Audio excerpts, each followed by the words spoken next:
Lazy Dungeon Master, Volume 16. Youta. Prologue. Why does life hate me? We had just finished a big job in Dade, but now Haku was ordering us to go investigate the Holy Kingdom. And I mean, maybe that could be fine on its own, but on top of that she was dumping a troublemaker on us and telling us to bring her along. Curse you, Haku. And so, with Leona's granddaughter and walking time bomb, Toy, added to our party, we returned to Gorin without any incidents occurring along the way.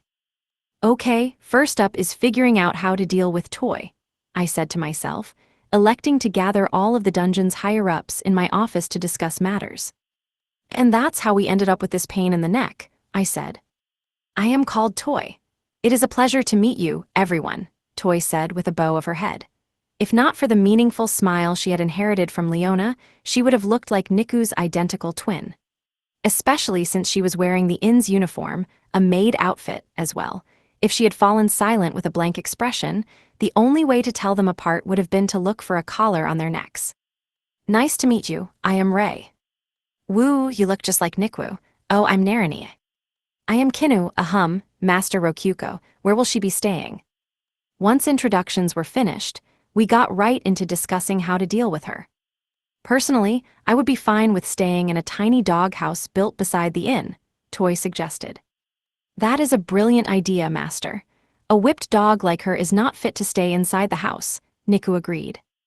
I also don't want a ticking time bomb in the house, but naturally, we'd get a bad reputation if we forced a little girl to sleep in a doghouse right outside the inn. Oh, I know, Sodo exclaimed. I'll keep her in my dungeon. I can charge her socks for rent. That's nice, Sodo, now stop talking. Rokyuko, your thoughts? I asked. Can't we just let her stay in the inn? We could even give her some shifts working as a maid. Kinu, there are still spare rooms, aren't there? Indeed, I will have one prepared at once. Okay, it's settled, chop chop. And so, Rokyuko settled the matter in an instant. I mean, this is fine with me, not like there's anywhere else for her. There's the church, but the succubi there are literally Leona's former henchmen. Don't really want to put them all together. The best option is the inn's employee dorm, just like Rokyuko said. Naturally, we had a lot of secrets we were keeping even from Haku here. It was a secret that Sodo's storage dungeon connected to everywhere, and all our golem stuff was top secret as well. Incidentally, Keima, Toy began, what exactly is a maid expected to do here? Make no mistake, I am utterly confident in being able to do any conceivable duty expected of a maid, but I would like to know just out of curiosity. Sitting at the inn's front desk and serving food in the cafeteria mainly. Excuse me. Sitting at the inn's front desk and serving food in the cafeteria mainly. You would use me for such trifling matters. You must not realize the extent of my abilities. Sorry, but I just don't have anything else for you to do. The dungeon's working fine as it is. I was trying to dump you on Haku since we didn't really want you here to begin with. I would prefer a job that better makes use of a list of specific and highly trained skills. Okay, shoot, what can you do? Assassination, torture, kidnapping, information manipulation, investigation, stirring discontent, stealing goods, and targeted search and destroy missions. Are you a friggin' ninja, though? Now that I think about it, that really is a useful set of specific and highly trained skills. Search and destroy, I like that, actually.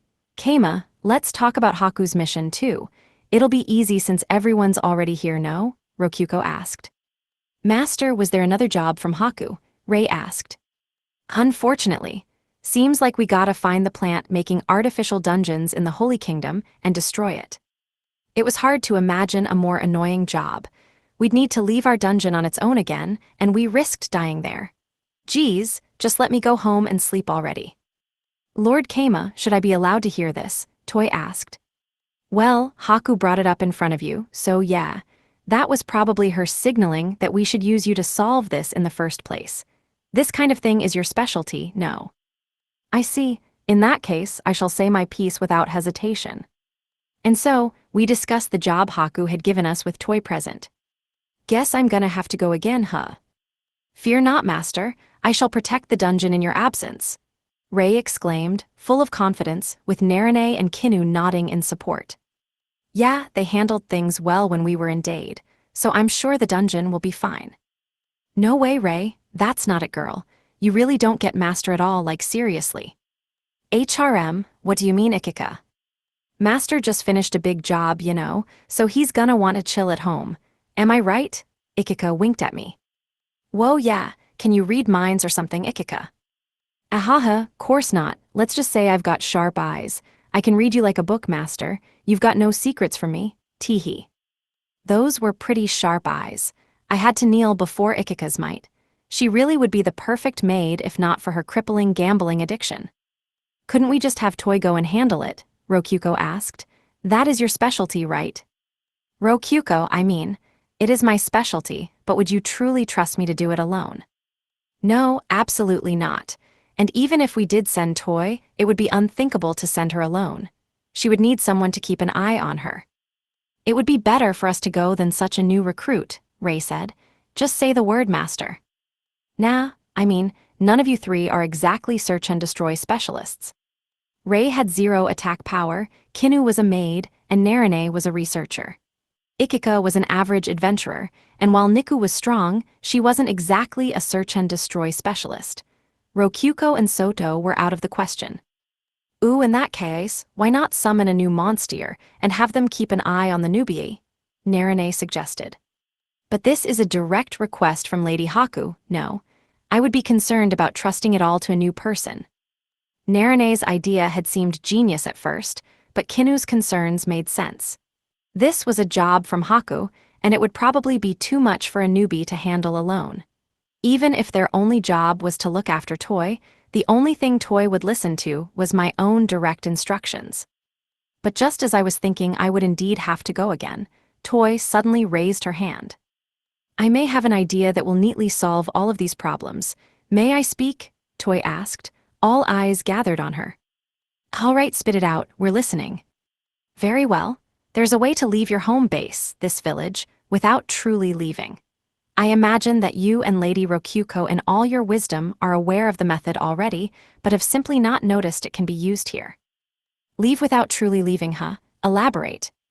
It is simple. You need only possess someone and walk in their flesh, Toy said, her smile never faltering. Possessing someone else? In short, since I can leave in the other person's body, I can stay here and sleep in my own body.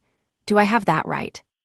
Indeed, you are as insightful as I have come to expect, Lord Kama.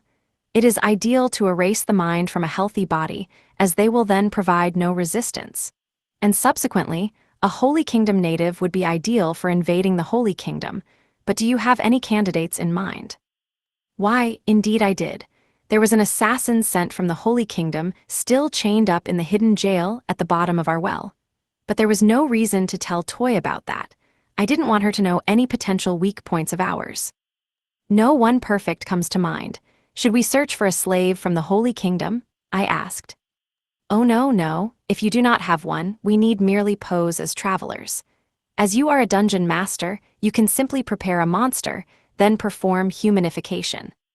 Possessing a monster would be more convenient in that I could bring my consciousness back and sleep in my own body, while letting the monster handle things on its own. Not to mention, since possession was a dungeon function, it was even safer than using the possess skill. A human transformation would be absolutely necessary, though. After all, the Holy Kingdom was a land of human supremacists who wanted to fuck dungeons up, so they were pretty terrible to other races, beastkin in particular. If someone who looked like a monster walked in there and died, they'd have only themselves to blame. Resembling a human was just the most basic step necessary for not being exposed at the border. Though if you do, by chance, have an assassin from the Holy Kingdom, using them would be advantageous in that you could use their connections to enter. There is no use crying over what we do not have, however. Oh yeah, that would be pretty useful, should I admit it? Don't you have any connections, Toy? I thought infiltrations like this were one of your specialties. Surely you have 1 or 2 ways to infiltrate the Holy Kingdom, Rokyuko said. Ah, a wise observation indeed. I would expect nothing less from the genius Lady Rokyuko, an unparalleled mind the likes of which appears only once in 100 years. You have seen right through me. Indeed, I have such connections. Therefore, we will be able to enter the Holy Kingdom without issue if I am to accompany you. Oh my, you certainly know intelligence when you see it, Rokyuko said, smiling smugly at the praise. I'll get monsters for Keima and me to possess then. Get ready to leave. As you wish, my lady. It shall take only 3 minutes, Toy said with a polite bow. Wait, Rokyuko already decided to bring her along? Not that I really care, I guess. We'll be safe either way. It's obvious that Toy could be setting a trap somehow, but with Rokyuko and us just possessing bodies, we would be safely here in the core room throughout. Then Toy looked at Niku and scoffed. See, this is the difference between this useless pup and me. We are simply made of different stuff. My stuff being the good stuff, hers the bad. HMPH, barking won't change that you lost to me. That was due to Lady Soto's power, no? I would not have lost to you individually. And as demonstrated, I am the one who gave Lord Keima a useful suggestion. Toy puffed out her chest proudly while giving Niku a scornful look. Niku glared right back at her, not faltering in the least. You are being cocky for a junior. A junior? Well, I shall accept this title, both it and my incompetent senior. I am above you. Oh my, do you think a pup such as you could beat your own big sister? I am the big sister. Sparks flew between the two of them. Master Rokyuko, if you'll excuse me, this greenhorn needs to be taught her place. Lord Keima, Lady Rokyuko, I shall beat sense into this ignorant fool. Well, don't hurt each other. I reflexively nodded, overwhelmed by the intensity of the two tiny lolies. Master has given his permission. Come, I will teach you a lesson, Niku said. Indeed, I shall stomp on that cheeky confidence of yours and crush it for good. You can try. Equip is it, ahaha. And with that, Niku and Toy left the room while grappling with each other for dominance. I didn't really follow it myself, but this kind of thing was probably important. They were dog beastkin, after all. Papa, I want to see who wins. Obviously, I'm supporting Niku. Yeah, I guess. With that, I called an end to the meeting and told everyone to return to their duties. Rokyuko, who was patting Soto's head as she opened her monitor, poked my shoulder. Keima, want to bet on who will win? The loser has to obey one order the other person says. Feels like it could go either way, really. But sure, no unreasonable orders. Of course, now I'll bet on Toy winning. Guess I'll go with Niku then. Hath, Rokyuko, you fool. Toy was a real pain in the neck back in Dade, but it's a law of all realities that villains turn super weak once they join the party. My victory is guaranteed. I'm gonna go relax in the tub. I mean, I'm joking about it being a law, but Niku has orichalcum supports that Toy doesn't, and I have faith that our strongest fighter won't lose that easily. Let's watch then, Rokyuko said, sitting next to me without opening her menu. A nice melon-like scent drifted by my nose. Tay, are you wearing perfume or something? Like melon roll perfume. Wow, what? I want some of that. Does it exist? I dunno, never mind. Also, bit late for me to be saying it, but is this one of those situations where even if Niku wins I won't know what to ask for? Might be better for me to just up and lose. Oopsies, I think I'm gonna watch this in my own room. Adieu, Soto exclaimed, reading the mood and disappearing into her storage dungeon. Adieu. Side chapter, The Battle of the Dog-Eared Lowly Maids. Dog beastkin. Their proclivities leaned more toward the canine than not. Thus, they greatly valued hierarchies, and when a new member was introduced into their groups they firmly established superiors and inferiors. That held doubly true when said new member was similarly a dog beastkin. In conclusion, now that Toy had come to the Cave of Greed. To serve the same person as Niku, their highest priority was establishing dominance. The two dog-eared, brown-skinned lowly maids walked beside each other. There was the locally famous Niku, and the identical-looking Toy. The only thing that visually distinguished them were their expressions, or lack thereof, and their color, or lack thereof. A villager passing by the town chief residence when they were leaving did a double-take, slapped himself on the cheek, and shifted directions to the church so he could go pray sleep to recover from his apparent exhaustion. Let us settle this in the garden. No, the Colosseum. I will be going all out, Niku said. My, are you actually deluding yourself into thinking you can beat me? How sad. Whittle girl, are you sure you know where to go? Do you need mommy to guide you? Teehehe. Is this the emotion known as annoyance? And so, Niku brought Toy into the dungeon. There was a guild receptionist there, but she knew Niku and let her in on sight, and Toy looked just like her, so she was allowed through without question as well. Wait, 2 pups. They slipped in while the receptionist did a double take. The 2 of them ran from the dungeon entrance to the Colosseum. On the way there, Niku, being in the lead, intentionally activated an arrow trap to hit Toy with, but Toy did not falter at such blatant antagonism. She casually knocked the arrows aside and kept up the pace with a smile, retaliating politely by tossing a golem at Niku from behind, which she dodged. These spats continued until the 2 of them reached the Colosseum, completely unharmed and breathing normally. The Colosseum was lit with magic light tools and overseen by an audience of golems. Within the central arena, 2 dog-eared, brown-skinned lowly maids faced each other. It was finally time for things to be settled. To introduce myself once again, I am Toy, your older sister. I am Niku Kirinu. I am Masters Dakimakura, and I am the older sister here, Niku retorted, puffing out her chest and establishing dominance.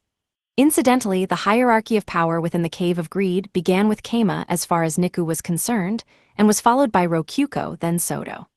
Niku came next, then Ikika, then Rokyuko's pets, then the monster girls, then all the other underlings. In this mental hierarchy she had formed, where would a newbie fit in? The absolute bottom, naturally. Toy belonged to the other underlings group, beneath even the monster girls.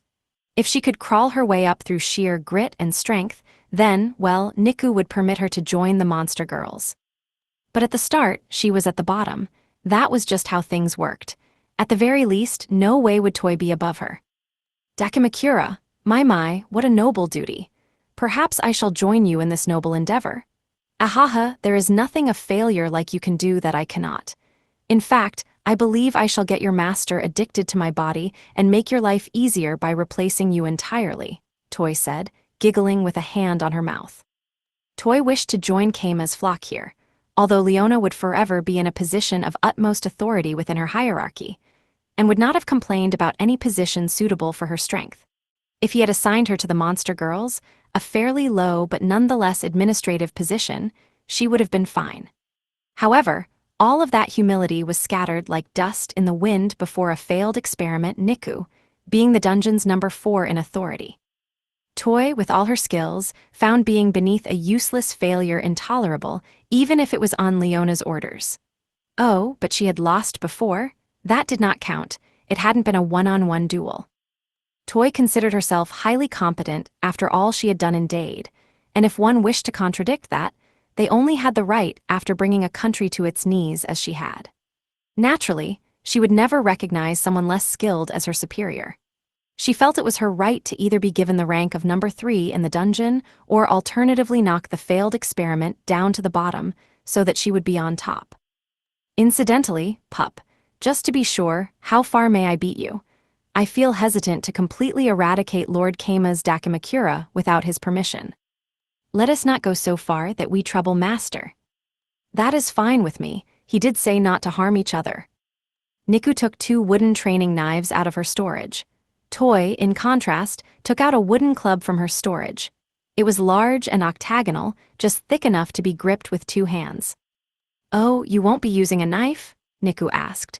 She recalled that Toy had been using a wide, sizable knife before. She pointed it out so that Toy couldn't excuse her loss by saying she hadn't been using her best weaponry. I am skilled with the commonplace and efficient knife, but I have concluded that for the sake of practice, a club such as this would be ideal. It is easier to hold back when there is no blade, Toy said, implying that she was smarter than Niku and better at thinking ahead. Shall we begin then, pup? Yes. Thus began the duel between 2 dog-eared lowly maids. Niku moved first.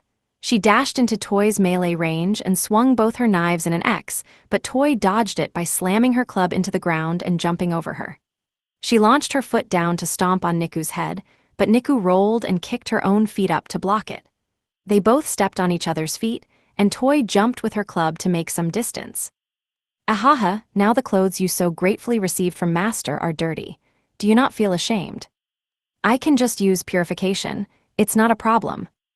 I see. Toy hummed with laughter. Magic circles appeared around her.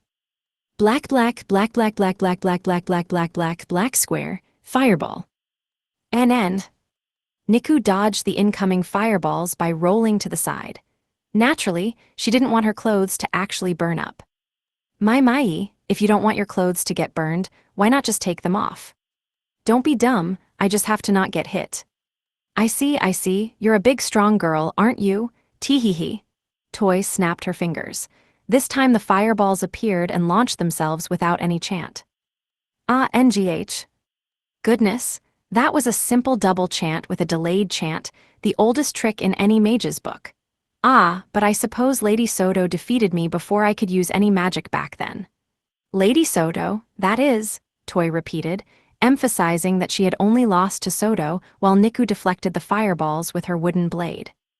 Not bad at all. How about this then? Black black, black black black black black black black black black black black, fireball. 5 fireballs appeared in the air, then flew toward Niku, one after another. Through flips and slashes, Niku managed to deal with all of them without even the hem of her skirt getting scorched. But Toy just cackled at the sight of her increasingly dirty clothing. That was a quintuple, 5 chants at once. You should be honored to have seen it. Could a failure like you manage to do the same? Is this not proof that I am superior? Black black black black black black black black black black black black black, fireball. And yet, Niku launched 5 fireballs at Toy. Toy let out a smug laugh as she watched them come. Black black black black, black black black black black black, ice bolt. Toy hit the 5 fireballs with bolts of ice. They canceled each other out. Not bad for a failed experiment. Ahaha, and as the successful end product, I shall quality check you even further. I will make you understand that I am superior, Niku replied, readying her wooden knife again and glaring up at Toy. I see that even a failure is at least passable in magic, but how about the physical arts? I won't lose. Oh, but you don't intend to win. I suppose a lack of ambition suits a failed pup. I am simply staying on guard, as is normal in a fight. Niku once again dashed toward Toy as the latter taunted her. Slow. Stupid. Toy reacted to Niku's charge with a thrust of her club. Niku, however, knocked it aside with a spin and used the momentum to lead into powerful stabs. Knives raced toward Toy's defenseless sides from both angles. A leap. Toy did an impossible leap out of her unfavorable position with a skill. It was the kind of skill that just boosted one's jumping ability, but in practice, it could be used for emergency situations like this. Oh, using skills, you certainly are weak.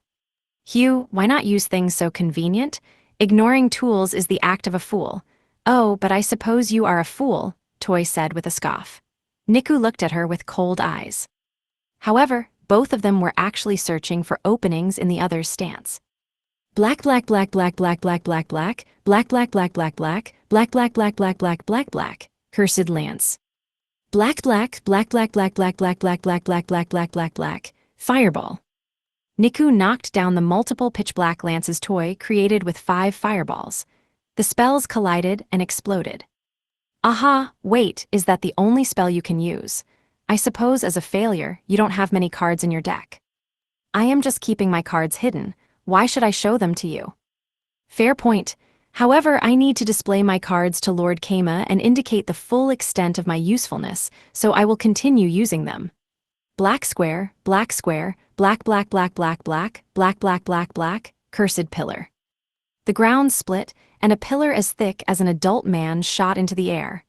A purple mist exuded from it, making it highly unapproachable. Fear not, this has no killing power. I will simply be taking control of you through a curse. Ahaha, I know, I can have you dance a boorish stripper's dance. Won't that be fun? Black black black black, black black black black black black black black black black black black, summon skeleton. But Niku hit the pillar with soldiers of bone. The cursed skeletons began dancing while thrusting their hips back and forth, but well, ignore that. Oh, summoning spells, I see you have the basics down. I am going to start going all out, Niku said. Oh my, then I suppose I will use a small, very small fraction of my full power. Half of my power should do then. Then I will use half of my power, Toy said. I will fight with half of my power, Niku retorted, glaring at her. It was like an insult contest between two children, though in reality they were children, so it really was that. In that case I will use 1/32 of my power, Toy said after a brief pause to calculate it. Okay, I will use 1/16 of my power. Impressed. I can do two-digit division too. Master taught me, Niku said proudly, but Toy just snorted and barely contained a burst of laughter with a hand over her mouth. Oh ho ho, so you will use twice my power. NN, twice is 64, you're being stupid now. Ahahaha, these are fractions. Fractions, you ignorant puup. Ahaha, you can't even do math at the level of an elementary schooler, how sad. Toy exclaimed, stumbling a bit on elementary schooler, as if it wasn't a phrase she was actually familiar with. Regardless, the larger the denominator of a fraction got, the smaller the number was, but unfortunately, Niku had not yet learned about fractions or decimals. There wasn't anything shameful about that, though, since most in this world made do with just addition and subtraction. There were more people who couldn't do division and multiplication than who could. I don't understand what you mean exactly, but I understand you are mocking me. I will punch you. I am not mocking you, for it is the truth that you are indeed a foolish, ignorant pup, no, ahahaha. And so the battle began anew. Niku thrust her wooden knives right at Toy's face. She intended to slice off her smug grin, but naturally Toy dodged them and even launched a kick. Niku responded by kicking the club. Toy predicted that and tossed her club aside to grab Niku's leg. Toy abandoned the kicked-away club and dug her fingers into the back of Niku's kneecap through her sock to hold her grip. But Niku didn't collapse. Golem assistance. This power that Toy did not know led to a result that was unpredictable for her. It was only for a moment that she blinked in surprise. But that was more than enough time for Niku to bring her kicked-up leg down onto Toy's head. Ugwa. Apologies, I meant to stop but didn't, on purpose. NGH, not bad for a failure, pup, Toy spat. I have been training. By the way, it's late for this, but what exactly should my nickname for you be? Sore loser, maybe. Of course not, for I am not a loser. What foul trickery did you use to land that blow? The trick of having perfect control over one's body, and therefore not allowing one's opponent to exploit it. Demon King style. Toy was familiar with it. Demon King style aimed for a complete sense of oneness, a perfect control of form that could not be shaken by any other. Once mastered, one would have complete control over their body, heart, and even soul. This was half just a bluff from Niku, but it was true that Demon King style did have such a technique. Toy never would have thought that Niku had such mastery. I suppose this time I will truly take this seriously then. Chaos style is one that consumes all that is available shall be used, even one's enemies. 1,000 shifting changes, 10,000 flowing forms, kaleidoscope. Toy shouted, then split into 4 copies of herself. Impressed, foolish pup, one asked. It is simply creating 3 illusory copies at once. But they all radiate the energy of real beings, no. That is the power of the technique. It was the style of some famous school of martial arts, but I have forgotten their name. It was their ultimate technique, I believe, the final Toy clone said, having politely explained it all to her. It really did seem as if there were 4 of her. Now, all 4 of them said at once, prepare yourself. The 4 toys leaped at Niku all at once, but without any hesitation, Niku elbowed the second one from the right, which was the real Toy. The 3 fakes faded into nothing. Nga NFFU, how did you see through it? You focused so much on maintaining the technique it was easier to hit you. That is certainly a good technique, Niku said. Just for future reference, how did you know which was me? Think it wouldn't matter if I missed. They're just illusions, so they would have disappeared, Niku began. Thus, a lunging attack would have broken through the wall of illusions, killing 2 birds with 1 stone. Repeat until you hit the real one. The fact she hit the right one on the first try was just good luck. You have a point. Good grief, what a terrible ultimate technique, Toy said, plopping down onto the ground with a vexed smile. Very well. I lost today due to focusing too much on my own techniques. It is the loser's duty to prop up the victor. A wise decision. Now kneel. Like so. Toy obediently knelt. Niku pressed her foot down onto her back, then her head. She proudly stood on her with her socks still on. It was a maid dog atop a maid dog. Standing on top of a loser is comfortable. Is NMM. It may seem surprising how obedient Toy was being, but it was only natural for the loser to comply. That was the way of the world as far as the two of them were concerned. Niku gave Toy's head 2, 3 stomps for emphasis, then climbed down, having firmly established dominance. Now let's get back, Toy. As you wish, Lady Niku. Toy smoothly obeyed Niku. She brushed the dust off her clothes and face, then followed after Niku with a spring in her step.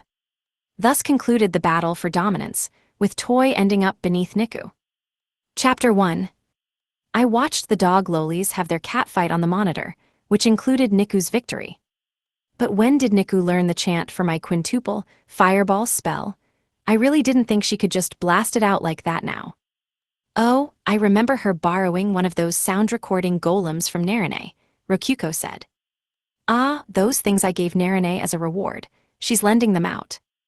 Niku sure is serious about her training. I had other chants recorded. I wonder if she memorized those, too. She could have learned a lot under my nose here. So, Keima, Rokuko said, smiling at me. She seemed oddly pleased. I lost the bet, which means it's time for us to go on a date. Wait, wasn't I supposed to be the one giving you orders? Pretty sure whoever won would get the right to ask something of the other. I think hearing your request would be better in the middle of a date, or maybe the end. Because I mean, I'm a dungeon core that can read the mood, so I can guess. What? You guessed I would ask you to shyly take off your socks at the end of the date after they're all steamy. Keima. Kidding. I just didn't want you acting like my asking for a kiss was absolutely set in stone, I said, taking back my joking request after Rokuko gave me an icy look. I'm a dungeon master who can read the mood. Grrr, when you put it like that it sounds like you don't even want to kiss me. It's more that I'm afraid of what will happen if I do, especially with Dolce still keeping an eye on us. You know who has eyes and ears everywhere. She'll be watching us the whole date. Absolutely, no doubt about it. Grrr. Dolce was a ghost-type monster, so worst-case scenario she could phase out and be invisible to me. An invisible auto-tracking camera was about the most terrifying thing possible here. We can have a date in the dungeon then. Not even Dolce can easily go through the walls in the Cave of Greed, and I'll know the second there's an invader. That means we can kiss. But then Elka and the other monsters administrating the dungeon will see us. I can just use my functions to block them. Also, wouldn't you want to go to a more fun place? We're talking about a dungeon here. See, could you not insult my body like that? You make it sound like I'm not attractive. Oh right, the dungeon is literally Rokuko's body from her perspective. Guess it does come off as insulting then. NGGGH, I'll just make a fun place inside the dungeon then. You forced my hand, but just watch. Before long you'll be on your knees saying it's way better than any date spot Leona made. Hold it, Rokuko, you're losing it. You're losing the plot here. It only makes sense that a literal dungeon wouldn't be a good date spot. It's not supposed to be one. Don't make me stop you. I don't want to use my once only request to stop you from going crazy here. Grrr. Rokuko puffed out her cheeks to show how unhappy she was, but she understood my point and gave up on making the date spot. Here's where the real challenge begins. I have to think about what request I actually want to make. I kind of went along with Rokuko's bet through inertia, but on second thought there wasn't really anything I wanted to ask for. Rokuko would usually listen to any request I had to begin with, even without me using my absolute authority, though it helped that I usually only made tiny, unimportant requests. That said, if I asked for a kiss or something here, Haku would hear about it for sure, so asking for that kind of romantic stuff was a bit hard. Who could have foreseen that this right to ask anything would actually be a pain in the neck? Rokuko definitely wouldn't be satisfied if I just asked for something random, too. Eek. Okay, Rokuko, I have a request. W8 here, I mean go ahead I guess. Rokuko began fidgeting. Sorry, but it's not for a kiss. Lemme use the dungeon core as a body heater later. Truth is, I've actually wanted to try that out this whole time. Seriously, Keima, that's what you're going to ask for? Well, okay, I guess, Rokyuko said, blushing a bit as she nodded. All right, good, I came up with something that satisfied her. Phew, I win this time. Okay then, let's start planning for the trip, Rokyuko said. We need to pick monsters to possess. Before that, we should figure out just how effective the possession is. Oh, true. Thus, we got to work experimenting with the possession. To be clear, we had known for a long time that we could possess the monsters in our dungeon. The question was just concerning the conditions for doing so, and the range. First, I possessed one of our dungeon-produced gray rats, which were technically considered monsters. It worked without a hitch, as expected. But when I tried to walk it outside of the dungeon, the possession broke. Seems like it doesn't work outside of the dungeon's territory. I opened the DP catalog, figuring we had no choice but to just buy the possess skill, but when I started fishing through it, Rokyuko stopped me. Hold on, Keima. There's no way a dumb skill could beat out dungeon functions. Maybe it just didn't work because it was a nameless monster. Guess I'll make him a named monster and try again then.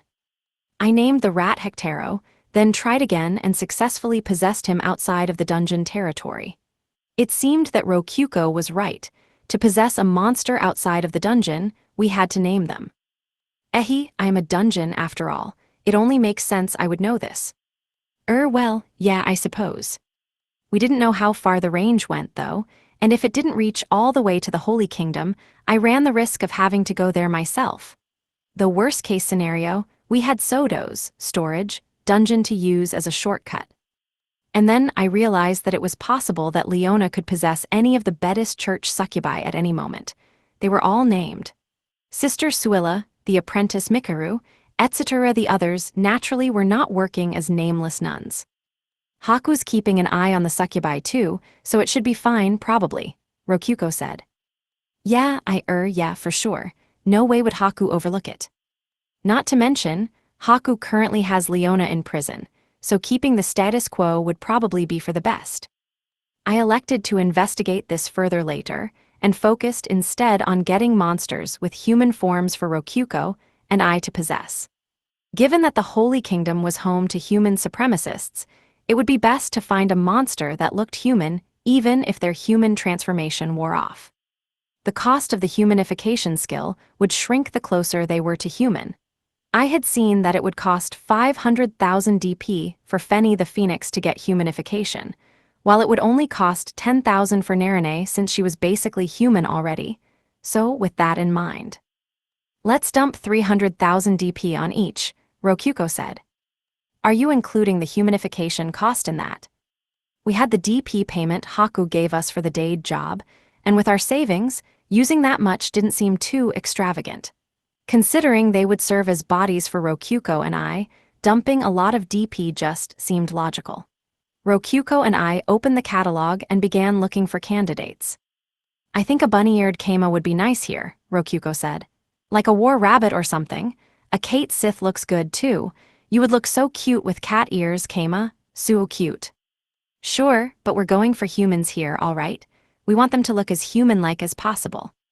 The human supremacists of the Holy Kingdom would consider beastkin as non-human, even if dungeon cores like Rokyuko thought they were all the same. It'll all be the same with humanification. Maybe a doppelganger or something would work. Those are 500,000 DP each. Already over budget, I replied. Going over our arbitrarily assigned budget wouldn't really matter, but I didn't want to abandon it right after deciding on it. A shapeshifter, then. Those sound really convenient with their mini versions of your ultra transformation. Those are over budget too, more expensive than a doppelganger even. Shapeshifters could morph into anything, not just humans, which made them closer to slimes than doppelgangers. I had to wonder how much humanification would cost for a high-level slime. Maybe we should just go for living armor then. I could have a girl I possess wearing the armor you're possessing. Oh, not bad. Rokyuko and I wouldn't be acting separately in the first place, so starting off with a combined form would totally work. We could pass off the living armor as magic equipment even without giving it humanification, or we could give it humanification and have it pass itself off like Sally Haku's living armor. On top of all that, It would fulfill Haku's request that we not use men. Living armor doesn't have a gender, after all. Though maybe armor for men would turn into a man when morphing into human form. Okay then, assuming I go with that, what will you be, Rokyuko? Well, if you're going to be armor, I'll want to be something completely human. Maybe an apprentice witch like Narine, or a vampire like Rei. You should probably give up on being a vampire. Covering all their weak spots is pretty expensive. Rei's the only one we need with 0 attack power. Oh, true. We flipped through the catalog, keeping an apprentice witch in the back of our minds as an option. Incidentally, we excluded Silkies from the candidates since they were fixated on homes and not really suitable for long trips. Maybe we should just give up and go with goblins. We could revive Gobsuk or summon a hobgoblin. Maybe a Gabrina, I suggested. No way, goblins aren't humans. Also, I really wouldn't want to possess Gobsuk. Seemed that Rokyuko with her goblin fetish didn't particularly want to be one herself. Perhaps I should have suggested being a goblin, though humanification for goblins sounded expensive and wasteful. The whole appeal of goblins was that they were cheap and plentiful. Dumping a ton of gold on a single goblin was missing the point. No doubt that was what Rokyuko really wanted to say. No doubt at all. Seems like I was a bit thoughtless here. Moving on. Hey, what's this Nurarahian thing? The one that looks like an old man with a massively oversized forehead. I think they're actually good at infiltration. I don't really want to possess one though, since it'll feel like I'm turning into an old man. Meh, nymphs, ice queens. Oh, this kitsune looks pretty cute, don't you think? Kitsune are obviously not going to be an option here. We could also have toy wear armor, then I could hide in your armor. Okay, no, they're definitely not relevant. Never mind. I'll keep looking, Rokyuko said, flipping further through the catalog. Her finger stopped, and I glanced up to see what had drawn her interest only to see her on the page for succubi and incubi. I silently leaned over and hit the next page button.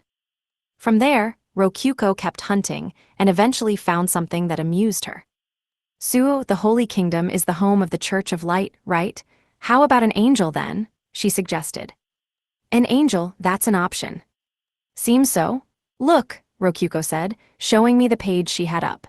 They had a base cost of around 100,000 DP, with their base stats and customization options dramatically impacting the cost. I guess it makes sense, considering they have demons in the catalog, too. But wait, didn't you say before that you didn't like angels? They're considered servants of the Church of Light's God of Light. That makes them Father's enemies, basically, so even I'm surprised to see them in the catalog for dungeon monsters. Was this even here before? Rokyuko asked, tilting her head. Probably not, considering how the catalog added new pages without warning all the time.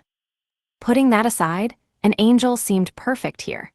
Even if their humanification came undone, they would be treated as a servant of the Church of Light, which would possibly open more doors than it closed. The next page started having some concerningly expensive monsters like Dagon and Shoggoth, which somewhat piqued my curiosity, but well, it would be rude to talk about monsters on other pages here. Want to roll with one? I asked. I'm kinda hesitant, but an angel would be super useful considering our mission here. I'll roll with one. I don't know how expensive the humanification will be, and to make it stronger. Oh, humanification is just an option in the menu, never mind. Oh yeah, it is an angel. Makes sense that would be an option. Also, looks like the humanification option costs more the stronger the monster is by default, and we'll be wanting a mid-strength monster anyway. Something too strong would be so inhuman people would see right through it. I mean, it's the oldest trick in the book. I'm not gonna fall for losing a stealth mission by sending in a tank. The question is, how much will humanification cost for the living armor? For now, we'll get a weak one and see how much we can strengthen it. At least we know for sure that they can take human form thanks to Sally, I said. I'll share some of my DP with you if you don't have enough, Rokyuko said. Sweet, okay, let's make a base of full plate armor and make it iron. That's cheaper than any other material, maybe due to our dungeon. Oh, you can go with male armor here. Shouldn't it be girl armor for your monster? With male armor, you can put it on yourself if need be. Plus, it being bigger doesn't make it impossible to wear, and there's a skill I'm curious about too. Really, I want you to go with male armor. Better too big than too small, eh? The male set would probably be heavier and harder to move in, but for a living armor that might not matter. And there was certainly a profound appeal to a cute girl wearing a massive suit of armor. Oh, wait. I wonder if we could save on DP by turning an existing suit of armor into one. Probably, no clue, Rokuko replied. I went and got the anti-Haku suit of armor that I had ended up not actually using. I had already turned it into a golem, but maybe I could still use it as a base for living armor. Oh, I think I can. Nice, let's do it. Seems like it's only 50,000 DP, too. Pretty good deal. The cost of a full living armor is probably 50,000 plus the cost of whatever armor you select. Oh, I know that armor. You were making it before we left. Yup, it's pretty strong thanks to the orichalcum plating, though it's hidden behind a coat of paint. Sadly, the gleaming and glittering suit of pure orichalcum didn't really suit me. I had made the helmet to be like inset VR goggles, though, so I had to replace that with a normal helmet. Incidentally, the paint job was gray. I chose it thinking that it would be boring and not stick out much. One part had gold plating though, so nobody would think to mock it. I made the helmet with the same colors.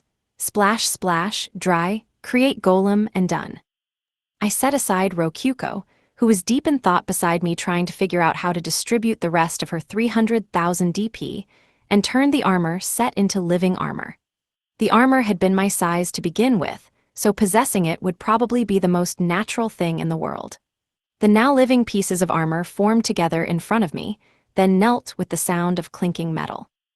Can I just have the pieces form around me on their own, so I don't even have to put it on myself? Convenient. Anyway, I briskly named the living armor Narakin, since you couldn't strengthen nameless monsters, then selected the strengthen option. The price for giving it humanification was 150,000 DP. That put the total cost up to 200,000 DP, which would allow me to teach it storage, create golem, and other spells within our budget. Okay, let's go. Wait, I can modify its human appearance? Oh ho ho, guess I'll make it look like me. I could probably prank Wataru by saying, "See, I'm not Japanese," or something. I'll shift some colors around to make him look more like Narane's older brother. Introducing Narakin, Narane's older brother. Sounds good to me. If I add on spells to suit the magician alter ego I created, well, this is just too perfect not to do. And so, after adjusting the appearance, I implemented the strengthening. A magic circle appeared beneath the kneeling Narakin the second I selected it on the menu. The magic circle gained speed as it spun while shining, then lifted up from its feet to head before disappearing. That was probably it. Narakin, take human form, I ordered. Clink, done, humanification complete, master. Nothing seemed to change, but once Narakin took his helmet off, I saw a second, differently colored me there. Like me with brown hair. He would definitely pass off as Narane's older brother. You done yet? I asked, heading over to Rokuko. Done already, Keima. Ooh, he looks just like you. Hold on, Narakin. Isn't that the name you always use? It's like Keima too, but a different color. Figured I might as well, and since he looks alike, I can even use him as a body double. Even if someone saw me working as Narakin, I could just say they mistook us without noticing. Oh yeah, now it's coming together. Ehehey, see, it was worth getting male armor. Huh, wait, did she subtly guide me into making a monster that looked just like me? Holy cow, Rokuko's scary. So, how's your angel? Well, I selected its stats and adjusted its appearance, but if she'll be Narakin's wife, I need to make her look exactly like me. No arguments. Oh, and I'll change my hair color too. Now I just need to change her name. Keima, ideas please. You're dumping it on me. You gave me my name to begin with, so. Okay, good point. Let's see. Putting aside that bit about the wife lore, let's try to get something from 695 again. Rokuko, that's kinda terrible and not very angel-like, more like a succubus. May. How about Rokufa Eve? Faive is like 5, and Eve can be either a last name or a middle name. Oh, it's 695, that's super good. Rokufa it is, I love you, Keima, Rokuko exclaimed, and her smile made my heart thump. Could you not just say that out of nowhere? It makes my heart pound. I love you. Don't just blast it out like that either, Naiwo. Thus Rokufa the angel was born, at the cost of 300,000 DP, including the humanification, along with her partner Narakin, the living armor merchant. Narakin was full plate armor. I had taught him spells like storage and create golem through scrolls, and when in human form he looked like me with brown hair. All that was left was giving him a copy of Narakin's mask, and everything was perfect. He was, indeed, the true Narakin. Rokufa the angel.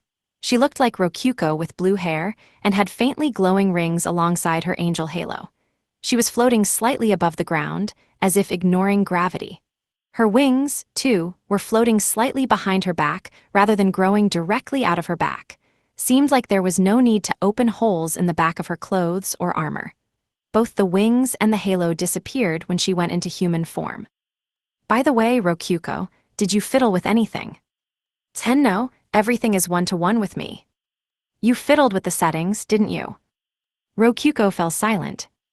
I looked at one particular part of Rokufa's body. Her boobs were noticeably larger. They were basically on Haku's level now. JG's, so what? It's just a little bit, what's the problem? Hey, there's no problem, I was just pointing it out. I'm a foot guy, not a boob guy, so yeah. Though, I would have thought Rokuko's are a bit too big for her to be worrying about this. Master, what should we do now? Narakin asked timidly. Rokufa wore a similarly concerned expression beside him. Oh right, Narakin Rokufa, you'll be serving as our bodies. Think of it like doing reconnaissance outside of the dungeon. I explained to them that they had been summoned so Rokuko, and I could investigate things outside of the town while still staying in the town. I also added that they would be acting according to their own judgment when not possessed.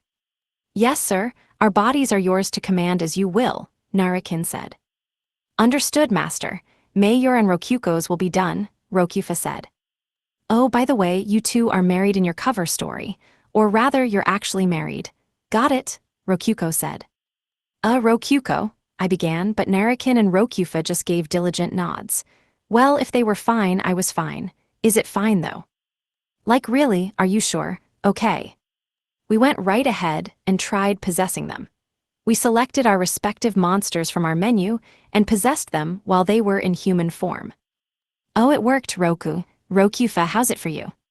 Perfect, Key, Narakin, Rokufa, with Rokuko on the inside said, looking at me, Narakin, and smiling. She certainly did seem exactly like a palette swap Rokuko, though she was the real thing on the inside.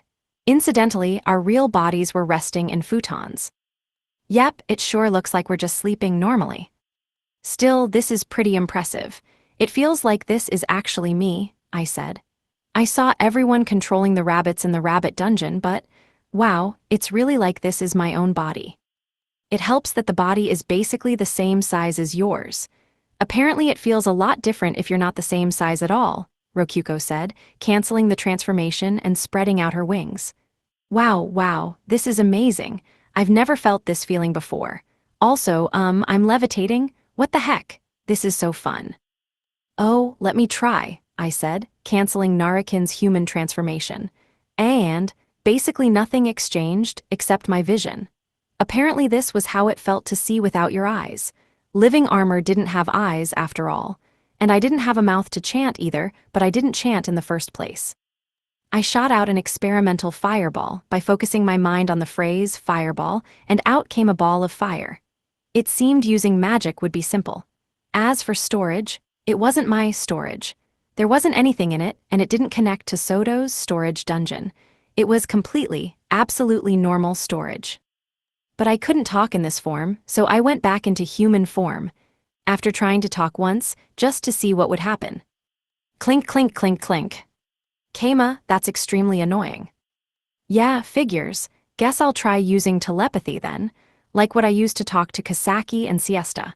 I figure a living armor would know the telepathy skill. Testing, 1, 2, 3. Rokufa, can you hear me? Oh, Keima, or rather Narakin. Using telepathy, I guess. Seems like we can use telepathy to talk. Rokufa patted my cheeks, as in my metal-armored cheeks, with a hint of wonder. So, Narakin, think we should practice putting you on just in case. Sure. Think you can handle wearing me? Should be fine if we stuff something inside. Worst case scenario, I can just have my arms perpetually crossed in front of my chest, then do all the moving around myself. Hiya. Iga. With loud clinking, Rokufa began tearing my Narakin's body into pieces.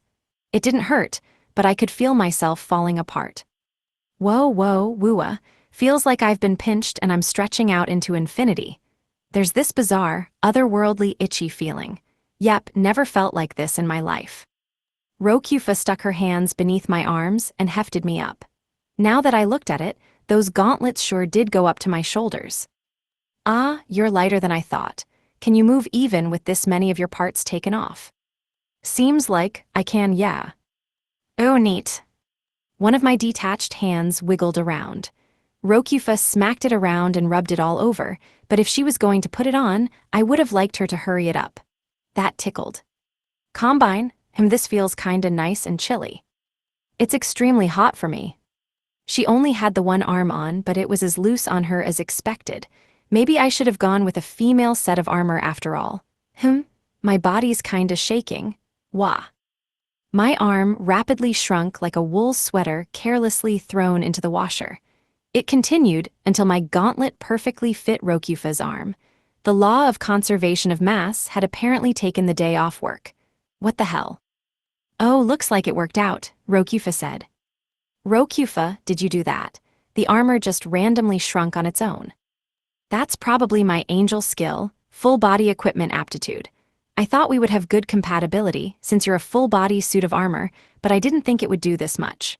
Wow, so cool. Feels kind of like wearing a firm glove that's not too different from normal clothes. Maybe like a mitten, she said. Apparently she had a special skill that let her wear armor even if it wasn't quite the right size for her. Feels kind of like an RPG that lets a character wear any size of armor as long as it fits their class or whatever. Though I suppose there's nothing notable about that by this point. This is a world with gods and magic, after all. Incidentally, the gauntlet returned to its normal size once Rokufa took it off. Wowie, what a surprise. Okay, we should be ready now, Rokufa said matter-of-factly. Let's do some normal preparations, too, all right? Just to be safe. I know we can just buy what we need with DP or have Soto send it over, but still. Either way, now that we have monsters for possessing, we can do our reconnaissance mission. I think I'll use this opportunity to experiment a bit. Let's keep about 1,000 gold coins in our wallet, the ones we got from ripping off Wataru, Rokuko said. Don't put it like that. We earned this money fair and square, I shot back. It was true that the bulk of our cash money had come directly from Wataru's wallet, but some of it was from exporting rice to the imperial capital, too. So much so that if not for the space-time spell, wallet, we'd need to build a whole room to store all of it. By the way, has Wataru still not finished paying back his debt? Rokuko asked. His debt's going up thanks to interest and Narine charging extra.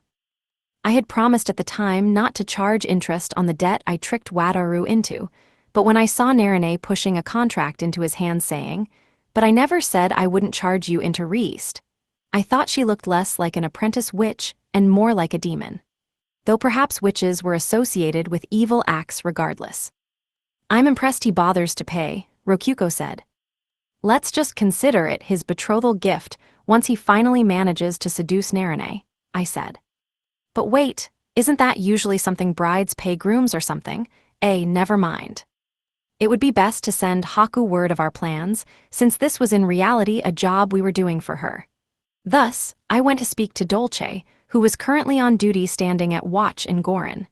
She was chilling in the basement beneath the Bedis church, and so there I went. So, yeah, at Toy's advice, we're using possession to infiltrate the Holy Kingdom, I concluded. I see. The possession skill would require more mana and technique the farther away the target is, but dungeon possession would easily suffice even if you were to pass the Holy Kingdom and travel all the way to Wakoku. I believe that to be a good idea indeed, Keima, Dolce said, floating and grabbing things out of the air to munch on like snacks. Those were probably the evil spirits that were apparently building up here. And also, just like that, she answered one of the things I had been planning to test. The skill possession is harder to use at long range, I asked. You can think of it like trying to hit a farther away target with an arrow, she replied breezily. That was an extremely easy to understand analogy. Had Toy been suggesting that method? For shame. You sure know a lot about possessions, huh? Well, you can imagine that we use it often ourselves. In particular, I am the head of the Imperial Spies, and you could call ghosts the experts of possession. I am also much older than you, so it's only natural I would be more informed. Okay, do you know any countermeasures for, say, the monster in question going unconscious while being possessed? The most beginner question possible. Just use a bird. By which I mean, if you have them possess a bird before you possess them, they will remain conscious inside the bird. Flying makes them perfect aerial scouts as well. It takes some time to learn to fly, but I recommend it. You should teach them telepathy, too, while you're at it. Holy. And just like that, one of the big problems I had been concerned about was solved. All we had to do was send them out before we took over. Truly fearsome was the wisdom of the ancients. Should we be using possession for this? It starts getting shaky if you're outside the dungeon territory. By that I mean it only works well if the possessor is inside the dungeon. You'd be better off just having them learn possess. Allies won't resist the possession in the first place, so. In contrast, though, enemies would resist, and so it was standard practice to first destroy their minds with torture and drugs beforehand. Jesus.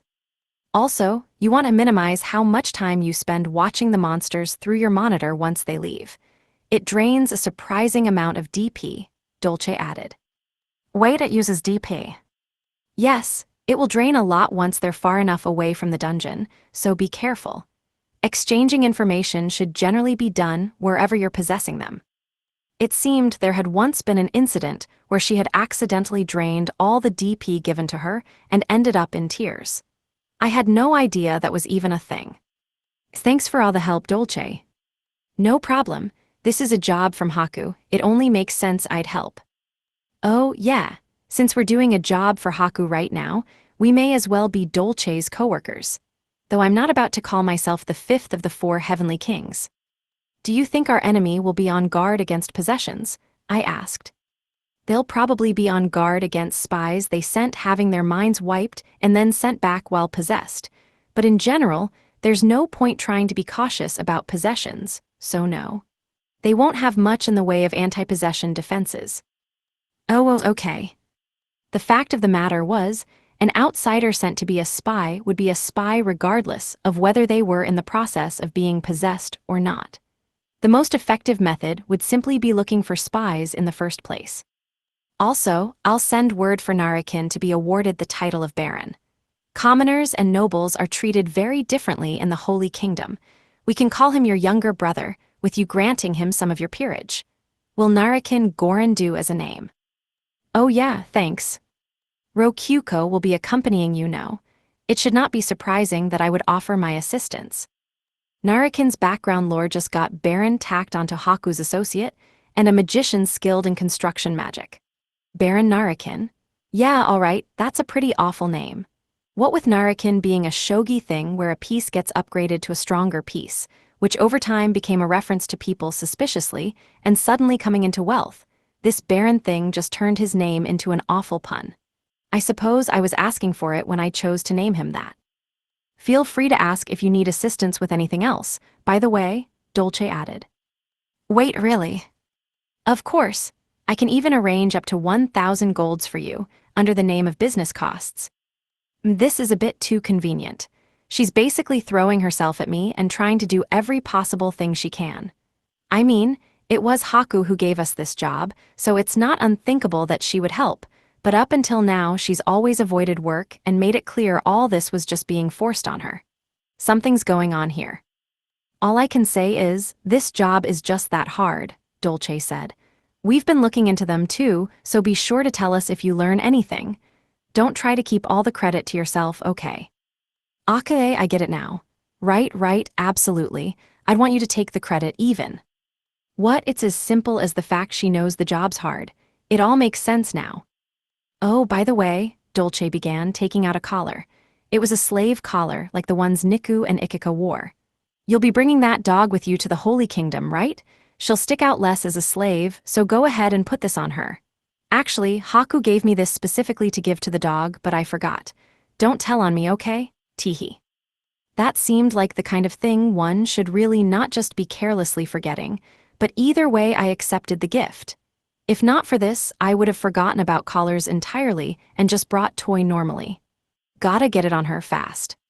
We finished preparing for Narakin, Rokufa, and Toy's trip, and it became time for them to leave Gorin with a birdcage containing 2 birds, Tran and Seaver. They were black birds with white wings, much like long-tailed tits, and while they were completely obedient due to having been born from the dungeon, the cage was there for disguise purposes. Incidentally, Toy wore the collar I had given her, though it wouldn't actually control her. She had said, "Oh, I will put it on, but do not expect it to work," then followed it up by saying, "I shall demonstrate if you order me not to lie, good. Then, if you'll excuse me. You are quite an adorable girl, Keima," in order to show that the collar wouldn't react. It seemed that slave collars worked by sensing one's intent and with Demon King Styles detachment. Which reminds me, didn't Niku learn to use detachment too? She could start a rebellion against me anytime she wanted. Oh no, anyway. In order to create my own alibi and prove Narakin was a different person after all, I saw the party off all the way to the Tsia Mountain Tunnel. "All right, Narakin, this job's fate rests in your hands," I said solemnly, handing him a golem clock. That was less so he could tell the time in general, and more so he could give regular reports. Also, even though we literally have the same bodily proportions, he looks buffer than me since he's wearing robes over his armor. I look like his little brother when we stand next to each other. "Understood, we shall be off," Narakin replied. "Master Rokuko, we shall be awaiting 8 tonight," Rokufa said. "Farewell, Lord Keima," Toy said. "Until we meet again, you may look forward to reports of my success." And so, the Narakin party left for a search and destroy mission in the Holy Kingdom. However, I had absolutely nothing to do until they all reached the Holy Kingdom. I mean, that only made sense, given the whole point of us summoning them had been so they could do this for us, but basically, this meant I had spare time. I had spare time. Ahem, time to get to sleep immediately. Now that Toy's outside the town, I have a lot less to worry about, so yeah, it's snoozing time. But as I stood there shaking with excitement, someone approached me. It was Wazma, Gorin's vice chief. But why? "Who was that with you, town chief? He quite resembled you." Oh, that's Narakin, a relative of mine. I asked him to do a little job for me." "Ah, your family. That would explain the resemblance. Was he your younger brother, perhaps?" "Wow, nice eyes." We chatted on our way back to the chief residence, though I didn't really know why Wazma was following me. We went inside, and at that point I remembered he actually had work today. I wished him good luck and headed for my room, only for him to grab me by the shoulder firmly. "Town chief, that is not the way to your office. I was planning to start a good nap." "Ahaha, but so much work piled up while you were away for so long," Wazma said with a smile that did not reach his eyes. "Whoa, hold on, what do you mean a bunch of work piled up? I told you to handle everything, didn't I?" I of course did everything I feasibly could, but there is much going on here that requires you in particular. There are the negotiations with Drag, the Tsia Archduke matters, and so on that have been waiting for your return. Are you being serious? But of course, you have a mountain of work, and I am told the Bedist Church wishes to speak to you as well. Oh no, having no other choice, I headed to my office with Wazma. I somehow managed to finish my work for the day, and returned to my room, where I found Rokuko waiting for me. "You sure took forever, Keima." "Oh hey, what are you doing here? Did we have something planned?" "No, but I was waiting since there was something I wanted to do," Rokuko said, sniffing proudly. "But I want to sleep, I just worked so hard." I heard this from Ray, but apparently info about the dungeon is spreading a lot faster now. They've started having to stock more golem blades, too. She came to me asking if we could change things up a bit. "Oh yeah, I remember a document saying that," I said. It was a request for expanding the town, stating that the dungeon was producing more magic blades, and that we could predict an influx of adventurers and those looking to live here that would be difficult to manage otherwise. I had just stamped my approval onto it since I didn't see any problem with expanding my living place. Hopefully that hadn't been a mistake. I don't really feel like it. Can't we just keep things the way they are a bit? Kama, did you just say you don't really feel like you don't care? This is my body we're talking about. Are you saying you don't mind other people conquering it? Oh, right, I take it back. Let's tweak some things and slow the flow. That's my Kama, Rokyuko exclaimed with a beaming smile. It seemed that Rokyuko was concerned not about the flow of magic blades, but how conquered her dungeon was considered. And I certainly didn't feel good myself hearing that Rokyuko's body was being conquered. So I think we should build a date spot, she continued. I blinked. I think we should build a date spot. I heard you the first time. Where's that coming from? No, don't answer. I can guess. While spending time in Dade, you thought about how if we had date spots like that we could go on dates whenever we want, and also that you'll make me bend the knee to how appealing your body is, or something, right? Wow, Kama, you're spot on. You did pretty much say that outright before, so yeah. I had thought she'd given up on it, but apparently not. Also, with places like that, more people will get married and move in here, which means more DP for us, and then more still when their babies are born. See? This is important for dungeons. It's nothing but positives, Rokyuko said. That's pretty wonky logic, but all right, I'll play along. I lay down onto the bed, deciding to listen while resting after all that work. Also, I just want to make a place that's pretty. A place that's pretty, huh? Like the hill with a good view of the night sky. Right, like the hill we kissed on, Rokyuko said, which reminded me of the kiss and made my cheeks hot. A closer look revealed her cheeks were red, too. Kama, your cheeks are red, did you notice? Pot meat kettle.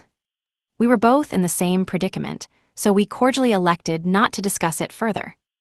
Anyway, a night sky won't be easy to make in a dungeon. It's all indoors, after all. It was just an example. It could be something else. The important thing is it having the right mood. Right, so she said, but it didn't quite click in my mind. I guess what matters is what kind of place you would want to kiss in. I would say it's more about what kind of place will actually get you to do it. I'm always ready, you know. Are you saying that hoping I'll do something? Just kiss me already. Rokyuko spread out both arms wide to welcome me into her loving embrace. Do you actually think I could do that, after this incredibly bizarre lead-up? See, I can tell what you're thinking right now.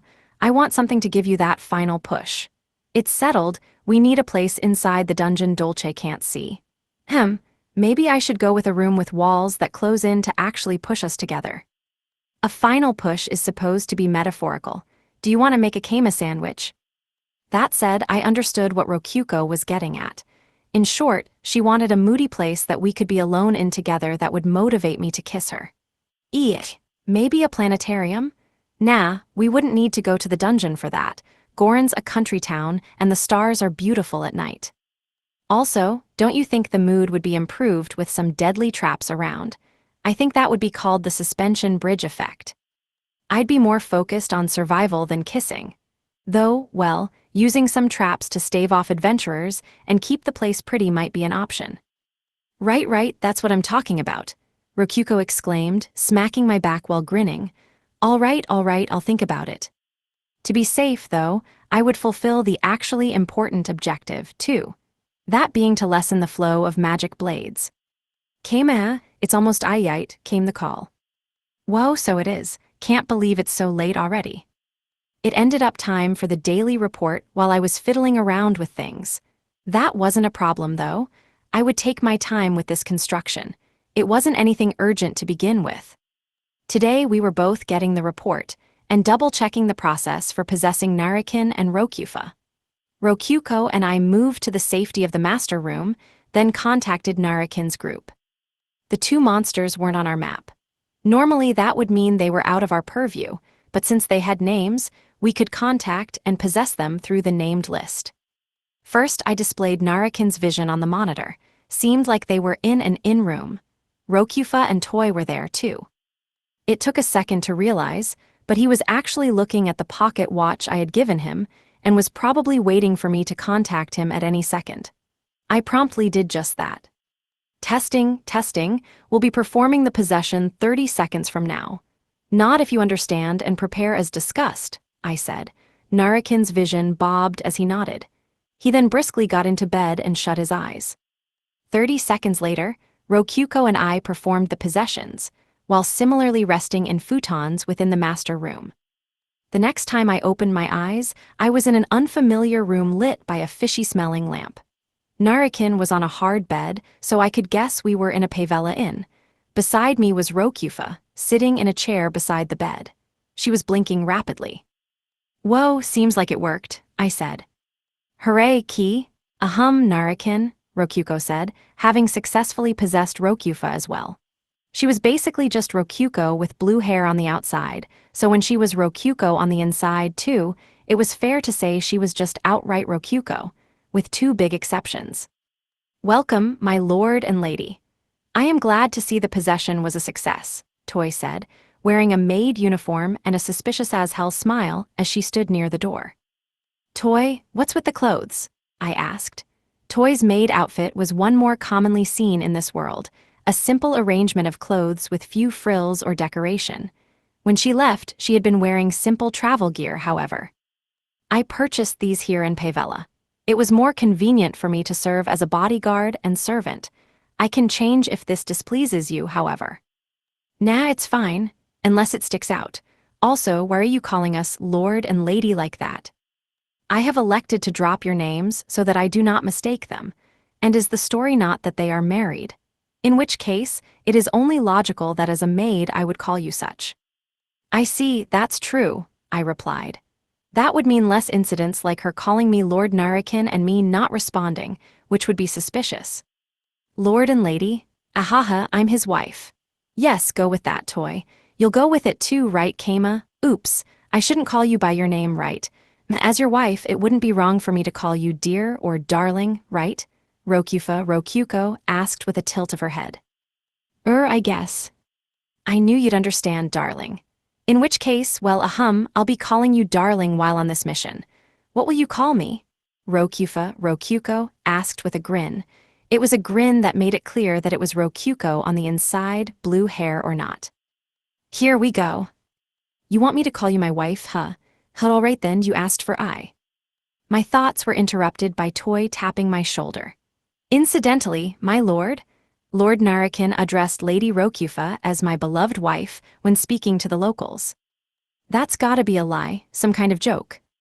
No, I did. Is there a problem with it? Came a voice in my head. It was the telepathy. I looked at the table and saw the bird in the birdcage. Narakin looked this way. Ah, Narakin, right, I see your possession work too. Indeed, I am here with my beloved wife, he said, which inspired Seaver Rokyufa to extend a wing around Narakin and hug him close to her. What, were you two lovebirds all along? Let me guess, Rokyuko told you to talk like that. Yes, Rokyuko kindly educated us. I looked at Rokyuko. She was giving me a smug grin. Hey, now darling, you know what to call me, right? This was all part of your evil plot. What are you teaching these young, pure dungeon monsters? We were interrupted by a heavy sigh. It sounded like a deflating balloon. My lord, my lady, you may flirt as you wish, but please do not do so all day.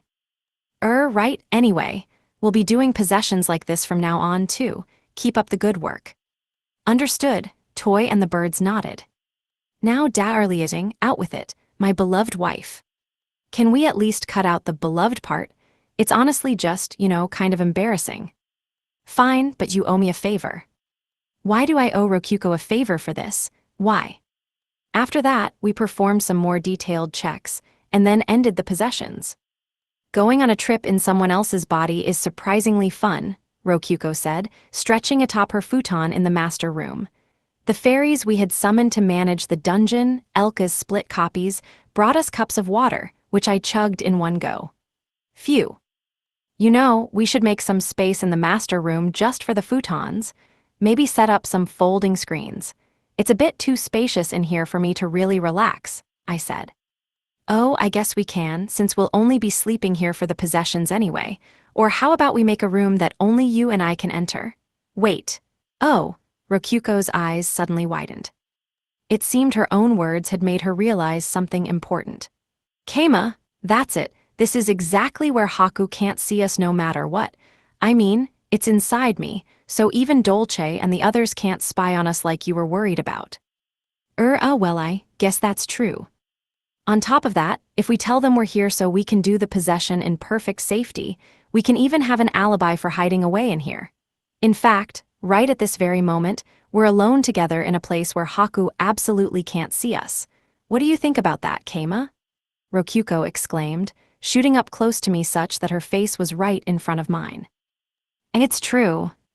It is. And what, if you're worried about Elka or whoever seeing, we can go a step past folding screens and just make a whole little room. We don't have to go to the demon realm or Dade to be alone, like, not at all. And that was that. Rokyuko gave a proud grin. Well, about that, Rokyuko. What? Dolce and the others won't have to come inside to know what's going on. If you grin like that, they'll figure it out in a second, I said, which made Rokyuko shut her mouth. Dolce and the others weren't incompetent. Rather, they were absurdly overcompetent. If we tried to hide and be all lovey-dovey in secret, they would be able to tell just from our mood. I'll try to contain myself. I don't think I could myself, so I'm just not gonna try. It'd be so obvious they'd interrogate me an entire day until I cracked. So at the very least, we need to wait until we don't need to guard against Haku, and we can kick out her spies. Wait, why you're the one who wouldn't be able to hide it? I guess it can't be helped then. Rokyuko gave a big grin. From there, we returned to the inn, and Dolce immediately appeared and gave us a deathly flat stare, asking whether anything had happened between us. Her eyes were glowing red, so she was probably asking with the lie detecting skill. It seemed she had been curious about why Rokyuko looked so happy. Yeah, I rest my case, Rokyuko. Anyway, while Narakin's group was on its way to the Holy Kingdom, I decided to modify the dungeon. If I wanted to stymie the flow of magic blades, I could just put normal swords in the rooms instead of magic blades, but Rokyuko was less concerned about that and more concerned about how far the conquering had progressed. It seemed that dungeons had this instinctual urge to forestall progress that invaders were making toward conquering them, even if they had a safe zone buried deep within them that was completely untouched. She sure has gotten cocky since I first met her as a baby dungeon with one hallway and one room, not that I mind. Feels kind of like she's finally grown up and learned some shame. Thus, I had no time limit for the reconstruction or any sort of deadline. I could go as slow as I wanted without ticking Rokyuko off. I wanted to go slow here since I didn't want to make so many sudden changes that people started calling it a paradigm shift. I chilled in bed in the master room, trying to think up some ideas for a good date spot, when suddenly my storage opened on its own and Soto stuck her head out. Papa, Toy and the others already left. Soto's storage dungeon remained connected even inside the master room. That made sense considering I myself was the dungeon's source, but still, I would like for my daughter to respect my privacy. Why did you let them go? I mean, because they were ready. So mean, Niku and Toy hadn't given me their twin set socks yet. I know that you've been withdrawing their matching, maid socks into your dungeon. Those are from the maid set, not what I'm talking about here. Geez, how do you not even know that, Papa? Soto yelled, angry for some baffling reason. Listen up, Papa. The twin set is not their uniform, it's their casual clothing. In short, you could call it what they wear when their guard is down, and they're being more their real selves. On top of that, they're wearing matching socks as twins, the pinnacle of a tight bond. Their socks will be not only twice as good as usual, but twice more so 4 times as good. It seemed Soto was more obsessed with clothing than I was. Maybe that was Rokyuko's influence. At this point, my only option is to barge into their storage and retrieve their musky, travel-worn socks myself. I want to eat socks full of holes. No way, it's a secret that you can connect to other storages, all right. Grrr. I stroked Soto's head to calm her down. Her silky black hair sure felt nice. By the way, Rokyuko wants me to make a wondrous date spot in the dungeon. Got any ideas? I asked, hoping to distract her from her still-burning wrath. A wondrous date spot. Like a sock store, maybe? I think it'd be wondrous to have a place where I can eat as many used socks as I want. That would be pretty amazing, but try to keep in mind that kind of thing is extremely abnormal, I replied. Normal people decidedly did not eat socks. What about something more normal, like a museum of art with only sock exhibits? Not normal either, I would be interested though. Okay, seems like I have to teach my daughter exactly what normal means. Obviously, any spot will do as long as you and Mama can be together. I feel like Rokyuko would say the same, but I trailed off. It was a bit hard to tell my daughter that Rokyuko had asked for a romantic spot to give me a push since I was too much of a virgin to do it on my own. In that case, you should just ask everyone else. I'll go do that. What? Before I could say anything, Soda was back in storage. My daughter had extremely high mobility. I had no idea things would end up like this. Attention, attention please. We shall now begin. The dungeon competition? Ray declared in the master room at night, once everyone had finished their work in the inn. Beside her was a whiteboard with the words Dungeon Competition written on it in marker. Gathered were Kinu, Narine, Ikika, Niku, Sodo, Elka, and even the Silkies. You could say everyone but Rokyuko was here. Why is this happening? I wondered aloud. You wish to gather input regarding modifying the dungeon for Rokyuko, Master, so we elected to give our all into helping you, Ray said. Rokyuko wasn't here out of concern for spoilers.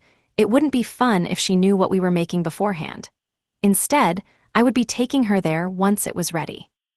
We've all brought ideas we're extremely confident in, Ray declared. Surely some among them will please you, Master. Now, we're pressed for time, so let's begin with instructor Ikika and Kinu. Ikika and Kinu were the top batters, it seemed. They stepped forward to stand by the whiteboard. Okay dudes, I'm up first. Testing, 1, 2, 3. K, my thought is there's one thing this dungeon's hella missing, and that thing is food.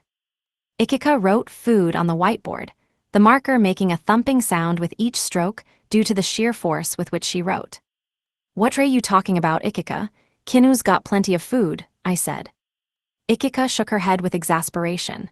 The inn does, sure. Kinu's grub sure is fine, for real, but I'm thinkin' we need a place where we can really go to town. I was pretty sure she was the only one who needed or wanted such a place.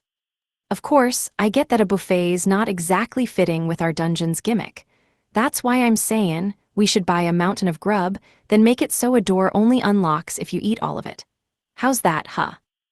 I would be in charge of the cooking, of course, Kinu said with a hand on her chest.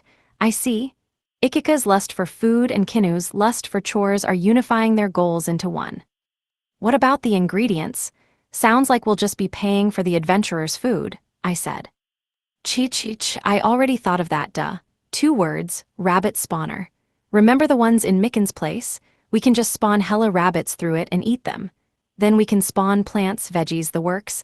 Am I right, Kinu? Indeed, there are also herb spawners. We will not lack for flavors. As Ikika and Kinu said, with the dungeon's spawn function, we could get as many ingredients as we wanted with only a single initial cost. We could also do this for the inn's kitchen as well. But still, that would be too much of a burden on Kinu. You want her to make food for the dungeon while working? I'm not gonna allow that. But I can make food in an instant with the chef skill. It won't be a problem. No, not to mention, we'll go bankrupt if anything happens to Kinu. The chef skill only let her make food in an instant from our perspective. Time still moved normally for her, so essentially she would be stuck working constantly in a hellish time prison. Fine. You can just teach a golem some of Kinu's recipes then, dude. What? Kinu exclaimed. Vikika, you're betraying me. What else can I do? Master said no, girl. That made sense. No point not having golems do the dungeon gimmicks, cooking or not. I could just have them learn automatic recipes like I had taught them to play music in Micken's dungeon. You've got your in work, Kinu. It'll take time to teach golems, but it's a possibility. NGH, if you insist.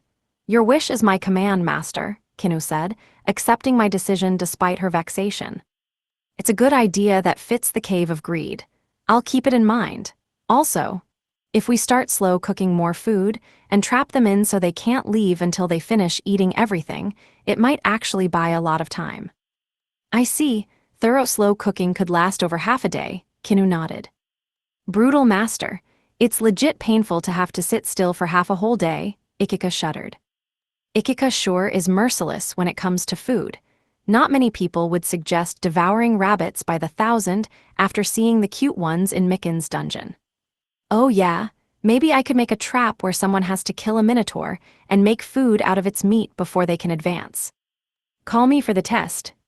I will handle matters if the golem cannot, Kinu said firmly, then sat back down with Ikika. Not a bad first suggestion, really, though it was hardly a date spot. It's nice that we could reuse the blood from the food as my snack, very efficient. In any case, moving on. Sodo and Niku, please step forward. And so they did. Akahe, our idea is, a room that shows off treasure? Sodo exclaimed. She erased the text on the whiteboard and Niku wrote treasure on it. In short, there's a room with treasure everyone wants in the labyrinth that absolutely cannot be entered by any means. Put windows on it so people can see inside. Ooh, and that's it, they'll just be super curious about the wondrous treasure. Distractions can be fatal for adventurers. The idea is to make that happen, Master, Niku explained.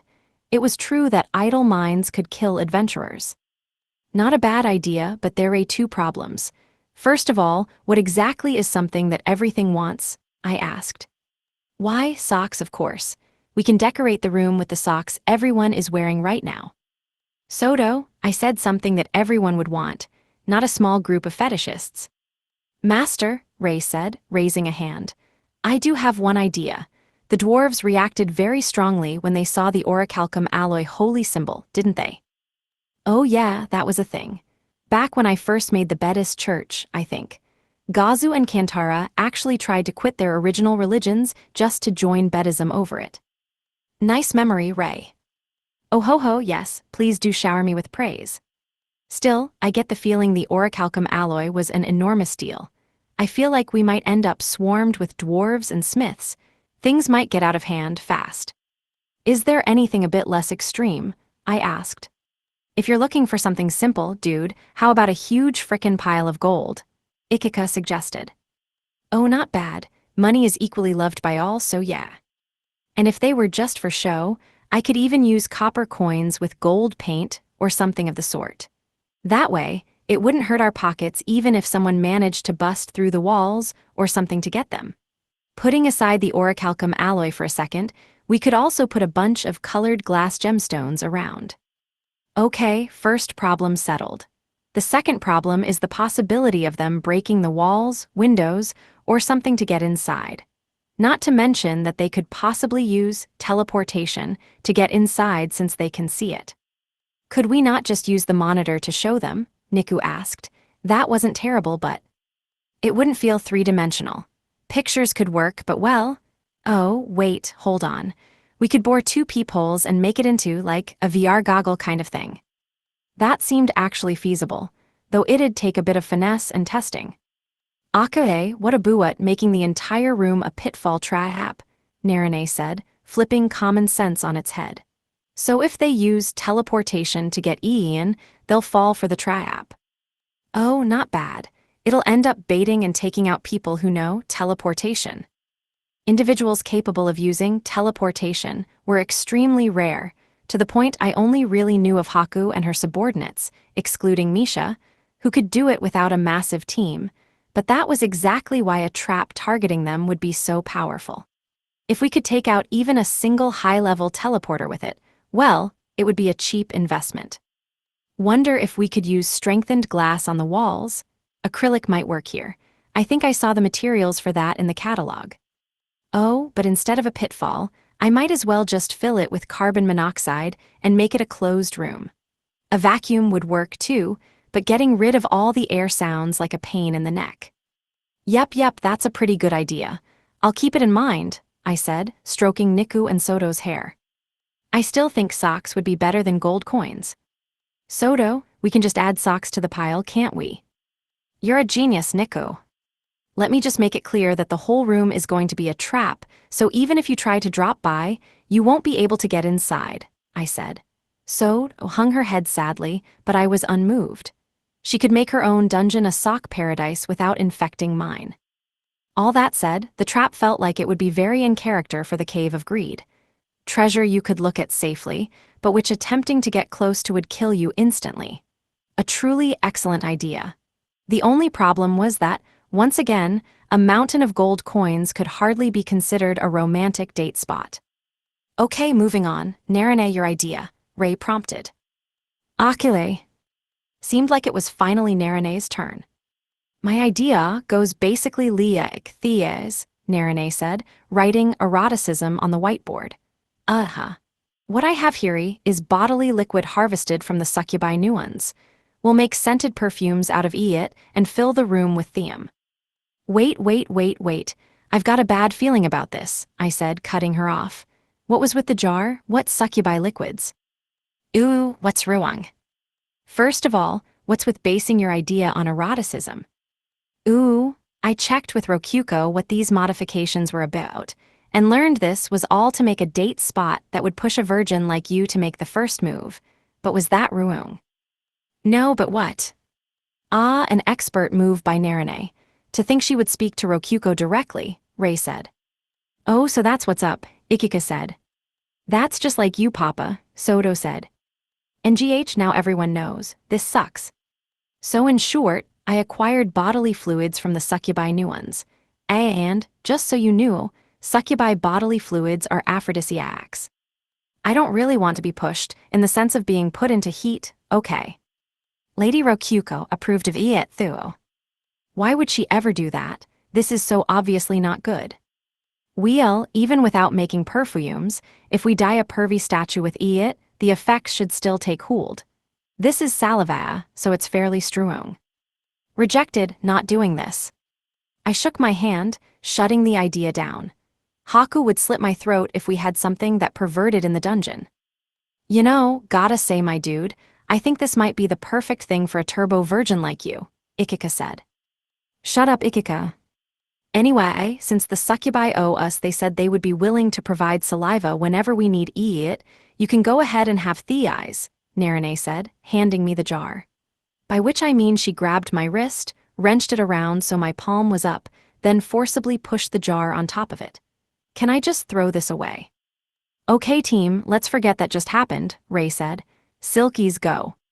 Roger, all three of them exclaimed at once, standing in unison. Hannah, the one with the white hairpin, wrote mini labyrinth on the whiteboard. Our idea is to make a labyrinth. Not a big one like what we have already, but a smaller one, Nicole, red hairpin, said, and Pio, yellow hairpin, continued for her. Like, you dig lines into a wall, and you have to solve that maze to move forward. As always, the three Silkies sure were a close trio. I see, so it's like a puzzle. Yes, and digging the lines into the walls is what's key. The lines will collect a lot of dust. We want to clean the dust. Come on, don't just bear your lust like that, you three. At least try to hide it a little. But it's a puzzle in a dungeon.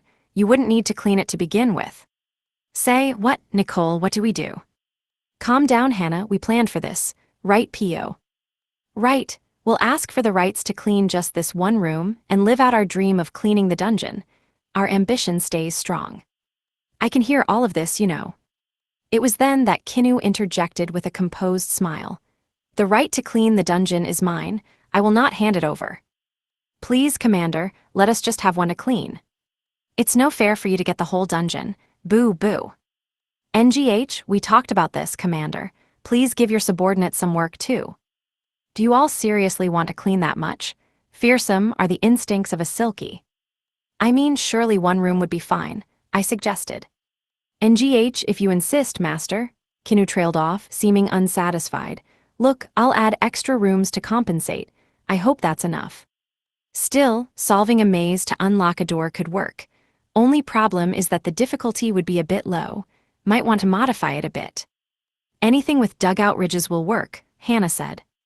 We won't complain as long as we get to clean. Same.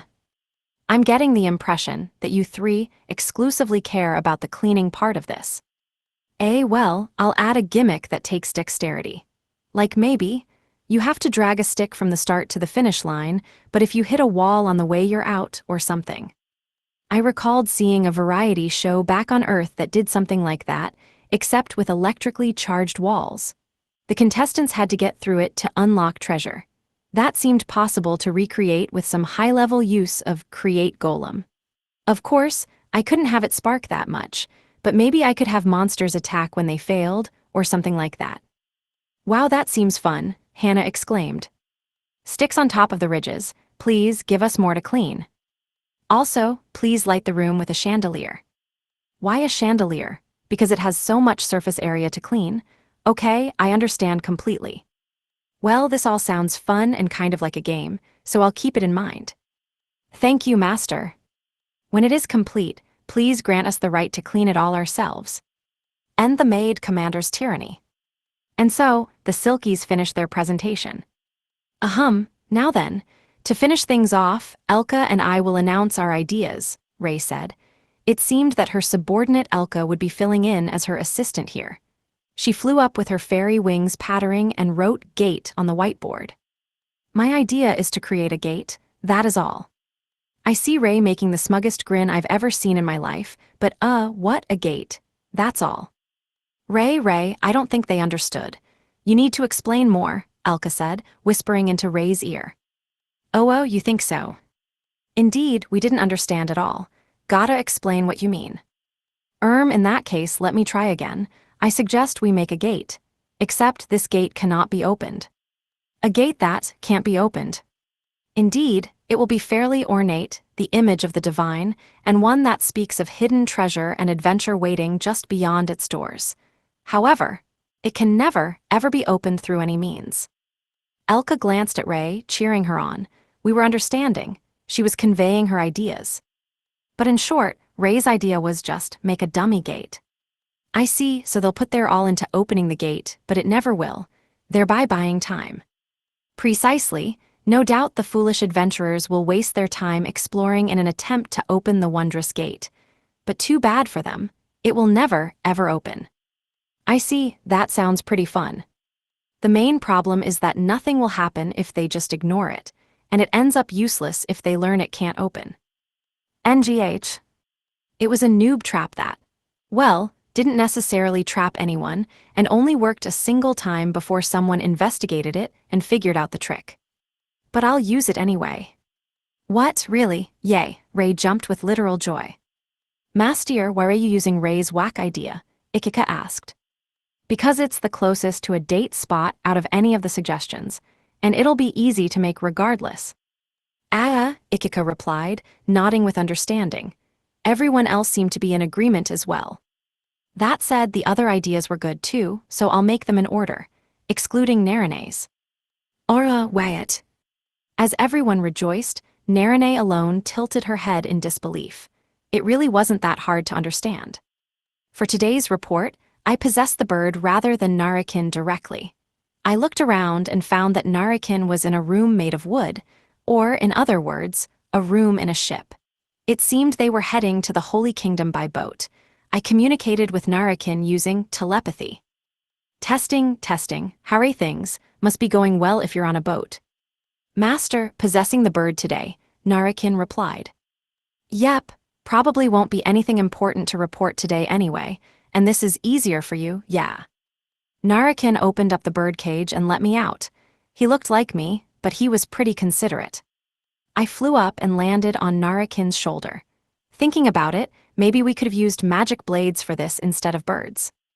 Lord Kama, in contrast, it is harder to possess inanimate objects, though I do not know the extent of the dungeon function's powers, and the living armor would likely not struggle to do so, Toy replied. That made sense. Indeed, I could likely do it, but I do not know about Rokufa, Narakin said. Yep, wait, did you just call Rokufa by her name? Yes, because there is no problem in doing so. He has a point. Did he only call her my beloved wife, at first on Rokuko's orders? I do call her my beloved wife when in public, of course. Isn't that right, my beloved wife? Indeed, darling, Rokufa began, then blinked. NNGH, oh, what's going on here? What's wrong, Rokufa? Ah, my lady is here. Rokufa's aura changed in an instant. Oh, so that's what the moment of possession looks like, I thought to myself while looking at Rokuko. Come on, Rokuko, say something before you possess them. Wait, that's you, Kama, so cute. Gah, quit it. Rokuko, grabbed me at once, and I flapped my wings in protest. I somehow managed to get my right wing out, which I smacked her hand with. You're chirping a lot, but you know I can't understand bird, right? Ehehe, so cute. Liar, I'm using telepathy, you can hear me. No, I can't. If you couldn't, you wouldn't reply. She stroked my head. Oh ho, that tickles, I almost made weird noises. I believe Master is requesting that you release him. Oh really, but I was just about to stick him in my cleavage. Right here, where it would be super comfy. I request that you cease. At Narakin's urging, Rokufa released me. Thankfully, I avoided learning what she planned to do with me in her cleavage. I settled back on Narakin's head. Bleh, Rokuko's been so, how do I say this, aggressive lately. It's hard for me to keep up. Toy extended a hand as I put my feathers back into place. Regarding that, Lord Kama, may I speak? Go ahead. It is common in Pavella bars for men to speak of how unusually sexy the nuns are in Goron. Perhaps they are responsible. You think the succubi are a bad influence on her. Indeed, after all, dungeons are influenced by the concepts surrounding them. I tilted my tiny bird head.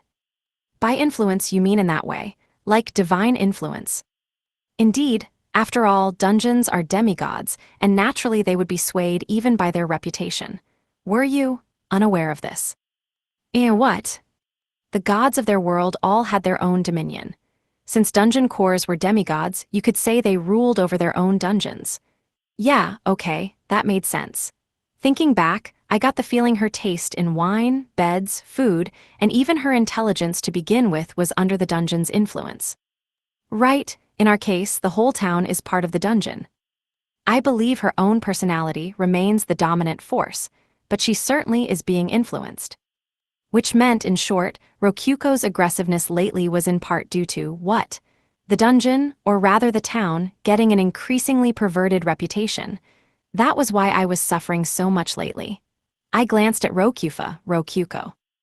My head is kind of spinning, it's like I just got drunk, she said. That would be because we are in a boat. The ground shakes beneath us, Narakin explained helpfully. A boat journey? Oh wait, this means we're on the sea? I've played at a beach before, but this is my first time being on open water. I want to take a peek outside. Then may I suggest returning tomorrow afternoon? It is presently nighttime, and it is hard to see in the dark on open water, so we are forbidden for safety reasons from going onto deck. Rokufa and Narakin were having their own chat while Toy and I talked. It was probably my imagination that she felt oddly sexy, but, for now, I would need to make sure the nuns changed outfits before their succubus power morphed them into something sexier. Frequency would be key here. I ended the possession and returned to the dungeon's master room, where Rokuko was sleeping defenselessly beside me. I was pretty sure she hadn't been there when I went asleep. Rokuko's eyes shot open, then looked at me with her shapely blue eyes and smiled. Morning, Kama. You shouldn't go off on your own like that, call me first. They said they were traveling by ship today, remember. I figured the meeting would be over in a snap. Geez, why do you even think we got Rokufa in the first place? Good grief, Rokuko said with a point, spinning her silky blonde hair around a finger. If rumors about the town have this much of an effect, rumors about the dungeon must be even more influential. I'm gonna have to keep this in mind when making the dungeon from now on. Which means, in short, Narane's slutty idea is going right in the trash. Yep. I spent the next few days observing the wide-open sea with Rokuko, and advancing dungeon renovations, until eventually Narakin's group reached the port city Pashiri in the Holy Kingdom. We had successfully entered the country, and could still possess them without a hitch. Our investigation could finally begin. Rokuko and I possessed Narakin and Rokufa, then stood on Holy Kingdom land. My wife, we have finally reached the Holy Kingdom, I intoned. We sure have, darling. The Holy Kingdom's buildings, or at least Pashiri's buildings, were white, square buildings made out of what looked like mortar, not too different from Pavela's, except in one way. I saw quite a few temple-esque pillars with vertical ridge decorations. That, and the people's clothes and faces, looked a lot different too. Is this supposed to be Greece? I asked aloud. What are you talking about? This is the Holy Kingdom. It seemed the common clothing in the Holy Kingdom was like wrapping white curtains around oneself in a style reminiscent of ancient Greece. The bulk of people on the main street were wearing toga-esque outfits. Narakin's group had changed clothes before getting off the ship, so they were wearing the same. Toy had acquired them, and thanks to that we blended right in. We would have stuck out like a sore thumb with our normal clothes. Bleh, I can feel the breeze on my crotch, I said. You do normally wear pants, or armor, I suppose, in Narakin's case. Feels like I'm wearing a skirt, though I mean I do have underwear on. Duh. My lord, my lady, the higher in status one is within the Holy Kingdom, the more frilly their clothing becomes, Toy said, still wearing the simple maid outfit she had gotten in Pavela. It seemed that was good enough for servants. Oh, I suppose that means we're fairly high in status then, Rokufa asked. As cute as ever, my lady. You appear exceptionally arrogant, especially with the pet birds. Arrogant, really? I muttered. Still, it was only we humans who had such cloth-heavy outfits. The smattering of beastkin I could see trailing behind people wearing similar clothes to us were wearing only pants. The men were half-naked, with the women wearing strips of cloth to cover their breasts, in what could be called the quintessential look for a slave. Their dead eyes went well with that. The elves were wearing pretty shoddy clothing as well. Dwarves did not seem to be here, nor any people-like monsters like the demon realm had. In turn, all of the non-humans were universally wearing slave collars. Seems like their human supremacism wasn't just for show. Indeed, in this country, some elves and the like are allowed to be servants, but beastkin are all slaves. There is even a law that for a free beastkin to walk down the streets is illegal, with their punishment being immediate enslavement. Seriously, we're not gonna end up as criminals for breaking some law we didn't know about, right? I believe you will be fine, as this country is reasonably kind to humans. I will interject if I believe there will be problems. In any case, it seemed that beastkin even wearing half-decent clothes in this country earned leery looks. Frilly, fancy clothing was out of the question. They would say to their face, "Why are you wearing better clothes than people, you animal?" Beastkin were at best sex toys, and at worst meat shields or food for monsters. Didn't matter whether they were dog beastkin, lizard beastkin, or what. Avians beastkin with wings were treated especially harshly since they were seen as insulting angels, the servants of the god of light. Man, beastkin sure are treated like trash here. No surprise they all have dead looks in their eyes. Hang on, I feel like Toy's outfit will stick out a lot then. She's a beastkin after all. Or wait, now that I look, her tail and ears are gone. Huh, what happened to your ears and tail? I erased them with a magic brew known as Cheminicution. Naturally, they are of the Chaos brand. Oh, and fear not. There will be no problem if the deception is revealed, and it is not illegal either. As you can see, I am wearing a collar, as is required of me, Toy said with a smile, pointing at the collar that didn't even work on her. She truly was a slave in name only. She was the one taking the lead here as she guided us down the road. Either she had been here before, or she was just fearless, but either way she was a reliable ally here in this unknown land. Oh yes, you two, you are noble adventurers, granted the status of Class 2 citizens. The ranks were easy to prepare officially due to your baronage in the Empire. Glad that you are not semi-Class 2 citizens, no. What's the difference between them? Class 2 citizens can sue Class 1 citizens, which makes them more convenient in general. Which means semi-Class 2 citizens can't sue no matter what happens. That must be the difference between commoners and nobles, all right. I get it. That said, humans are rarely exposed to violence, so I don't believe it will be relevant. And if something does happen, just mutter to yourself, "Bleh, this is a waste of time, I just want to fuck up some dungeons," as if those were your true feelings. That will solve most incidents peacefully, she said. Rokuko, and I exchanged glances, not really sure if that was a joke or not, and continued following her. Eventually, we reached the inn we were staying the night at. We were guided to our rooms, which were decorated just like Pavella's rooms and had equally hard beds. "So what's the plan?" I said. My lord, I believe that is your decision. Why did we come to the Holy Kingdom in the first place?" Toy asked rhetorically. "Why did we again? Oh, just kidding. Of course I remember." "Sightseeing, right?" Rokufa suggested. "No, it's a job from Haku. Why are you making this a honeymoon?" I poked her cheek. "Anyway, hopefully somewhere is blatantly suspicious. We gotta go gather some intel. In which case, I do have some valuable intelligence. Artificial dungeons are known in this country as properly managed dungeons. I shall search for them as well. In the meantime, there is something I would like for the two of you to do." "May I ask?" Toy said. "What, you want us to take guild quests here?" "No, sightseeing," Toy said with a nasty grin.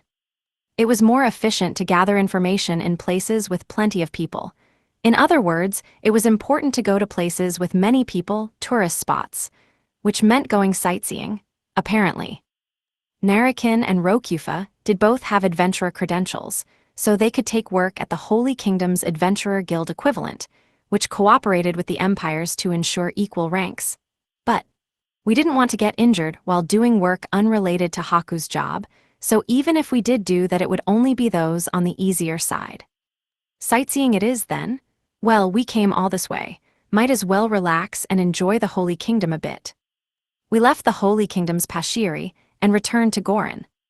I left the chief residence with my pillow, figuring that going on walks occasionally would be a good idea. On the map, I had a perfect place for napping in the sun alone. It was a wonderful backyard-esque location that I had had my eyes on for a long time. I brushed aside some undergrowth, found the shade, and set up my perfect sleep spot.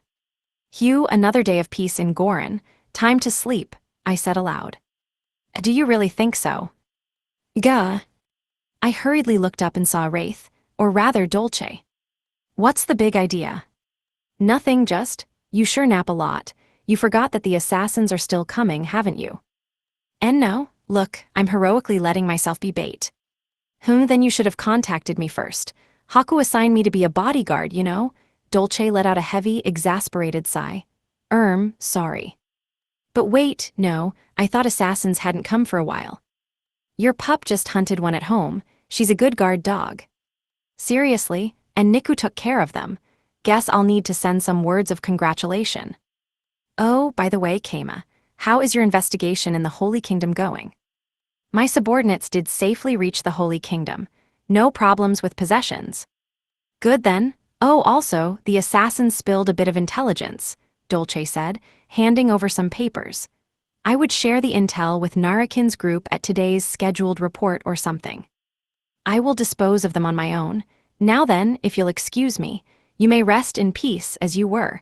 I will keep a close guard over you. Consider the sleep paralysis I provide a nice bonus. I think it'll actually make it harder for me to sleep." Incidentally, she actually did give me sleep paralysis. That was kind of a valuable life experience in a way, but anyway, I gave the intelligence to Narakin's group as soon as I could at the report. Seems like there was some bigwig in Underling that tried to assassinate me. We don't need to kill them in turn or anything, but we might as well check it out. "The city of Underling, you say? Master, what a coincidence. We have already gone to Sunblist after today's intelligence gathering," Narakin said with a nod. They were staying in an inn with bigger beds than yesterday's inn. It seemed that was because they had mobilized on some intelligence. They sure were motivated. According to Toy's intelligence, Underling was a city limited exclusively to humans despite having the motto of, "All are equal beneath the light of God." Is that correct, Toy?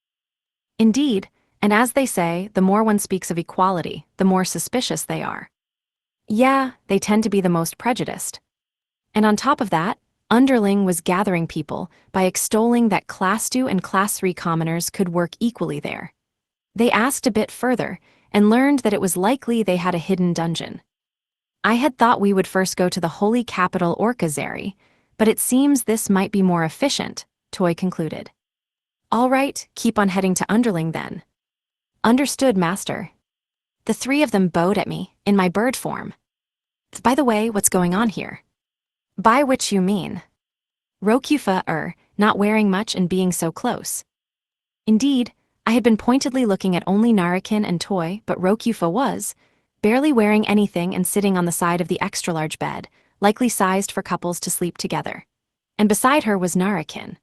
I had been staring his way, but they likely planned to sleep right after the report and magic stone replenishment, but regardless of whether Rokyuko was inside, I didn't know where to look, and since she was basically Rokyuko's twin, it was rough. Guessing my thoughts, Toy grinned. Oh my, you do know these two are a married couple, yes? There is nothing strange at all about a wife wearing a dressing gown to bed. Is there anything wrong with them being so close? I see, my apologies for not noticing sooner. My lady, you are Keima's belongings, you should remove the rest. My mistake. If you'll excuse me, Rokyufa said, attempting to strip even further at Toy's prompting. I hurriedly stopped her.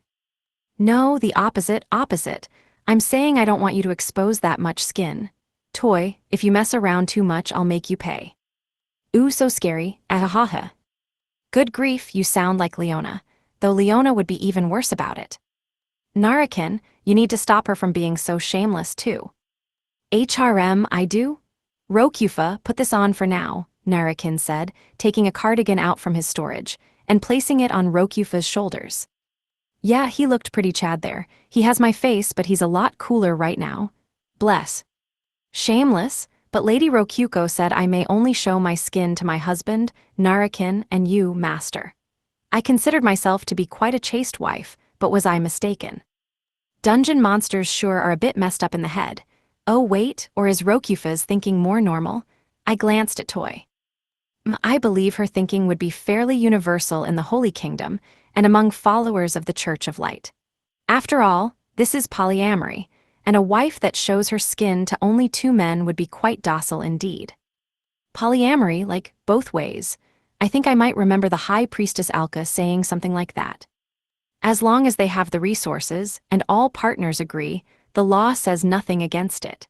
It is common even among Class 2 and below citizens to enter dungeons as a party and end up a family. In the Holy Kingdom, it was normal for each family unit to have multiple husbands and wives, with them forming more of a collective than what most would consider a family.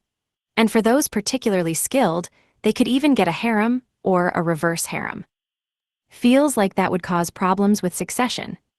The children born are raised as the children of all. This country's culture prioritizes education and skill over bloodline, so there are no significant problems.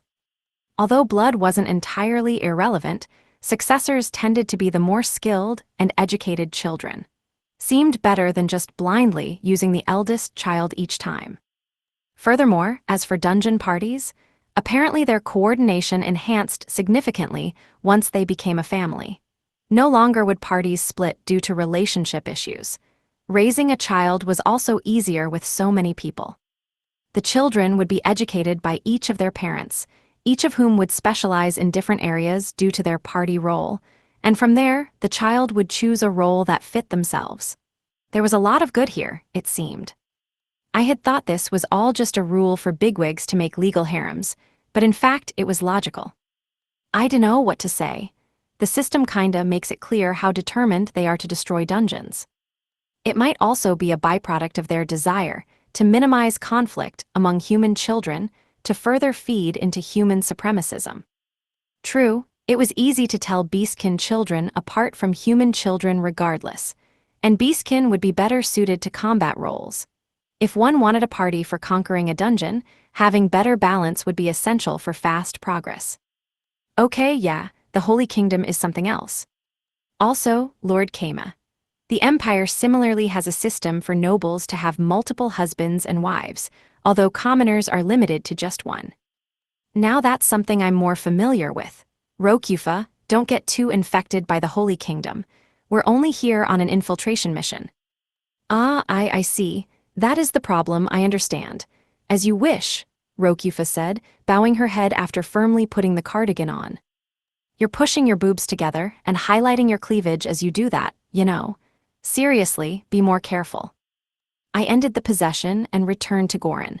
Today I tried possessing them from an in-room rather than the master room. Then I noticed someone was inside my futon. They felt highly familiar, and a peek showed Niku had infiltrated it. She had come to serve as my bodyguard/Dakimakura. What a hard worker. Anyway, it had been bedtime in the Holy Kingdom, and it was bedtime here. I decided to just go right to sleep with Niku. NNM, master.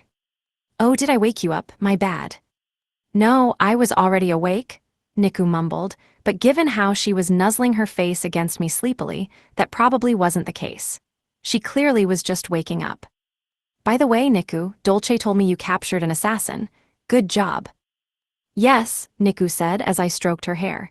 She wagged her tail and gave proud sniffs. As always, she was great at conveying emotions with everything but her face. That was in sharp contrast to Toy, who always wore a smile but kept her emotions hidden. I think you deserve some kind of reward. What do you want? More Dakimakura work. Nah, I mean, you always do that anyway. I'm thinking more like making something out of orichalcum maybe. What would you want? I was making a thumb-sized orichalcum golem with regularity using the boss spawner that father had given me in the past. It wouldn't be too hard to make an accessory out of it. In that case, I would like a knife. Orichalcum is light, isn't it? Niku asked. What if I made only the blade and tip out of orichalcum? That would make the weight equivalent, and only the sharpness and hardness would be different. That then. Roger, guess I'll make 2 since you dual wield. Could I have 4, with Sodo making 2 copies? We could have the kobolds use copied knives, sure. It was rare for Niku to ask for so much, and I easily nodded. And with that, I used a bit of create golem to modify the orichalcum. I replaced the edge and tip of an iron knife with orichalcum, basically like retempering a sword, although no tempering had been done. Incidentally, some people had a bias against tempered swords since they often were fragile and fell apart. In short, since orichalcum was the absolute opposite of fragile, this would become the strongest blade. Now I just need to finish it. Orichalcum was too hard to sharpen, so I had to make the blade part as well. I just softened it, then pincered it from both sides to make it thin. I finished the job by making it maintain the thinness. Should I make it a golem blade as well? Meh, I guess I will. They're done, my time. 4 and 30 minutes, superb. Here you go then. Thank you, master. Niku's tail wagged happily as she slid them into her sheaths. A lowly rejoicing over receiving weapons, I think I might have raised her slightly wrong. So this is it, huh? I said. It's quite a wheat field, Rokifuko replied. We were visiting Underling while possessing Narakin's group and found it was an affluent city surrounded by grain just like the north of Tsia. However, unlike the flat plains of North Tsia, there were many tiny hills dotting the landscape, causing the fields to rise and fall with them. Rokifuko put a hand over her eyes and whistled while peering down at the fields of wheat. Glad to see she was having fun.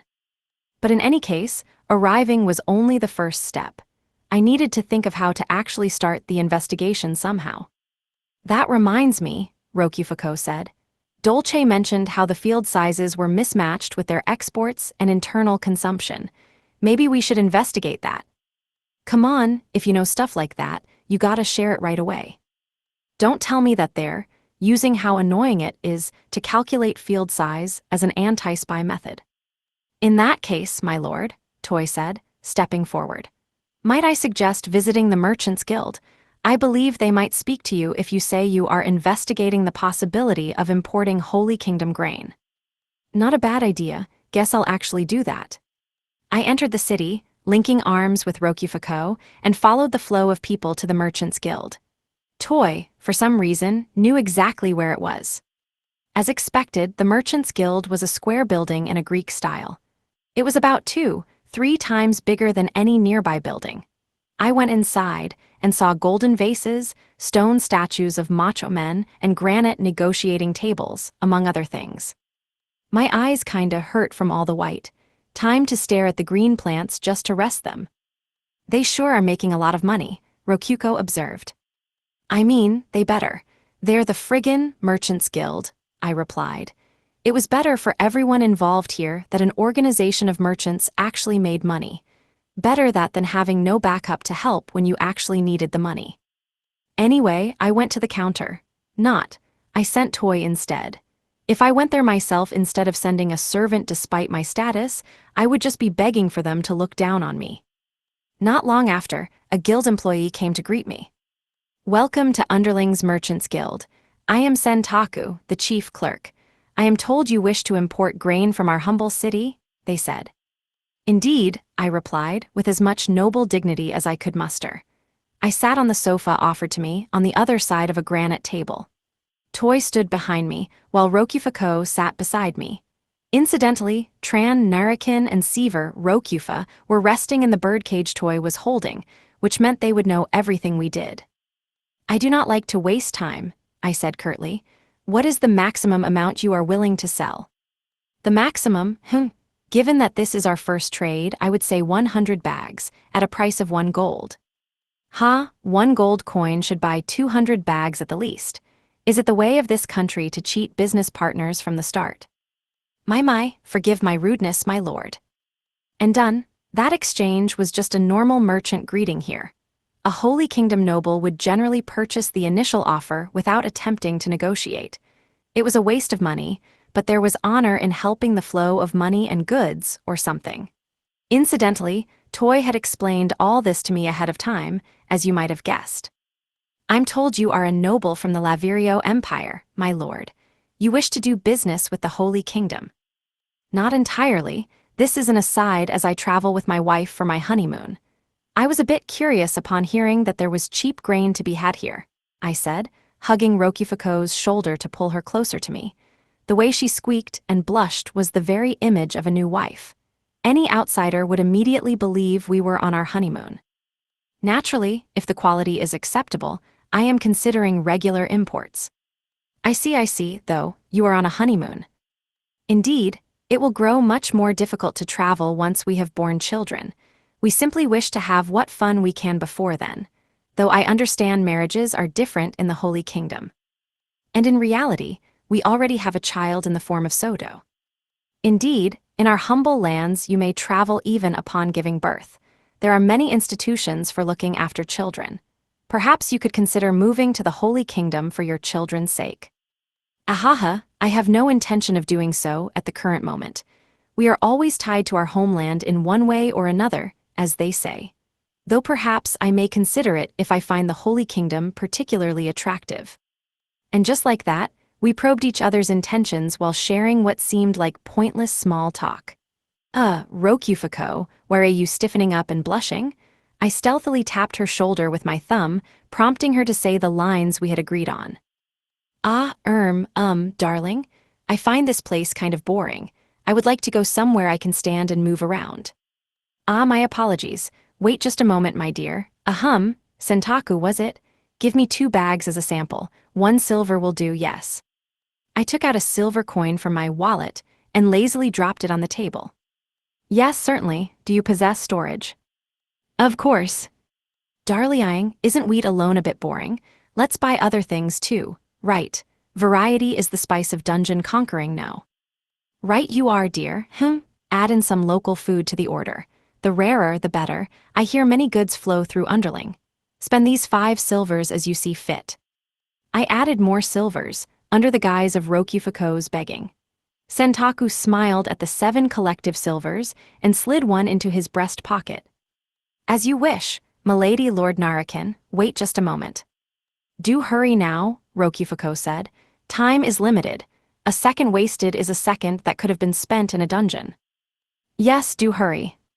Sentaku stood up, called an employee, and headed to a different room.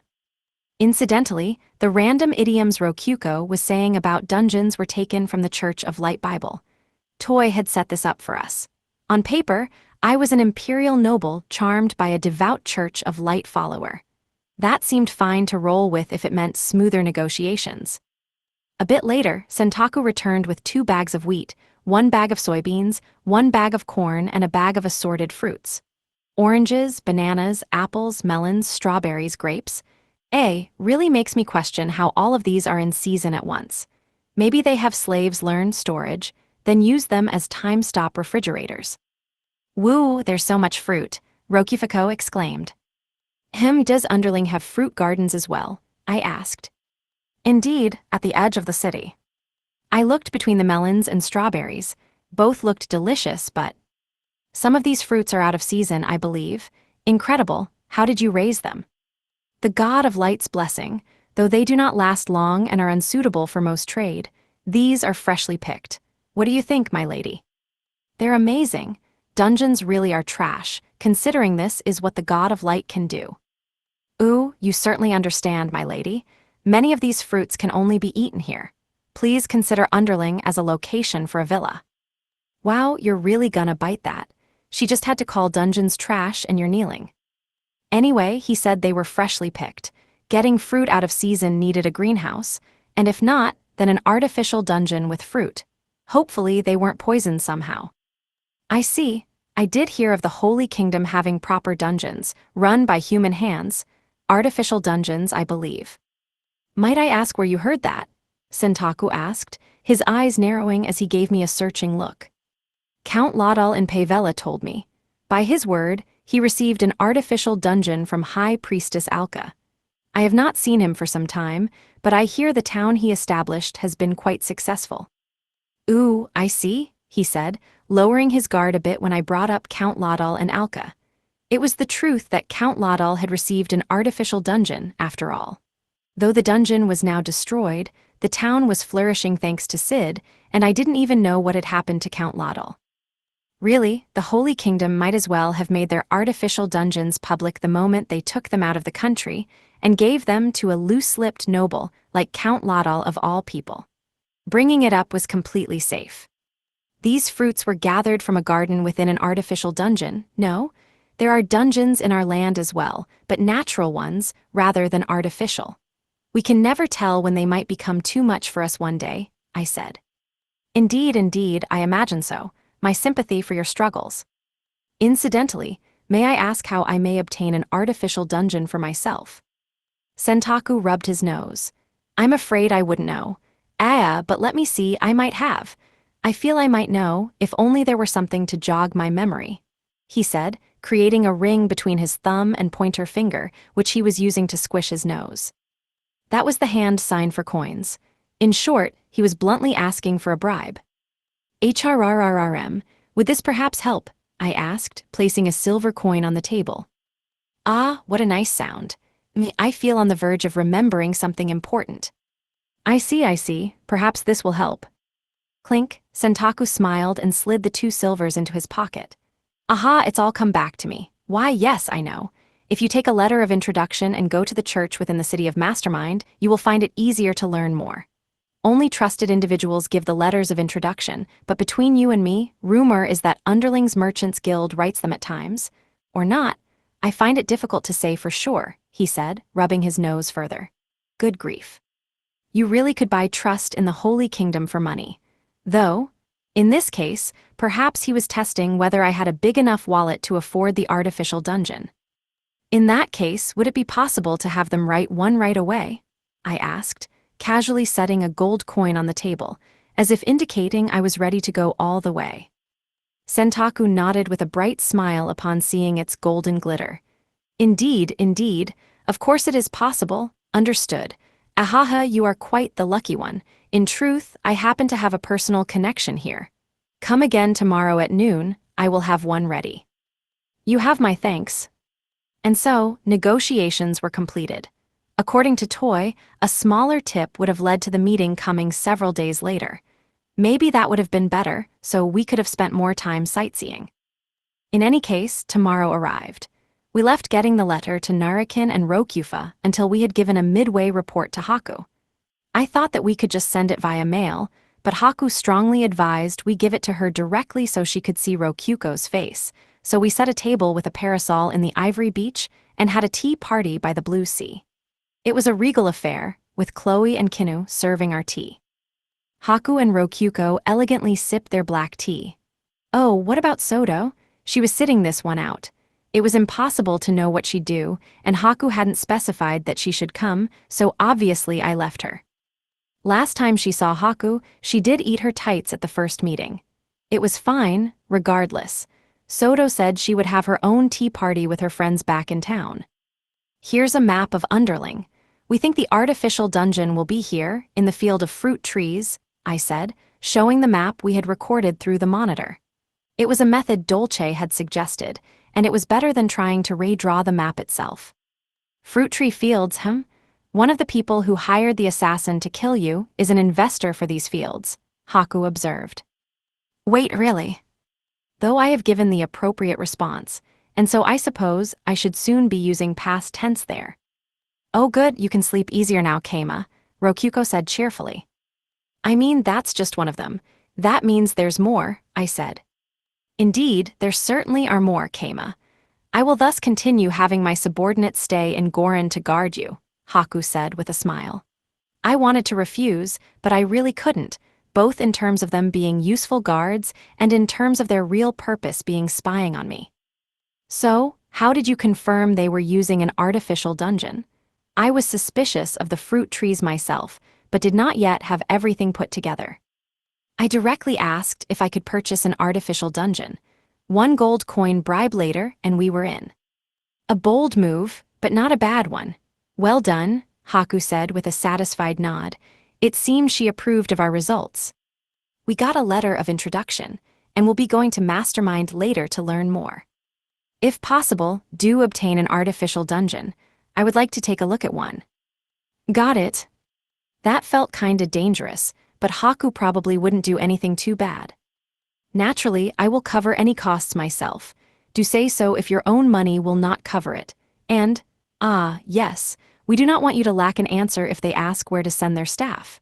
I will make this beach area Baron Narakin's territory. And so, Narakin became a landowning noble. In a way, that put him above us, since we were on Sia land. And up Narakin goes, Rokyuko observed. Though his territory has exactly 0 citizens. Still, you could say a newly risen baron suddenly became a landowning duke or something of the sort. Rokyuko was right in that his status was shooting up. That was Chloe's cue to bring a bag of gold. War funds for purchasing the artificial dungeon, apparently. She set it on the table, such that the gleaming gold coins were visible. It was about as big as the bags Wataru would bring, so probably around 100 coins were inside. Don't be afraid to take it, Haku said. It is in part payment for the information you have brought us. Right. This was still just a midway report, and we hadn't found a trace of the actual factory for artificial dungeons, but that was still worth 100 gold to them, apparently. It was easy to forget, since Wataru dropped that much like it was nothing, but this was still 100 million yen in Japanese terms. Isn't this a bit much? I asked. Not at all, your information will be quite useful. Remember this well, Keima. If you are stingy with rewarding results and information, then you will suffer greatly one day. I'll keep that in mind. Haku covered her mouth and laughed. Information is valuable, don't be cheap. Got it. With that in mind, perhaps it was time to reward Narakin's group. Side chapter, Narakin and Rokyufa's time off. We may have some time off, and sightsee as we wish, Narakin asked. Yep, you can spend the next week however you like, it's all free time. Keima, his master, replied through the bird he was possessing. Keima had given a report to his own superior, the top of the Empire Haku, and upon receiving a reward decided to share it with Narakin's group, it seemed. We sure rushed to Underling after all, and we were never in much of a rush in the first place. Now's a good time to take a break. We can get back to work once we go to Mastermind. All right. Understood, Master. Also, Rokyufa. As a special bonus, you too can use up to 5 golds however you like. Thank you. All right, that's it. Later. Keima ended the possession, and Tran returned to its birdcage on its own. Rokyufa let out a sigh. 5 golds was enough for a family of commoners to live 2-3 years without working, if they spent wisely. Far too much for a week of tourism. 5 whole golds for a week. Master must be very upset that Haku dealt with those that hired an assassin to kill him before we did. Don't you agree, Narakin? Yeah, he said it's a special bonus, but we didn't do anything special. These 5 golds must be his way of saying, you have a week, here is your funding, show me results. Toy, who was listening while standing aside by a wall, shook her head. She believed Keima had genuinely wanted to give them payment and a break. Heroes often lost their grasp on the value of money upon becoming nobility. They certainly did work worthy of the payment, but regardless, by Toy's estimation, Keima had likely been paid around 100 golds, and he had given 5, thinking nothing more than that it was a small portion of the overall payment. She then guessed the truth entirely by assuming he had thrown the week of time on since he felt guilty about giving just a mere 5 coins. My lady, my lord. Lord Keima is more genuine than you may think, and I believe it would be wise to take his words at face value. He most likely just wants you to rest, Toy said, but the two of them collectively shook their heads on the spot. That can't be right.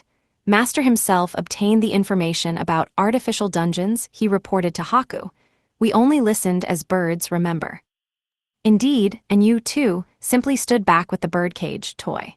Surely you can understand that 5 golds would be excessive as a reward for such little labor, no? Rokufa said. Oh, that makes it sound like I am being rewarded as well, Toy said with surprise, which in turn made Rokufa and Narakin give their own looks of surprise. Of course, you may ultimately serve another, but we are co-workers here. Isn't that right, Narakin? Rokufa asked. Absolutely. Now, let's all get together and think about how to spend these war funds. We're counting on your input, Toy.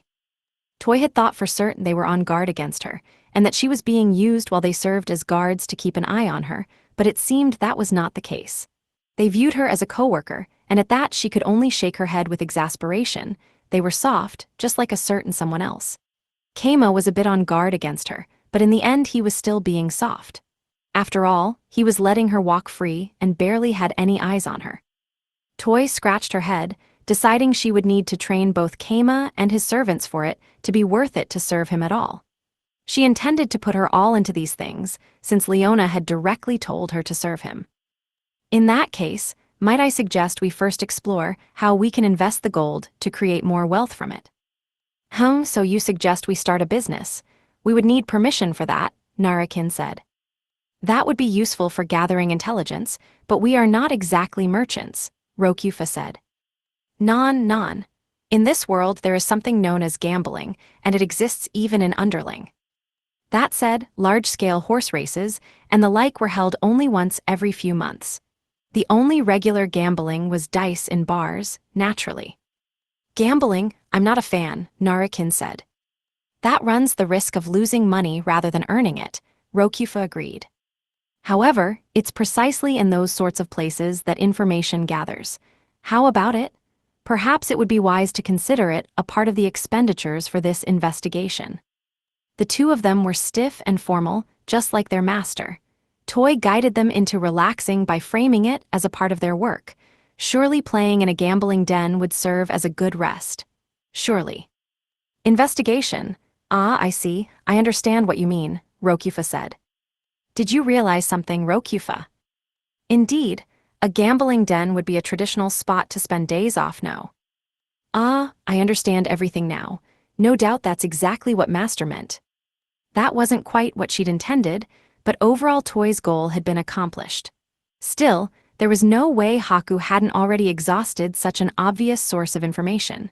Toy did not expect they would learn anything new there. He said 1 week, so I suppose we may spend 50 silvers a day, Rokufa suggested. Would it not be closer to 80? Narakin replied. Just to be clear, dividing 500 silvers across 7 days would be 71 coins a day, Toy said, flatly calculating it in a flash. Rokufa and Narakin were moved. In that case, we will take 70 per day as our funds, if we split that further between us. Rokufa began, her eyes wandering. 30 silvers each then, let us begin. 23 each, with 1 left over.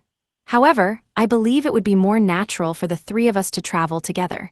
We make a solid trio, as husband and wife accompanied by a servant.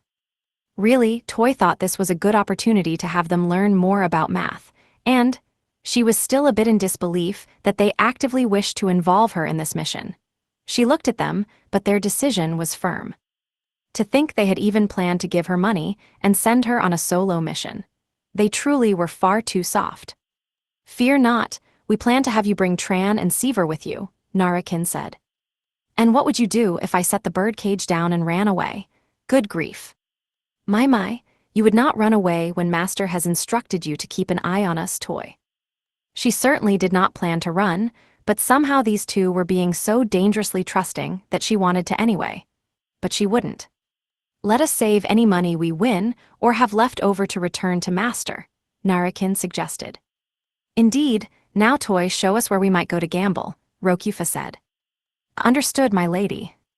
And so, Toy brought the two of them to a gambling den for a break under the guise of gathering intelligence. Days passed. Oh ho, now that is interesting, Narakin said. Hey, right, now about that deal we made. Of course, I will share my tips. Gahaha, I figured you knew what's up. Yeehaw, now I can get back to gamblin'. They were at a gambling den set on a main street in the Holy Kingdom. Narakin had piled up his chips while drinking and flicked 3 over, with each one being worth a silver each to the information broker. My lord, I would not say the information you just bought was particularly worthwhile. You think so? Indeed, what use would knowing about a quest for a lost pet serve? I believe you may be too drunk. As per Toy's observation, Narakin's cheeks were certainly red. Narakin was a living armor, but for the sake of his investigation, he was in human form. His human body was capable of getting drunk. Perhaps that was why he kept gathering exclusively useless information. However, isn't it interesting how the pet alligator was almost eaten by the group that found it? Is it? It's an alligator, not to mention the adventurer saved the alligator by buying it from them. Doesn't it bring you to tears? It cost a bit more than the quest's pay. Ahahaha, apparently he bought it to avoid having to pay the fee for failing the quest. Adventurers sure have it rough. Though I'm technically one myself, Narakin said. Well, if the quest was simply to find the pet, they could have charged the quest giver for the fee. The story would have been perfect if the conclusion was that it was all a scam meant to get money out of adventurers. Oh ho, now that is interesting. All right, you've earned a tip yourself, Toy. Thank you. Toy gave half-hearted replies as Narakin, in a good mood, gave her 2 chips. Well, this could still be considered a success overall, since they were taking a break. Still, I enjoy this roulette game. I simply do not run out of chips playing this, Rokufa said, sitting next to Narakin and playing roulette, which was largely identical to the Earth game since it was introduced by a hero. After watching the dealer throw the ball, she set down half of her remaining chips, 5, on the number 14. My lady, aggressive playing like that usually results in running out of coins immediately. Might I suggest betting more broadly? It's fine, I am sometimes right. And indeed, the ball landed on 14. Her bet was multiplied by 36, resulting in 180 total coins. The dealer wore a forced smile. See, I got more chips. And I suppose. That was not her getting a portion of Rokuko's luck. Rather, she was analyzing the ball's trajectory with her eyes and calculating where it would land. The angel species had exceptionally powerful eyes for observation. It was meant to be used on the battlefield. Naturally, her predictions were not perfect, but she was right 1 out of 5 times. The fact the roulette didn't have a spoke running along the inside of it like Earth roulette made it easier to guess. One might as well say she was predicting the future. If she bet half her coins each time, and won once every 5 times, she would indeed end up regaining her chips.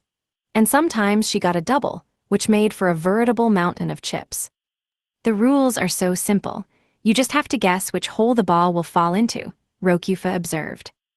There's still plenty of fun to be had indeed, Narakin replied, but he was grinning mainly since her winning meant he got to continue gathering information. She had one big right as her diminishing chips had almost sent them home. Toy sighed, they would be here longer yet.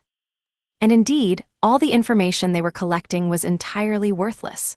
Someone dropped a yellow handkerchief, a mouse dug a hole into some wall, the owner of an item shop was cheating, and so on, nothing to do with their current investigation. What exactly was Narakin's plan, buying information about the best brothels in the red light district? Even if he reported it to Kama, the only response he would get was an evasive, "Gee, good to know." The only relevant piece of information was that an investor in the fruit field had suddenly died. That was likely one of those who had tried to assassinate Kama, only to be dealt with by Haku. No doubt the corpse was a dummy, while the real person was being tortured. Or so Toy presumed, in any case. Now, my beloved wife won again. Truly, we have been blessed by the goddess of fortune. Is there anyone who would like some of that luck to rub off on them? Give me a story, any stories my wife will find amusing, Narakin declared. Boss, buy my story. No, mine's buy mine. Ahaha, line up now, good fellows, speak your part. If Rokufa had simply been earning a killing on the roulette, they would have been kicked out in the blink of an eye, but since Narakin was showing off and handing out the chips like candy, the den was letting it happen. There was an odd balance being struck. And to take it further, the chips Narakin distributed were immediately gambled away back to the store by the customers. The improved activity meant the den was actually earning more than usual. The den was, overall, benefiting from them. Narakin's group were spending about 25 silvers each day themselves. Though even with that much spending, they still weren't going through the 71 coins they initially planned to use each day. So upon returning to the den, they bemoaned not meeting their quota.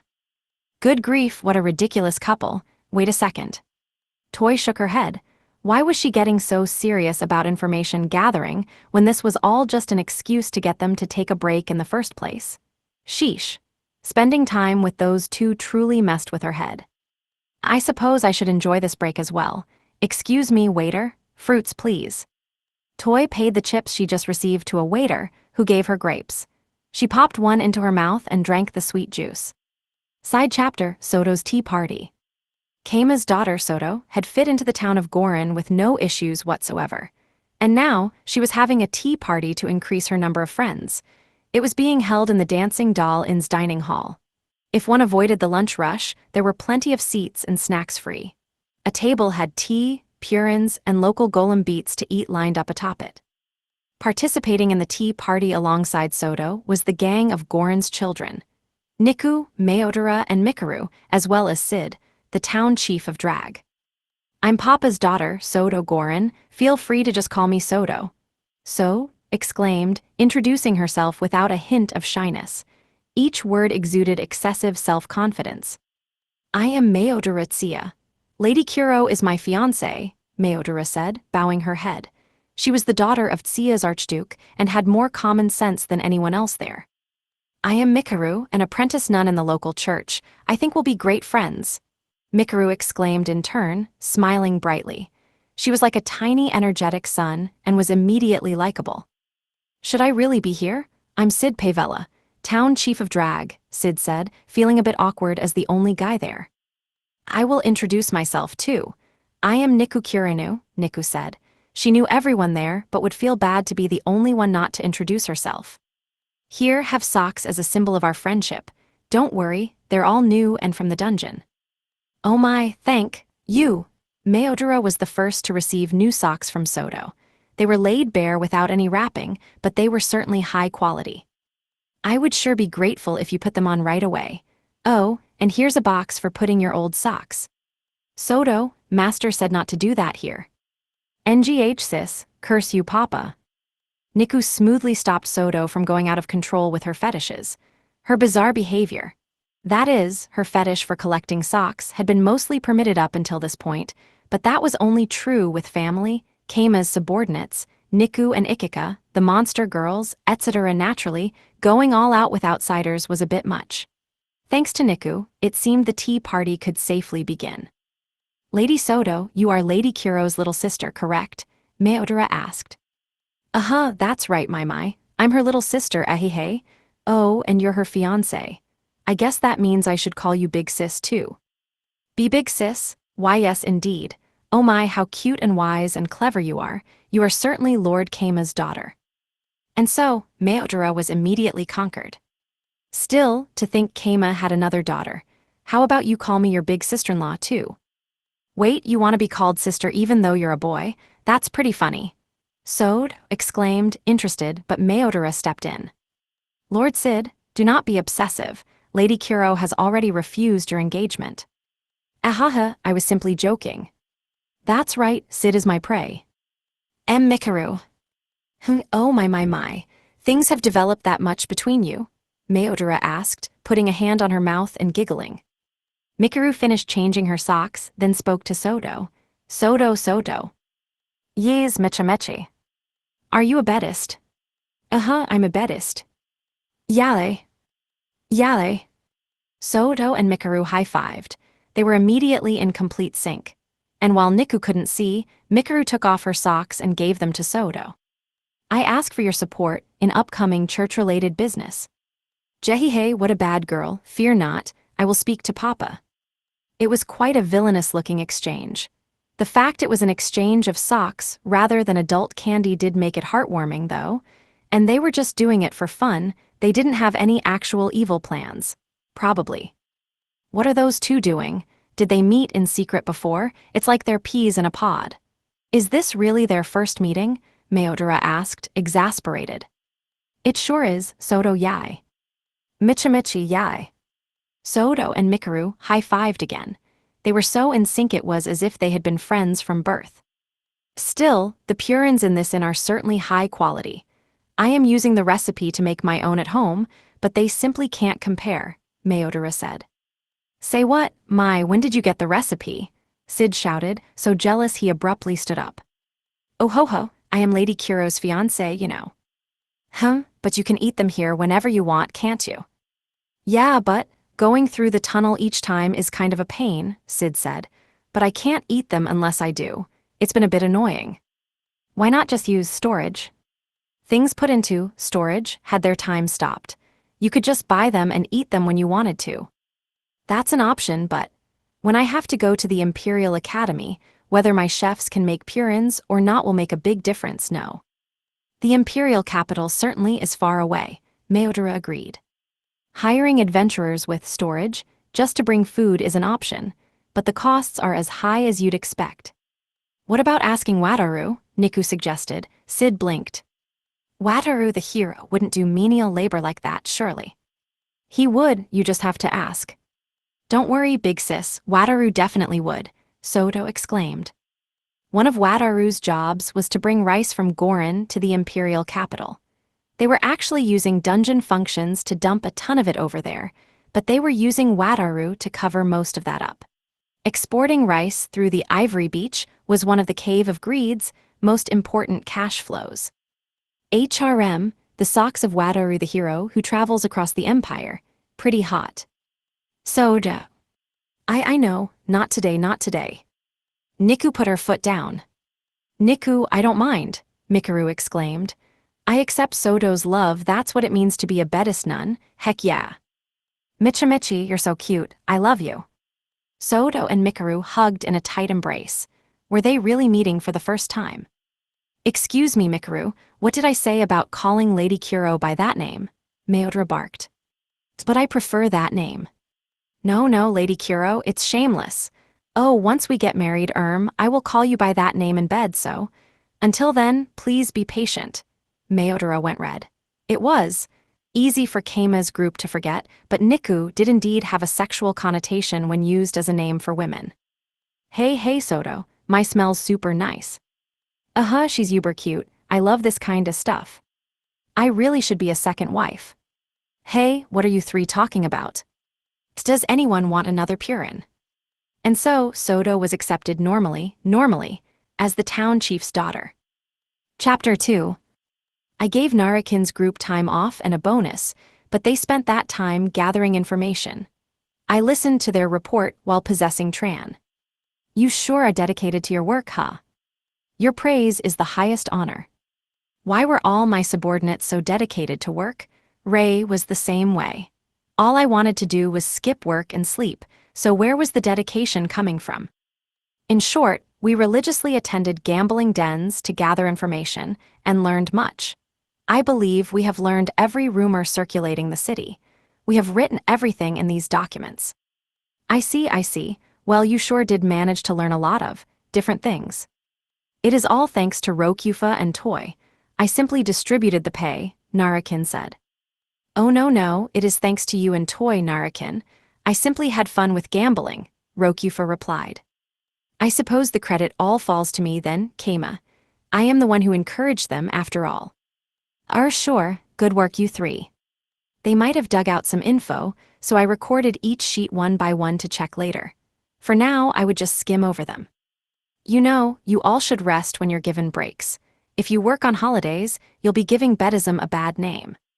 Indeed, we did go to the gambling den since we were on holiday. It was fairly relaxing, Narakin said. Yes, master. The information just came to us on its own, Rokufa agreed. I looked at the maid, who had no doubt told them to give those excuses. If I had not said anything, these two would have done actual work, she said defensively.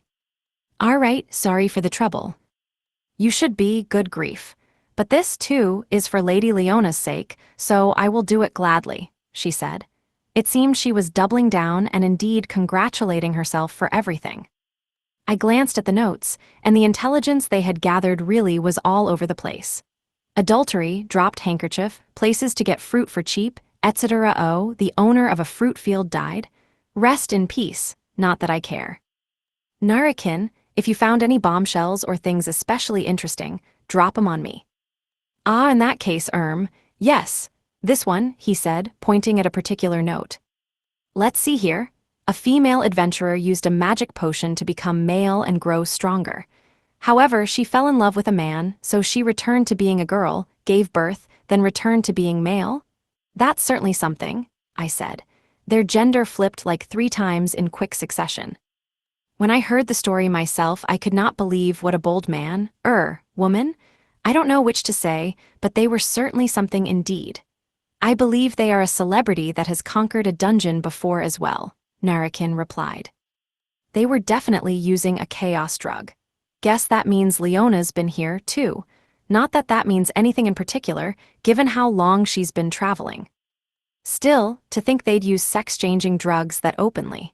Though I imagine anyone who conquers a dungeon can do pretty much whatever they want. Master, I am told drugs of that nature are not regulated whatsoever in the Holy Kingdom, Narakin said. Wait, really? In the Empire, drugs which changed one's gender or body in dramatic fashion were heavily regulated. Reason being, they were most often used by criminals, though one could easily acquire them if they had a succession dispute and petition the Empire for such. Indeed, it's in my notes, Narakin said, taking out a sheet of paper. Let's see here, the one night of sex change party. To you who wishes to experience madness and pleasure once a month, participation fee of 20 silvers. The prepared drug will take effect for one night. I see. You even got info on red light district events. Not bad. Yes, master, I am honored. This event in particular seems to have caused quite a stir on the day after it was first held. Ahahaha. I imagine so. The medicine only lasts for one night. I guess they must have countermeasures in place now. Where's this event being held anyway? Oh, nice, it's in Mastermind. Are you interested? I will gladly lend you my body, Narakin said. Master, if you wish to be a woman, you do not need to rely on medicine. Please do possess my body, Rokufa said. They were both pushing their bodies forward as I looked at the flyer. I was just curious about where they were getting the drugs from. I see. I'm kind of disappointed. Besides, I have ultra transformation. I can be a girl anytime I want. In any case, with events like this being casually held every month without regulation, one could see how easy it was to get magic drugs. Though even here, one with permanent effects would still cost 1,000 golds or so. Toy, is it easy to make sex-changing drugs? No, an alchemist would need to hone their craft to its absolute perfection just to have a hope of crafting such a drug. And even with such an alchemist, 20 silvers would not be enough to cover the costs. It is more likely they simply have a dungeon that produces the drugs, Toy replied. What are the chances that Leona has a dungeon in the Holy Kingdom? It is possible, but why would she? Do you think Leona would need a reason to do something? She was the kind of person who would act simply on a whim. It was impossible to predict what she would do. I could easily imagine her dumping a subdungeon that produced sex-changing drugs for no reason. Apologies, I understand completely. You truly do understand Lady Leona well. Well, for now I'll just assume they have an artificial dungeon for it, I said, cutting the conversation short. Anyway, Narakin Rokufa, go to Mastermind next, and actually rest on your breaks next time. Understood, Master. We will rest thoroughly. I got the feeling they would keep working regardless, but if they insisted, I didn't see much point in trying to stop them, as long as they didn't kill their bodies doing it. I made progress on modifying the dungeon, and finished the fake door Ray had suggested just as Narakin's group arrived at the city of Mastermind. They stayed at the inn, and the next day Rokyuko and I possessed them. I looked around the city in Narakin's body, and it seemed to consist of a bunch of black square buildings decorated as if black curtains were hanging over them. The curtains were probably stone carvings, given how they didn't blow in the wind, and they were fairly frilly. On the other hand, the people walking down the streets generally wore white curtains like everywhere else. It felt bizarre, like I had wandered into a world of monochrome. City of Mastermind is based on a master of the mind many years ago who created a black dye to make black curtains which he hid behind. I'm told that black dye is a specialty product here, and so most homes use black curtains. Narakin told me through telepathy, while possessing Tran within the birdcage. He had become a valuable source of information after all that time in the gambling den. It seemed he had used the experience he got there to gather intelligence about Mastermind. I see, so they're showing off their specialty product. Incidentally, this cloth, which hardens in response to magic, is another specialty product. I hear it becomes as stiff and strong as armor. Huh, neat. The inn we walked out of happened to be shrouded in the black cloth. I tapped it, and it gave some solid thunking sounds without moving. It felt like something which had been soaked and hardened with glue. Pretty light, though. This could make for some decent armor, I observed. It returns to a soft state when exposed to a special substance, which makes repairing it simple, though the substance is black as well. Kind of a shame, though it's impressive that they made so much with just black. Stiff and strong cloth, huh? I might be able to fit this into my wearable golems. Also, I could get perfect recreations of feet if I made black tights or knee socks out of them, huh? Actually, no, taking them off would be a pain. Never mind. Hey, dear, what's that, I wonder?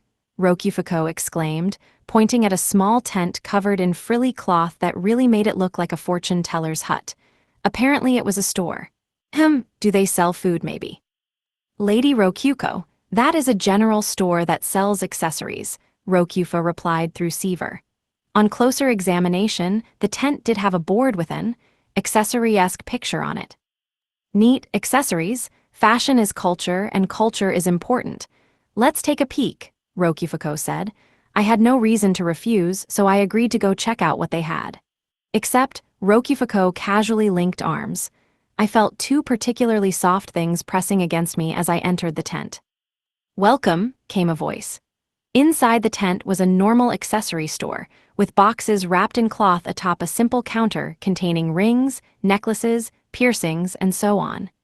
They were split between boxes with accessories made of silver and boxes with accessories made of gemstones.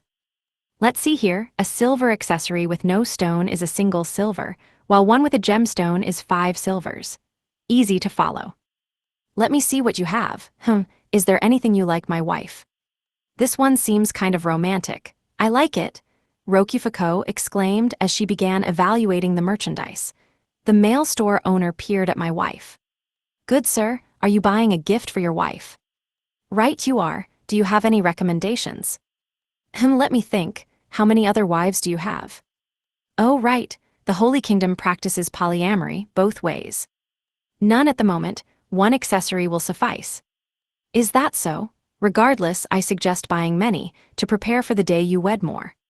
Is that standard practice? I asked. Indeed it is. Women claim to not care about differences, but they certainly do, so I advise buying multiple copies ahead of time for your own sake, the merchant said. That seemed likely to be good advice, considering the culture here. The merchant took out a silver ear cuff with a green gemstone as his recommendation. How about this one? Magic stones of wind are quite nice, aren't they? Magic stones. Apparently the gemstones were magic stones, which maybe meant they had magical effects. Does it have a magical effect? I asked. Ah, forgive my rudeness. You must be here on a trip. That explains it. Truly, your clothes fit you so well I was certain you were a local. How did you figure that out from what I said? The merchant grinned. There are no magic stone accessories that lack effects. That explains it. I should have asked what effect it had then. Noted. Not to mention, monogamous couples are quite rare here, you see, outside of tourists. It is normal even for commoners to have a polycule of 4. We are very impressed that you foreigners manage to look after children with just 2 parents, the merchant said, crossing his arms and nodding to himself. Do the wives ever fight amongst themselves? Why do you think there are so many husbands? It seemed the multiple husbands were there to add resources and utility. If wives were fighting, the polycule lacked utility, and a new husband would be added to increase the available resources. You tourists always surprise me with your different ways. All the adults in my hometown are married, you see. And naturally there are some stronger pairs amid the groups, but having more choices for children is ideal. I see. That's kind of a larger scale than I imagined. As we talked, I bought one of each magic accessory he had, in part to bring back gifts to the dungeon. It was kind of a swagger moment for me, with me saying, I'll take one of everything from here to here. Will 2 golds suffice? I ended up just buying the entire display box and putting it in storage. I could take it apart at home and make something identical. Thanks for the business. By the light, I'm glad you came. Now I can buy nice clothes for all my wives. Today I'm the top husband. Incidentally, the top husband was doted upon the most out of all the husbands in a cule. Yeah, that was definitely foreign to me. The Holy Kingdom sure was something else. With that, I left the store, carrying a good chunk of its inventory. Okay, where to next? I asked aloud. Let's keep this date going. It's a date. We can eat while we walk, Rokufuko replied. My lord, my lady, do you not need to visit the local Church of Light? Oh, right. That was why we had come here in the first place. Toy guided us to the church, with Rokufuko still linking our arms.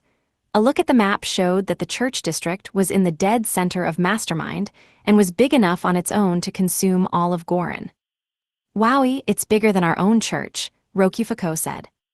It's kinda overwhelming. It's better to compare the church to all of Gorin. The district naturally consisted of more than a single building, and was a bit like a college campus with multiple buildings, high-class living areas, stores, a library, entertainment facilities, and so on. All of those combined made the Church of Light district. We walked a bit and found what we were looking for. Everything was white. There were white pillars with ridges reminiscent of the Parthenon in front of a long white wall. Furthermore, there were paths connected to the gates in the walls. The other side of the gate was pure white, and I didn't see any buildings with black cloth spread over them. Apparently, even Mastermind didn't have black curtains in the church district to preserve the honor of the God of Light. Narakin sussed that out. My lord, are you currently in complete human form? Toy asked subtly. Yeah. My whole body was in human form within my curtain-esque clothes.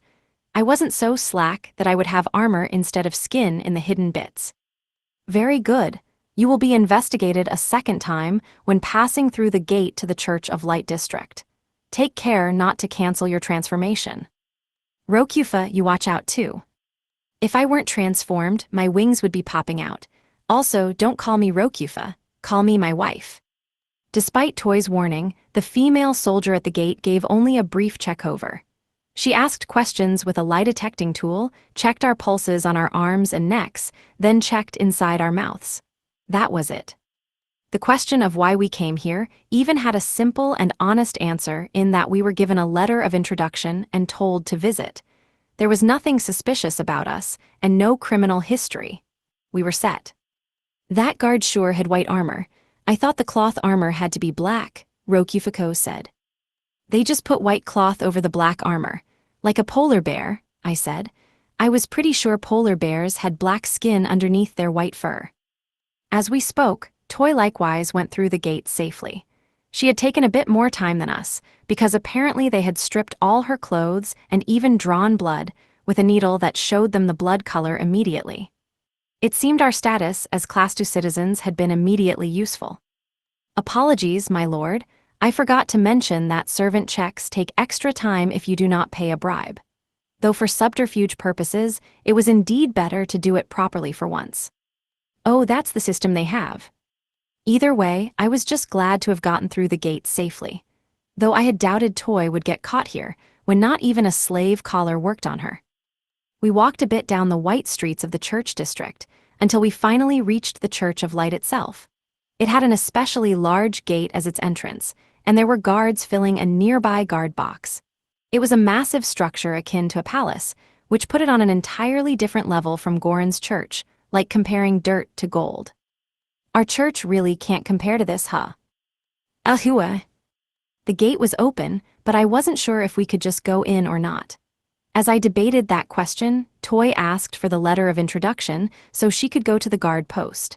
I let her have it, and she walked over like a child on her short legs. "Excuse me, Mr. Guard, is this letter of introduction for here?" Let's see here. Yup, it sure is. Welcome to the Church of Light. Where should I go? Over there, little girl. May the Lord shine his light upon you. Thanks, mister. Let there be light. The two of them lifted their hands and splayed their fingers. That was apparently how commoners greeted each other in a Church of Light way. Toy came back. What was with you acting like a kid there? I asked.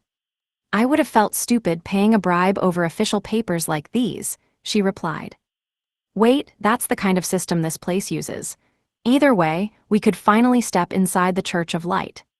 The inside of the church had white marble flooring, walls, and pillars, with only light golden decoration, as if it was trying to broadcast just how much of a holy church it really was.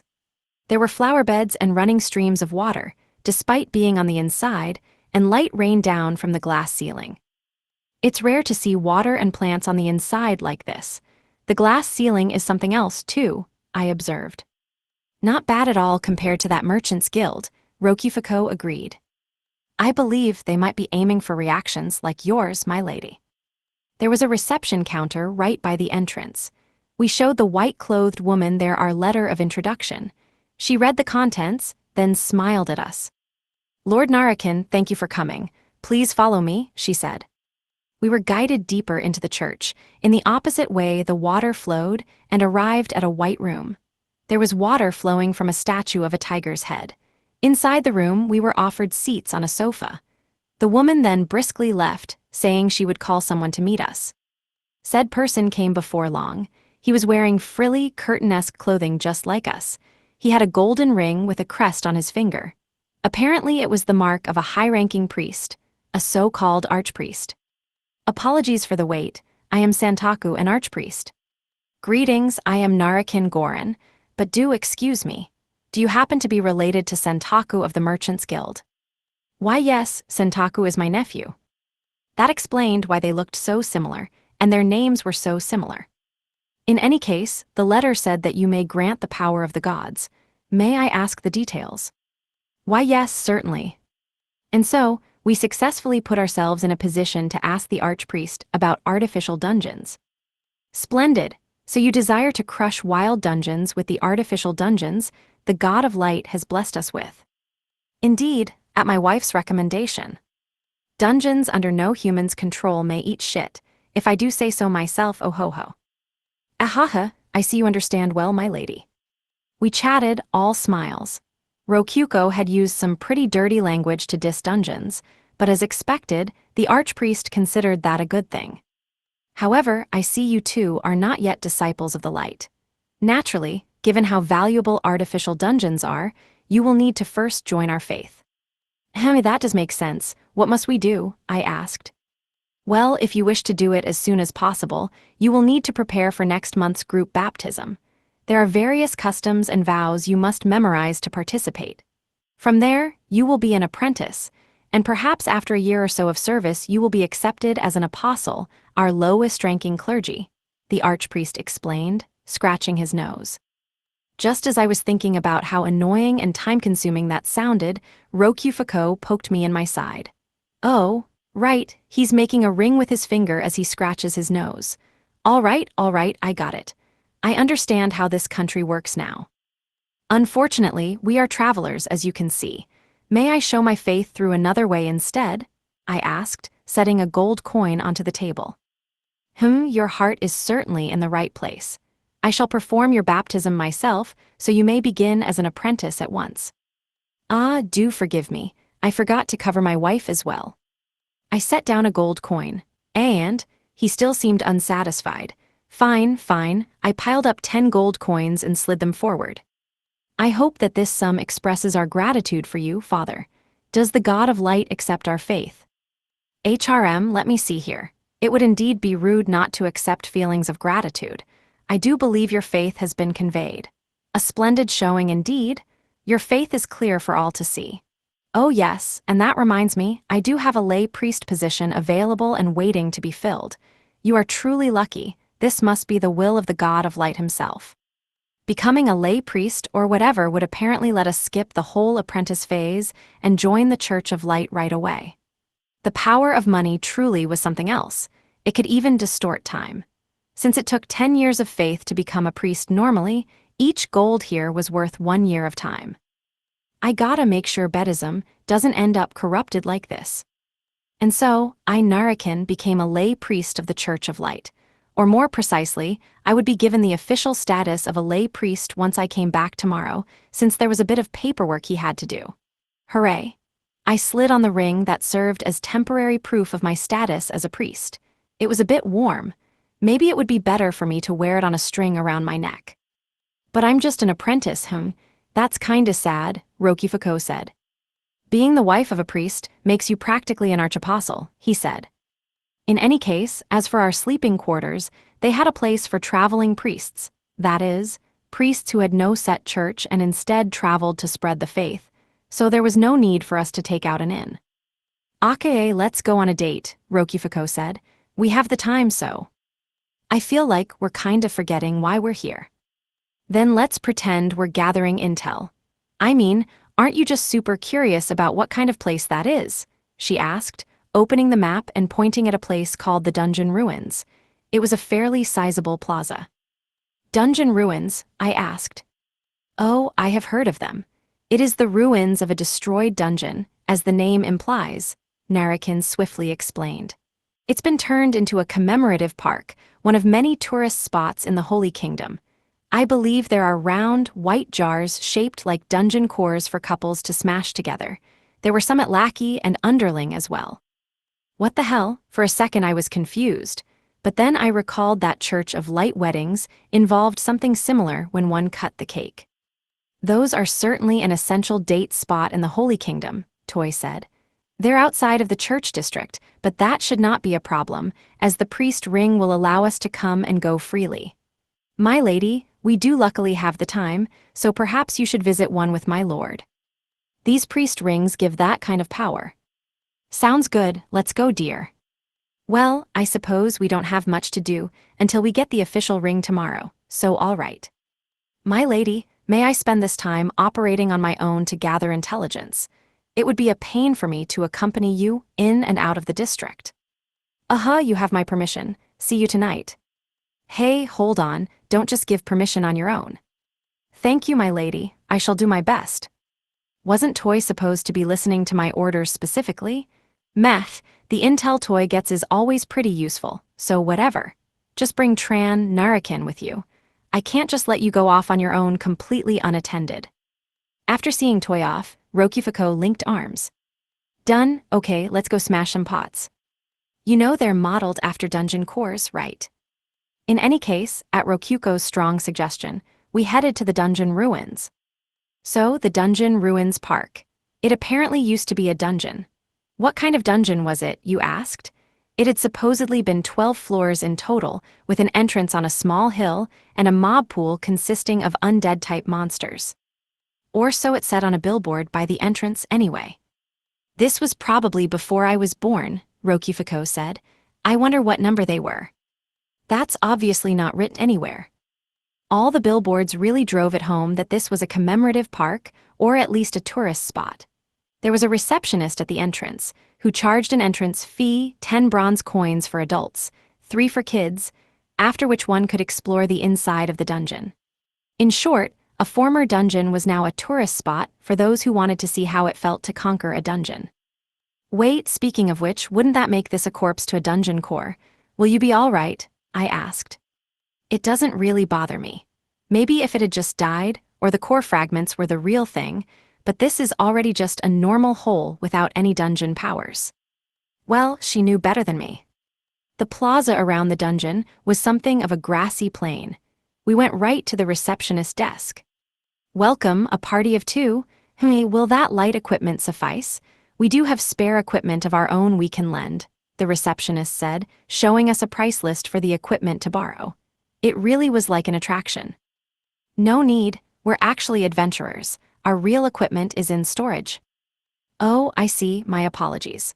However, there are inns and light eateries within, so please don't hesitate to drop by and favor them with your patronage."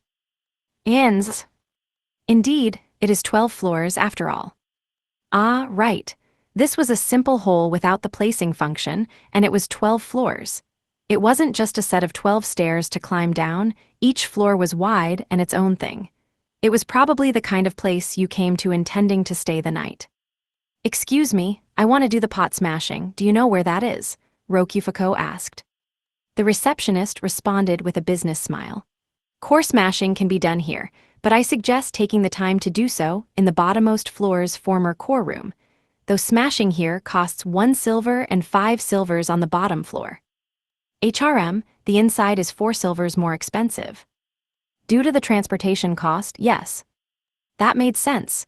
Carrying fragile goods was difficult to begin with, and taking it to a former core room would definitely run you a premium. Their pricing seemed fair. "Well, we've come all this way. We've got to go all the way." I guess," I replied, nodding, but not entirely sure if that was something a dungeon core should be saying. "In that case, the hallway is this way. Please take your time."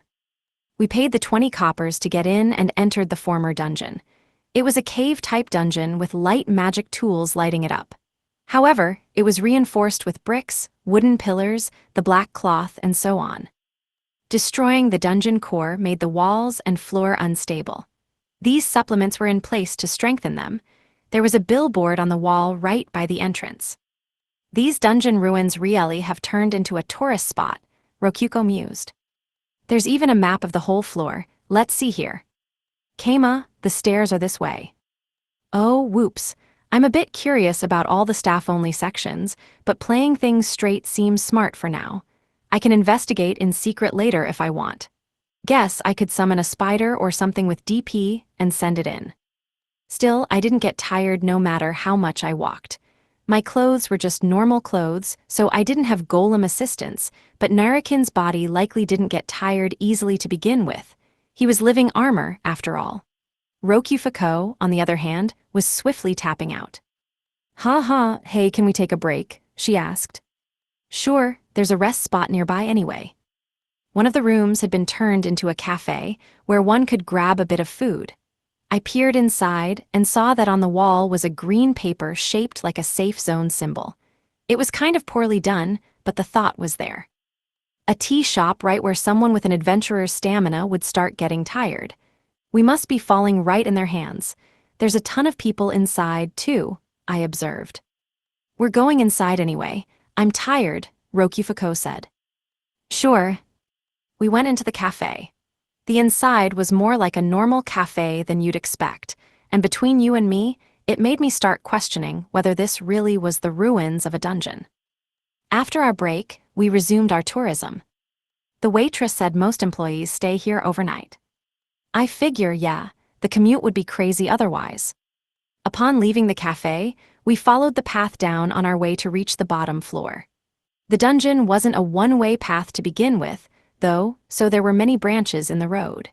There was no chance of getting lost thanks to the signs saying which was the short path and which was the detour.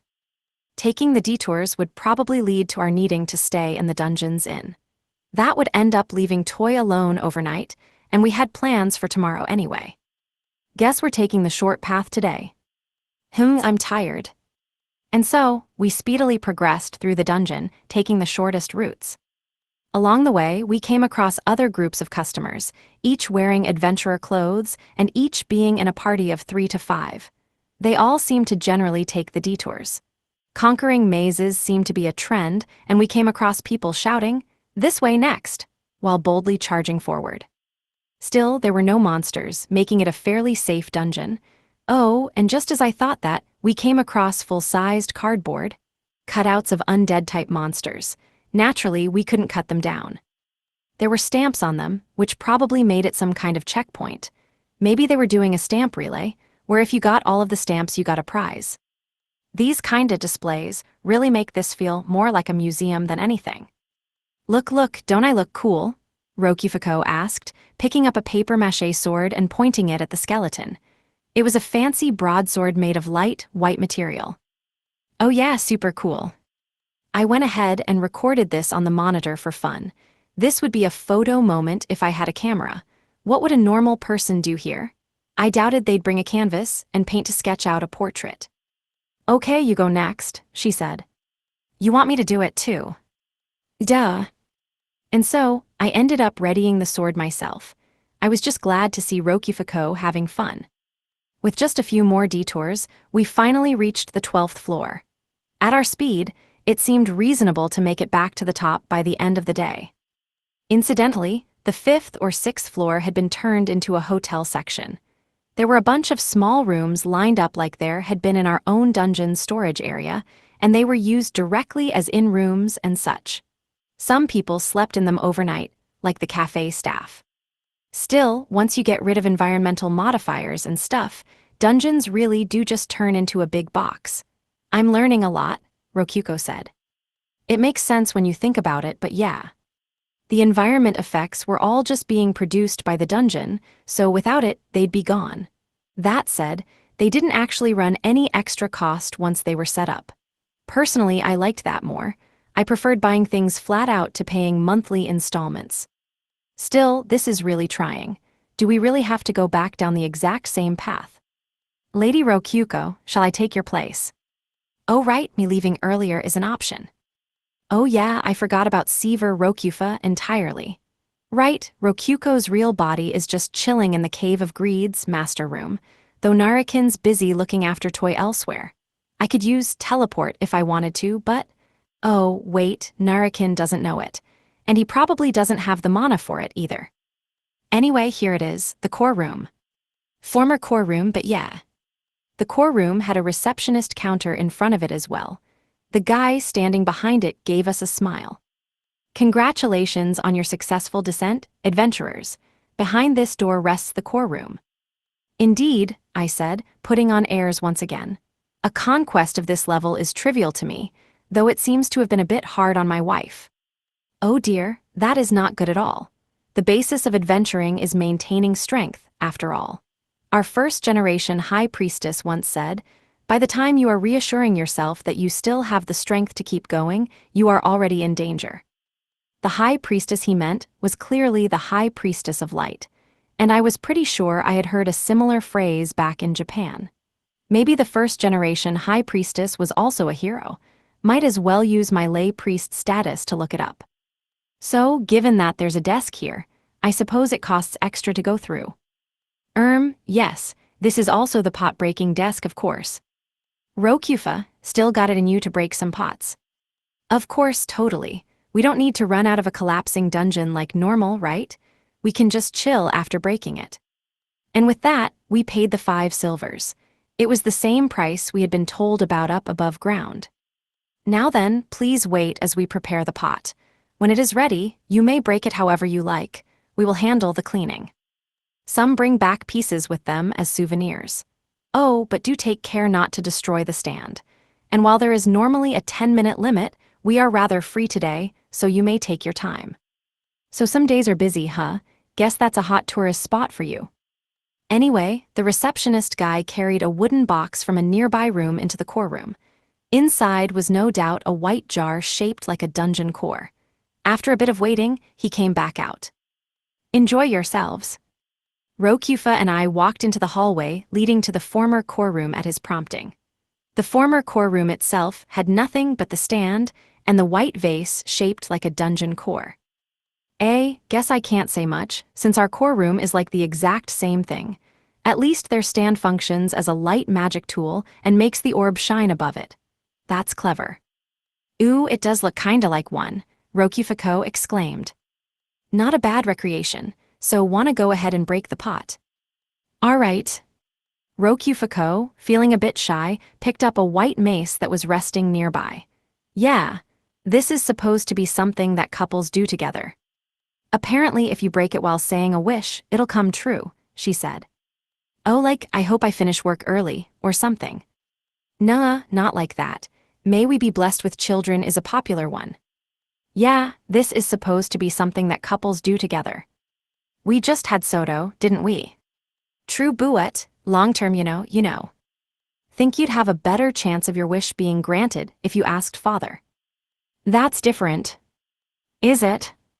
May Haku accept our relationship? I think she already does, but, okay fine, heave ho. We smashed the pot together. And really, I couldn't shake the feeling that it was like, fundamentally messed up in some profound way for a dungeon core to make a wish while shattering a dungeon core-shaped pot. Still, Rokyufako was hugging my arm with satisfaction. We left the core room. Ah, you were certainly fast. The exit is that way. Hi. The receptionist indicated a set of stairs. They went directly up, unlike the stairs we had descended. Well, given how much of a straight shot the path here was, I kind of guessed there would be something like that. Would have liked it if you told us about that ahead of time. Is this your first time visiting a dungeon ruins, honorable adventurer? Oh ho ho, if even a mere dungeon can produce 12 sets of stairs, there is naturally no way that we wondrous humans could not. Yeah, that's the Holy Kingdom for you. As I nodded to myself, the receptionist explained that there were several special ventilation holes for the staircase. One would certainly need those to not suffocate in a non-dungeon stairway. Yeah. We returned to the church district, and upon meeting up with Toy, I canceled my possession. I woke up in my futon in the master room, and saw that Rokyuko, who had come back early since she felt too lazy to climb the stairs, had gotten into bed with me. Oh, welcome back, Keima. What are you doing? And indeed, she was hugging my arm just like she had been as Rokyufa. Your you-knows are pressing against me, Lego. You weren't saying that earlier. It's different when we're Narikin and Rokyufa.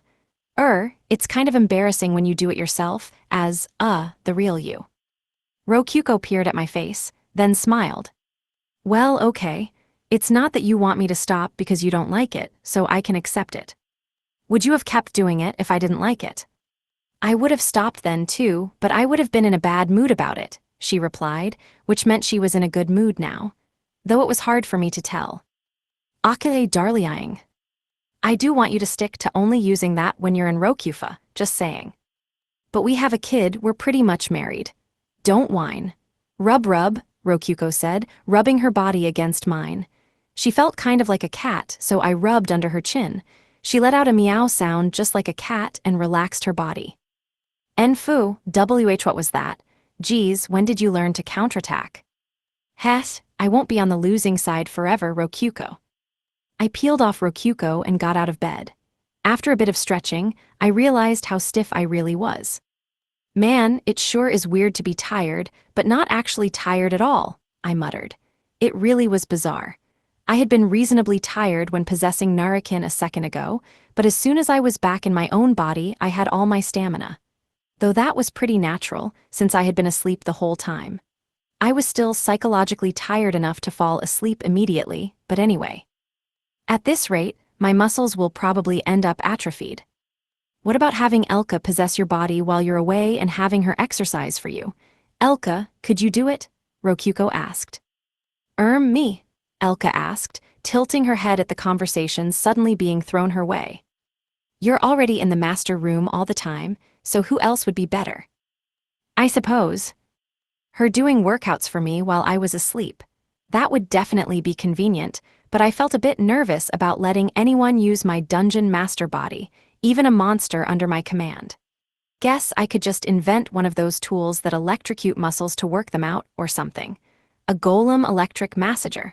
No, maybe it would just be faster to use a monster directly, like an electro jellyfish. The next day, I met with Santaku the archpriest at the Church of Light's waiting room once again and accepted my lay priest ring. The brass insignia ring was apparently proof of being a priest. It seemed kind of like lay priest was written backwards in Japanese kanji on it, but that was probably the auto-translator, maybe? Either way, it was a bit warm, as expected. So I may now build an artificial dungeon in my own territory, I asked. Indeed, you certainly may. Now, how much of a tithe have you prepared? 100 golds, will that suffice? Well, I suppose. I know through the letter that you have a natural dungeon in your territory, is that correct? I will write an order for the dungeon seed right away. They serve as the basis for artificial dungeons. An order form, huh? Guess that means the order form might go right to where the artificial dungeons are made. This could be our chance. Rokyuko, put a tiny spider on Santaku. Handle it while I'm talking to him. Akae, got it. I'll go with a spider the same color as his clothes. Guess that'll make it a spider. Okay, I'll see myself out. Not like Rokyuko would understand the pun unless I explained. Now, what manner of blessing would you like? Santaku asked. Oh, I may choose what kind of dungeon it is. But of course, they are the crystallization of human knowledge and the god of light's wisdom. Choice is trivial to implement. Yeah, I suppose they could hardly call it a managed dungeon if they didn't have any control over what it was. In that case, what are my choices exactly? Let me see here. If I were to speak broadly, I could say ore, animals, or plants. Thinking back, Drag's artificial dungeon produced ore in the form of golems, while the one in Pavela's slums produced animals like the urchins. And seaweed? Maybe it was just general ocean stuff. Anyway, Underling's fruit fields were naturally plants. Could I combine animals and plants? I asked. That would necessitate 2 artificial dungeons. They would need to be kept a bit separate for operational safety purposes, so it would depend on the size of your territory. They'd need 2, huh? Quite a tough choice. Would ore equate to golems by chance? Count Laudal's dungeon was so. Indeed, that is correct. You are quite acute. In which case, plants would produce plant-type monsters. They can instantly grow normal plants and eschew monsters altogether. They are managed, after all, though monsters are simpler. I see, they can make adjustments like that too. The spider's in place, Kama. I hid it in his frilly clothing, Rokyuko said through telepathy. Could there be an artificial dungeon which produces cows by chance? They would produce leather, labor, and meat. Do you not agree that cows are wondrous beings? Minor adjustments of that nature remain difficult, though it would be possible with an animal dungeon. That would be my choice then. Could I ask for an animal dungeon? Certainly, I will send out the order. I set down the bag of 100 golds, earning a smile from Santaku. All right, now's a good time to end the conversation since the spider's in place, but I'll push just a bit more. When might I receive instruction on how to operate the dungeon? I asked. We will send an instructor. They will also investigate an ideal location for placing the dungeon. The High Priestess Alka served as Count Laudal's instructor, if I recall. My land is near the imperial capital, and so I have heard rumors that the Church of Light's High Priestess is barred from entering the Empire now. Ah, yes, that old tale. It referred to the High Priestess of 2 generations ago, in fact. Congratulations on jumping 2 more generations, Alka. However, it is essential that we send an instructor to teach one how to handle the dungeon seed. The High Priestess would likely rather not visit the imperial capital at the moment, and so I believe we will send someone else. Would it be possible for me to become one such instructor? I asked. When I gave the artificial dungeon to Haku, it'd be better if I knew how to use it myself. That would be a bit. A troubling question, Santaku said, as hesitant as I expected. Naturally, it would be a bit unreasonable to teach a traveler who just dumped a ton of cash to become a lay priest how to use the ultra-secret dungeon seed technology the Holy Kingdom had developed. Or so I thought, but on closer expansion I noticed the friggin' guy making a ring with his fingers. What the hell? The spreading of artificial dungeons will aid in the destruction of natural dungeons. In which case, would it not be the God of Light's will to spread knowledge of them? I asked, setting 10 golds onto the table with a smile. Santaku returned my smile. I see, your words ring true. I will see what I may do. I thank you for your assistance, Father Santaku. Geez Louise, you really can do everything with money in the Holy Kingdom. But anyway, time to leave the spider and stuff to Narakin and just chill in Goron. Wait, Santaku died. Yes, he seems to have been murdered, Narakin reported on the day of our regular reports. We met him just yesterday, didn't we? What about the spider we put on him? It's safe, it is still hiding in Santaku's room.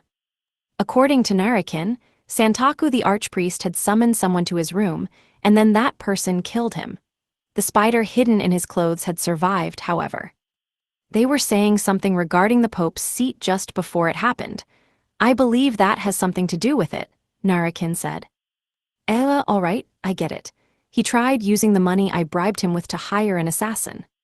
Except the assassin had already received a job from one of Santaku's rivals, and unfortunately for him, he was killed before he could finish his request. Probably something like that. Santaku's corpse was discovered by a church employee, and although they attempted to use the hidden spell of resurrection, his corpse turned to ash instead. Or so we were told. In reality, we saw through the spider's eyes that his corpse was promptly incinerated upon being recovered. Oh yeah, I remember Wadaru mentioning that the Church of Light had the secret to resurrection or something.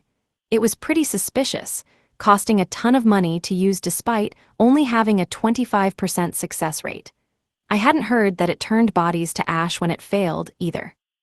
Anyway, I observed the problem that Narakin couldn't contact us immediately when something happened. We would need to figure it out. Rokufa sighed. Good grief, what awful timing. Surely this could have happened when we were not here.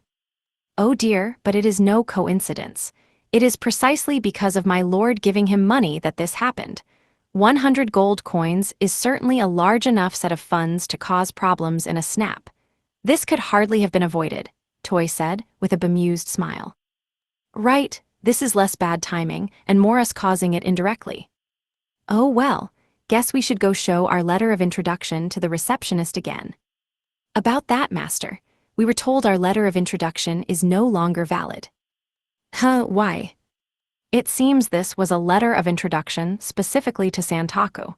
Now that he is deceased, it can no longer be used, they said. Right, Santaku was the chief clerk of Underling, or whatever.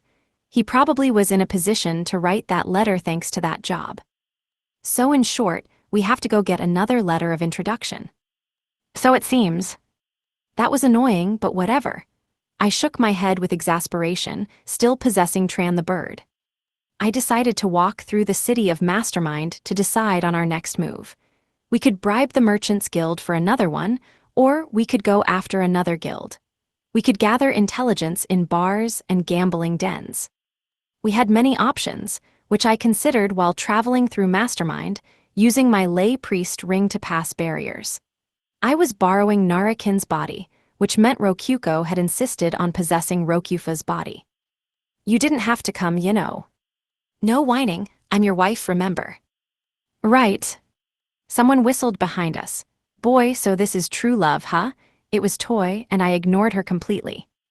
Rokufa and I continued exploring through the black-curtained city of Mastermind, arms linked, when I suddenly felt eyes on me.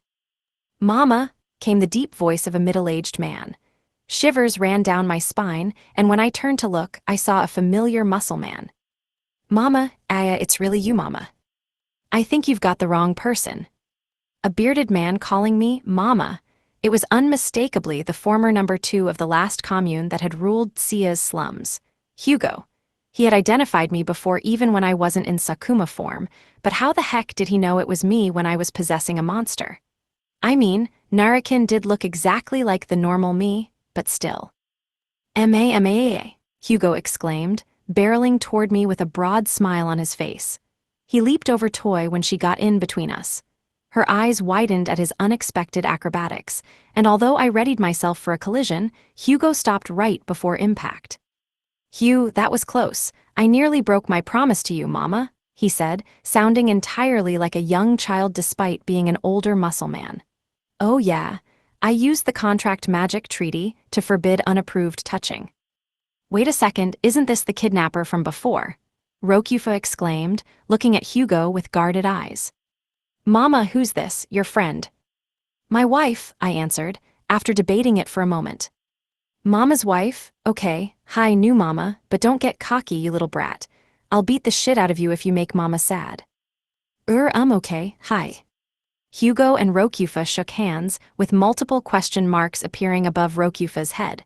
What does he mean, new mama? And don't start talking normally midway through, that's scary as hell. Jesus. Apologies, my lord, Toy said. He slipped me by while I was disturbed by his unusual aura. Who in the world is this? A little child maid couldn't stop my love. Right, mama? Hugo asked with a smile, while Toy apologized. An old associate of mine, don't worry about it. And yeah, hey Hugo, what are you doing here? Gathering info on the divine bedding, just like you asked mama. Oh yeah, I had sent him off to gather intel. A lot had happened since then, though, and the only piece of the divine bedding left was the divine nightcap, so. I hear the divine nightcap is in this country. Seriously. Hugo's intelligence was about none other than the nightcap itself. Good timing, since our lead on the artificial dungeons had just been cut short. We could go look for the nightcap instead. I glanced Rokifuko's way. Do what you want. I don't think Haku's job is that urgent, Rokifuko said. True. Right. There's no time limit on this job. No harm in taking a little detour to do something else. Toy shrugged with a roll of her eyes. Also, the truth is, I know a lot more than just that. Whoa, nice, let's hear it. Okay, but I want you to pat my head, Hugo said, getting on one knee and poking out his head to make it easier for me to rub.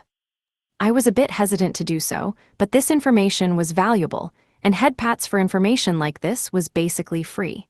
I went ahead and patted Hugo's head with dead eyes. His hair was rough and shaggy, like petting a wild wolf. There, you're a good boy. Hey, he closed his eyes happily. As a reminder, an older muscle man was doing all this. Dear, shouldn't we perhaps do this elsewhere? Rokifuko suggested. It seemed we were drawing unwanted attention due to stopping in the middle of the road and giving head pats to a weird older guy. Alright, let's go, Hugo. Okie dokie. And so, I reunited with Hugo, the ever-healthy disciple of Sakuma. Would be a waste to go to a cafe for something like this. Let's just go to a back alley. We entered an alleyway, and Toy set up a barrier that would keep away passers-by. Such a thing did indeed exist. So Hugo, what you learn? No need to rush it, mama. Let's just be happy we reunited for now. Also, you feel kind of weird, like that body is yours but not yours at the same time. Right, I'll spare you the details, but I'm actually borrowing this body. Oh, okay, you wanted to see me so much you even borrowed a body. I'm so happy. That wasn't the case at all, but I got the feeling he would pout and not tell me what I wanted to know if I denied it, so I just went with it and smiled. Though who knew how much weight a smile would have outside of Sakuma form. Oh mama, you joined the Church of Light. Oh this. Nah, I'm just infiltrating it, I said, holding out my lay priest ring. Oh okay, that's good then. It's the Church of Light that's using the divine nightcap. What the? Though I guess it's obvious that if the bedding's here, it'd be the Church of Light that owns it. I know the divine bedding is super, and apparently they're using that power to make something amazing. Though I dunno what, Hugo said. Something amazing? Is it jumping to conclusions to just assume that something amazing is artificial dungeons? I mean, I don't know what else it would be. So, the fact you're here means you've tracked the divine bedding to this city. That's right, mama. I wish I could have found it on my own.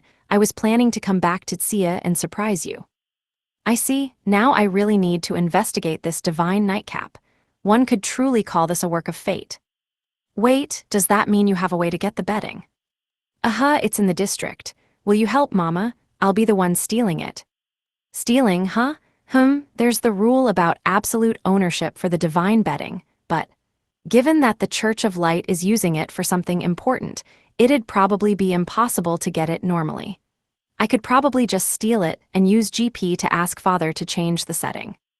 I have other work to do, so no plans that are too complicated or might get wanted posters of me put up, all right. Yay, I'll do my best. Hugo smiled a sparkling smile and gave me a thumbs up. So what do you need? I want a kiss on my forehead. I'd really rather not.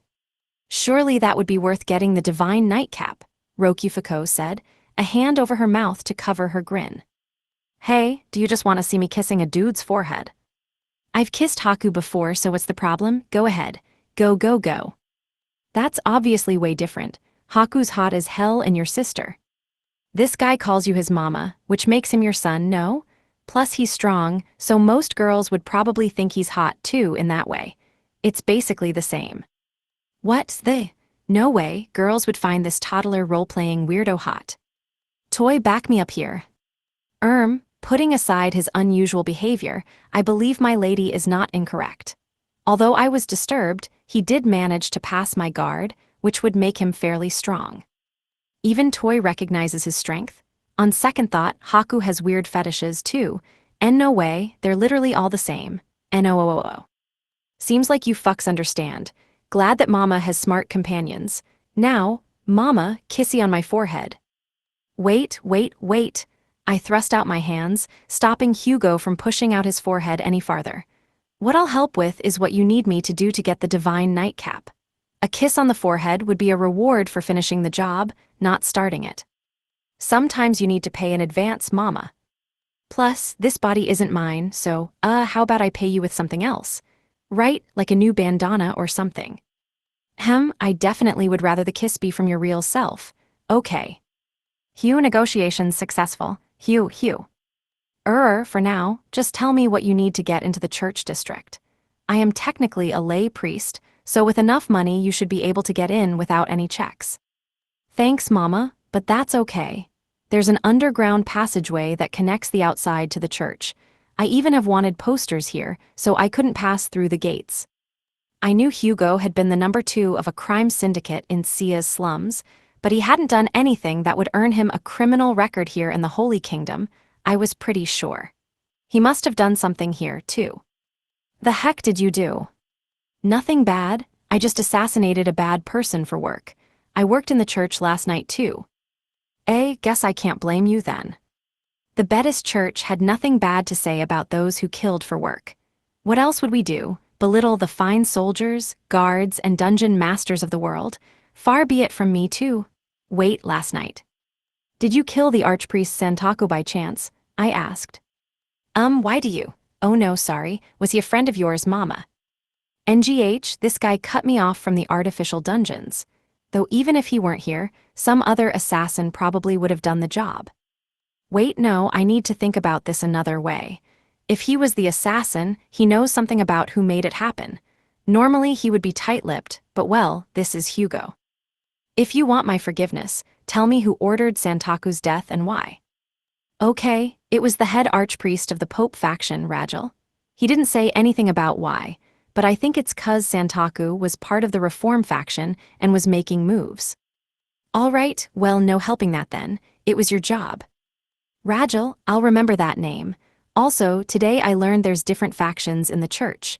Pope faction, Reform faction, okay. And so we acquired Hugo's assistance, for better or probably worse. Why do we have a pervert in our party? By the way, I heard the divine nightcap is stored in a facility hidden in the underground passageway.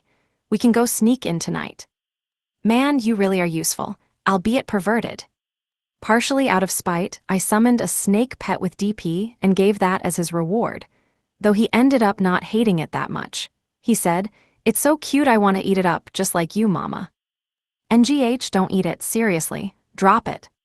I returned to Gorin and rested, feeling exhausted in more ways than one. I chilled in the master room, waiting for nighttime, and at some point Soto came to join me. By which I mean she popped out of my storage. It was kinda crazy that it even connected to the master room. Rokyuko, who had likewise been chilling, brought her up to date with the Holy Kingdom stuff. So yeah, a guy who calls Kama Mama joined our group. What the? He gets to call Papa Mama even though I don't. Hugo and the other last commune guys started calling me Mama, Saint, and so on before you were even born, so. That guy is a human, right? Why is he calling Papa Mama? I don't get it. When Kama became his mama, he was in a special form. A special form? Soto and Rokyuko looked at me in unison. What's his special form, Mama? Oh well, you know the ring succubus that Kama's using as a guard. When he lets it possess him, he becomes succubus Kama. In short, magical pretty girl Sakuma. Magical pretty girl Sakuma. They glanced at me again, not gonna happen. Is the, succubus possession different from the possession you two are doing, mama? Very clever, Soto. It's certainly different from both possession and possession. Keima retains consciousness during it, so maybe ring succubi are just special. That's very interesting. I'm curious to learn more. Maybe you could, if you saw the real thing. They glanced my way.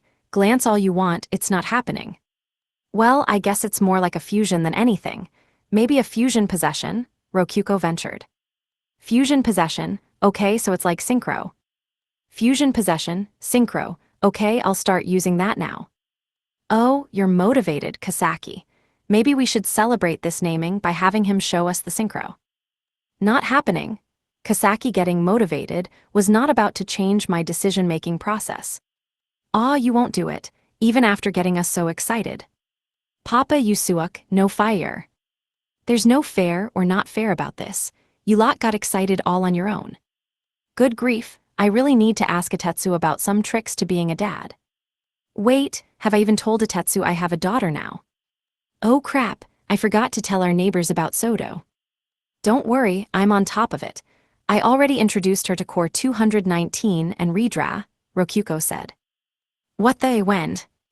Oda, when I was asleep, obviously. Igni taught me the trick to using your dungeon functions to move through the dungeon. Our daughters are even bonding. Sorry, guess I kinda dumped it all on you. It's whatever. Niku and Ikika were there too, and Soto isn't much of a handful anyway. It's so different from what the couples in the town are like, Waif said, it's kind of crazy. Yeah, since they were talking about how their baby was keeping them up all night crying. Soto started out as a lowly. No need for diapers. Which reminds me, for some reason there's more and more babies in town, I said. It was increasingly becoming a regular occurrence for couples to get married in the church. They weren't all as over the top as Hub and Waifs had been since we had paid for that one, but performing wedding vows in general was free. And naturally, marriage led to births. I think this is called a baby boom, Rokuko ventured. We might want to learn a bit from the Holy Kingdom and build some kind of public daycare or something. Or a day nursery, even. Maybe the church could do that? I feel like the nuns would not necessarily be great influences, but I could put up jobs for it in the Adventurers Guild. Married adventurers could do it as a part-time job. I would fund it myself as a town facility. Oh, subsidizing it ourselves? That's a good idea. The wives in the town will love it, Rokuko said. Papa, let's add more picture books to the church library. Books are really important, they enrich your life. Well, if they're both in approval, I'll just toss this idea to Wazma. You know, if you're going to be working for other kids, how about you look after our own kid a bit more? Rokuko asked. Indeed, I certainly had barely been engaging in child-rearing. That was probably bad. All right, ask me to do anything. I'll do it if I can. Okay, then turn into Sakuma, Soto said. Yeah, anything but that. Sakuma absolutely had nothing to do with raising children. Rokuko puffed out her cheeks and started jabbing her finger into my side. It actually kind of hurt. Doing what your daughter asks even when they're being selfish is part of being a parent, Keima. Redra said so. And Igni said that you're only a real daughter if you act selfish like this sometimes. Soto exclaimed, poking me on the other side from where Rokuko was. Always. There are some lines that can't be crossed. Sakuma is one such line, I said. Succubus charming my wife was one thing, but my daughter? There was a special hell for that, surely. Don't worry, we borrowed the chains of admonition from Redra. Rokuko took out a set of golden, sparkling chains. That was the legendary treasure that had completely blocked Sakuma's charms back during the Igni incident. They actually went and borrowed it. Oh, and it's not just for one person. 2 or 3 people can use it if you can reach around with the chain. Neat. Why do you even want to see Sakuma that much, Rokuko? I already showed it to you. I want to see it again. Also, I want Soto to see how cute Sakuma is.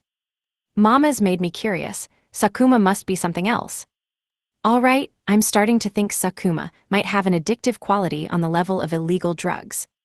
On second thought, the former members of the last commune should have made that clear with their obsession. One just had to look at how addicted even Hugo was, to the point that he was stuck on me even when not transformed, and in an entirely different body from my own. Yeah, I really need to seal Sakuma away forever. Actually, wait. Could I take the form without you possessing me, Kasaki, if I used Ultra Transformation? I'm not sure, I couldn't say. Why not give it a try? I'll watch over you, and if you synchroed in that form, maybe you would turn into Super Sakuma? Rokyuko said, wrapping the chains of admonition around her and Soto. Jesus, that sounds terrifying. I'm never doing it. Nor am I doing normal Sakuma. Night came. It was time to infiltrate the facility we believed had the divine nightcap. I possessed Tran, while Narakin would be observing Hugo from up close. Mama, can you hear me? Hugo asked, speaking through the snake I had given him as a familiar. I could see him through the monitor, so I had the snake nod. Okay, let's start the infiltration. I'll steal it if I can, but for today the main plan is just to gather intel. Oh, he's pretty methodical, as one would expect from a former number 2. I had a lock on Hugo's position and movements through the map. He was outside the church district, in the nighttime city with these black curtains over everything. There was a small building in one corner of the city. Hugo took out a key that looked as if it had been formed by pushing a bunch of wires into a keyhole. Oh, this is a copy of the key for this building.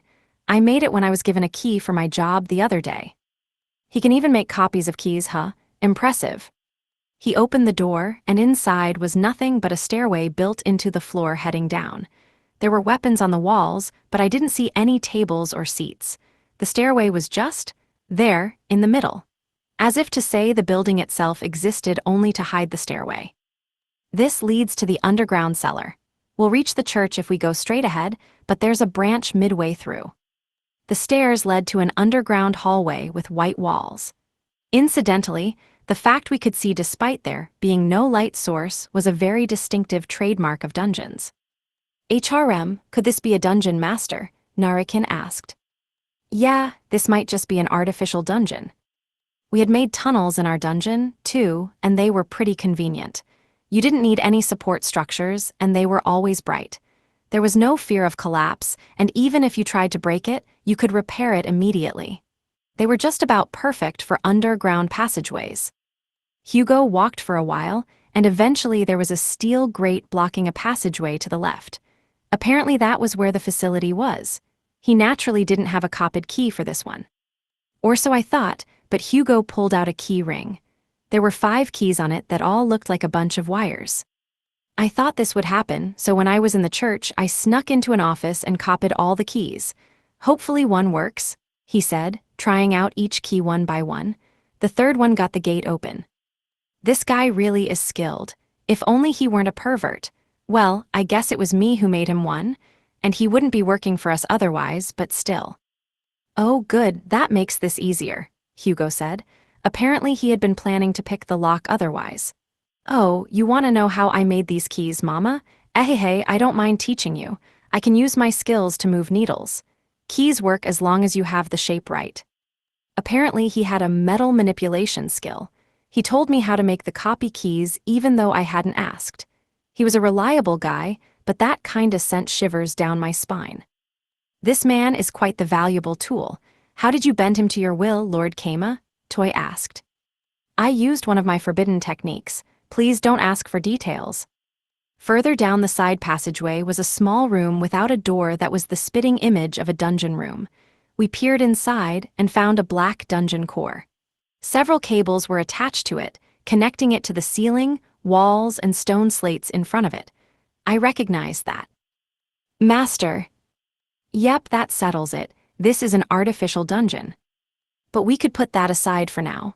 We were here for the divine nightcap, and so we kept moving. Now the search really begins, Hugo exclaimed, slapping his cheek to pump himself up. There were 7 small rooms lined up on the side of the hall, and Hugo advanced stealthily toward them while keeping his footsteps silent.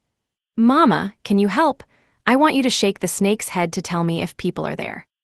I nodded, then moved the snake forward to take a peek. Oh, there was a big glass tube connecting the floor to the ceiling. It was big enough for a person to fit in, and cables were connected to it as well. Nothing was inside of it. There were stone slates nearby, like those stuck to the artificial dungeon core. Was anyone there? Hugo asked as we returned. I shook the snake's head to say no. We advanced past the door and headed to the next room. I looked in again, but once again it was empty save for the glass tube. I was under the impression this was a facility for making something, so maybe they were cultivation tubes. The next room likewise was empty with a glass tube. No people were in sight. Finally, we reached the middle room. This one was different. It was twice as large as the other rooms, and in the middle was a golden half-sphere. The half-sphere had several pipes stretching out from it, running along the ceiling and floor to connect to the wall. Maybe it was connected to the glass tubes. There were windows attached, from which light was leaking. And now, despite it being the middle of the night, there were 4 men with lab coats inside, and 2 guards with cloth armor. That light has some divinity to it. Guess this is it. Hugo pulled me back. I shook my head to indicate people were inside. Hugo disappeared his aura and carefully held out a small mirror to look inside. That's it. The half-sphere is probably a magic tool for sucking out energy from the divine bedding, Hugo said, his expression tense. A magic tool for sucking out energy from divine items? Never heard of one of those before. I think I could handle 6 people, maybe. I want to hide for now and see if there's days with less guards, but what do you think, Mama? I shook the snake's head. We had come all this way. It would be better to be thorough and plan everything out. And really, what the heck was this facility even for? One would think the tubes were used for making modified humans or monsters, but... Don't tell me this is where they make the artificial dungeons. I guess that would make sense if a core clone was inside that one glass tube we saw. In which case, I could accomplish both my goals and Haku's by stealing the divine nightcap, which they were using as a power source.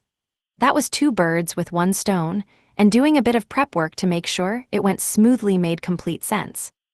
Want me to look at the other rooms? Hugo asked, to which I made the snake nod. He swiftly moved farther down the hall without a sound. We reached the 5th door from the entrance. Its glass tube had a purple liquid and a fist-sized black ball floating within it. The ball was pulsating visibly. It was like a fetus, or rather, an egg. Master, this orb feels wrong to me somehow. Could it be? Yeah, this is an artificial dungeon, or wait, maybe a dungeon eater. It also looks like the black bug that stuck itself to core 564's left arm.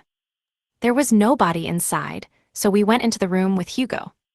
Mama, there's a note on the wall, Hugo said, pointing to a note with type, seed animal, written on it.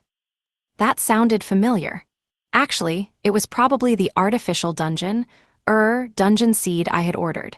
And given the formatting of the note, it seemed that they made things other than just dungeon seeds. Right, just like Japanese green tea and black tea use the same tea leaves, they can probably change how these things work by altering the creation process. They can make dungeon seeds, dungeon eaters, and parasites all from the same source. This is something I want to investigate more. Rokufa grimaced at the half-grown dungeon seed shown on the monitor. HRM, so this is a half-made artificial dungeon. It's rather gross. You believe so? I in fact find it rather cute, Toy said. Interesting, but I was on Rokufa's side here. I would probably never understand Toy. What should we do, Master? Narikin asked. Leave it for now. We'll grab the nightcap when the finished product is there too. Haku had asked for us to get an artificial dungeon if possible. In which case, taking it slow here and waiting for the dungeon seed to finish growing would be ideal. I conveyed to Hugo, we were pulling out by moving the snake to the exit. Okay, we're retreating for today. Hugo understood my intention, left the room, and immediately jumped up. For a second I had no idea what had happened, since my vision had flipped upside down so abruptly, but apparently he had stuck himself to the ceiling. I had no idea how he could move his massive body so deftly. A look showed that the 2 guards in cloth had come to investigate the room. Their heads were spinning as if searching for something. They were clearly looking for intruders. I looked to Hugo, not knowing what the plan was, and he took out a live mouse from his chest pocket. He then tossed it behind the guards, along with some breadcrumbs. I had no idea why he had a mouse, but it chirped after eating some of the crumbs, causing the guards to turn around. Oh, what? It was just a mouse, a guard said, stabbing the mouse with his sword. He tossed the corpse into the hall. Good grief. These intruder detects make our job easier, but they feel way too sensitive.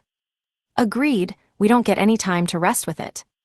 After watching the guards leave the room, Hugo silently dropped from the ceiling. Geez, he was way too skilled. Guess his assassin work wasn't just for show. Seems like they have a way to detect intruders entering the room. I got that mouse to feed Mr. Snake, but now I'll have to catch a new one, Hugo said, and this time for sure we escape the facility. Oh, that's why he had the mouse. However, the facility's defenses only increased from there. The lock was changed, and they added more guards. Sorry, Mama, this is all because I got caught. I should have stolen the nightcap right then. Right now, I could be giving the nightcap to you. Nah, don't sweat it. Nobody could have seen this coming. More importantly, we got a lot of valuable information. They had likely figured out that the mouse hadn't been the only intruder. If they were using dungeon functions, it would be hard for Hugo to deal with them. We can just ignore them for now. We still need to wait for the seed to finish growing. Okay, I'll go make preparations. This time, I'll do so good you have to give me a kiss. And so, Hugo kept up his investigation, looking for openings while making his preparations to steal the nightcap. And so, I once again possessed Narakin and visited the Church of Light. My idea was that if the growth of the artificial dungeon was progressing, I could get it even without a letter of introduction. Thus I thought I would have the receptionist bring me someone I could actually talk to. Maybe Santaku had a replacement by now, but I wasn't picky. The Pope faction would be fine, too. My sympathies. To think your close friend Father Santaku would so suddenly be sent to conquer the dungeon of no return. May Father Santaku be blessed, the receptionist said. Why yeah, may Father Santaku be blessed, I said. That euphemism was probably their way of expressing someone had died. Very fitting.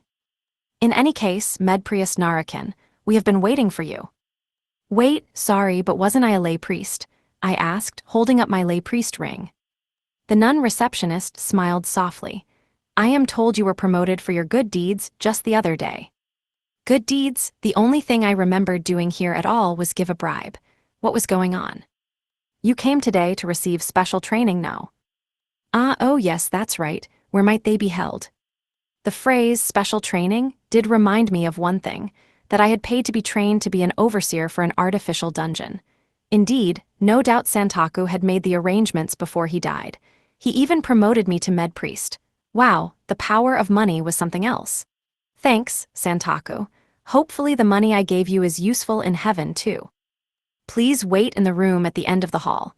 We will be summoning an instructor, the nun said, and so I waited in the room with Rokufuko and Toy. She hadn't said anything about my companions, so it was probably okay for them to be with me. After some time waiting, our instructor arrived. It was a green-haired woman clad in priest clothing who... Apologies for the wait. It is nice to meet you, Narik Omai, Kama. It was Alka, the high priestess herself.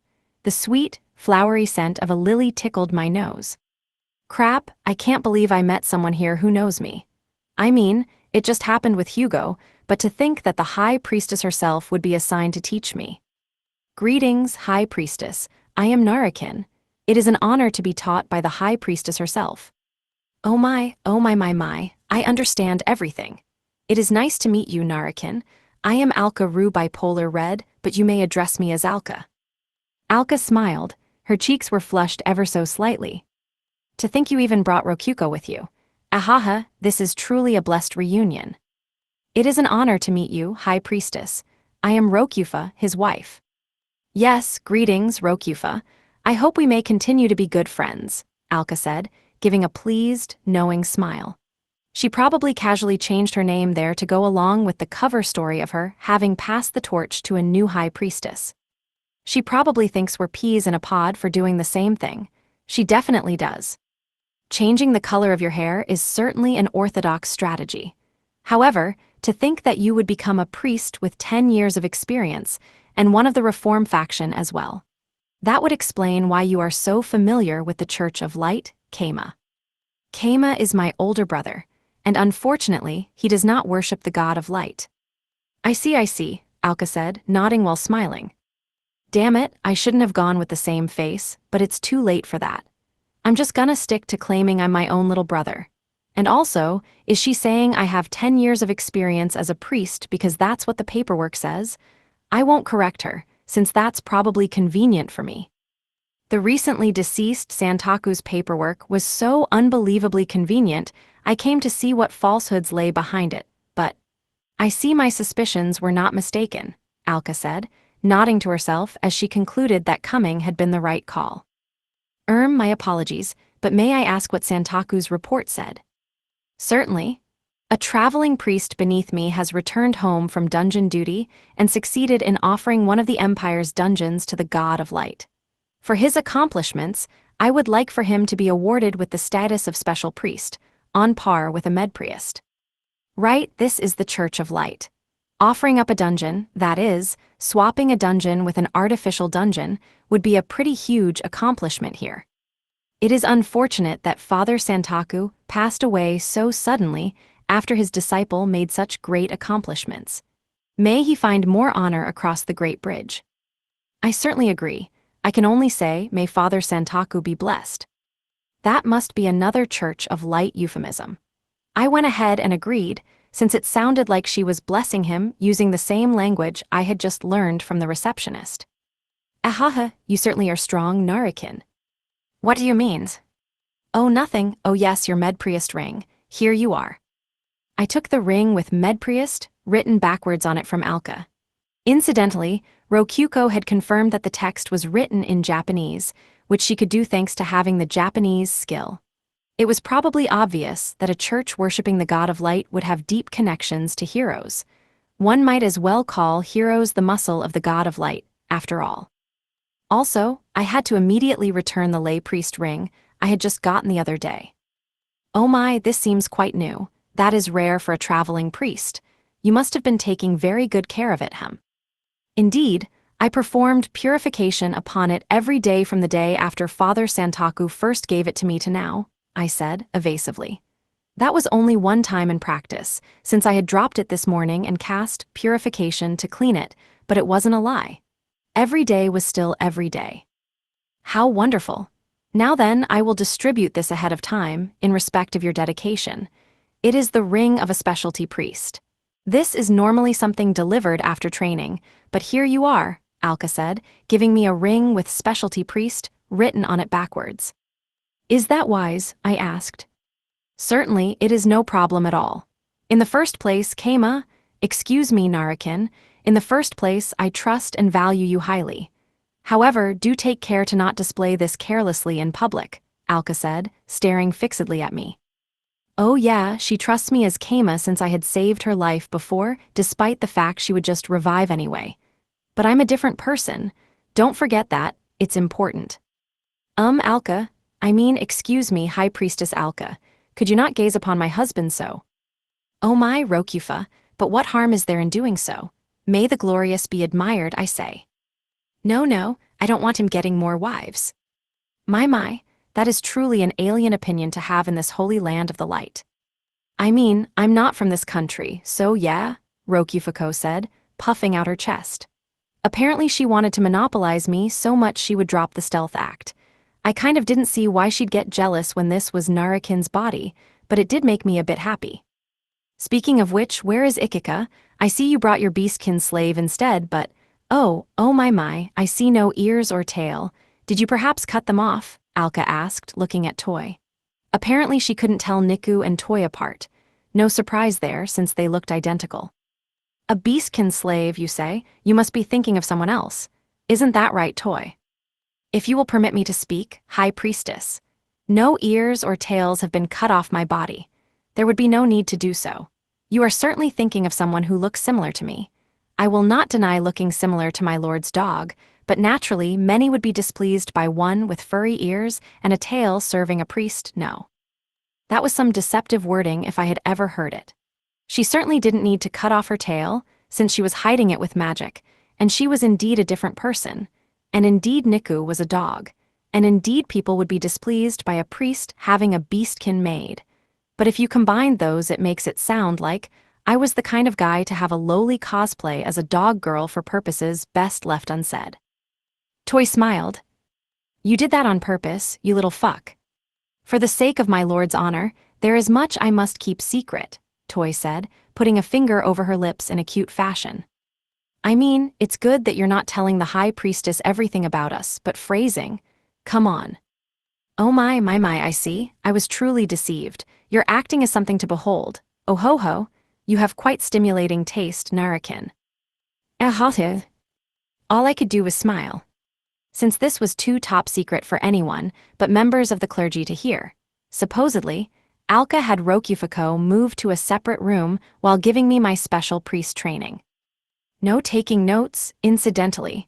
We do not know whose eyes might fall upon them, she had said, but I would need to share the lesson with Narakin later.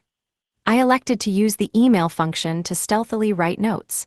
That would also allow me to send them directly to Haku. Now then, allow me to begin. However, as you already know much about artificial dungeons, Narakin, a brief description should suffice. I would rather ensure my fundamentals are sound, I said. Certainly, I will explain while we view the real thing, Alka said, retrieving an ornate glass bottle from her pocket. Inside was a small, black glass shard. This is a dungeon seed, an inactive seed for an artificial dungeon. One can activate it through a chant which goes as follows: O ye of darkness, awaken, be awake, Alka chanted, and the shard squished into a spherical shape. O ye of darkness, halt and enter a slumber, be sleep, she continued. The sphere returned to being a shard. It's the same chant, used to harden and soften the masterful black cloth sold here in Mastermind, so perhaps you have heard it already, though the black cloth does not change so dramatically. Neat, that's kind of similar to a slime. Though, when it comes to black slimes, there's one thing that comes to mind first: Leona's pet, Rin, which reminds me. Leona had that worm she stuck on Core 564's arm, too. Now, as for where to place this, ideally it would be close to a natural dungeon. However, on top of that, it is advised to place it in a spiritually clean location where mana, that is, ley lines, flows smoothly. In short, place it outside of dungeon territory. That's why I didn't have any idea of when or where Drags was placed despite it being so close to our dungeons. Makes sense. Narakin, do you have a skill that allows you to see mana? Yeah, I do. Narakin's living body armor didn't have eyes to begin with, and so mana sight was one of his default attributes. I had confirmed at the dungeon ruins the other day that it worked. Now then, has any part of my explanation been unclear so far? No, I believe we are on the same page. Then let us perform a simple test. I repeated the chants, reading off the text of my email, and Alka nodded in satisfaction. Excellent, you are truly a wonderful, brilliant student. And with that, let us move on to observing a fully functioning artificial dungeon, Alka said, leaving the room. I followed after and... Oh, we came to a locked door. She opened it, and we took stairs downwards until we reached a white passageway. Wowie, it's the church's side of the passageway we snuck into yesterday. This was no doubt the closest artificial dungeon nearby, but was it really wise for her to just bring me here? In truth, we are producing artificial dungeons farther down this way, she said. Wowie, she was sure spilling a lot of beans. Should I be allowed in here? It's no problem at all, as you are a specialty priest. Furthermore, you do have my faith, Narakin. Her trust in me was ridiculously unfounded. I was literally a spy sent here to destroy it. She took me to the administration room, which held the black dungeon core. This is the administration room. These stone slates display information on the dungeon. Oh ho, just from a glance, I feel that I understand how they function. Splendid. Just as artificial dungeons craft emergency escape passageways, they also maintain facilities far in the back. Oh yes, would you like to see one in production? She asked. I had just snuck in the other day, but sure, why not? Absolutely, I would love to see a dungeon seed being made. Ahaha, follow me then. Alka guided me to the 5th room down the hall, where a dungeon seed was being made. A man in a white lab coat stood up and bowed to us. This is Narakin, a newly arisen specialty priest. Do not forget his face. Greetings, I said, and the man deepened his bow. Now, would you care to update us on its progress? Yes, High Priestess, it is presently 10% finished. The black ball floating within the glass tube's purple liquid had shrunk to half the size it had been yesterday, which made me realize that the dungeon seed was even smaller than that. "This ball will become a dungeon seed?" I asked. "Indeed," the man in the coat replied. "It will shrink even further, until ultimately it is small enough to fit in a jar." "So it shrinks as it develops then? Strange." "Father, we are using this liquid to control and compress it." "I see, High Priestess. Is anything else made here?" "Oh my, how insightful, Narakin. You are correct. By changing the management liquid, we can also make life forms built for defeating dungeons. Dungeon eaters," Alka replied in response to my leading question. Dungeon eaters. Those were the black bugs that had attacked the Cave of Greed before. They had messed Rokuko up by eating her dungeon. But wait, their official name is Dungeon Eaters. I had just made up a name on the spot back then, but I guess there really isn't anything else to call them. "Are those organic weapons researched and developed in this facility as well?" I asked. "Naturally, that much is not for even a specialty priest to know." "Fair, that said. This room didn't have any tools for experimenting, and had at most the bare minimum of machinery and chemicals, so any laboratories would be elsewhere. Haku had asked me to destroy the facilities producing artificial dungeons, so ideally my targets would be this place and their laboratory. Might as well look more into it. From there, she taught me how to use the Artificial Dungeons Administration Room to fiddle with the numbers for options. We didn't go so far as to actually summon monsters, but she taught me several hidden options for maintenance purposes. It also had a function for detecting invaders and people entering specified rooms without permission. I leaked all of that to Haku too. Man, I sure was doing some serious spy work. And then, once we were done with the basics and preparing to leave. Now, High Priestess Alka, what might you be doing here? Who is this man?" came an elderly man's voice. I turned and saw a broad-shouldered elderly man wearing ornately decorated black priest clothing. "Your Holiness, this is Father Narakin, a med-priest. He achieved great things as a traveling priest and has just been assigned to be a specialty priest. He is undergoing training at the moment," Alka said. I swiftly lowered my head upon hearing he was the Pope. "Isn't he the head of the Church of Light? Why's he here?" "Gah, I can feel the immense pressure of an important political figure. He has the same kind of presence that Haku and the great Demon King do." There, raise your head," he said, and when I did so, the Pope gave me a calculated, thorough look over. He then smiled and let up on the pressure. "HRM, you're a young man with potential. Continue dedicating yourself to the faith." "Yes, Your Holiness, I am moved by your praise," I replied as he patted my shoulder. "So, Your Holiness, why are you here?" Alka asked again. "Ahaha, the truth is, I heard you were here with a man, Alka. Consider me nosy all you like, but I came to see for myself. Though I knew that if anything happened, you could manage on your own. You're a strong girl." "Oh my. Goodness, Your Holiness, whatever are you saying?" Alka asked, covering her mouth and giving a refined giggle. "I shall be off then. Try to keep your romantic meetings to a minimum, even if they are out of sight. Blessed be the light." "My goodness, Your Holiness, blessed be the light." "Blessed be the light," I said, copying Alka after a pause, not really knowing if I should be saying anything or not. Once the Pope had left, Alka shook her head with a sigh. "You are certainly on good terms with His Holiness the Pope. I suppose I should expect nothing less from the High Priestess." "Oh, stop it, Narakin. I can be both a member of the Reform faction and a granddaughter who adores her grandfather." "Why is the Reform faction being brought up here? And what, Alka was the Pope's granddaughter?" I had no intention of offending, but my apologies if I did. I am not the most learned in social matters. This is the first I am hearing of you being the Pope's granddaughter, High Priestess. "Oh yes, you were traveling through foreign countries until just the other day. And although you were Father Santaku of the Reform faction's disciple, you were not informed in matters of politics and social relations. You truly are a proper priest, Narakin," Alka said with a smile. "He is not my grandfather by blood. The Pope has no wife or children of blood. I am just one of his adopted daughters." According to her, when Alka had become a high priestess candidate at a young age, she had left her original family to become a member of the Pope's family. There had been other candidates, but they all failed, and it was Alka who succeeded the previous high priestess. Being the high priestess of the Church of Light sure sounds rough. She's gotta conquer dungeons on top of that, too. Wait, if I heard you correctly, did you say you're part of the Reform faction? Indeed, as far as my research could uncover, the past 5 generations of popes have all actually been the same person. I believe it is about time for him to retire, Alka said. 5 generations, huh? I wonder what trick he's using. Clones, maybe. As I considered that, Alka leaned forward to whisper into my ear. This is also the will of your former teacher, Santaku. I can trust you to provide your assistance, yes. I will do what I can, I replied, since it seemed like she was wholly fixated on me helping her.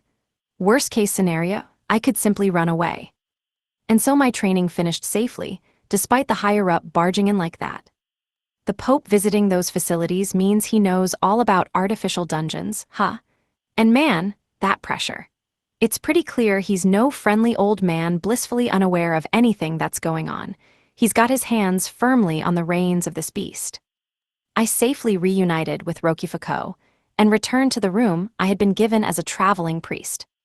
Bleh, that was tiring. Time to get you up to speed, I said, but she shook her head. Don't sweat it, I was watching through your eyes, though obviously I couldn't show Toy either. Oh, that was convenient. I could let Narakin decide whether to share it all with Toy or not, since this stuff wasn't important for her to know regardless. Anyway, I noticed something huge, Keima. You know how you met the Pope? Yup, what about him? Rokifuko looked at me carefully, then spoke. That's Core 10, I've seen him at the assembly. What? I mean, Alka did say the Pope hadn't changed in 5 generations. But why is a dungeon core ruling the Holy Kingdom's Church of Light, a church specifically for worshipping the God of Light? Despite feeling this was all way too suspicious, I compiled everything I had learned and sent it to Haku. Side chapter, the High Priestess Alka puts the pieces together. My foremost disciple, a traveling priest, has returned home from a pilgrimage of dungeon destruction and succeeded in offering one of the Empire's dungeons to the God of Light. For his accomplishments, I would like for him to be awarded with the status of special priest, on par with a medpriest. Santaku, an archpriest of the Reform faction, had sent in a request for a promotion, and then he was immediately assassinated. Alka knew the culprit was a member of the Pope faction.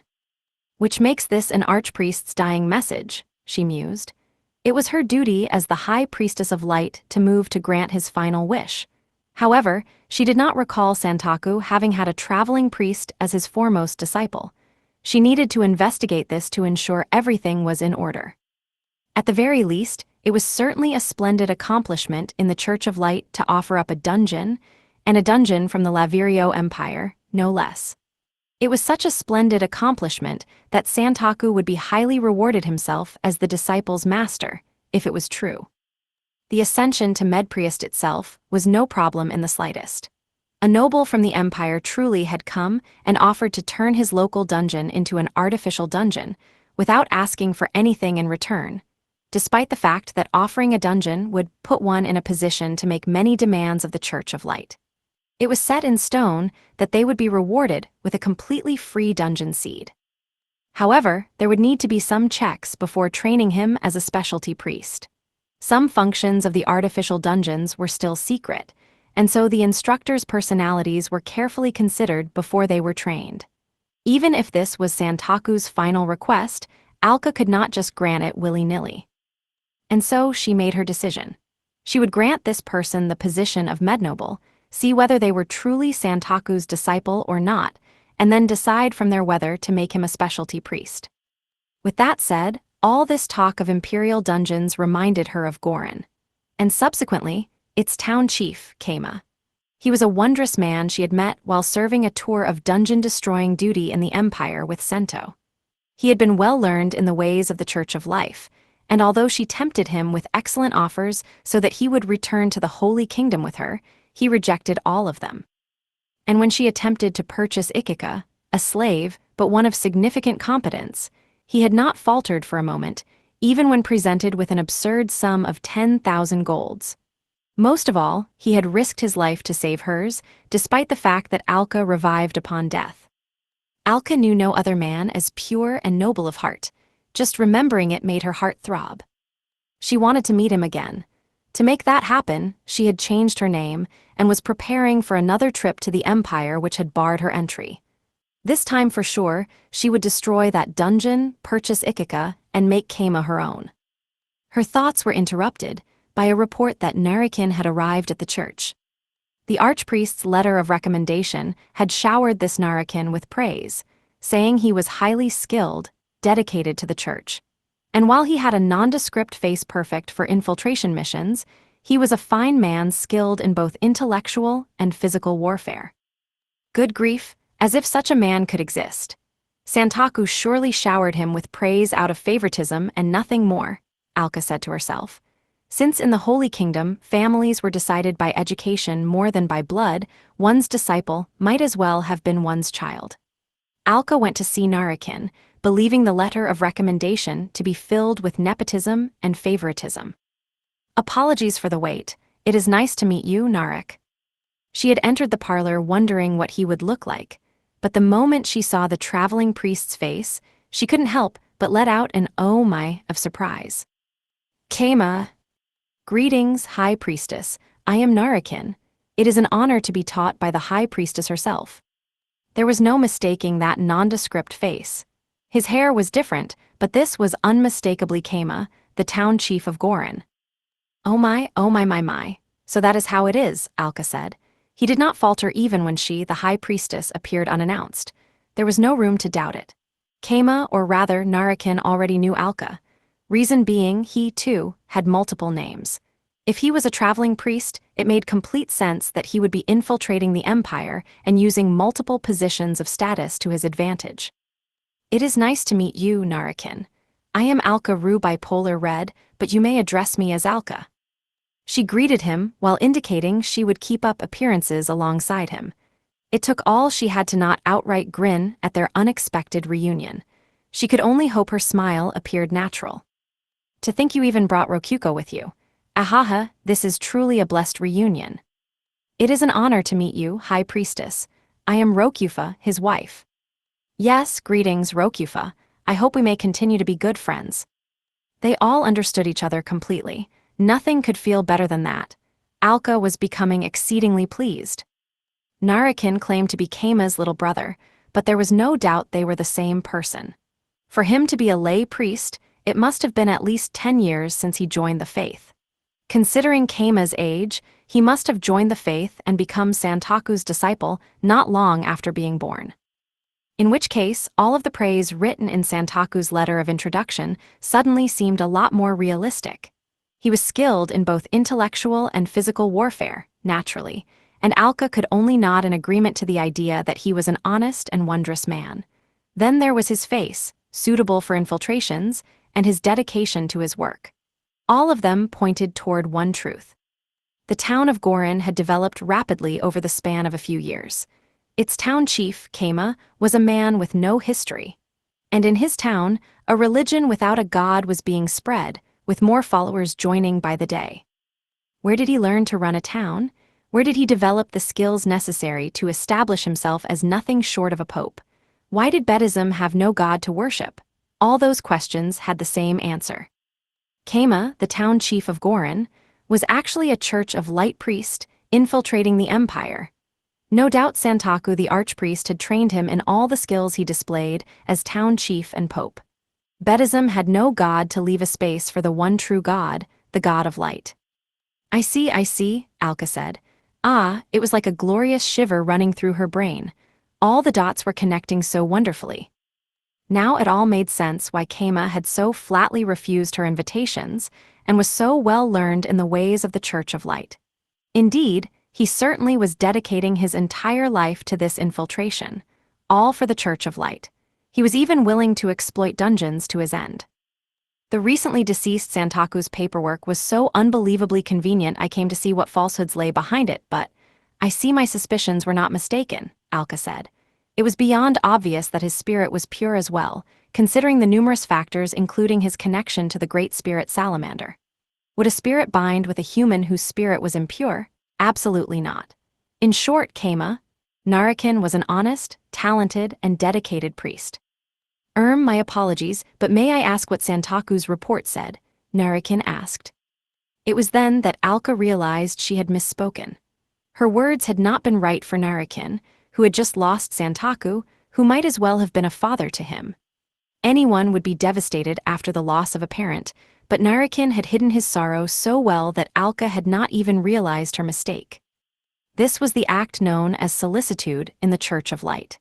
It meant to act as if nothing had happened so as to not worry the one you were speaking to, and no doubt that was exactly what he was doing. Alka felt a hint of genuine awe at the strength of his spirit. If Keima had been a high priestess candidate in her age group, no doubt he would have won. Only girls could become the high priestess, but magic drugs could have made it happen. It is unfortunate that Father Santaku passed away so suddenly after his disciple made such great accomplishments. May he find more honor across the Great Bridge, Alka said. Santaku truly had been assassinated at the most unfortunate of times. Raising a disciple who accomplished so much would lead to significant authority, and this was just before the papal election, where he could have spoken openly against the current state of affairs. Her phrasing there was a euphemism to express sympathy for one who died in such a way that they could not be revived. It meant, may their wishes be granted in the world after death. I certainly agree. I can only say, may Father Santaku be blessed, Narakin said. That was generic phrasing, meant for those who had died a satisfactory death, seeking no resurrection. In short, he was saying that Santaku's will would live on with him. Ahaha, you certainly are strong, Narakin. What do you mean? Oh, nothing, and oh yes, your Medpriest ring. Here you are. Alka handed the Medpriest ring to Narakin, who was feigning innocence. He looked at the markings to ensure they were correct and nodded, which showed how thorough Santaku's education had been. She had to take his lay priest ring back, but it was clean as if new. Priests who left theirs in a forgotten drawer were one thing, but clean rings were rare for traveling priests. That is rare for a traveling priest. You must have been taking very good care of it, hum. Indeed, I performed purification upon it every day from the day after Father Santaku first gave it to me to now. To think he respected Santaku that much. Alka felt her eyes get a little wet as she imagined Keima religiously casting purification on his ring, all alone and dreaming of home. How wonderful! Now then, I will distribute this ahead of time, in respect of your dedication. It is the ring of a specialty priest. This is normally something delivered after training, but here you are, Alka said. There was no longer any need for her to doubt Narakin's legitimacy. She gave him the specialty priest's ring at once. Is that wise? He asked. Certainly, it is no problem at all. In the first place, Keima, excuse me, Narakin, in the first place, I trust and value you highly. However, do take care to not display this carelessly in public. Far be it from Alka to let such a superb priest slip her by. She would sink her fingers into him no matter what. Which reminded her, she had promised to invite Keima to her home. Now was the perfect time to do so. Alka, excuse me, High Priestess Alka, could you not gaze upon my husband so? Rokuko, or rather Rokufa said. Oh my, Rokufa, but what harm is there in doing so? May the glorious be admired, I say. No, I don't want him getting more wives. My, that is truly an alien opinion to have in this holy land of the light, Alka said. One of the Holy Kingdom would welcome their husband getting more wives. Ideally, one would have as many wives and husbands as possible. For her to disagree would have to mean. I'm not from this country, so yeah, Rokufa said, puffing out her chest. Ah, of course. Narakin had dedicated his life to infiltrating the empire, and so it only made sense he would take a wife outside of the Holy Kingdom. To do so would draw less suspicion. However, the fact he had brought her here must have meant that he was planning to end his mission soon and build a family in the Holy Kingdom. Speaking of which, where is Ikika? Alka asked, curious about why she did not see the servant she had grown to appreciate so much. I see you brought your beastkin slave instead, but, oh my, I see no ears or tail. Did you perhaps cut them off? A beastkin slave, you say? You must be thinking of someone else. Isn't that right, Toy? Narakin said, and the small maid smiled. That was not an expression she had ever made back in Gorin. For the sake of my lord's honor, there is much I must keep secret, Toy said, putting a finger over her lips in a cute fashion. Was this her true self? It was so different, she truly did seem like someone else entirely. Impressive. Oh my, I see, I was truly deceived. Your acting is something to behold. Oh ho ho. You have quite stimulating taste, Narakin, Alka said. It was unfortunate that Ikika was not here, but she was fast taking a liking to this little girl. That said, degrading humans by dressing them as beastkin, that was certainly an intense fetish indeed. Ahaha, Narakin laughed evasively. That said, he seemed to know it was not a fetish to display in public, and there would be no problem with him enjoying it privately. Alka found herself feeling compelled to ask him what ears would suit her, even. From there, Narakin easily learned everything Alka taught him, entirely as if he knew it already. He was a skilled student. He already had the manasight needed to become a specialty priest, which he might have learned from Santaku. After some simple tests, Alka nodded in satisfaction at Narakin's excellent performance. Excellent! You are truly a wonderful, brilliant student. And with that, let us move on to observing a fully functioning artificial dungeon, she said, and then guided him to the facility beneath the church. In truth, we are producing artificial dungeons farther down this way. Should I be allowed in here? It's no problem at all, as you are a specialty priest. Furthermore, you do have my faith, Narakin, Alka said, guiding him while making her affection clear. The artificial dungeon core she guided them to had been one she had shown Kama before. She went with a more simple explanation this time. High Priestess, is anything else made here? Narakin had asked midway through her explanation, cutting ahead to things she had not even intended to explain. Alka was hit with an overwhelming impression that she was the one having her abilities as an instructor being tested rather than the other way around. And on top of that, he swiftly learned to manipulate even the most complex of systems. That reminded her. The prototype artificial dungeons were more complex beasts than the modern systems. Perhaps Narakin had received training with them before becoming a traveling priest. And then, when they finally finished their training, an unexpected visitor arrived. Now, High Priestess Alka, what might you be doing here? Who is this man? The Pope asked. It was none other than the highest authority in the Holy Kingdom and the head of the Church of Light. He was also Alka's adoptive father. Your Holiness, this is Father Narakin, a medpriest. He achieved great things as a traveling priest and has just been assigned to be a specialty priest. He is undergoing training at the moment, Alka said. Narakin swiftly lowered his head without saying anything. Alka thought he had been overwhelmed by the Pope's pressure, but that didn't seem to be the case. The Pope asked him to raise his head and spoke to him. HRM, you're a young man with potential. Continue dedicating yourself to the faith. Yes, Your Holiness, I am moved by your praise. The Pope patted him on his shoulder. It seemed he had taken a liking to Narakin, which was rare for him. Alka didn't yet know whether that would be a good or bad thing. So, Your Holiness, why are you here? Alka asked again.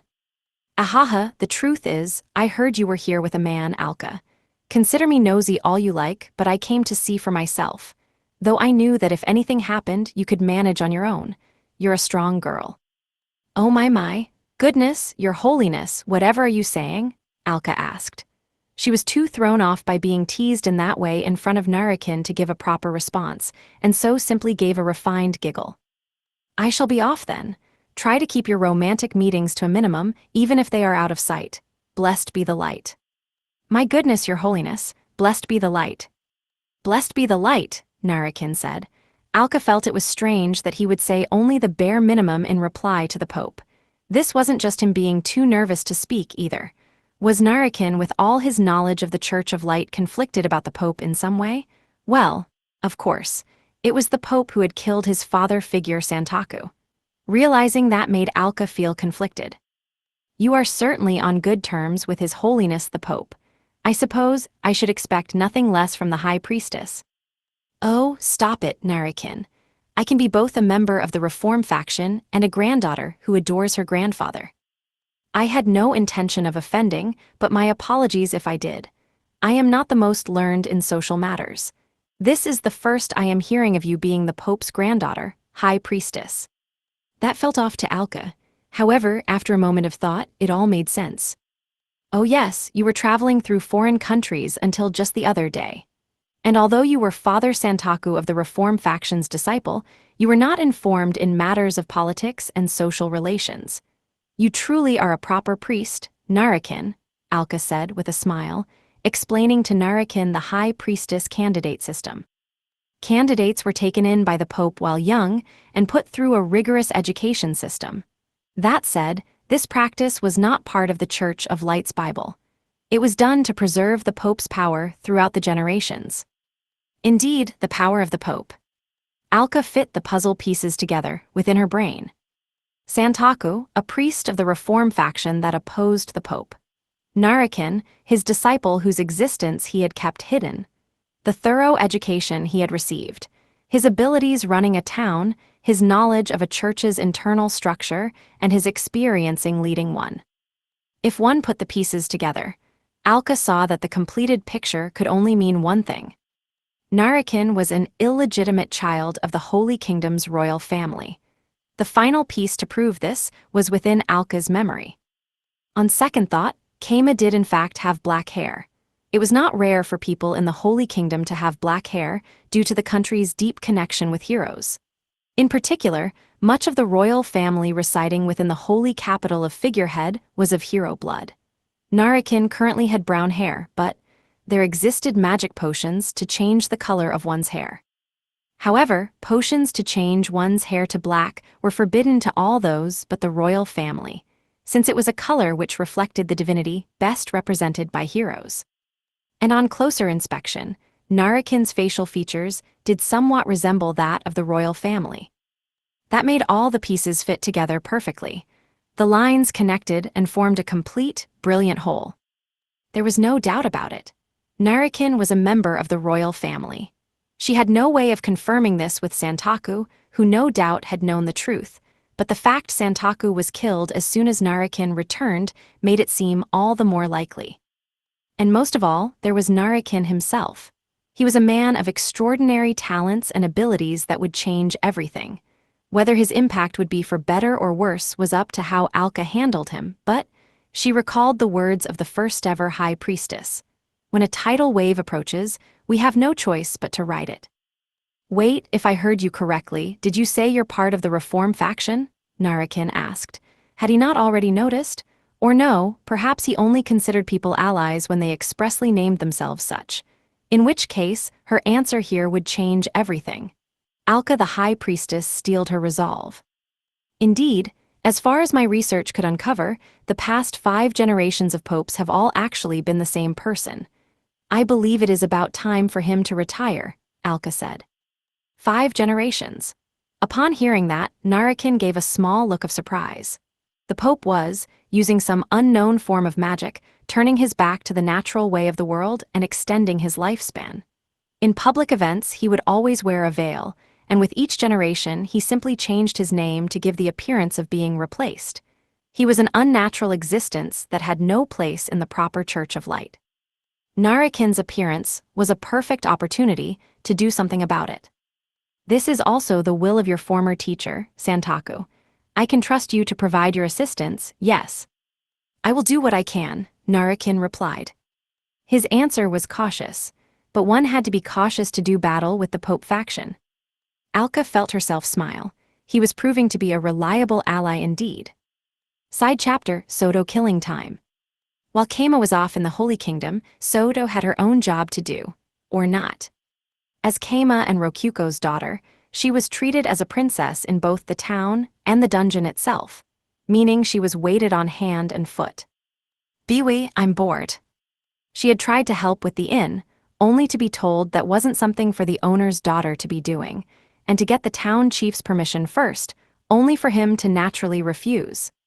She effortlessly solved some math homework that was tossed at her to kill time, and ultimately she really just had nothing to do. The only thing she had to do was, at best, check over her own functionalities and take care of her dungeon. That, and making her favorite socks with teensy reproduction. She had a very fulfilling life, but at the same time she had grown bored of it. Ah, I know, I'll prank Papa, she exclaimed, a brilliant idea interrupting her bored waiting. Sure, Keima was hiding away in the master room, but Soto's storage dungeon was connected to everything. And so she invited Niku to sneak in with her. Why Niku? Because when he got mad at her, it would be better for her to have an ally than be alone. Niku was in the middle of work, but with the shift system she easily managed to get someone to take her place. Soto, will you pull the prank knowing they will get mad? Niku asked. Of course, absolutely. After all, this is my revenge for Papa and Mama abandoning their duty as parents and neglecting me. Really, they should be the ones getting yelled at. I can just tell Haku all about this and she'll protect me. I don't think they're neglecting you. Papa and Mama are going off to the Holy Kingdom all on their own to play with toy. Don't you think that's unfair, Niku? Niku's tail twitched.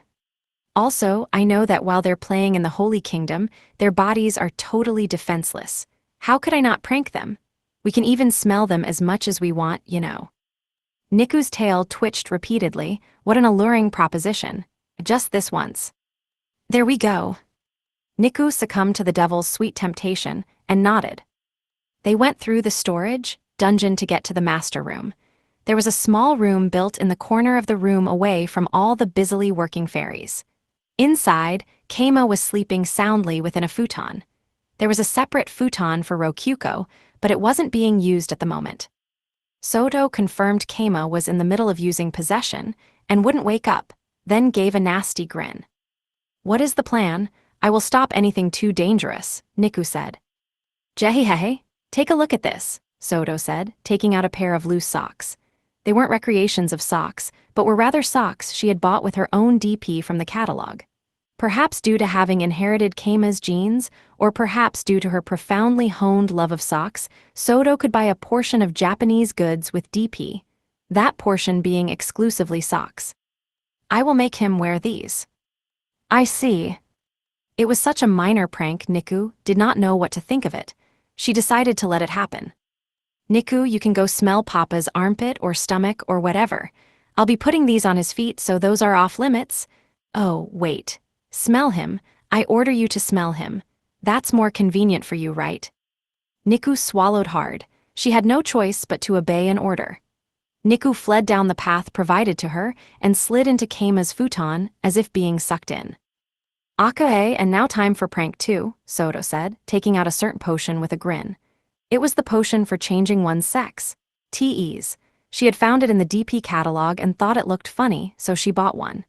It was a bit expensive, at 2,000 DP for the kind that lasted one night, but Keima had given her all she needed when she said she wanted DP to buy potions to test out her functions, like taking candy from a baby.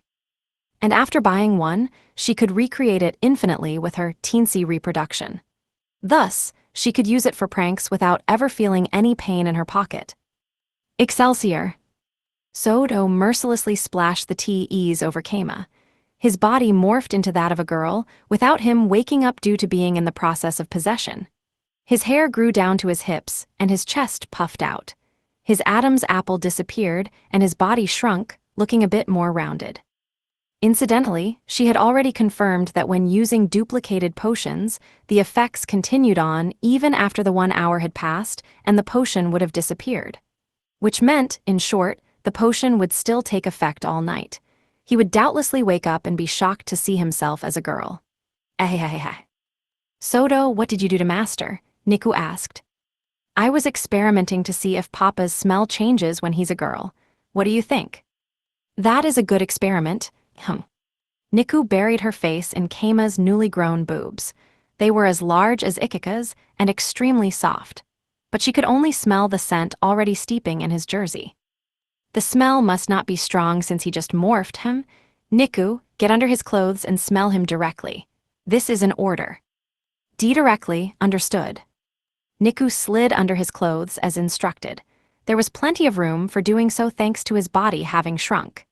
Niku rested her nose in the base between Keima's large boobs and, while feeling his soft skin on her nose, inhaled deeply. It does feel different, but this is Master's smell. I see, so it's different but you can still tell. If I didn't know, I would think this was his sister. It was a similar smell, then. Soto nodded with satisfaction at this scientific result. Akahe, now let's finally get these socks on Papa's girl feet.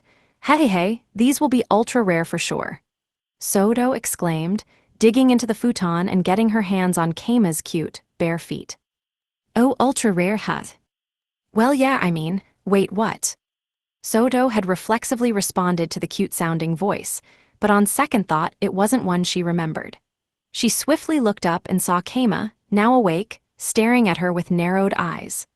One certainly didn't wake up while possessing others, but on the other hand, when the possession ended, they would wake up immediately. Hey, don't try to put the socks on me anyway. But your feet are right here. Quit it, Nikuji's, what are you doing? From there, Keima punished Sodo for her prank with 10 spanks. Niku had enthusiastically held out her butt to be spanked, too, but that just resulted in her getting no spanks at all, which made her tail droop sadly. Chapter 3. Once again, we were giving our report to Haku at a beach tea party. This time, Sodo was participating, too. I felt she was way too rude to bring anywhere near Haku, but Haku specified she should come, so that was that. In fact, she had complained that she didn't know why I hadn't brought her last time. Hi again, Auntie. Welcome, Sodo. Oh my, that tickles. Haku smiled as Sodo hugged her. She usually only looked this pleased when talking to Rokyuko. Hey, Sodo, don't rub your cheeks against the bits of her thighs exposed by the slit of her dress. I love you. You really are a goddess, Sodo moaned. Indeed, she is the goddess of the Ivory Church. Now let go of her, please, please. I shook my head to clear it and began the report. And that's that. I think we'll destroy the facility once we get our dungeon seed. Keima, you have certainly brought me information of incredible worth this time, Haku said. What are you referring to exactly? I asked. There were so many things she could be referring to, it was hard to know precisely what she was talking about. All of it, the facility that produces artificial dungeon cores, for one, also the rules for placing dungeon seeds and how it is done. Do show me the footage of all this later. The credit for the footage all went to Rokyuko. She had checked Narakin's vision through the monitor and recorded it while she was at it. That allowed me to realize we could use the monitor to share information even when leaving the birds in the in-room. And of course, the information about the Pope. Right, him being Core 10, according to Rokyuko. Precisely, the Holy Kingdom is the enemy to all dungeons. If it is truly led by a core, it would change everything. Thus, I would like to see what you have on him first before anything. Sure, Rokyuko, you know what to do. Akire, 1 sec. At Haku's urging, Rokyuko made her monitor visible and showed footage of the Pope's face from when he went to check on the facility. I see, but I suppose he might look like Core 10 if you put it that way. Haku, this is obviously Core 10, Rokyuko said. Don't all human faces look more or less the same? Haku asked, tilting her head. It seemed that she struggled to notice small differences between faces. Don't all humans look like this after some decades? One can modify their age when in human form, so this is not entirely reliable. I'm starting to lose confidence now. Yeah, I guess any given old person will look a bit similar to an old person you know. And that could be amplified, since Rokyuko doesn't know many old people to begin with. Mama, Auntie, I don't even know what Core 10 looks like. Do you have any photos of him? Maybe we could compare them. I do, Sodo. Look, Haku said, displaying an image of an older guy who looked a bit like the Pope, but not identical. They look kinda like different people now. NGH, if only their socks were shown. Is this really what he looked like? Rokyuko asked. Haku, how many years ago did you take this? 100 years ago or so, I believe. Perhaps I have a newer one. Haku put up another image. However, it was yet another face, similar only in that it was that of an old man. Almost as if he was changing it regularly to keep his human identity a secret. Haku, from a human's perspective, I would say all of these look like different people. Indeed, one could simply mark it off as coincidence. However, it is highly suspicious, Haku said, sighing and picking up her cup of tea. Really, the very fact Core 10 was changing his face so often was suspicious.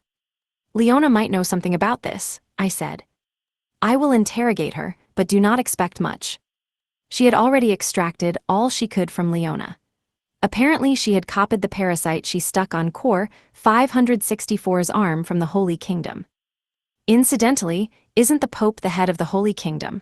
I feel like you would have met him before as the head of the Empire, Haku. The Pope certainly is the de facto leader of the Holy Kingdom. However, there is the royal family providing a front, and the Pope has never left the country. Furthermore, the Pope always wears a veil when on public occasions. This video footage of his bare face is quite valuable. It was apparently a magic veil that prevented one from even seeing through the cracks. You know, I never really thought about the Holy Kingdom having a king before. Even though, the name makes it extremely obvious that there is one. Still, a medpriest is one thing, but you even managed to secure the status of specialty priest. That position is highly valuable. May I ask you to continue your infiltration? Of course, I will raise your pay to match. I'll do what I can, though I can't promise I'll be able to expose the Pope's identity. No matter, there is no time limit. Let's see. For now, aim to rise in status to archpriest. Roger, I nodded. From there, we finished the tea party, and as payment for my report, I received 500 golds, which also covered any business costs. Good grief, working for the government sure earned a lot of cash. That explained why Wataru could constantly afford to pay 100 golds per month. Giving Narakin's group money and more time off was an option, but the funds I had given them before were pretty depleted. I decided to just send all 500 golds to them, to refill their stock and pay them for their services. Soto, I want you to stealthily deliver funds to Toy. Could you sneak into Narakin's storage for me? Whoa now, my services'll cost you a hefty fee, Papa. Sure, you can tell Ikika I told her to give you her socks. The fresh ones she has on at the moment, obviously. Deal. And so, with Ikika's socks as a payment, I sent the goods off. Now I just had to possess Narakin and move it from storage to wallet. Funny that she wouldn't want money or DP either. Like father like daughter, Rokyuko said, having been observing. In any case, I should probably give Narakin's group more time off. They could rest until the artificial dungeon core is ready. Hopefully, they would actually rest this time. I thought of several ways for Narakin's group to contact us. For the less urgent things, they could put a letter in storage for Soto to notice and give me. For more urgent things, they could crush spiders that I had made named monsters, Mr. Possess Immediately and Mr. Send Contact, which I would notice through the list of named monsters marking them as deceased. Anyway, after a bit of them having fun on vacation, I heard from Elka that an urgent request for contact had come in, so I immediately moved to the master room. I revived the spider that had nobly died, Mr. Possess Immediately, and possessed Narakin. Once that was done, I found myself in the room for traveling priests that Narakin was staying in. Alka the High Priestess is visiting. She is inviting you to her home, Narakin said through telepathy. Rokyufa woke up next to me and got up. Seemed that Rokyuko had possessed her as well. What's the situation? There was a pause. Okay, we definitely do need to be the ones to talk to her, or she'll notice something's off, Rokyufa said, having heard the situation from Seaver Rokyufa. She won't exactly be trying to invite us to the church now, but I don't really want her selling us weird cleaning stuff or feather beds or something. Toy, how would refusing the invitation go down? Putting aside the feather bed nonsense, it will be difficult to turn the High Priestess down after she came here herself rather than sending a servant. After all, we told her to wait just a moment while we prepared to leave. Yeah, we're already in the Church of Light, and if she tries to sell us stuff, we might as well buy it to earn her trust. Just gotta play the part of Narakin. Think we should bring the birds?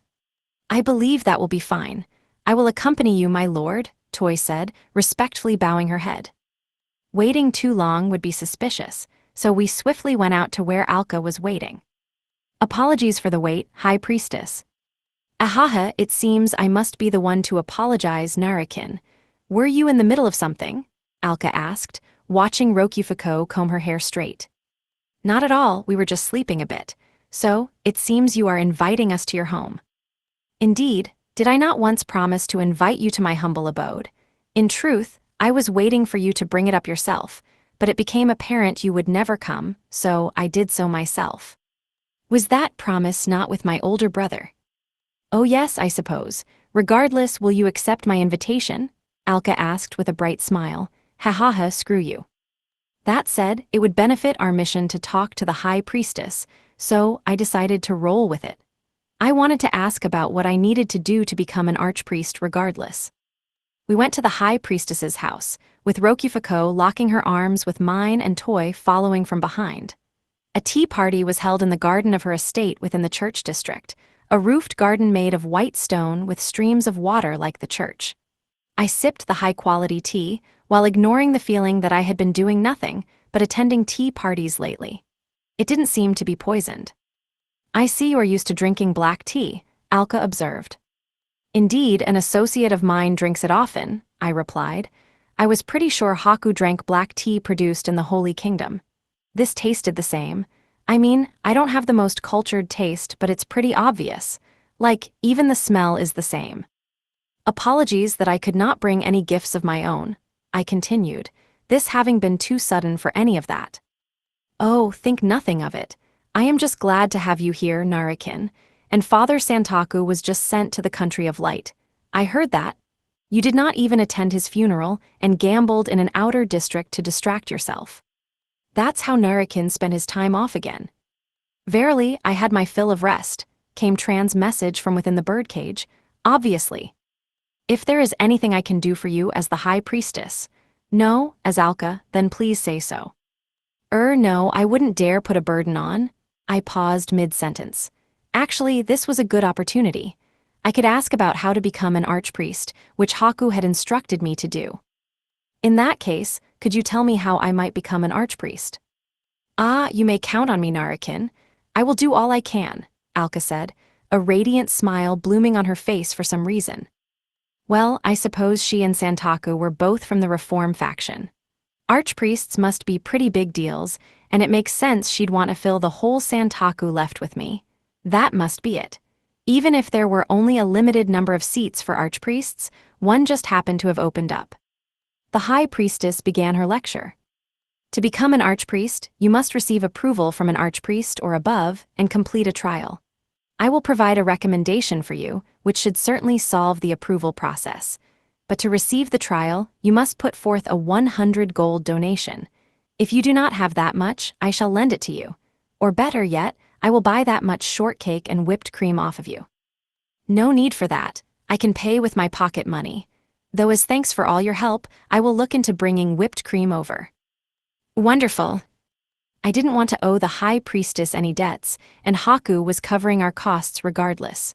The only problem was where to take it from, though it didn't really matter.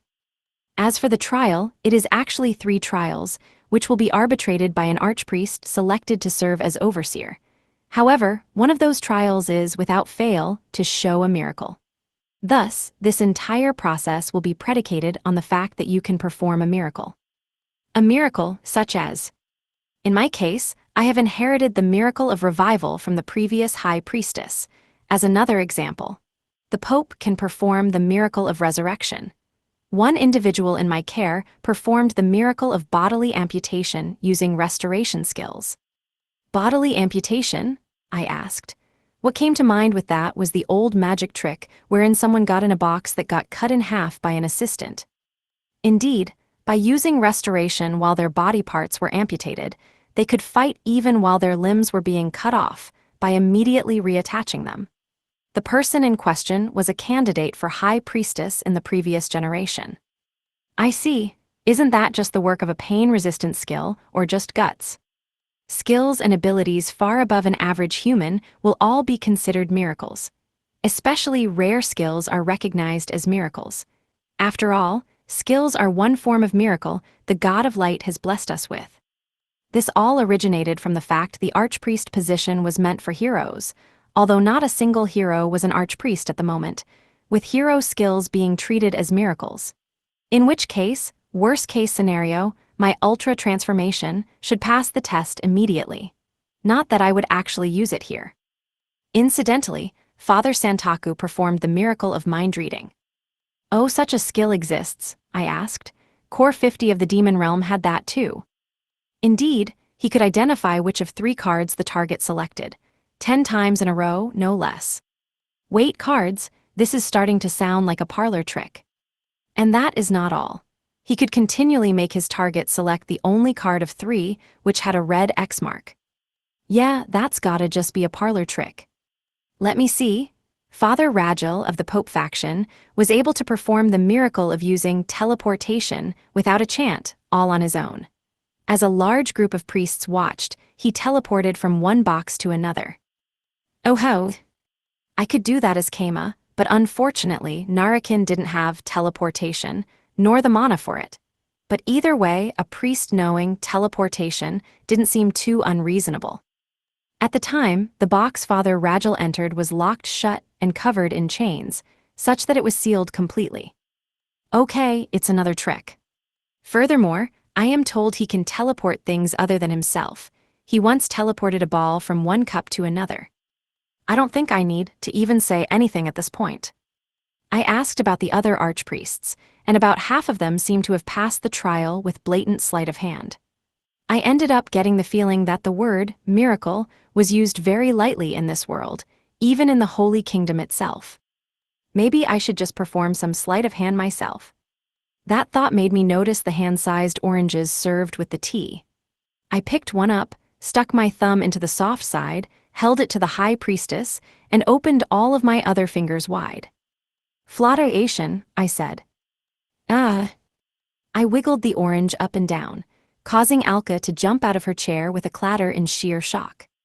What are you doing, dear? Rakoku asked. She was sitting beside me, so naturally she could see my thumb sticking into it. Alka calmed down and peered behind it as well. Narakin, please do not surprise me like that.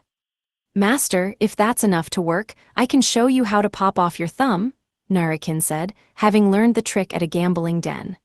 I guessed how Alka would react to that, and wisely elected not to go through with it. Oh yes, that reminds me. Would telepathically communicating with a bird be considered a miracle? A bird? Alka asked, looking at the birdcage toy was holding behind me. It is said the first high priestess was a skilled tamer, so perhaps it would pass if you focus on that element, though it will depend on the judge. I see, so it depends on how the judge feels. I should think of what to do after the judge is decided then. Excuse me, you make it sound like you have a repertoire of miracles to choose from, Narakin. Oops, pretend I didn't say anything. Putting that aside, it seems that there is much status and bureaucracy involved here. Will your recommendation and the 100 golds truly suffice? I asked. Quite. If you were not a medpriest, that would be a problem, but you are. I will get right on this, as you already fulfill all the requirements, she replied. My attempt to forcibly get the conversation back on track had succeeded.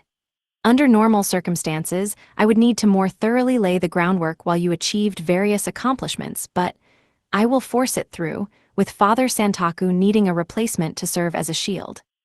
Oh, she's going to force it through?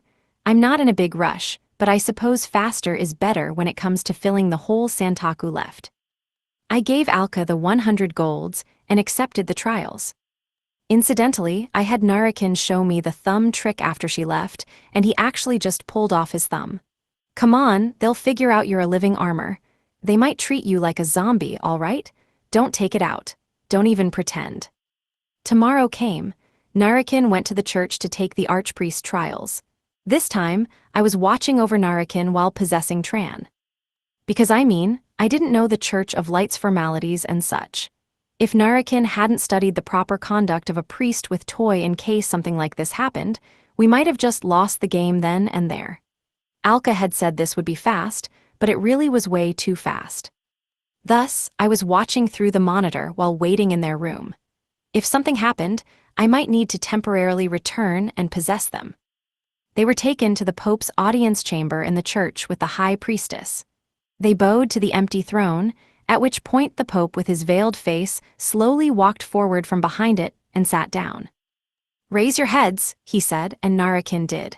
There were 3 other priests with the Pope, 1 old man, 1 middle-aged man, and 1 old woman. At the recommendation of Alkaru Bipolar the High Priestess, we now submit Father Narakin the Medpriest disciple of Father Santaku the Archpriest, to undergo the Archpriest trials.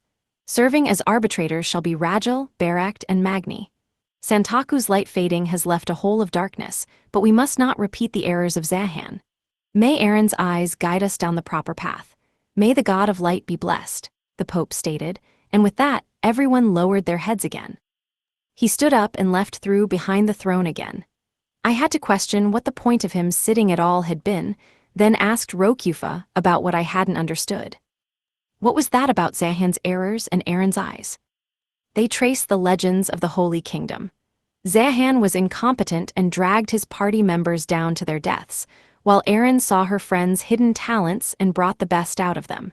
In short, he was telling the guards to cut you down without mercy if you are incompetent, Rokufa explained. That made sense, and as I was nodding to myself, Toy clarified. Apologies, my lady, but your interpretation of Aaron is a bit off. To begin with, my lord is not a member of the Pope faction. They meant in this instance, he is not an ally of our faction, so be harsh. This could also be interpreted as an invitation for my lord to join the Pope faction in return for a more generous evaluation.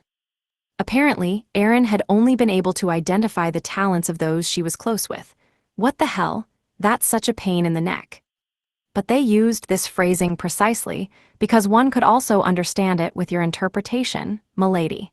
It was intentionally deceptive for justification purposes, not easy to understand in the least. I see, I still have far to go. Nah, I think you've studied more than enough.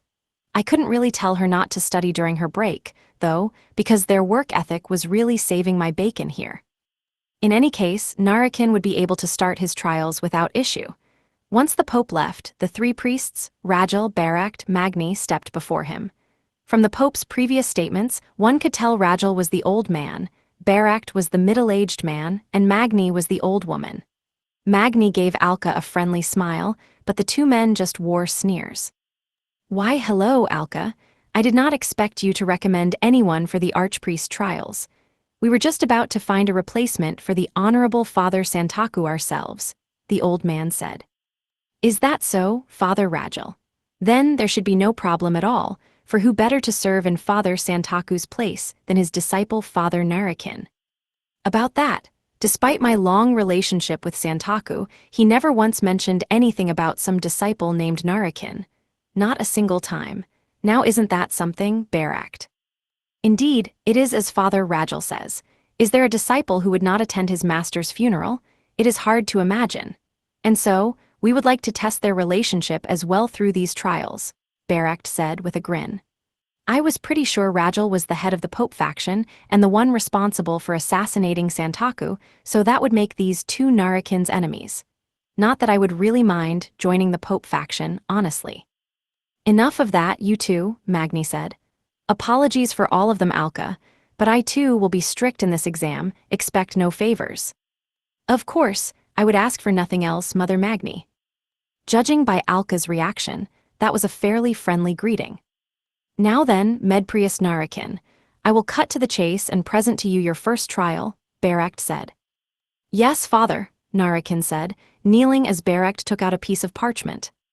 Construct a bridge crossing the Dredcliffe Gorge. Your time limit is 1 week, Barakt declared. What, the Dredcliffe Gorge and only 1 week? This is an outrage, Father Barakt, Alka exclaimed, but Narakin ignored her and bowed his head. It will be done, he said, accepting the parchment from Barakt. Alka watched the exchange with her mouth agape, frozen. Oh ho, an immediate response, not bad. If I were 30 years younger, boy, I would have made you my husband on the spot for that, Magni cackled. Surely a man recommended by the High Priestess herself can accomplish this much, no. Do not be ridiculous, Father Barakt. The Dredcliffe Gorge is 3 days away by carriage. How will he construct an entire bridge in 4 days on a mountain filled with monsters? It would not be a test of his abilities if it were not difficult, High Priestess. It seemed this was quite the difficult task from Alka's perspective. Narakin, however, seemed completely composed. Rather, I am thankful the task is so forgiving.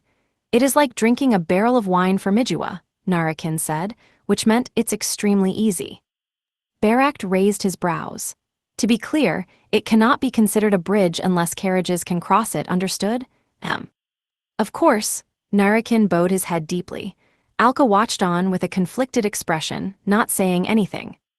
Master, I leave the rest to you, Narakin said, immediately bowing to me upon returning to his room. I had thought he had some plan for the bridge, but apparently he was going to dump it all on me. You didn't have any plan for doing it yourself. Your Narakin identity was that of a construction mage to begin with, so I thought it would be your specialty. Okay, fair, that's true. Right, that's why Narakin was so needlessly confident. Well, alright then, it actually is kind of my specialty. Still, Narakin's speed came from preparation. A bridge in 4 days will be a bit. Well, it does depend on the size. I guess I could do a 10-meter bridge in a day if I tried really hard. If this Dreadcliff Gorge place was a kilometer wide, 4 days would be a bit rough. I'd need to go there myself. The fact I'm not saying it's impossible shows how strong I've gotten. Do you know where it is? Indeed, the parchment describing the trial identifies the place for the bridge. The gorge is about 10 meters wide. Oh, that's pretty small. In fact, it was so much smaller than expected I was a bit suspicious of it. As this is an archpriest trial, master, it seems they cannot give trials that they could not complete themselves as fellow archpriests. I see. In short, the judges held a discussion and produced trials they could all do, though wouldn't that mean there were backdoors for making this trial easier? On closer inspection, I saw that the parchment specified a bridge for humans. In short, it actually only needed to carry people. Okay, if not for Narakin being needlessly smug, they probably would have let a crappy rope bridge pass. The fact it just says, construction period, 1 week, also implies the time could start once I arrived. Sheesh, Narakin sure made this harder for no reason. Oh, my lord, do you have the means to solve this problem swiftly? Ahaha, of course, but as this is a secret within secrets, not even you can see it, toy. Narakin, don't leak that we have aces up our sleeves. My apologies. Well, in any case, I will have to go alone this time due to the pressing deadline. Do look after the room in my absence. And the way he said, even you, he sure considers Toy an ally now, doesn't he? Well, I guess I can't blame him. I sent him off on this journey right after he was born, so in reality he spent more time with Toy than he has with me. That said, if Toy isn't coming, I can just send materials through the storage, dungeon, or even go myself. Easy win. Master, the High Priestess has lent us a fast horse. I believe you can arrive in 2 days through the use of restoration magic, though she said you will need to supply your own materials when you arrive. Then we better get going, moving back to regular contact schedule for now. Akahe, time to think about what kind of bridge to make. But wait, what bridges are even normal in the Holy Kingdom? High Priestess Alka's perspective. 5 days had passed since the first trial began. The Dreadcliff Gorge was said to have been carved into the earth when a hero unleashed an ultimate attack against a demon. No plants grew upon its craggy slopes, and Narakin's task was to build a bridge to cross its expanse. Alka was waiting for him there. The wreckage of what seemed to be an old wooden bridge of the past was there at the specified location. Furthermore, avalanches and other causes had turned the 10-meter expanse into what seemed more like 15 meters at a glance. To put it simply, it was impossible to build a bridge across it in 1 week to begin with, and to make matters worse, it did not seem that construction had even begun. Narakin, where are you? Alka whispered to herself. She had lent the fastest, strongest horse in her possession to Narakin, and speedily followed so that she could at least guard him as he worked. And yet, despite having arrived 2 days ago, she had not yet met Narakin, with her waiting being interrupted only by bird-type monsters such as harpies and yellow hawks. The monsters here were strong, but no stronger than a lesser wyvern at most, so they were not threatening to Alka, but the waiting itself hurt. Then, a single lone wagon came rolling this way. She looked up with a start, her face full of hope, only to see that riding the carriage was not Narakin, but rather the Judge Magni. She had been a candidate for High Priestess in the previous generation, and through those shared experiences, Alka had become friendly with her on a personal level. My, what might you be doing here, Alka? Magni asked. Mother Magni, Alka said, looking at her friend with a tearful expression. Magni deduced the situation from Alka's reaction and the unconquered expanse. Her expression stiffened. Don't tell me, the boy failed and fell into the chasm. Alka paled further at the very thought. Why had the previously 10-meter chasm grown in size? Perhaps because Narakin had made a mistake while building the bridge and fell along with the rubble. Alka hadn't even considered that. She had subconsciously removed the possibility from her mind. Whatever shall we do? We must form a search party at once. If that's the case, it's been 3 days already. Now, calm down, Alka. I thought you had come in place of the boy, but it seems not, Magni said, going to check out the cliffside. She crouched at the edge and reached out her aged hand to the craggy rocks. Doesn't seem like it collapsed over the past few days. Our information was more out of date than we thought. Oh, then, is Narakin safe?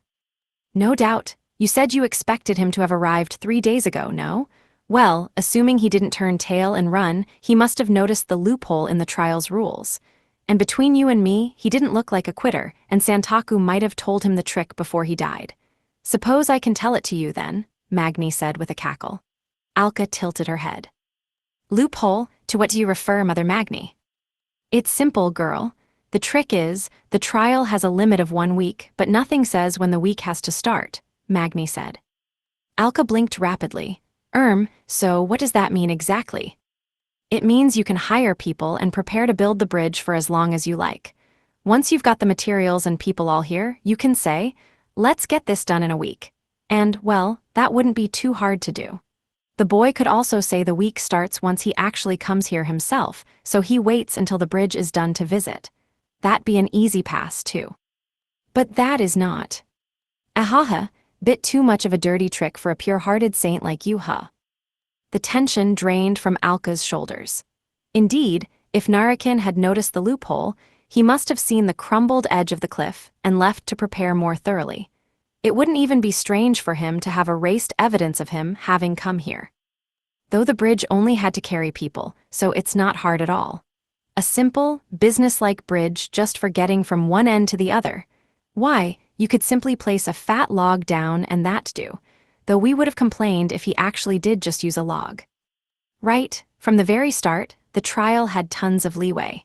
As long as one noticed the loopholes, building a bridge in 1 week was actually trivial. Barak changed it to need carriages cause he's an idiot, and that makes things a bit harder, but that's the boy's fault for talking about Mijua's wine barrel. Mijua's wine barrel? In the past, a noble heard of the big drinker Mijua and challenged him to chug an entire barrel in one go, which Mijua proceeded to do effortlessly. He even went on to ask for more, which was the birth of the idiom. In short, Narakin had said himself that a challenge to this degree would be unsatisfying to him. Though it would be quite the laugh if the boy bragged, that much then turned tail and fled. And Narakin is not that kind of person, Alka barked, annoyed. That just made Magni's grin broaden. I thought this the other day, but you really have taken a shine to him, haven't ya? Ha! Alka felt a ticklish feeling as Magni slapped her on the back. Anywho, let's head back for today and see what happens tomorrow. No, I must.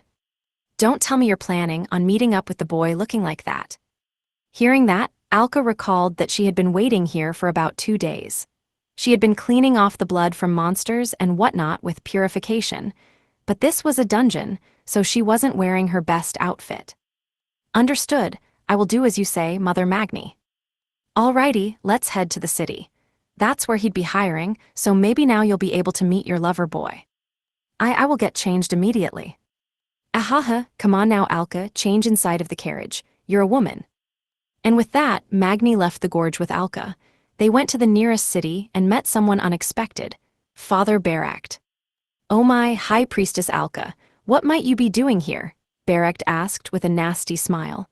Alka had been hoping to see Narakin and so could not hide her disappointment. Archpriest Barak, what are you doing here? Magni asked. My, if it isn't Mother Magni. Nothing, it's just been almost 1 week. I simply came to see how the bridge was coming along. The bridge, you say? Barak had been walking from the direction of the local merchants' guild. Magni predicted he had pressured them to not sell any materials to Narakin. Could you do this trial with the same kind of strings being pulled? Magni asked. But of course. You should hope so. She had asked because when one failed a trial, they could ask the archpriest judges to show them the answer and how they had done it. But Mother Magni, might I ask what you plan to do with such a light-looking wagon? It's a wagon I use for rest. Hard to travel with these old bones, Magni said, at which point Alka realized her true intentions. No matter how small or light a wagon was, it was still a wagon. This wagon could possibly cross even a small, cruddy bridge. In short, Magni was throwing Narakin a bone. Good grief, I don't know about a judge aiding a competitor like this. Consider it canceling out your own string pulling. Pot and kettle, no. The two archpriests smiled at each other. They were both pleasant smiles, the likes of which one could only develop after spending so many years as archpriests. No matter how blatantly false they were, one still registered the two as good people when they smiled like that. Their Alka rested in the Magni Inn until the next day. They elected to travel to the designated spot once again. This time, Barakt was even following them by horse. Alka had left hers at the inn to ride with Magni. Why are you coming? Magni asked. To observe the progress. If it were me, I would likely have finished the bridge by now. Is that a fact? Oh, I saw the cliff yesterday, and it seems like the gorge has grown by about 50%. Think you could handle it even then? HRM, 50%. Surely he did not simply cause a collapse by hammering in too many stakes. In that case, it would be his responsibility. From what I saw yesterday, it happened a lot longer ago than that. Ahaha, if that is true, I will be a bit more generous with my judging. Oh ho ho, you may use red eyes if you'd like. Red eyes referred to the magic tool for seeing through lies. Magni telling the truth under their observation would be evidence enough. In any case, that can wait until I have seen the gorge for myself. Sure, looks like we're coming up. The party arrived at the specified location. However, unlike yesterday, there was an excellent stone bridge crossing the gorge's expanse. This can't be. Oh, did I mistake the location? Nope, this is the place, Barakt, but how in the world? Is it an illusion? It was an ashen gray bridge. It had not been there yesterday, but nonetheless it was wide enough for two carriages to cross past each other. It even had strong protective railings on either side for safety. And in the middle of the bridge, a man in priest robes was humming to himself while attaching the skull of a lesser wyvern to the side of the railing. It was Narakin. On closer inspection, the skull had a neat, round hole in the middle of it. Judging by the bones, that had been the fatal blow, and both Alka and Magni determined it had been killed yesterday. Once the bone was attached, Narakin stopped working. Oh, I thought for certain the deadline was tomorrow. Narakin, but what? Alka stammered, her voice shaking as she spoke and got out of the carriage. The skull, it's for warding off monsters. Consider it like a scarecrow. It seems to me that it was this guy that broke the last bridge, the guilty wyvern, if you will. I see, the guilty wyvern. Yes, it certainly will be functional as a ward for monsters. As Narakin played dumb with a smile, it was all the High Priestess could do to smile back. Narakin's Kama's perspective. Man, that was rough. What was rough, exactly? The fact that Narakin took a wrong turn and we ended up having to take a huge detour around the entire mountain. We arrived past yesterday afternoon, and if not for Alka's horse being so fast, we might not even have made it here in the first 7 days. But in any case, we got there safely. I had 3 days to pump the bridge out. That said, a very well-known god worked for 6 days and rested on the 7th, and I was similarly a believer in spending the last day one had to rest. I would accept no counter-arguments. Narakin was groveling in bird form apologetically, refusing to stand whatsoever, but I assured him there was no use crying over spilled milk as I possessed his body to get the job done.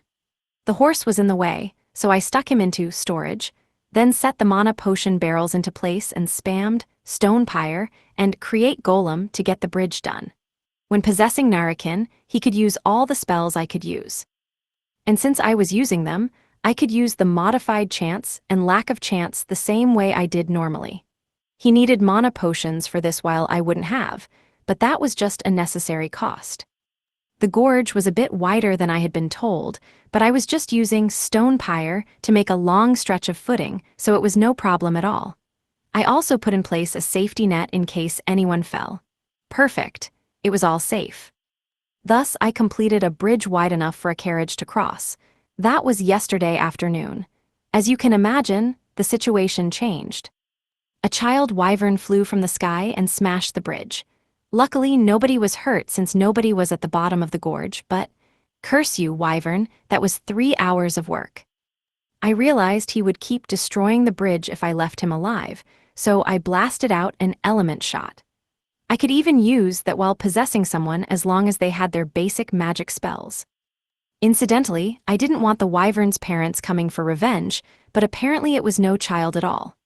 Rokyuko, who had at some point possessed Tran over Narakin, told me it was actually an adult lesser wyvern.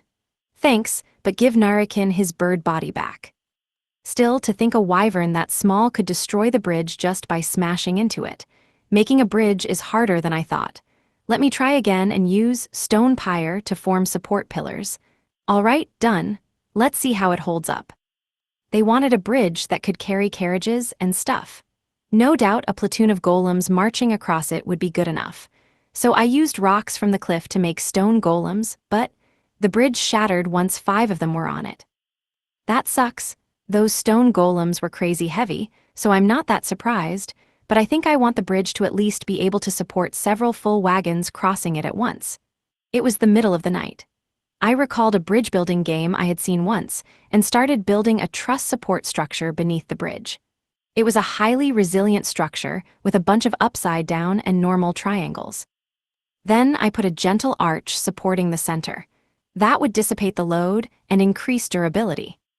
I worked late into the night, using light to secure vision.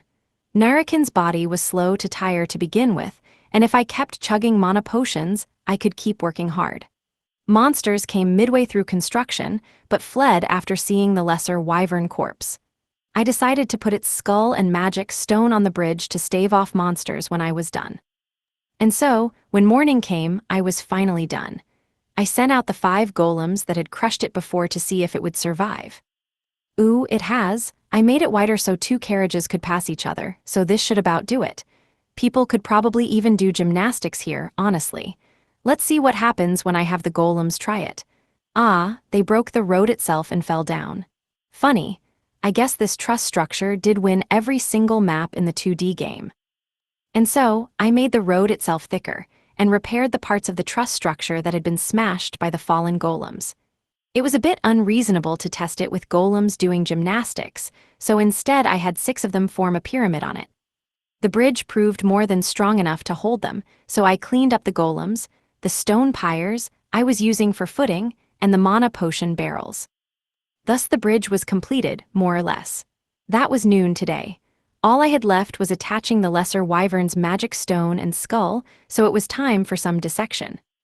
Just as I was digging the magic stone into the lesser wyvern's skull and fixing it on the bridge, I heard the clapping of horse hooves. I looked over and saw that for some reason the judges were here. And the high priestess, too. Why already? I thought it was the day after tomorrow. Or rather, since I just worked all night, it'd be tomorrow. Anyway, I had been doing all this while possessing Narakin specifically for this kind of scenario, so it wasn't a problem. Oh, I thought for certain the deadline was tomorrow. Narakin, but what? Alka stammered, her voice shaking as she got out of the wagon and headed this way. What do you mean, what? I'm just building a bridge, obviously. Oh, wait, she must be talking about the skull. The skull, it's for warding off monsters. Consider it like a scarecrow. It seems to me that it was this guy that broke the last bridge, the guilty wyvern, if you will. I see, the guilty wyvern. Ah, yes, it certainly will be functional as a ward for monsters. The High Priestess herself giving her approval, huh? That makes this a 5-star bridge. No, boy, that's not what she means. That is, you certainly can use monster corpses to ward off others, even farms do that, but the question is, how'd you build this bridge so fast? The old lady Magni asked, stepping out of the small wagon too. I don't believe the instructions specified any specific form of bridge. Is there a problem, Judge? Not at all. It's just such an excellent bridge, you see. Berekt is left speechless over there. Consider me just a bit curious, Magni said, pointing. I looked over and saw that Berekt's spirit had apparently left his body. Magni continued. After all, when I came to look yesterday, there was nothing but a gorge. Can't say I blame anyone for being surprised at a bride like this popping up overnight. Right, Alka? Indeed. I arrived here 3 days ago and have been waiting for you ever since, Narakin. What the? Sounds like Alka and Magni dropped by yesterday. I arrived afternoon, so I must have just missed them. We didn't even pass each other by since I came from the opposite side of the mountain. Makes sense. That's why they think the bridge was built overnight, because it was. I had no choice but to double down. You may not know this, but I am known to some as Narakin the Construction Mage. I will keep the details short, but I pumped this bridge out with magic. You pumped it out with magic. Yes, with magic. I felt their gaze say, well, I suppose you certainly don't look like a warrior. Never heard of construction magic, what's it like? As you can see, it does one thing or another, and then you have a bridge. One thing or another, you sure got a lot of secrets, boy. I like it, Magni cackled. By the way, how'd you kill the lesser wyvern? Why's this old lady curious about that? It's gruesome. I'll cut the details short, but I kinda just blasted it with magic when it got annoying. Blasted it when it got annoying, Say, how about you become my husband? I want to raise your children. Mother Magni, Alka exclaimed. It's a joke, Alka.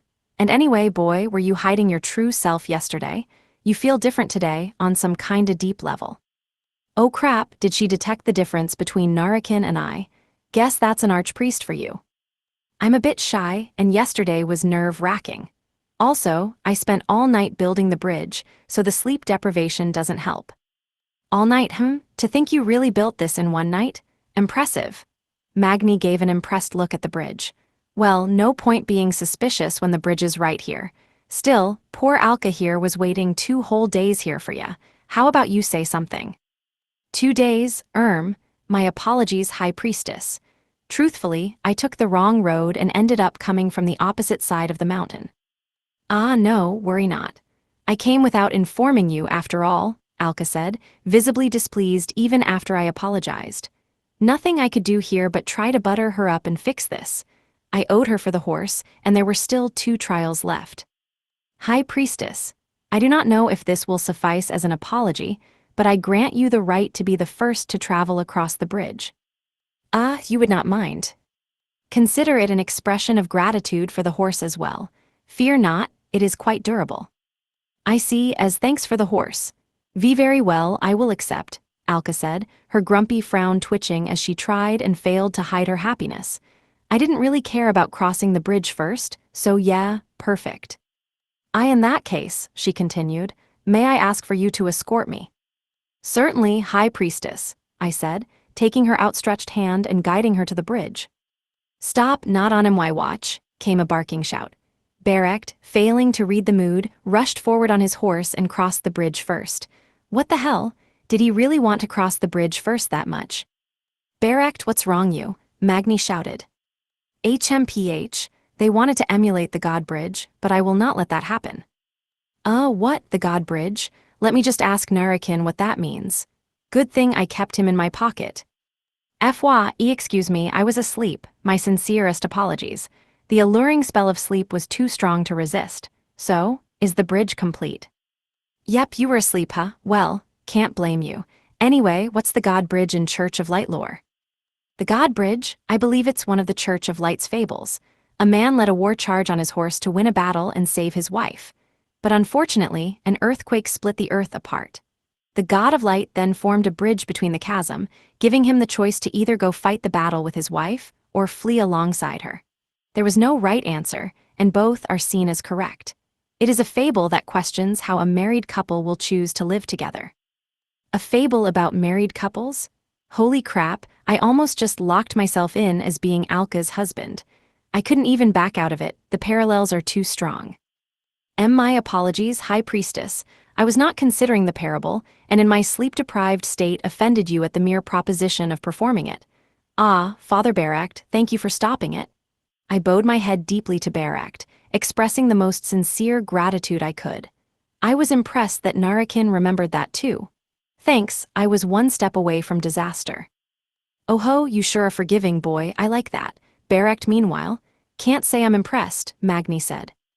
NGGGH, I didn't want them falling off. The God Bridge can only be crossed once. Anyway, the bridge didn't budge from your racing across it. Seems plenty wide for 2 carriages as well. Barracked, he won the first trial, and I doubt you'll protest that. I'll cross it too, if you want. If only we brought 2 wagons, It does seem like a clear victory here. 2 out of 3 judges give you a passing grade, so that's that. Good job, boy, though not even Rajal could give a bridge like this a failing grade. And so, Magni crossed the bridge back and forth with her small wagon, and with that the first trial was complete. Alka was a bit peeved and pouty on the way back to Mastermind, but well, it is what it is. Rajal's perspective. Back within Mastermind, the head of the Pope faction, Archpriest Rajal, was waiting for Barracked in his estate's office. Barracked had sped past the slowly moving wagon of Narakin's group and returned to Mastermind first. He raced directly into Rajal's estate and was in the process of cleaning himself up. If you'll excuse me, Father Rajal, I will begin, Barracked said, coming to the office to give his report once he was well dressed. However, the bitter expression on his face made it clear to Rajal that Narakin had successfully completed the first trial. Oh, the boy successfully completed the bridge in a single week, you say? It seems he has something of a head on his shoulders, Rajal said. Indeed, Father Rajal. Why the pause? Constructing a bridge would be trivial to one with knowledge of active warfare. A mere log with wooden planks atop it would suffice. Once the planks are in place, one can simply reinforce them and cover them with our local black cloth to complete it as a construction. That is the ideal solution to this puzzle. Why, it was so simple, hence why you advised me to go observe, I suppose. Indeed, it was often the case that a military would need to cross gorges when marching, and armies had wagons full of goods. If one knew their methods, this trial would be impossibly simple. Though the High Priestess hadn't known that, since she only fought alone. Do not tell me you suggested this trial simply because you did not realize there was such an obvious method, Rajal said. Oh, of course not. I did know, of course. However, I did not consider how black cloth could be used to simplify the process. I will leave it at that. So, what manner of bridge did the boy build? About that, Father Rajal, Barracked faltered. What is it, Barracked? As far as I could tell. He built a stone bridge, Barracked said, and it had been far too well constructed to have been built in a single week, which was bad enough on its own, but according to Alka and Magni, he actually did it in a single day. What, a stone bridge? Do you mean to say he predicted he would be assigned this trial specifically and prepared ahead of time? Rajal inquired. Ahead of time? No, we have Mother Magni and the High Priestess's word that he finished it overnight. Fool, there are many misleading phrases one could use there. It is a bluff. One man, building a bridge wide enough for 2 wagons, overnight? That would be the very definition of a miracle. Clearly, they were strategizing to accomplish the final trial this way. I see. Magni has already been conquered by that medpriest. Indeed, building bridges as Barrack suggested would normally be a heroic feat that took much manpower. They facilitated trade and could enrich entire regions. For one man to build that bridge in one night? Preposterous. They were no doubt aiming to establish grounds for the third trial's miracle. That said, the gorge in question did not need such an elaborate bridge. It was convenient to have one, for certain, but there were detours, and any bridge was doomed to be destroyed by a fast-fleeing lesser wyvern so obnoxious it had been given the name Bridge Killer. Elaborate bridges would not be worth the investment whatsoever. Oh, but that said, he did attach the skull of a lesser wyvern to the side of the bridge, Barracked said. Truly, I see. That must mean the High Priestess aided him and slew the bridge killer for his sake. Hence his having the opportunity to build the bridge. Curse that Magni. No doubt she was smirking on the inside when we suggested building a bridge on the Dreadcliff Gorge. It is like we walked into a trap of our own volition. That was the obvious conclusion, really, to a normal train of thought. Barracked nodded. After some thought, he, too, felt that he had been completely fooled somehow. Still, the work he must have put into the groundwork is as thorough as one would want from an archpriest. Perhaps it would be better to make him an ally, Baract suggested. Quite, Narakin seems to have a good head on his shoulders, in which case the next trial will be the last in practice. We can probe him before then. If they could lock him into the Pope faction, then Rajal would not mind accepting the rapid building of the bridge as a miracle. It is a bold miracle, to be sure. I am a bit jealous, as all I could do was use appearing and disappearing trick boxes. Oh yes, he did say something about construction magic. Construction magic? I have not heard of it, though he was supposedly a traveling priest in the Empire. I will consult those more informed on imperial matters. Narakin's perspective. I am back, Narakin said upon Kama returning his body. He was welcomed by Rokufa and Toy. Welcome back, my lord. I will take your coat, Toy said. That took a long time. It's been over a week, Rokufa said. What can I say? Master finished the bridge in time, so that is all that matters. Not that there was ever any doubt that he would. Kama had once again done everything himself, with Narakin's contributions amounting to getting lost and wasting his time. He also took care of the High Priestess on the road back from Dreadcliff Gorge, but that might as well have just been him making up for his mistake to begin with. If he had arrived without getting lost, they could have returned to Mastermind before the week was even up. Speaking of which, I remembered this only after you left, but Lady Leona once instructed me on how to use logs to form an efficient bridge known as the Da Vinci Bridge or some such. Oh, is that a fact? How does it work exactly? I shall teach you. Toy taught me earlier, Rokufa said, puffing out her chest and taking out some wooden sticks shaped like logs. She swiftly built a bridge out of them, surprising Narakin.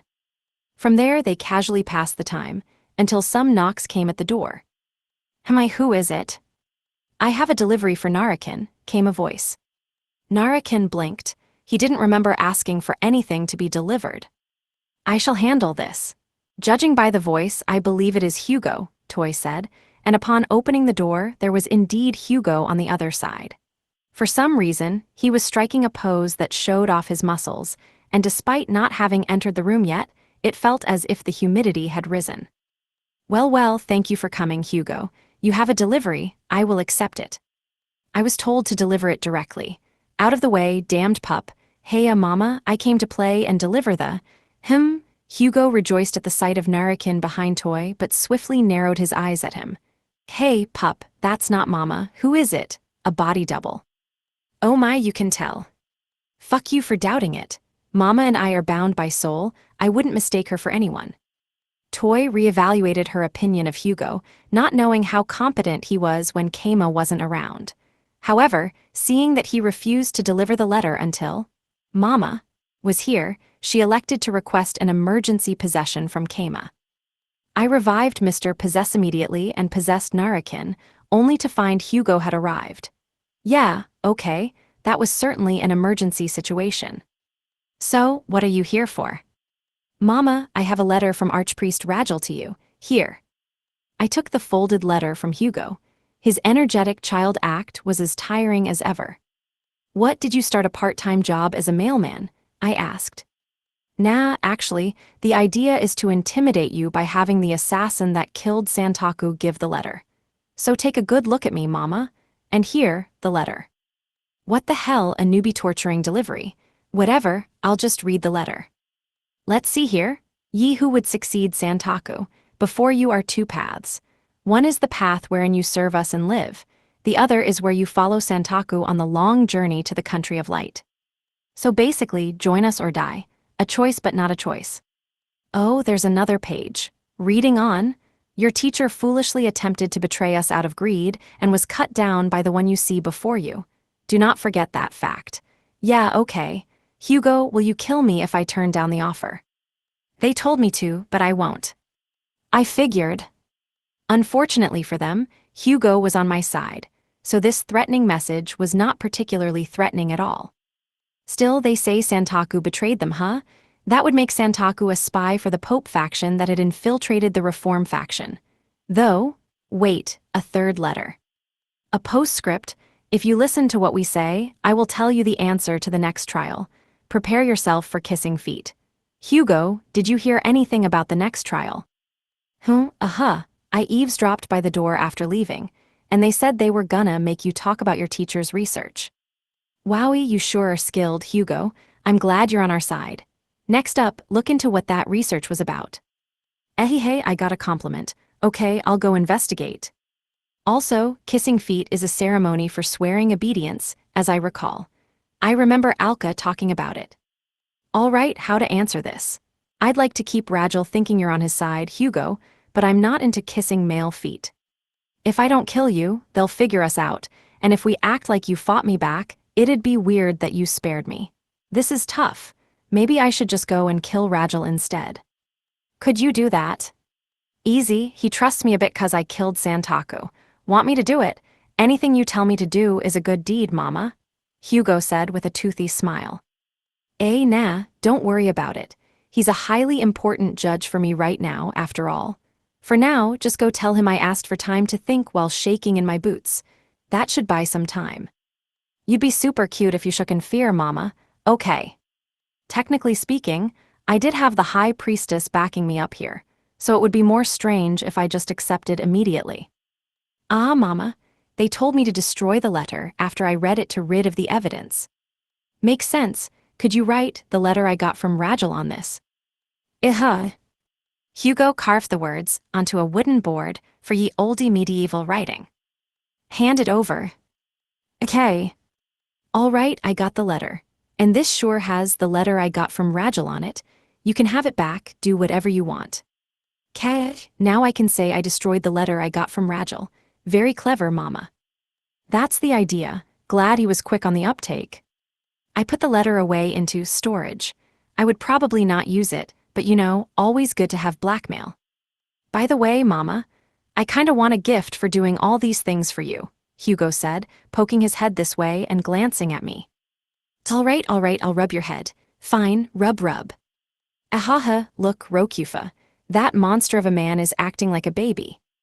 That man identified the difference between Narakin and Master in a moment, although he did not seem to be able to tell Rokuko and me apart, though surely that is just because he does not care. Just imagine hiring an assassin so thoroughly trained into submission by someone else. I feel sympathy for the other side, Toy said, casually watching on with Tran, Narakin, and Rokufa. It's kind of the idea that he's role-playing as a baby, but yeah, let's not think too hard about it. Ragel's perspective. It became time to give Medprius Narakin his second trial. Ragel was performing the duty himself in the church's chapel. The Pope would not be visiting this time. He would oversee the third trial, but if Narakin failed the second trial, that would be the end of the Pope's involvement. Father Ragel, the weather is simply wonderful today, no? Oh ho, Baract, indeed it is. The God of Light's rays truly do shine down upon us. Before the second trial was given, Ragel was meeting Baract, a fellow archpriest of the Pope faction. Incidentally, Father Ragel, did you probe Narakin to see if he will join our faction? Indeed. However, it seems that simply sending a messenger has left him deathly frightened. And the fact I have not heard of him fleeing must mean. He has not given an answer, but today's trial may nonetheless be as we discussed ahead of time. That being a trial to prove that he truly was Santaku's disciple. They would demand a presentation on something Santaku had been researching. Even Archpriest Magni, who was supposed to be the High Priestess, concurred that this trial was agreeable. If Narakin was his direct disciple, then surely he had heard some of his research. However, Santaku's research was in fact a massive trap hole. Truthfully, Santaku had done no research at all, and his reports existed in name only. Why did Ragel know that when Santaku was supposedly of the opposing faction? Because Santaku was in fact a spy sent from the Pope faction. Santaku had received intelligence and funding from the Reform faction for his research, as part of his mission to weaken the Reform faction from the inside out. The research documents he produced had been prepared by Ragel, and despite being about an impossibility, the Reform faction had been duped like fools. The fact that Santaku had secured a high status in the faction, using the money they gave him, was endlessly amusing to Rajal. In any case, Santaku ultimately elected to use the funds he saved up to rebel against the Pope faction, but before then he had been Rajal's loyal dog. Naturally, Rajal had his research documents. The base manuscripts, which even Santaku had only been shown portions of, were still with him. If Narakin joined the Pope faction, he would ask only what Santaku knew, and if he did not, he needed only to ask about the more complex portions. Still, to think that Santaku had a direct disciple, I never would have guessed, Barrett mused. Indeed, I never heard of him myself, and Santaku was so useful precisely because he was poor at hiding things. If this Narakin truly is his disciple, he must have been quite the actor. Still suspicious then, Father Rajal. I have evidence. The gold Santaku acquired the day of his death. If we assume that boy bought his status as Santaku's disciple, it would all come together. And if that were the case, it was highly possible he wouldn't even know that Santaku's research existed in the first place. That would mean he wouldn't be able to give answers at all, including about the stuff Santaku knew. Just who in the world was Narakin? That, too, may be one mystery they solved today at the trial. Narakin's Kama's perspective. Light rained into the chapel from the stained glass windows. It seemed the trial would be held here today. According to Hugo, they would be questioning me on Santaku's research results, which in turn meant one would need to demonstrate the results themselves, and I sure would do that myself. After all, there would be holes in my cover story if I didn't prepare ahead of time. Thus, I went ahead and possessed Narakin. Judging by the research Hugo had told us about, this would be a bit much for Hugo to handle on his own. However, since I didn't want to be tripped up by any religious euphemisms, I had Narakin in my chest pocket. The three judges and Alka were already gathered and waiting in the chapel. There were lined up pews facing the altar, and I walked down the red carpet between them to approach. Now then, Medprius Narakin, I shall hereby present your second trial. Yes, Father, I declared kneeling. Archpriest Rajal spread open a piece of parchment. We shall hereby question you on Santaku's research, not at a future date, but at this very moment. We believe you will naturally understand your teacher's research if you are truly his disciple. As you wish, I intoned, accepting the parchment and looking it over. It seemed to be the exact same thing he had just said, with no tricks. I stood at the podium as if it was a teacher's podium, and the judges sat in their seats to begin the questioning. To start, what was the subject of Santaku's research? Barrett began. Perpetual motion, I answered. Indeed, perpetual motion. The phenomenon which might as well have been called one of humanity's ultimate dreams. Friggin' Santaku, he sure was chasing the stars with his research. Or not, really. Hugo had only been able to learn the barest basics of the research, which probably indicated only the barest basics existed. Santaku had apparently been gathering money under the guise of researching perpetual motion. The power of dreams, unreliant on rain or wind. I believe Santaku once said that if perpetual motion was achieved, war would fade into nothing, and so, too, would dungeons, Barrett continued. Incidentally, he had gathered money with the very lazily constructed position that investment was needed for the future, and also that it would probably help conquer dungeons somehow. It was pretty funny that by saying it would take until the next generation, he was guaranteeing ahead of time that he couldn't do it himself. If I failed to become the next generation in question, I would use that phrasing myself. Thank you, teacher. How nostalgic. He said those words to me when asking for donations, you know. Though I didn't pay, Magni said. I personally donated around 50 golds or so, Mother Magni, Alka replied proudly. Alka, you were duped. That said, even in 21st century Japan, there were still some people falling for the perpetual motion machine trick. Even though physics proved perpetual motion to be impossible back in like the 18th century or so, we as a species still just find the idea of it endlessly appealing. That was just the beginning. We will now ask questions to see how much you truly know, Medprius Narakin, Rajal said. Quite, even I know that much, Barrett said with a smile. Yeah, and that was all Hugo managed to learn himself. That's why I'm here. Perpetual motion.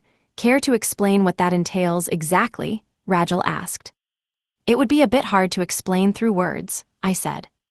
Oh ho, do you intend to evade the question with turns of phrase? If so, this is not a trial you will be. Fortunately, I have a model in my storage which I will now use to explain, I said, interrupting Rajal and taking out a 12-sided box. In the center of the dodecagon was an axis, such that one could spin the whole thing around it like a lottery machine one might find in a market street. There were 12 sections within the machine, each with balls inside. On top of that, the axis was connected to small mortars with gears, such that turning the axis moved them. A model? I see a model, Rajal said, stunned. Sorry, but I had enough prep time to make this, in like 2 hours. Oh ho, not bad. Turning the boxes turns the mortars. Easy to understand at a glance. Seems like a water wheel, Magni asked. You are correct, Mother Magni.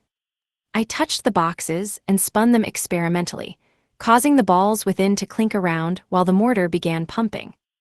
Just like a water wheel, and just like a windmill, this box's job is to spin. If this were the real thing, the grain inside would be getting milled as we speak, I explained. Alka and Barak stood up to approach the model.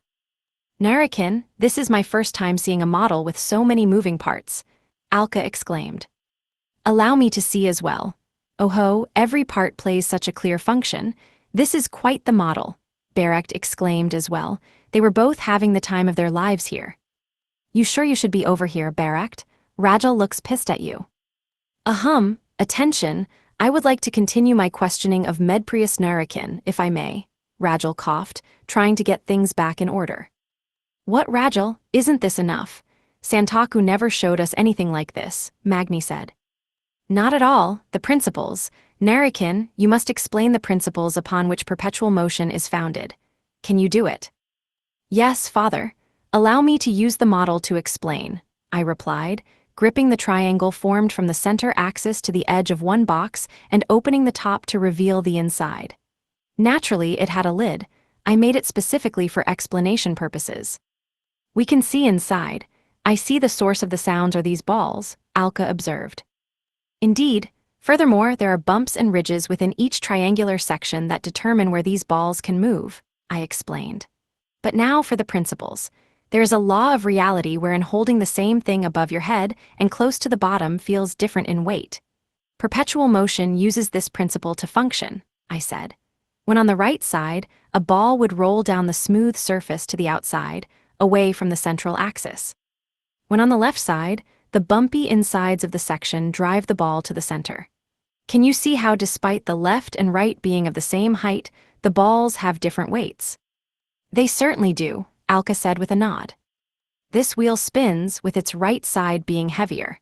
The balls then move in another area, making the right side heavier again. This continues forever and ever. This is one principle of perpetual motion, the unbalanced wheel, as it's called. Just one, Rajal exclaimed, jumping out of his seat. Indeed, there are several others, but I was entrusted with the details of this wheel alone. I designed this model on the theory I was given, and I believe this is enough to explain the principle of perpetual motion, no, Archpriest Rajal? I asked. My explanation already had Alka and Magni gazing upon the model with sparkling eyes. Even Barak looked highly interested in it. Father Narakin, does this truly work? Alka exclaimed. We must summon a crowd to the church and announce these results officially post-haste. Agreed, Magni said. Judging by the sound, you went ahead and made each section precisely. No? Boy, go ahead and spin it. It should work based on your explanation. The two of them pushed me on. Yes, indeed. Surely it would work, based on the principles you just explained, Rajal said. And indeed, it would work according to those principles. But when I shut the lid and spun the box, it did so just a bit with inertia, then stopped abruptly. The energy from the balls on the left matched the energy of the balls trying to drop to the right, ending the motion swiftly. It was simple science. If this design actually did spin forever, there would be no need for there to be any hamster wheels anywhere else. A ball bearing would have been the only mortar one needed. They could be mortars with electricity, but anyway. It is as you see. In short, it doesn't work, Magni asked. Indeed, however, I believe it conveyed the principles nonetheless, I asked. Rajal furrowed his brows. Do explain yourself. A model this simple could be built with a gold or less. There would be no reason not to test it. This is just my theory, but I believe that Father Santaku never showed such models to the High Priestess and others who so graciously donated their money so as to not disappoint them when they failed to work in practice. He was being considerate, I said, in the sense that if he disappointed his sponsors, they would stop giving him money. I see. So Santaku's research was to make this machine actually function, Magni said. It would be truly wondrous if it did, Alka said. Goodness gracious, even I was quite surprised, Barrett said. Perhaps I should donate to Narakin's research myself one day. What, aren't you part of the Pope faction, Barrett? Why are you getting tricked? HMPH, but if it does not work, it might as well be Papala's greatsword. You are saying that Santaku's research was all useless, Rajal said. Rajal, that's the wrong way to look at it, Magni said. The boy's proven he was Santaku's disciple, no? I'd say he passed the second trial with this. Father Rajal, what do you think? Barrett asked with hesitation. Rajal fell silent, massaging his brows with his fingers. He sure is being stubborn, huh? Well, guess I can't blame him. After all, the Pope faction knows that Santaku was a fraud and didn't do any research at all. Guess I'll just need to overturn that fact too. I would not say his research was entirely useless. This model does function in the proper conditions, I said. See, come again, Rajal exclaimed. Indeed, if they thought Santaku was a fraud, I just had to make them believe he had done actual research and had in fact progressed further than the research the Pope faction had for themselves. They knew perpetual motion machines were fake, so everything I said from this point on were things they didn't know about. Truthfully, this model functions within dungeons, I continued. Under normal circumstances, perpetual motion machines did not function. If they did, there was probably a hamster inside turning the wheel. And of course, the hamster in this case is a golem I made with Create Golem. Inside a dungeon, it could be supplied with mana and continue to function forever. Thus, I set it to move only when inside a dungeon. Surely the golem would only work inside of my own dungeon, you say? Nah, I'm making the golems with my magic, and they aren't directly connected to any dungeon. This works because they just absorb mana around them on their own. That's how they live. In fact, being able to absorb energy from the environment and turn it into your own energy to move forever was known as the second principle of perpetual motion. That made golems actual perpetual motion machines. Though that logic is actually dumb, since it's like saying that borrowing an outlet in a restaurant made your phone a perpetual motion machine. It just stole mana instead of electricity. Anyway, that was a detour. Luckily, everyone was frozen in shock from the revelation that the machine actually worked, so I took the opportunity to repeat myself for dramatic emphasis. This model does in fact work within a dungeon. It does, boy, isn't that incredible? Magni asked. It moves, it truly moves. I wish to see it, Narakin, Alka exclaimed. This can't be, Father Rajal. Calm down. I refuse to believe it until I see it in practice. Oh yeah, that made sense. Who wouldn't want to see it? High Priestess, may you take us to the nearest dungeons? I asked, lifting the model. Of course, let us go now right away. Come now, everyone stand. I'm looking forward to this myself, Barrett said. The nearest dungeon is the Majimanji Horse Labyrinth that is 1 week away by carriage. No, wait, there's an artificial dungeon beneath the church now. Magni, that is not to be known by a medpriest. Even few archpriests know that. Rajal barked, but Magni shook her head. Relax, Rajal, he might as well be an archpriest already. Besides, I heard he's a specialty priest. Isn't that right, Alka? Indeed, I assigned him the role and instructed him myself. Thus, he knows of the artificial dungeon already. This is news to me, Barrett said. It seemed he was the only one out of all of us who didn't know about it. And so, we went to the artificial dungeon beneath the church. That said, there was no need to go all the way to the artificial dungeon production facility. The hallway already counted as part of the dungeon. I had been wondering what was behind this door. Oh ho, this is one beautiful underground passage, Barrett said. It also serves as an escape route if need be. Don't be using it every day now, But in any case, boy, this part of the hallway should already be part of the dungeon. Let me see the model. Here you are, Mother Magni, I said, handing over the model. She first double-checked that it didn't work outside of the dungeon's territory. The old crone was cautious. Then, she stuck it into the artificial dungeon's territory and spun the 12 boxes. The connected mortar began to slowly go up and down.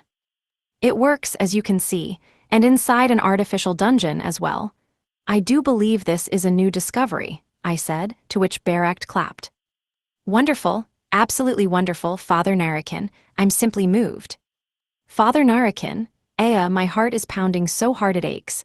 I have not felt so moved since the day you saved my life, Alka cried. Oh, High Priestess, I do believe you refer to Kama there, who is someone else entirely. There must be some trick to this, Rajal said. Of course there is, Father Rajal. I just explained it to you moments ago. Then why does it work only within dungeons? I plan to identify and prove that with further research, I said, and there was nothing more he could say to that. After all, the trial was to prove that I had inherited Santaku's research, not explain on the spot how a mysterious phenomenon still under research functioned. Boy, what's the name of this device? It's not quite a perpetual motion machine. Doesn't it need another name? Magni asked. True, things which run on water are called water-powered, while things which run on wind are called wind-powered. Since this runs on dungeon power, perhaps we could call it a dungeon-powered machine. I suppose we could hardly call it something else. Wait a moment, that will make it sound like natural blessings are the blessings of dungeons. I say we take Father Narakin's name and call them Narakin machines, Barak exclaimed. Well, Barak, who knew you had a good naming sense? Narakin machines it is. The God of Light will surely rejoice if we say we are stealing the power of dungeons to make it work, Magni said before I could refuse. Wait, it's set in stone now. Now your name is carved into this history-changing invention forever. Oh ho ho, what a happy ending. Barak, if looks could kill, you'd be dead right now at Rajal's hands. Are you sure you should be saying all this? All that said, I am still researching this. I still do not know why it works in dungeons, so. Boy, could you make one of these models for me? No need for the mortar, and the top doesn't have to come off either. And make it as small as possible. I'd donate 100 golds for this, Magni said. Oh, and I would wish for one as well, as the father who named them. Hopefully 5 golds will suffice. Narakin, I wish for one as well. I will donate as much as you ask, Alka said. All 3 of them were begging hard for one. But, well, even if I couldn't mass-produce them, it would be strange if I couldn't make a few more to show that my research was recreatable. Just this one. Oh, do you want one as well, Father Rajal? I will take one. Will 30 gold suffice? Wait, he actually wants one. That's surprising. In any case, I passed the second trial with votes from everyone. Now the last one was showing a miracle. It was tough to decide on which to show, though before that, I had to make 4 of these Narakin machines. Sigh. Anyway, I completed the tiny, palm-sized Narakin machines that would spin endlessly within dungeons. I brought them to the church and handed them to a receptionist for her to deliver them, and in return received 155 golds. That paid back all I had spent to take the exam in the first place. I made it so they'd stop working when taken apart, so there was no need to worry about them checking how they worked. Though I doubted they would. In any case, it was finally time for the final trial. The objective of this trial was to stand before the Pope and show a miracle. I spent a lot of time thinking about what kind of trick, or rather, miracle, to show, but in the end I decided to stick to mind reading like I imagined one of Santaku's disciples would. This was the safest option. Considering I might want to ad-lib with magic, I was possessing Narakin again for this. I'm coming too, darling, Rokufuko said, full of hype. Apparently for the final trial, the judge and judged could invite an audience. It was in place so as many people as possible would see the miracle, while also putting emphasis on factions. Probably. I decided to bring Toy and the birdcage along because why not? Upon arriving at the church, a receptionist stepped aside to take me where I needed to go. The room in question had a small stage in the center, surrounded by chairs. Near the table were especially tall seats. The front three were probably for the judges, while the tallest seat behind them was for the Pope. It definitely felt like a special place. Please wait here, everyone else will be here soon. Understood. And we can watch nearby? Rokufuko asked, sitting with Toy in the front row seats behind the table. Directly behind me, that is. After some waiting, people began to trickle in. They had on priest robes, but I hadn't seen any of them before, though I didn't know most of the priests here in the first place. Oh, the High Priestess. Welcome, High Priestess. Thanks to your help, I have made it to the final trial, I intoned.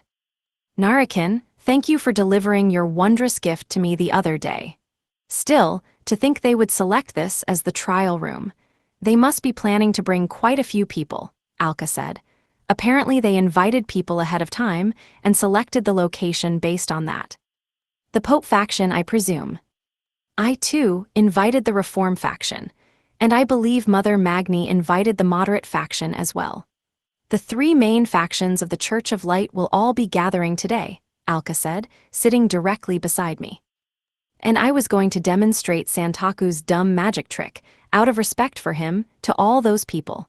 I was starting to think I should probably change my plan. When the time came, the three judges arrived. Magni, Rajal and Barakt sat in the front three seats. We will now conduct Medpriest Narakin's final trial. But first, the Pope enters, Magni declared, and I knelt upon the stage.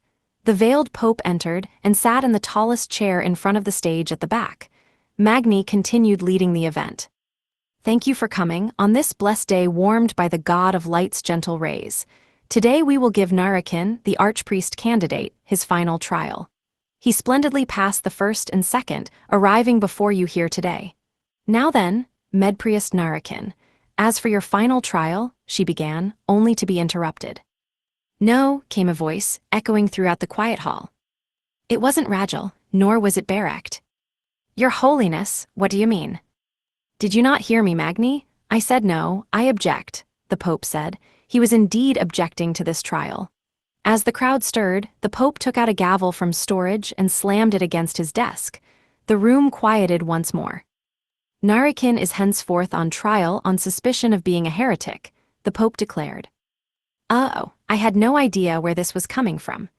The Pope's sudden declaration morphed the magic show into an Inquisition's court in a moment. Though wait, actually, this entire place feels like a courtroom now. Don't tell me he planned this from the start. Fortunately, many archpriests from across the land have been gathered here today and fulfill the requirements of an Inquisition. All the pieces are in place, the Pope said. Your Holiness, what's the meaning of all this? I asked. It is a mere Inquisition. If you are innocent, then there is no problem at all. Have him handcuffed, the Pope declared, and with that several soldiers wearing cloth armor entered. There was no point starting a fight here. I allowed myself to be clasped in metal handcuffs. Your Holiness, you would truly accuse Narakin of being a heretic, Alka cried, standing up and looking at the Pope. Indeed, High Priestess Alka. This man is under suspicion of doing business with demons. Demons? The Pope nodded gravely. Demons? Our town had a lot of succubi, but demons? Oh, wait a second. Demons to the Church of Light were apostles of the God of Darkness, that is Dungeon Cores. And Core 564 was like a demon in a way one couldn't even lie about. Oh crap, I might not be able to wiggle my way out of this. Sorry, Narakin. If you get executed here, I'll revive you later. Wait, what are we going to do about this? Whoa, a voice right in my head. Rokufuko, huh? Don't do anything crazy. I'll try to wiggle out of this, but if I can't, the worst that's coming is an execution. An execution, that's awful though. I can just revive him with DP. You can go on home already if you want, Rokuko. Oh right, Rokufa and Narakin are our monsters. Her mental voice brightened instantly. It'd be several magnitudes more expensive than reviving the spiders, but I could charge Haku for her costs. I had my payment from Dade, so I wasn't worried either way. First was your initial trial. I saw the reports. In just one day you seem to have built quite a splendid stone bridge. Is that correct, Alka? Indeed, I was surprised to see it as well. What of it? The High Priestess said.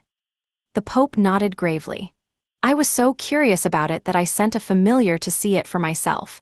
It was quite something indeed. I imagine no archpriest here could have built a bridge on that level in just a single night. Narakin, did you not make a deal with a demon to summon the bridge? The Pope asked, looking at me through the veil. Objection, I didn't. I began only to be interrupted. You may remain silent for now. I will listen to your excuses in full when I am finished, the Pope said. Moving on, the second trial, you displayed knowledge that not even Rajal knew. No, you say you are Santaku's disciple, but despite how it may feel to hear this, you far surpass Santaku in every way, and indeed, your knowledge is so vast as to be suspicious. Where did you learn what you know? And these Narakin machines, they work only in the territory of demons. Did you receive them, too, from a demon? Objection, I didn't. Again, remain silent. You may spend this time thinking of your excuses, in any case. This man is unfathomably knowledgeable and skilled. Too much so. He surpasses what would define one as human. Do you not all find this suspicious? Why would such a skilled man be unknown until now? Is it not because Narakin was a traveling priest dispatched to the Empire? Alka said again. First and foremost, that history is a lie, Alka. We have no records of a traveling priest named Narakin, not even when searching through decades of history. Boy, were you involved in Santaku's death, perchance? After all, you came to this holy ground of mastermind immediately after he passed away. You purchased your status from Santaku, then had him eliminated. Am I wrong? Objection, I. Silence, ye who beds with demons. You are not permitted to speak. I got the feeling that at this rate, it would end with me not being allowed to speak at all. Wait a moment, Your Holiness, that is simply too cruel. Teachers and disciples are like family, Alka exclaimed. Young Alka, as I said, he purchased his status. It was all a lie. But he passed the second trial, and everyone accepted him as Father Santaku's disciple. She continued, looking at the three judges sitting in taller seats. Well, we learned he was competent, at least. I thought it wouldn't matter whether he was his disciple or not if he was that skilled, but if it was all thanks to the power of demons, that changes things, Magni said. I never stopped doubting, Rajal said. We were of different factions, but I viewed Santaku as a rival, and we were close in heart. Yet he never spoke Narakin's name a single time. The trial was regarding Santaku's research, and I was forced to grant him a passing grade in that respect, but that is all. If what the Pope speaks of is true, then it all makes sense. I have the same opinion as Father Rajal. So it was. And if it is not true, then you will all apologize to Narakin, correct? Alka said to the three of them. It is all true, so maybe I'll be the one apologizing to them. In any case, I shall now hear your defense. But first, the Pope said, making a signal, a magic tool with a red jewel on it was brought in. This is known as the red eye. If you lie, it will shine bright red for all to see. A lie detector, huh? I've seen something like this before. Though, if it is like that other one, they could manipulate it as much as they want. The Pope could just make it shine red regardless of what I said. Forget an inquisition, this is going to be a witch trial. This is my first time seeing this tool. May I test it for a moment? Test it? Very well, speak as you like, the Pope said, and with his permission I spoke to the red eye. I am Narakin. I have a daughter and that daughter likes to eat socks, I said. The red eye didn't shine. Wow, it didn't shine to Narakin, or me having a daughter, or the socks. Narakin? Alka asked. You having a daughter is one thing, but she likes to eat socks. That red eye must be broken. We need to exchange it at once. True, unless the boy's daughter does like to eat socks. Which is it? She doesn't actually eat socks, I said, and with that it shone red. Not bad. Correction, my daughter puts everything into her mouth, I corrected, and the light disappeared. Ah, I see. That would explain why it did not react to her eating socks, Alka said with a nod. At the very least, I've confirmed that I can swap between referring to myself and Narakin without it reacting. Now then, have you finished your tests yet? The Pope asked. Not quite. It is still possible that it might not shine when I lie, or shine when I tell the truth. That said, no amount of experimenting could erase my suspicions completely. May we escalate the process and have me wear a collar during only the trial? Then you may order me not to tell a lie. Of course, I will have the collar removed when my innocence is proven." "Very well, I permit it. Prepare a collar and contract magician," the Pope said.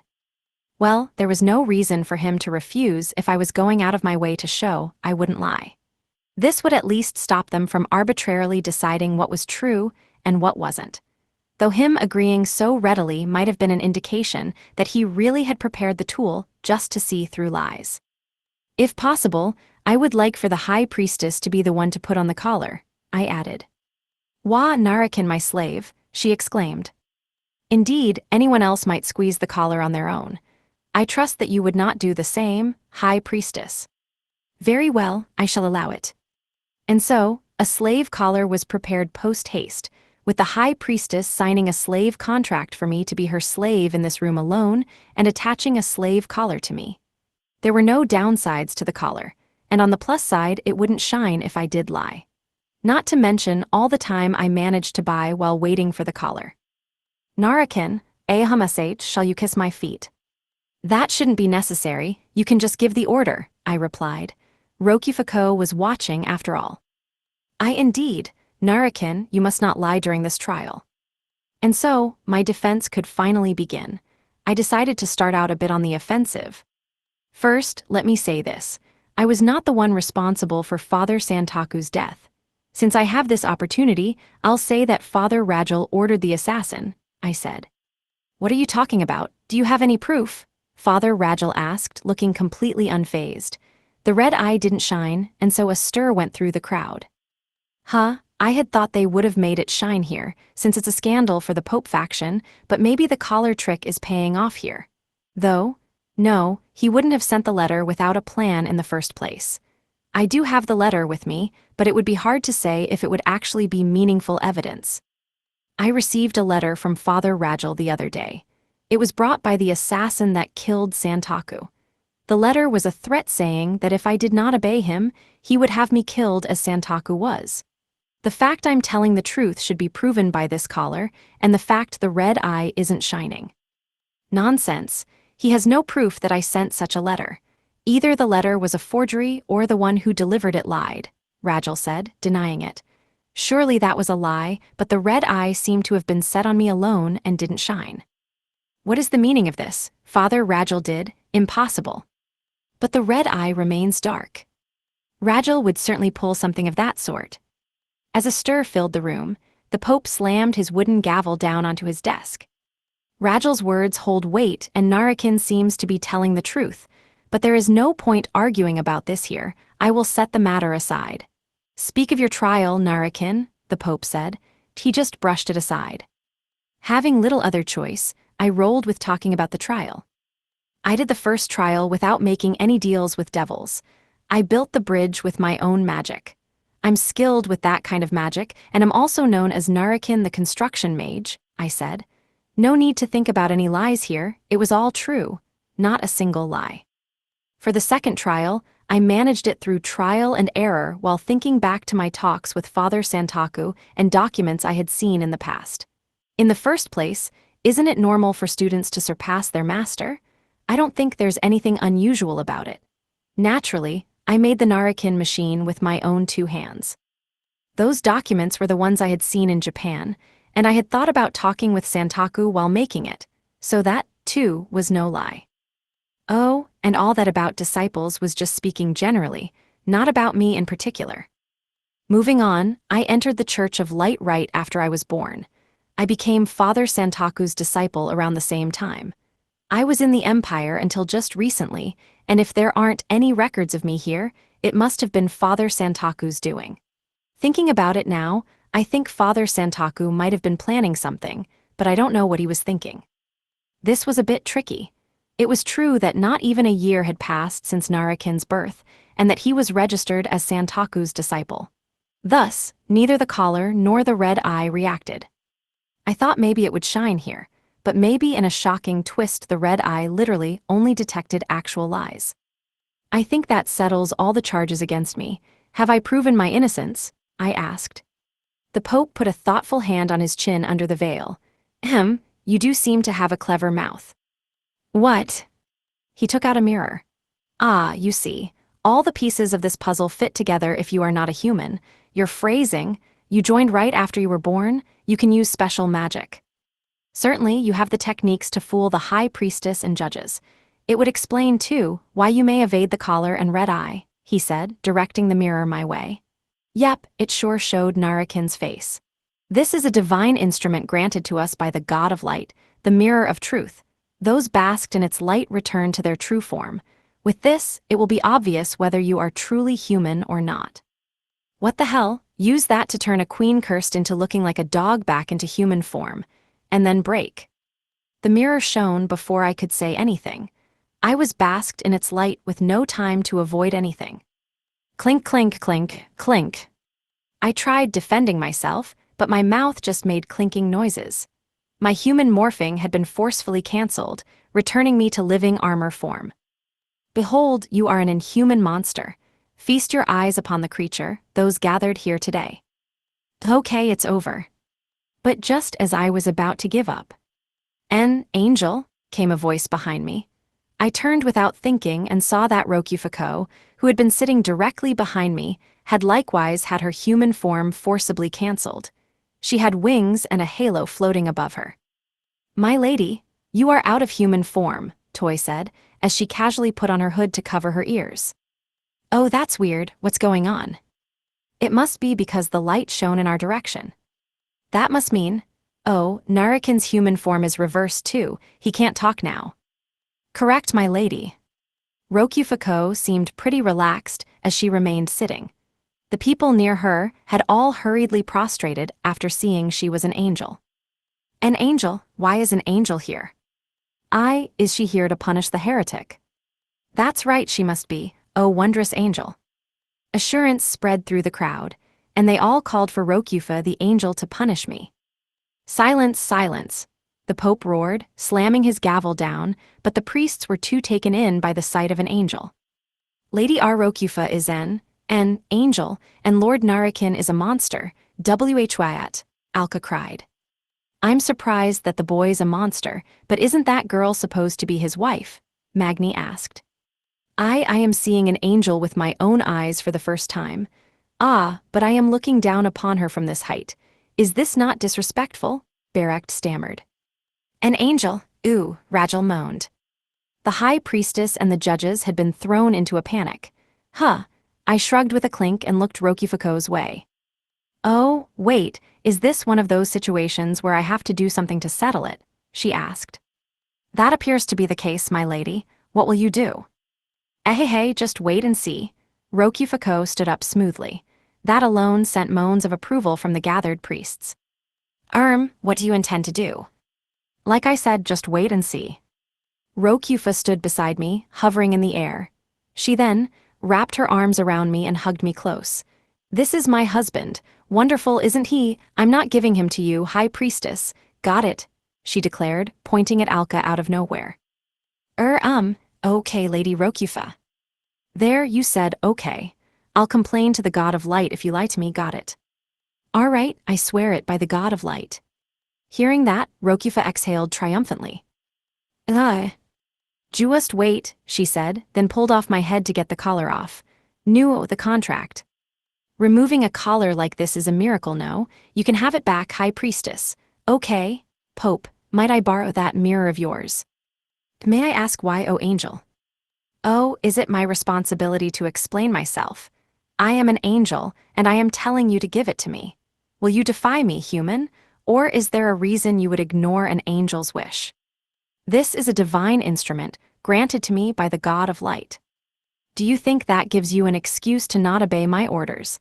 Even after exposing my identity like this, was it to your right to make all my efforts to handle this gracefully a waste?" Rokufuko asked, piling the pressure onto the Pope. "NGH, but I." "But what? Quit being stubborn and just hand it over. That mirror is in the way." Rokufuko barked, trying to forcibly grab the mirror, and in the process she bumped it. The mirror spun around instantly and shone light upon the Pope. "NGH." I could see bones beyond the veil. Or rather, I could actually see that his hands had turned entirely to bone. Not as a metaphor, his bony whites were there to see. Hold on a second, Pope. You were ranting about him being a monster and all that, but look at you. You're a monster too. And no, this is the result of an ancient spell I used to defeat dungeons. The Pope cried, letting go of the mirror and trying to yank his veil on. But his hands were still bone. Hiding his face didn't help. An undead, the Pope is undead. What is going on? What's the meaning of this? He must be a fake. Where is the real Pope? The crowd was thrown into an even bigger fuss than before. Rokufa stole the mirror and kept shining it on the Pope. The High Priestess and the others seemed to be agonizing over whether they should draw their weapons. Looks like you were the real heretic. Pope, it's time for you to pay the flutist, Rokufa declared, pointing her finger at him. That weird line at the end was probably the auto-translator bugging out on the expression, pay the piper. NGH, I have made my judgment. Medprius Narakin is a heretic. Those who agree, raise your hands. The Pope shouted in a hurry, slamming his gavel down hard. Naturally, nobody just got caught up in the flow and... Agreed. Understood. As you will. He is a heretic. Or so I thought, but literally everyone here except Rokufa and Toy lifted their hands with empty looks in their eyes, including Alka and Magni. But why? Rokufa exclaimed at them. What was I? Alka said, trailing off. HRM, did something happen? Magni asked. Why are you yelling? Barrett asked. HRM, Rajal mumbled. It seemed they regained their facilities the moment Rokufa yelled at them. Some priests looked at the bony Pope and jumped with surprise all over again. My lord, my lady, I sense the activation of a control skill just now. A control skill? I was one to talk, but that was kinda hardcore. Or rather, if he could do that, why hold his farce? And what was the point in forcibly concluding the judgment regardless? That you did not fall under my control is proof that you are heretics. Hess, but fear not, in a few moments there will be no evidence that any of you were here. Nobody will even remember this, the Pope said. Apparently he had something that would remove even memories. It would follow, then, that he needed the heretic judgment in order to activate whatever. You are guilty. With the recognition of over 10 archpriests, I submit for the activation of punishment. Come forth, O God of light, and bring your divine judgment upon these filthy heretics. Rokuko, get out. This is likely ritual magic and something dangerous. Ape. Unfortunately, before we could cancel our possessions, a gate of light appeared in the ceiling. It opened, and all but the Pope and I knelt. Alka was trembling with her mouth shut tightly, and even Toy and Rokufa, the angel, were kneeling. None can escape a god. Submit, heretic, for the God of Light has come to enact punishment upon you. As the Pope said, I couldn't cancel my possession. It was locked, but at least I could morph back into human form. I went ahead and did that. What's going on here, Pope? I asked the skeleton Pope. He hadn't morphed back to human form at least. HMPH, I knew from the very start that you were not a human. Judging by your history, I suppose you are another dog of the Empire. Well done, sliding this far in. Okay, that's completely correct, but wait, what another? I would not have needed to use my control skill had you accepted your sin at the trial. I will admit it, you are exceptionally skilled. I cannot even imagine what secrets you have uncovered and leaked to that ivory pig. Thus, I will undo all that you have done with punishment. Undo it, in other words, this punishment. Thing was a highly convenient skill that would delete me, my records, and everything I had ever done. Holy crap, that's scary. So, wait. Did Haku fail to learn anything important no matter how many people she sent into the Holy Kingdom because they were all deleted by punishment? Haku's files and memories would have been deleted too. There was no way to plan for it, since your memories of it happening would be gone, so you would keep falling for the same thing. It was the ultimate insurance, guaranteed by a god. And if you erase all records of me from the world, this trial would never have happened in the first place. You'll erase the fact you used the gavel's control skill, and that everyone saw your true form. Ahaha, truly, you are a fast thinker. That is correct. Though I alone will remember this history following the punishment. Believe me, I will take more care next time. The Pope sure was being talkative here. Maybe he was just that confident in me being eliminated. Yeah, even I'd be in a tough spot if the god of light himself killed me. After all, he's the boss of the heroes, and on the same level as father. It should be easy for him to just blast me into absolute nothingness. I pray that I revive and can just cancel the possession, though who knows if I'll be able to revive Narakin after that. As I pondered what was coming next, a man radiating dazzling light descended from the gate. By radiating light, I don't mean from ornaments or anything. It was literal light. Kind of made me want sunglasses. Here in your true form this time, Pope? The god of light asked, his dissatisfied voice booming through the room. Anyway, do you know how annoying it is to be summoned every time like this? Maybe be a bit more considerate. My apologies, O god of light.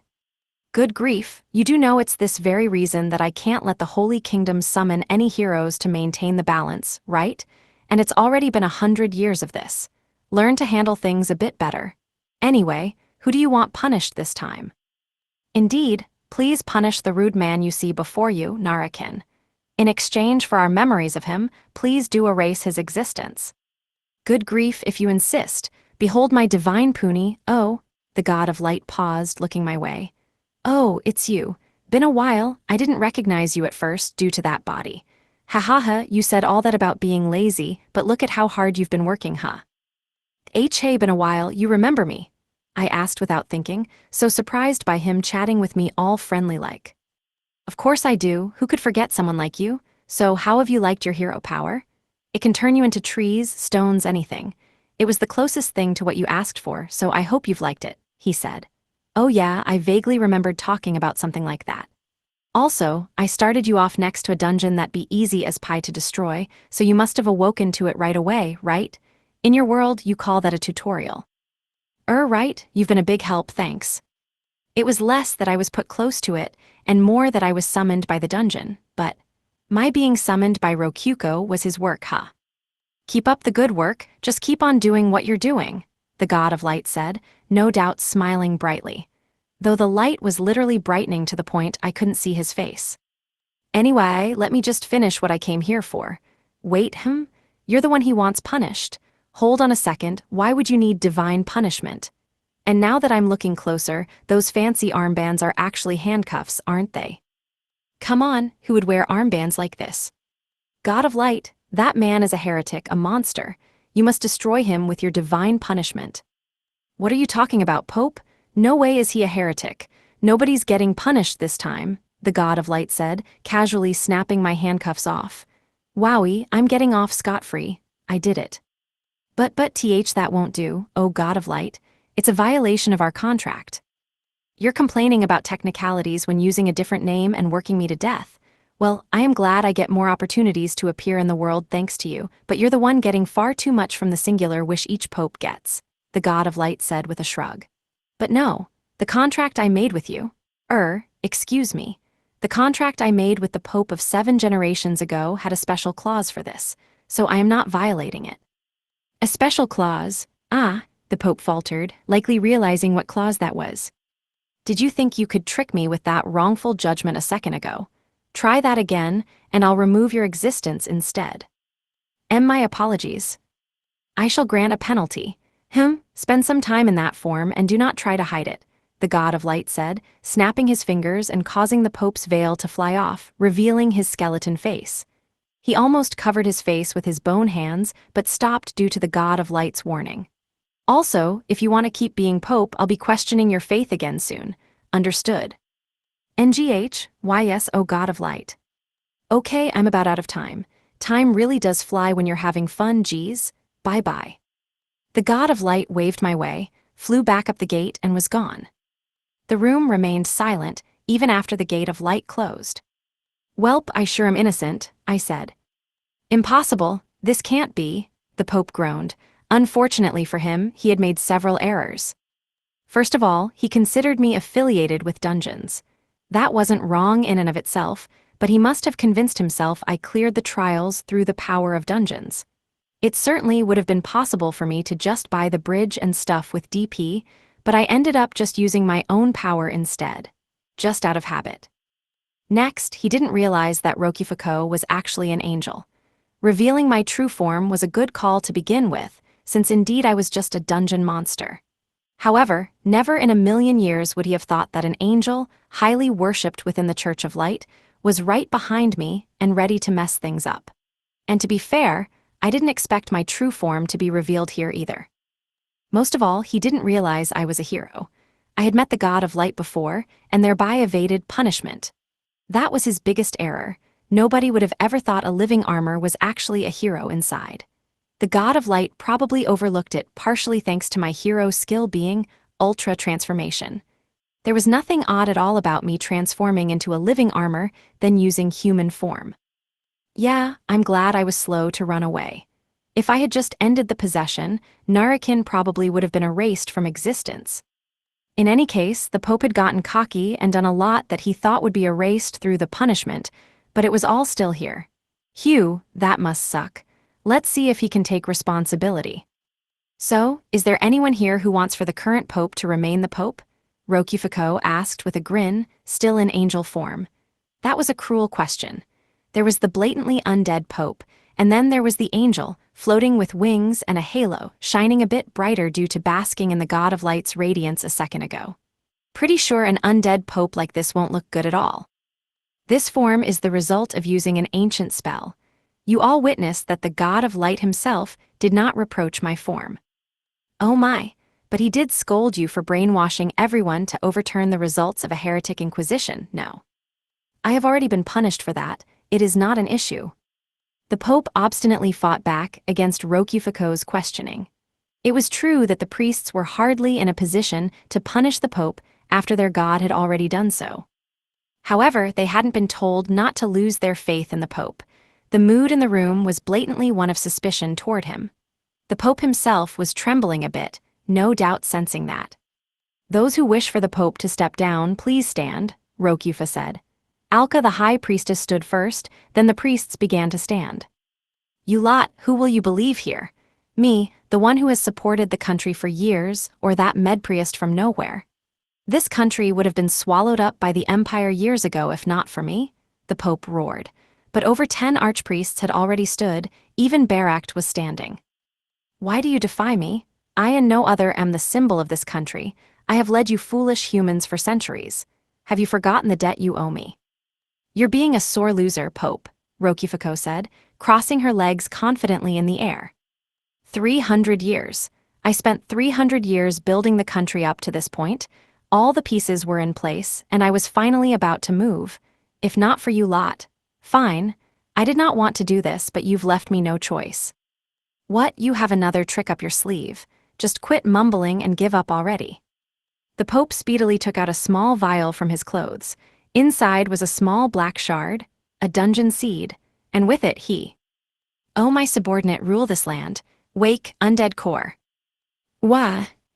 Before we could move to stop the Pope, pure darkness enveloped the room. In the next instant, we, including the priests that were in the room, found ourselves in the center of a room with purple craggy walls. What the heck just happened? Rokufuko asked. Dunno, but it seems like we got moved somewhere, I replied. At the very least, this wasn't the room where the trial had been held. A path continued deeper in. My lord, I am glad to see you safe, Toy said. She seemed to be fine as well, and she had swiftly hidden her ears and tail again. Ouch, ouch, ouch. Good grief, what was all that about? Where is this? What happened to us? Your Holiness. Magni, Baract, and Rajal were here as well. Oh, but Alka the High Priestess wasn't. Can you hear me, O fools who would defy me? Reverberated the Pope's voice. You are now useless to me. I have decided to kill you all. It's time for a massacre. The priests went pale at that. A goblin, or rather, an undead goblin entered the room. It was wielding a crappy knife. If you wish to be saved, swear obedience unto me, the Pope said, and Rajal stepped in front of the undead goblin. O holy Pope, I Rajal swear my loyalty to you. Honest Rajal, I trusted you would. You have always been my right-hand man. In that case, Rajal began, but was instantly stabbed in the chest by the undead goblin. Why, your holiness? Biwahaha, fear not. You will be revived as my subordinate. Rajal collapsed, and then, stood right back up. Ooh, how wonderful, what wonderful power. Truly, this is the miracle of resurrection. the hidden technique of the Church of Light, entrusted to only the Pope. Rajal explained, turning this way proudly. Rajal, you. What's wrong, Magni? The knife was still in Rajal's chest. Upon noticing that, he violently pulled it out. A gush of blood sprayed out, then began pouring down his chest. Fear not, it hurts only at the start. Now the rest of you, come swear your loyalty to the Pope. A zombie? Is this some kind of nightmare? I'd like to wake up, but seems like this is reality, Magni said, opening her storage and taking out a massive black iron axe larger than she was. I was only ever a high priestess candidate, but I can still do this much. Enchant, sacred. I'll use the God of Light's blessing to bury you.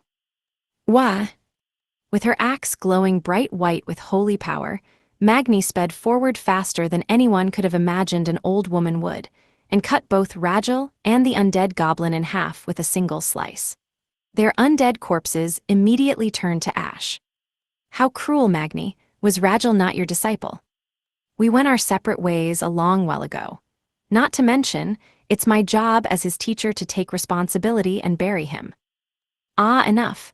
You may resist if you like, the Pope said, with an amused tone. However, you reside in the most evil of dungeons, which the High Priestess Alka herself determined to be unconquerable. It is safe to say it is the most fearsome dungeon of all, as recognized by the dungeon-conquering Alka. Will you be able to reach me, I wonder? He made it sound like Alka the High Priestess was stuck in here as well. Though, well, given that she was the only one not here, she probably was. Those who can fight, come with me. We're going in, Magni yelled. She had made the instant decision to delve into the dungeon. Many people reacted to Magni's cry. As one would expect from priests of the Church of Light, none here were too weak to fight.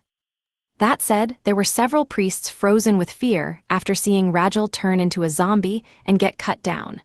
Naturally, no one else tried swearing loyalty to the Pope, but... My lord, what shall I do? Toy asked, holding up the birdcage. Tran Narakin and Seaver Rokufa were looking my way with determined eyes, but as I wondered about what to do, a man came to me. He seemed fairly buff under his priest clothes and his stature was overbearing. Wait, hold on. Mama, what now?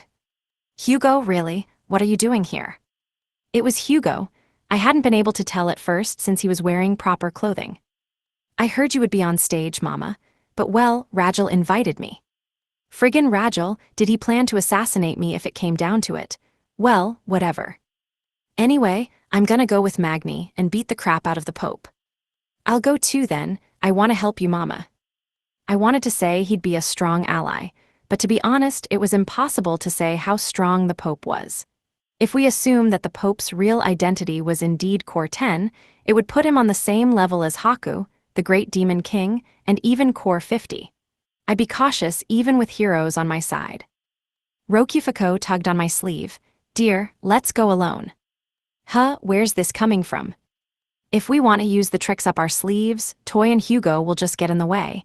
Have them go with the priest group instead. Okay, dear. Let's get through this alone, Rokufuko declared.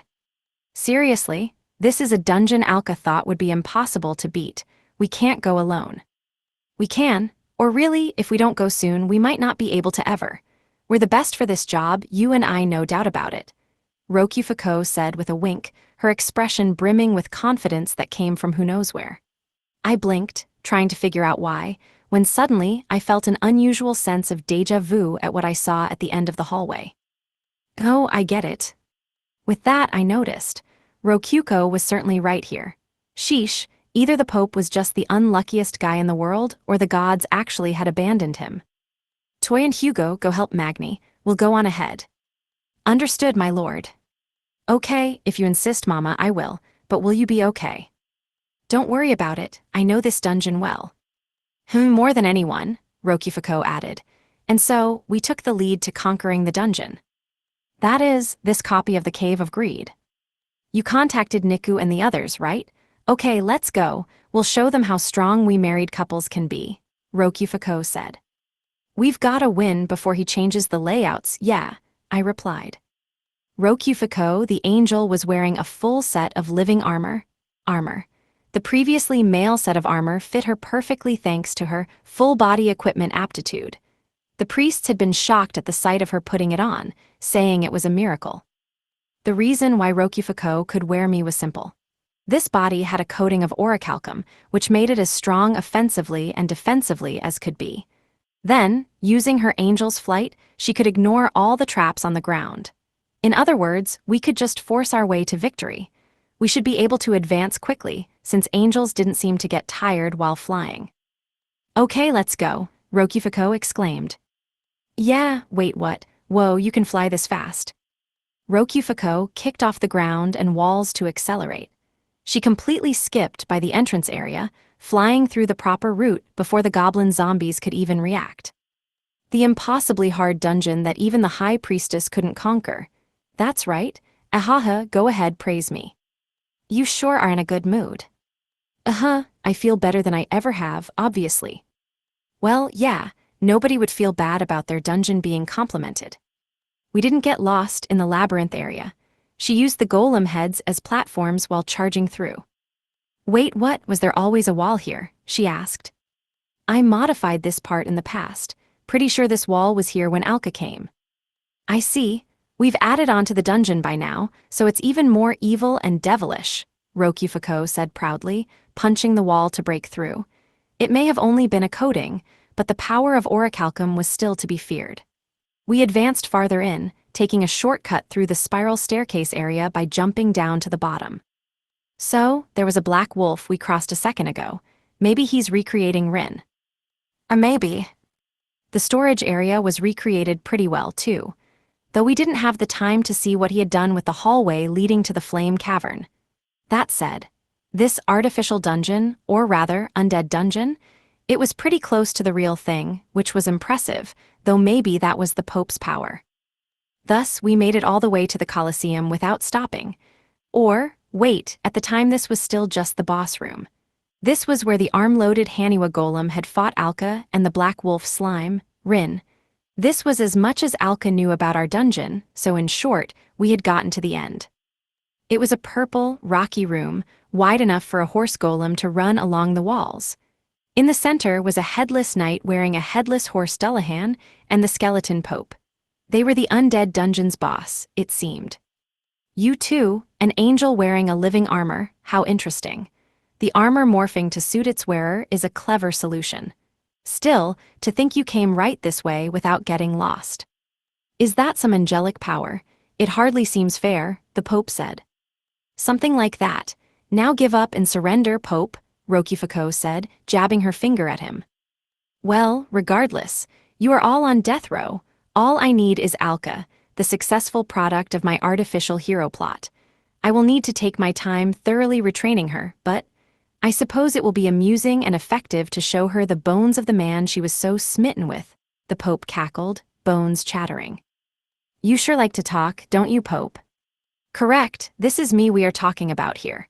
With a single word, I can summon an undead army 1,000 strong. Do you think you of all people could beat me?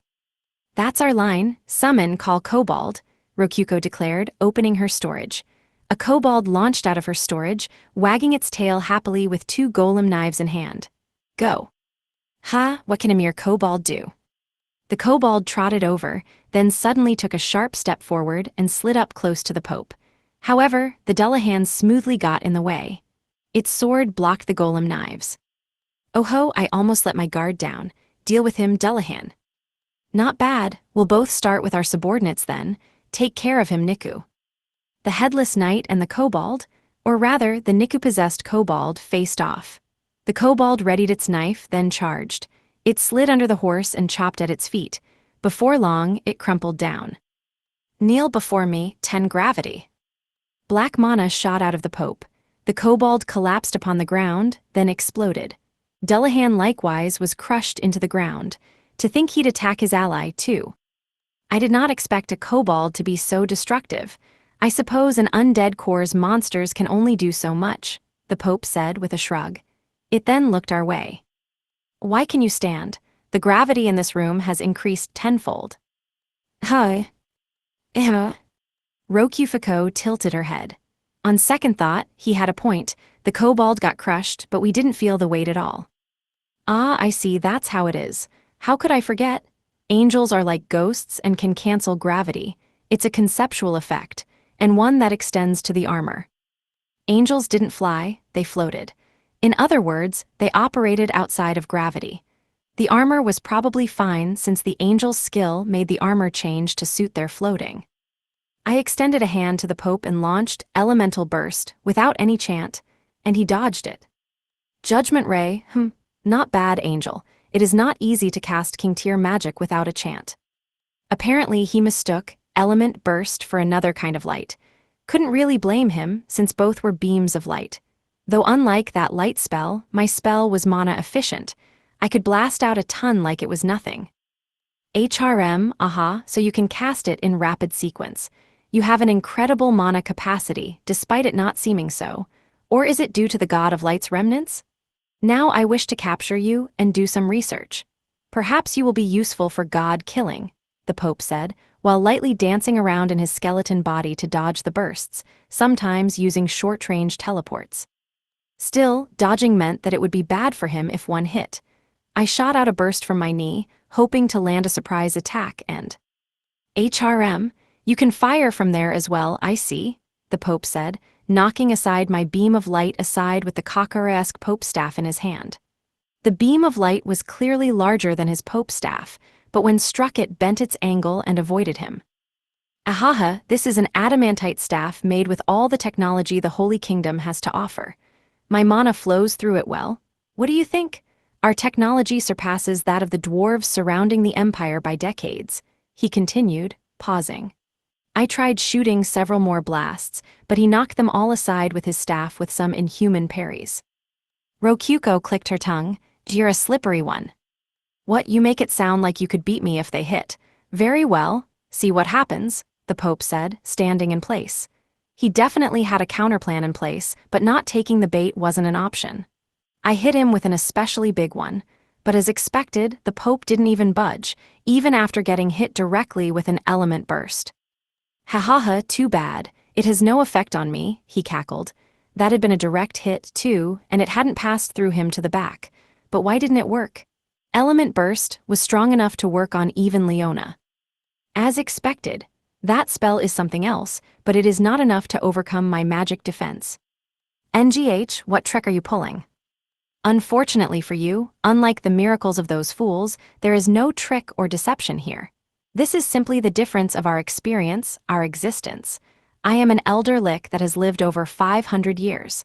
I have conquered even that which should be my greatest weakness, light magic. In short, magic simply does not work on me. Have you spent the past 5 centuries modifying your body or something? Something of the sort. I have learned from you humans and built up experience over time, treating sustained effort as the most valuable of tools. Luckily, I have spent more than enough time in this body, the Pope said with a shrug. If magic doesn't work, I'll have to use something physical, but the 10 times heavier gravity means we can't use Niku Kobolds, and he's fast on his feet. I don't see how we can damage him at all. Are we just stuck? Now it is my turn. I see now that gravity attacks will not work, but how then should one kill an angel? I shall try physically crushing you. Wall press. The Pope clapped his hands, and a second later stone walls shot out from either side, crushing us. And then they spread back apart. NGH, oh no, we're going to get crushed. We already got crushed, didn't we? Biwa, but we didn't get flattened. Rokyuko blinked in surprise. She didn't notice the walls not slamming on us. Talk about being slow on the uptake. What in the walls caved in? Well, I see your wings and halo have no physical form at least, the Pope said. I glanced to the side and saw that there were indeed human-shaped impressions in the walls. Oh yeah, this whole set of armor Narakin is coated with orichalcum. Impressive defense. Did you acquire a Holy Kingdom suit of full adamantite armor? If so, it only makes sense that a stone wall would do nothing. Thunderfall, the Pope said, moving his left hand as if to crush bugs. An instant later, lightning rained down upon us. Eep, so bright, Rokyuko yelped. However, it passed through solely my metal living armor body, and Rokyuko inside didn't get hurt at all. In fact, it kind of seemed that her wings and halo got a bit brighter than before. Lightning tends to be effective against metal, but I see, it does not work against angels. Your resistances are bothersome. Wait, what? That bright thingy was lightning. I felt that Rokyuko not noticing that was kind of impressive, but that just went to show how it was doing no damage at all. Angels sure were something else. So beings like this protect the gods, This is a good opportunity. I will experiment with how to kill angels. I will only benefit by knowing how to efficiently kill angel soldiers, the Pope said, putting a thoughtful hand on his chin. Very well. First, I will ignore your defenses and attack your inside directly. Crush thine heart, heartbreak. The Pope thrust out his right hand, opened it, then clenched it into a fist. Oh no, even I'll die if my heart gets crushed. Hey, it kinda looks like your wings and halo shone for a second there. Did you resist it? I dunno, Rokyuko said, pressing a hand on her chest. Yeah, I think you'd know if your heart was crushed. Curse resistance as well, truly bothersome. How about darkness magic? Darkness wall, and on top of that, dark flame. His darkness magic activated, engulfing the room in darkness. Dark flames mercilessly swallowed us up and... Nothing happened, and then what could possibly work? It did not hurt Rokyuko in the least. Hold on, isn't it dark now? I can see just fine. Apparently darkness didn't work on angels. Though judging by the shining of her wings and halo, the god of light's power was probably still here. Aha, incredible. To think you could unilaterally nullify darkness. In that case, fire, water, wind, earth, he said, blasting spell after spell at us. However, an angel in orichalcum-coated armor was just too strong. The fire evaporated and the water was knocked aside. The wind shook her a bit, but the earth couldn't even scratch her hard armor. None seemed to work, the Pope said. My armor is top of its class. No damage slips through even its cracks. What skill is that? It was true that even though I had minimized cracks and openings in this Narakin armor, the plate helmet did have holes for eyes. And yet, even those holes weren't letting damage through. That was probably due to her armor adaptation skill working even to cover the cracks. In a game, characters gained defense from armor and took less damage without their movements being restricted or their vision being blocked. It was pretty much like that. Man, covering one's whole body with orichalcum, what a ridiculous cheat skill. Anyway, the Pope put a hand on his chin. It made a bony, knocking sound. This is all good to know, and yet troubling. What must I do to kill you? I would rather stay alive, just saying. And really, what do we have to do to kill you? Or are you going to say that since you're undead, you're already technically dead? Don't be ridiculous. Still, I am at a loss. I may have to throw up my hands. It seems that it is a bit beyond me to kill you lot, the Pope said, raising his right hand. O ye Narakin, I have a suggestion. A suggestion? The Pope nodded. At this rate, I will not be able to kill you. That could be considered my defeat, he said, his bones clinking. The special clause, you are a hero, no, I will return you to your original world. My condition, then, would be that you no longer involve yourself in this world. With my power, I could even send a second person as well. What say you? Epilogue. 1 month passed. We defeated the Pope and returned home, and not just to any home, either. My home in Japan, where I now lived not by myself, but with Rokyuko.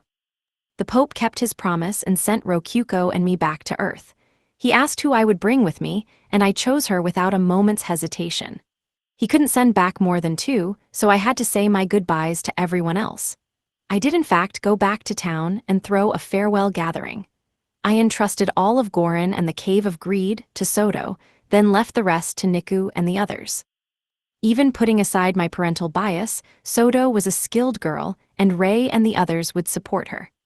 I ended up heading back to Japan without telling Haku, for obvious reasons, but Soto would handle that for me. The only thing left I had to worry about was Soto going nuts for socks, really. Anyway, in this world without magic or skills, I was right back to being a normal person. Except that I was a bit more buff than I used to be. Maybe that was thanks to my training in the demon realm. Either way, there was no getting around the fact I was powerless compared to before. I considered the possibility that Soto's storage dungeon would connect even across worlds, but it didn't. Oh well. There was nothing more I could do. I was incredibly curious to know what was going on over there, but thanks in part to my contract with the Pope, I couldn't interfere with that world anymore. No point worrying about it, so I decided to stop thinking. All that said, people did need money to live. I made a living doing remote work I could do at home. I didn't want to work, but one had to work to afford food. Things just didn't go the way you wanted to. As for Rokyuko, she had passed an interview at a local convenience store the other day. She had managed with a half-empty resume and by directing payments to my bank account. Not bad. I would put my hopes on her becoming a manager and supporting me with her wages. Blah, did I fall asleep? I mumbled to myself. Seemed like I had fallen asleep with the lights still on. The fluorescent lights lit up a bed and my beloved bed cover. The PC monitor was near my pillow, with a controller, keyboard, and mouse in close range. They served as tools for both play and work. I had missed them while away from Japan. I was also wearing my usual jersey, but it had gotten pretty raggedy. Though, well, that didn't mean it was any less good for sleeping in. Oh right, today's garbage day. Gotta go and toss it. Mkema, came a voice from under the covers. It was Rokyuko. Seemed like she had slid into my bed again. She was basically taking after Niku here, slipping into my bed whenever she could. She liked the smell or something, and often conquered the bed as her own territory. She sat up a bit and rubbed her blue eyes, wearing the t-shirt she used as bedwear here. She yawned and looked around, brushing aside the golden locks that had stuck to her forehead as she slept. Her eyes finally found me, and with a grin she cuddled up. Kema, I love you, I love you, ehehe. Why yeah? She was like that all the time now. Once we came to Japan and escaped Haku's eyes, I finally laid my hands on her, so to speak. She had turned into a total sweetheart ever since then, just melting in my arms. I wanted to go through a proper marriage with her, and I was saving up money while seeing if I couldn't do something about Rokyuko's citizenship. Maybe she was already a common-law wife or something. So, Kema, I looked at your computer while you were asleep, but this story you're writing is about us, isn't it? WL, yeah. The truth was, I was writing a story about our experiences bit by bit as I remembered them, hoping it would be a big hit. My dream was to have an anime adaptation. A movie adaptation, even. Though the first question was whether I could even finish writing it, my experience writing the Buddhist Bible back then was proving useful here. Show it to me when you're done. It's a promise, okay? Rokyuko said. Sure, I'll show it to you first. Promise, I replied. Rokyuko smiled with satisfaction, then kissed my cheek. Still wasn't used to that. My cheeks heated up. Kema, let's kiss. Hold on a second, Rokyuko. I gotta go toss the trash. Rokyuko was holding me down, until suddenly her stomach grumbled.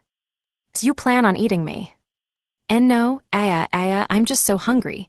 I want to eat something before it's time for work. I think a melon roll will do. You'll get fat if you snack like that, you know. It's fine, I burn calories fast, Rokyuko said, opening her menu and popping out a melon roll. They have me restock the convenience store thanks to this little trick. I sure am a hard worker, aren't I? Hold on a second. Where'd that melon roll come from? Did you use DP on it? I thought we couldn't use magic or skills here. What are you talking about? Dungeon functions aren't magic or skills. No way, that doesn't make sense. This is Japan, remember? Well, I guess, you do have a point, but what's this melon roll then? The melon roll disappeared from Rokyuko's hand. It disappeared. It sure did. I looked up with a start and pinched my cheek. It hurt, but only a little. Seems like we're seeing a carefully crafted dream. This kind of pain is like what one feels in a dream. A dream, you can tell that by pinching. It's kind of a ritual to tell whether something is reality or a dream or not. There was a bit of a trick to it, since if you thought you were in pain you would feel it even in a dream. There were the super realistic dreams, like the one I had when attacked by a succubus. Unfortunately, since I didn't have my ring succubus here with me, I had to figure out this was a dream on my own. Okay, now that you mention it, this does feel a lot like a dream. Looks like we need to kiss, Kema. Right, wait, why? I mean, this is a dream, right? Just obey my orders. Normally you'd kiss me all over my body and especially my feet. But let's start with my mouth here. Go, go, go. Rokyuko puckered her lips to prepare for a kiss. Rokyuko, is that usually what you dream about? Wait, Keima, isn't this a dream? Didn't you say this was a dream? Rokyuko turned crimson and started smacking the mattress. Cute. Hold on a second, Rokyuko, are you the real thing? Why are you even asking that? Obviously I am. Do you think there's a fake me running around? I mean, if this is my dream, it wouldn't be weird for there to be a dream Rokyuko. I'm the real thing. I remember crossing the line with you, Keima. We poured energy into a dungeon core that father gave us while kissing and…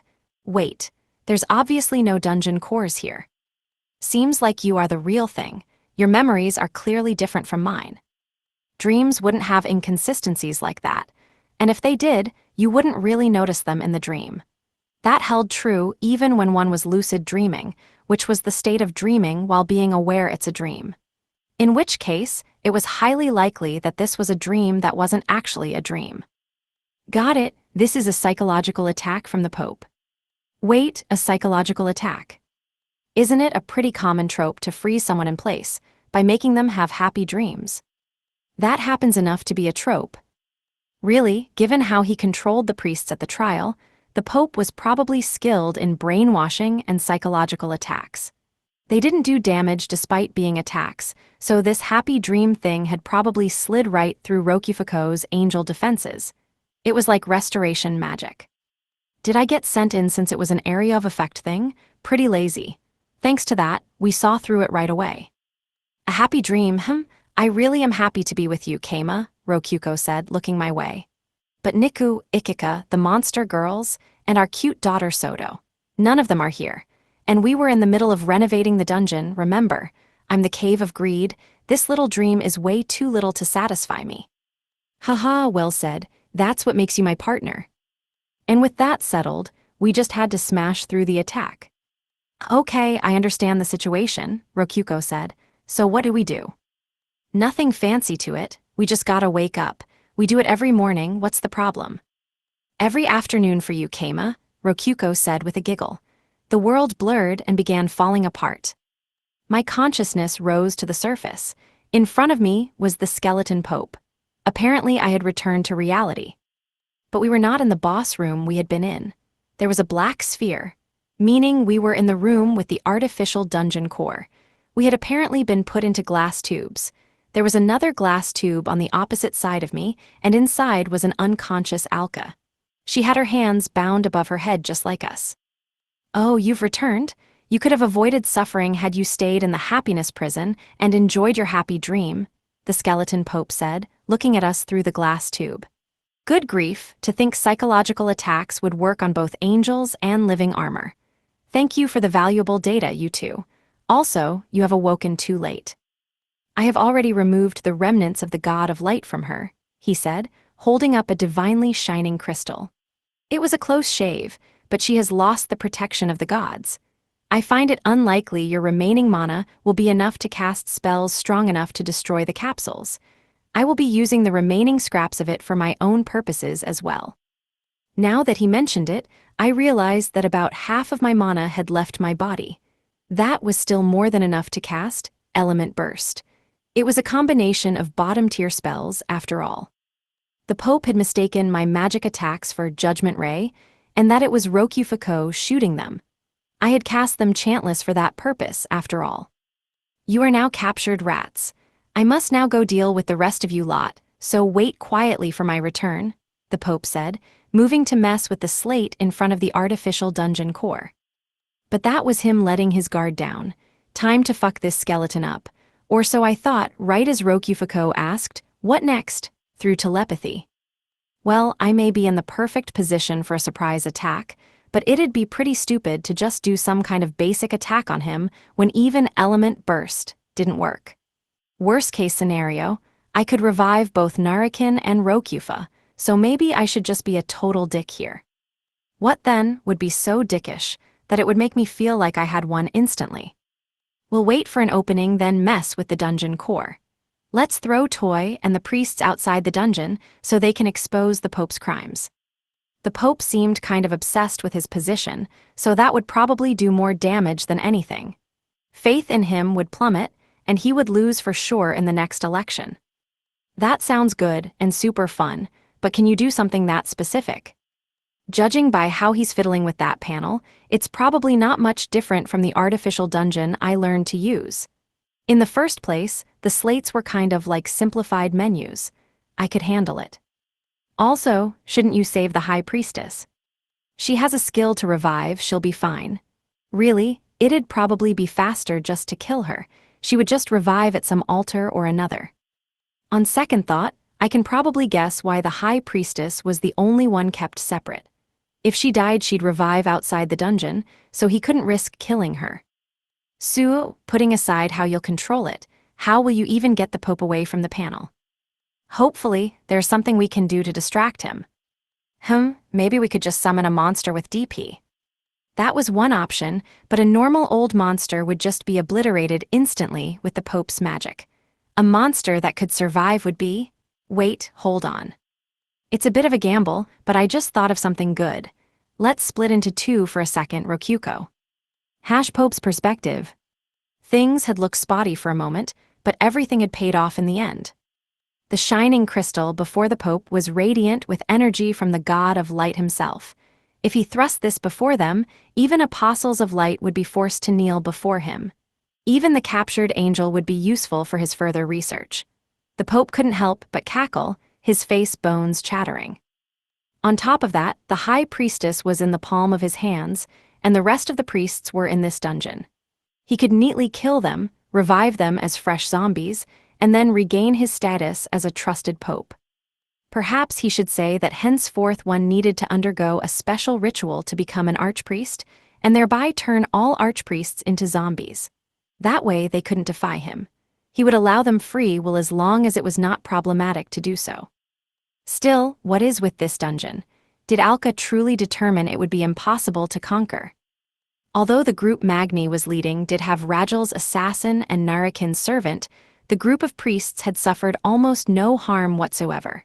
In fact, it felt like this was a tutorial dungeon, more than anything. Why would a dungeon of this level be known as the most evil of all? I suppose I shall raise the difficulty, the Pope said, moving to modify the dungeon, when suddenly, he heard a crack. HRM. The Pope turned and saw cracks forming in the capsule containing the angel. But how? The Pope had thoroughly and carefully layered defensive magic into the capsule. It wouldn't break from any old attack. One would need to use king-tier magic such as Judgment Ray to do that. How? It was then that the Pope noticed something. Wait, where did your mana-sucking cuffs go? Ahaha, I broke them, as you can see. A second later, the capsule shattered. The barriers broke and fell to pieces. A beam of light shot at the Pope, who reflexively parried it with his staff. The angel, previously chained, grinned. A closer look revealed the cuffs on the ground, cleanly split in half as if cut by something exceptionally sharp. Impossible, those were made of adamantite. How could you cut them so cleanly? How do you think? You can see it for yourself, the angel exclaimed, coming swinging with a knife she had hidden. He blocked it with his staff, and shifted to dodging just as his staff was cut in half. Its remnants clattered onto the ground. He had evaded it, but a bit of bone on his right arm had been cut off. He used Undead Heal to repair his wounds. To think you could surpass my defenses, that must be an orichalcum blade. You wield a divine blade created by a god? How irritating. I can fight up close too, the angel said, wielding her knife and closing the difference between them. Her aura changed, as if she had begun to focus, and a merciless killing intent shot to the Pope. That said, I have no reason to play along with this. Return to sleep, HRM. The Pope snapped his finger and cast Happiness Prison, but the angel showed no signs of slowing, even though it had worked moments ago. You have already devised a counter. This is why I hate the god of light's subordinates. Regardless, I will just have to physically imprison you now. Rock bind. Tentacles of rock sped toward the angel. She dodged them swiftly, cutting them down as they came. But more tentacles were born from the crumbling stone wreckage. More rock bind, and how about some more rock bind? The Pope said, launching out the spells without any chance. Stone surrounded the angel from literally all sides, and naturally she was captured. Good grief, what a handful. The Pope stole the knife from the angel and looked it over. It seemed the blade was made of orichalcum, with everything else being iron. The bits between it seemed to be a fusion of orichalcum and iron, which was rare. The Pope moved to stash it away, but suddenly it disappeared. This could not be made with human hands. Once again, they used the power of the gods. It was made of orichalcum and could disappear in an instant. Both smacked of divinity. The Pope glared at the lingering light of the knife with narrowed bone holes. And then he felt a wave of nausea. He looked at the angel, thinking she had done something, but she was limp and unmoving, as if unconscious. What was that, HRM? He looked around and saw something unbelievable. The capsule with High Priestess Alka inside had been destroyed from within, and as for Alka herself, she was fiddling with the console of the artificial core. Impossible, but how? No, how did you regain consciousness? Alka had been put to sleep not with happiness prison, but another spell, a more involved one, which reset one's mind to a blank slate. Innocent cradle returned one's soul to that of an innocent babe, and he was certain it was still under effect. Oh, finally noticed me, huh? He said. Get away from that, Alka. 10 Gravi. He couldn't kill Alka. If he did, she would revive at her shrine, outside of the dungeon. What did you do, Alka? What can I say? Something pretty fun, let's leave it at that, she said, speaking with an expression and tone the Pope had never heard before. It was entirely like she was someone else. Ah, I see, possession. Is that you, Narakin? Nice guess, Pope. Alka, number Narakin, possessing Alka, grinned. Hash came as perspective. What I did was simple. I had Rokufuko serve as a distraction while using the opportunity to possess the unconscious Alka. However, it was actually Niku moving Rokufa's body. If the mind controlling the body went unconscious, one only had to control it with another mind from farther away. It was just like controlling the golems and rabbits, and if that failed, our backup plan was for Rei to overwrite the possession. The knife that disappeared at the perfect timing was made with Soto's teensy recreation. She could make things disappear at will without an hour needing to pass. She was probably watching the monitor from behind Niku right about now. But yeah, while the decoy was going nuts, I got Alka out of her capsule. Then I managed to evade detection while spitting Magni and the others out of the dungeon. The decoy was doing so well, I even had the time to move this control room to the surface. When rising up, I felt a bit like I was riding an elevator. Keima, I'm finished. You can do what you want now. Good work, head on home now. Don't do anything weird to the High Priestess's body, okay? Remember that Soto's watching. I obviously would never. With that, Rokuko stopped possessing Rokufa and went back to her own body. Now the only moving parts in the room were Alka, me, and the Pope. It didn't matter if anyone died here.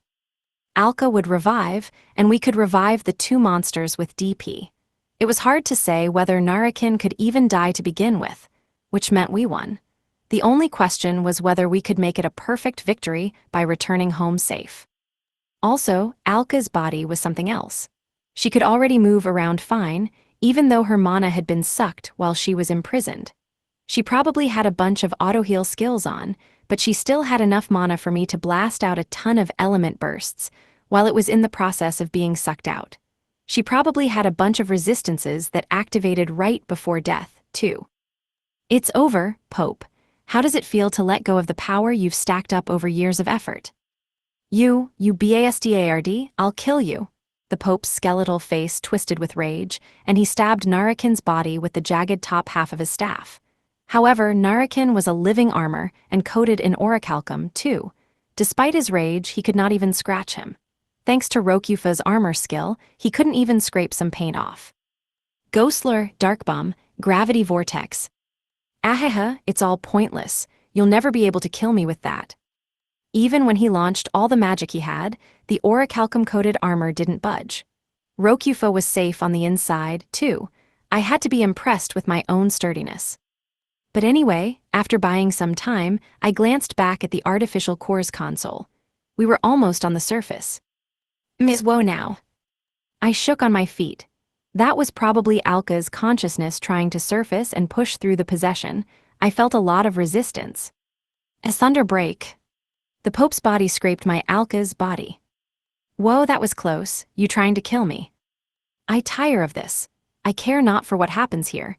It will be more efficient to just collapse the dungeon and bury you alive. I turned around and saw that the black dungeon core was cracking like a melon. Uh-oh. It's too late, be buried alive forever. As if I'll, NGH. The Pope came thrusting with his broken staff, but I couldn't move. All I could do was watch while stuck in place. The Pope repeatedly stabbed the cracked core. Black smoke began pouring out of the cracks. Haha, you shall regret ever defying me as you sink to the bottoms of the earth. NGH? The Pope suddenly clutched his chest. The black smoke was enveloping him. NGH, but why this shouldn't be. The control should not be happening to me. Enga, is this the god of light's lingering power? It's multiplying. NGGGHH. The Pope tried tossing the crystal aside, but it was stuck to his hand. The black smoke was being sucked into it, the black core increasingly losing its color and becoming transparent. This cannot be. This is. Gra. Are you all right? NGH? My body reacted hard as well, bringing me to my knees.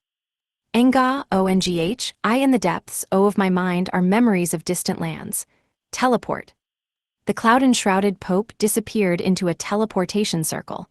And in that moment, the now clear core shattered, with the monitor cutting off as if out of electricity. Both of my possessions were forcibly cancelled at once. Epilogue. Narakin's perspective. Beneath the blue sky, priests were singing their praises to the sun. They had been locked in a horrifying dungeon declared impossible to conquer by the High Priestess herself, but out of nowhere, they had been spat out onto the surface. Pup, this is Mama's doing, correct? Hugo asked Toy, who was still holding the birdcage. Yes, I do believe so, though I do not understand what perverse mind one must have to call my Lord Mama, she replied. He would be truly an exceptional man if not for his obsession with Kama, but that, too, was thanks to Master's immense charisma, Narakin concluded with a nod.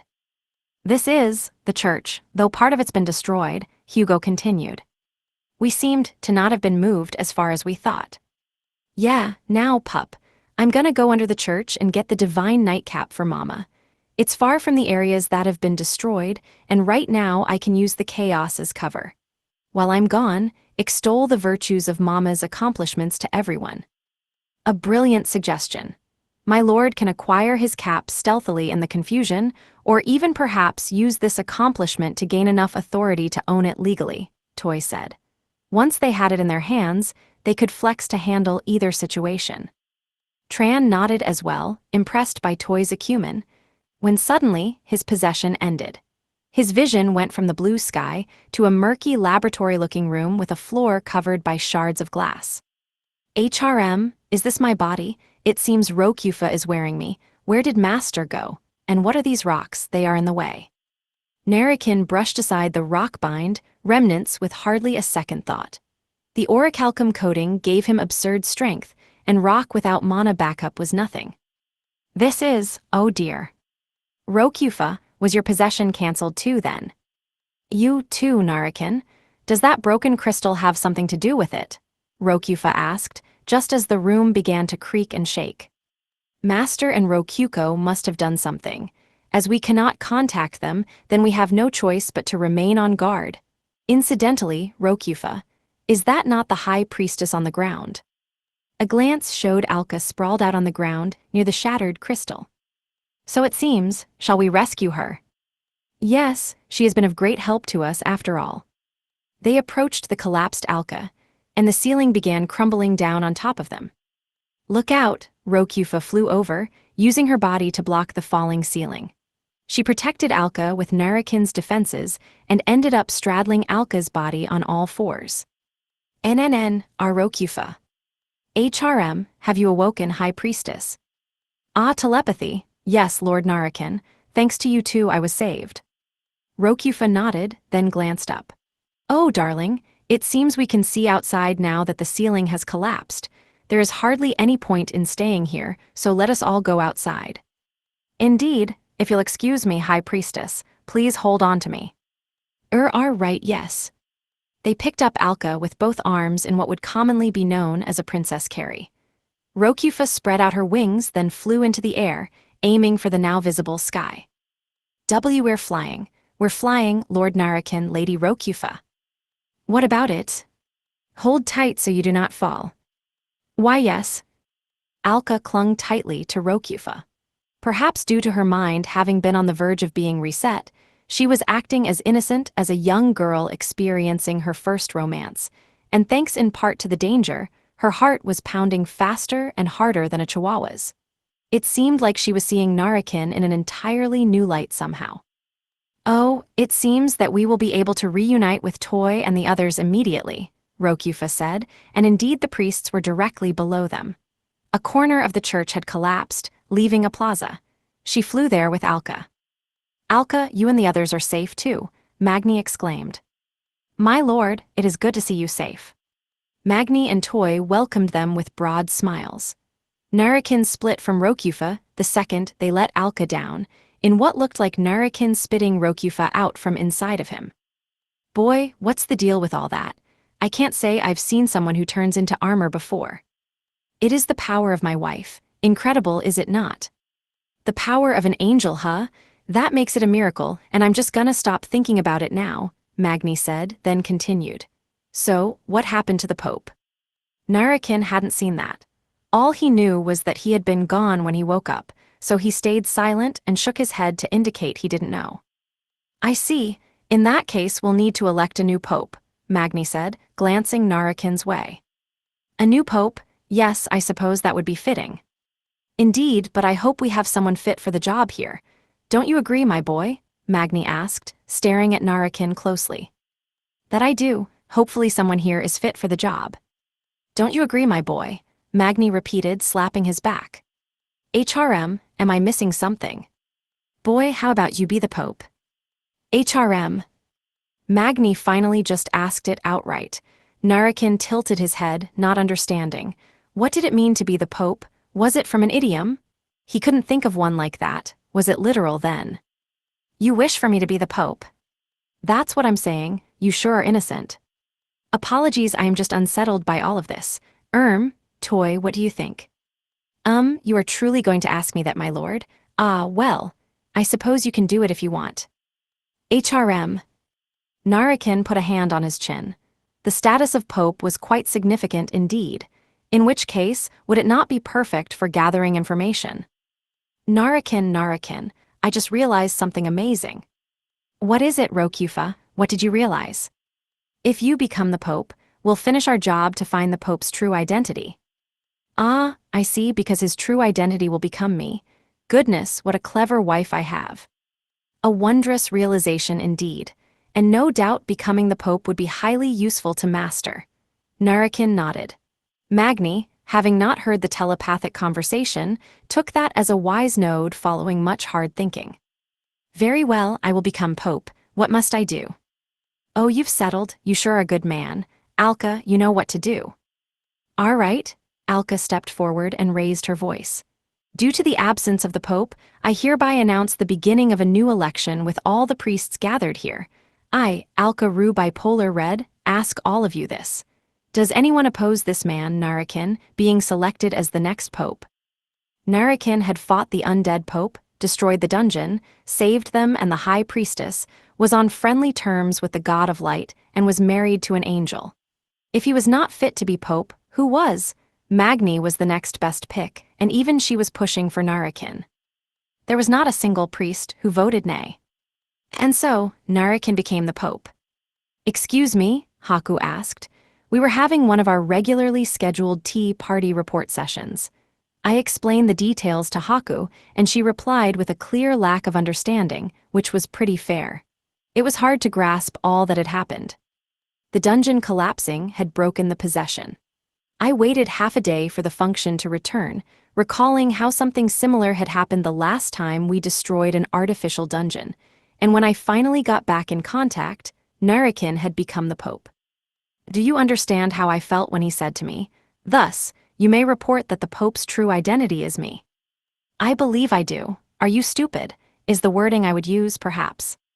Exactly. That said, he's been progressing the investigation quickly. He's currently having them make a map made with all the artificial dungeons and production plants listed. He said he might be able to get every kind of dungeon seed currently available. They also have a dungeon eater on hand. This seems to have surpassed being an investigation and become just you taking control of the Holy Kingdom in general. No. What in the world are you doing? Sorry, it just kind of happened. Haku was cradling her head. I understood how she felt, I really did. I had done the same when I heard. Also, they got the divine nightcap for me too, so yeah. Even the divine bedding. Oh, does that not mean you have all 7 now? Yep, I'll have them all if you lend me the mattress and pillow. I will write the letter as part of your payment, Haku said with a sigh. Furthermore, regarding the Pope, or former Pope rather, I confirmed from the bare face that Rokyuko showed me that he is unmistakably Core 10. All right. Thus, I will soon prepare a dungeon battle against Core 10. I will crush him thoroughly, putting him either out of commission forever or hopefully crushing his core directly. I considered having you join me as a faction member, but given all you have accomplished here, I would struggle to pay you if you did anything more, so please do not participate under any circumstance. What? You're going to have a dungeon battle with Core 10? I blinked. Sure, don't ask me to join, but still.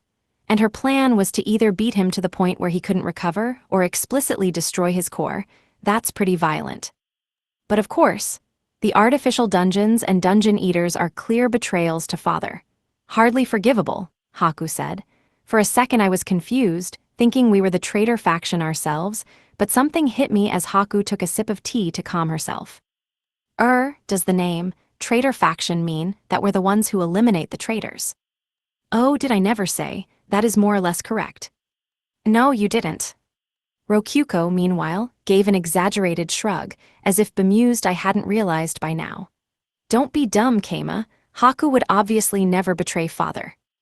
You knew Rokyuko.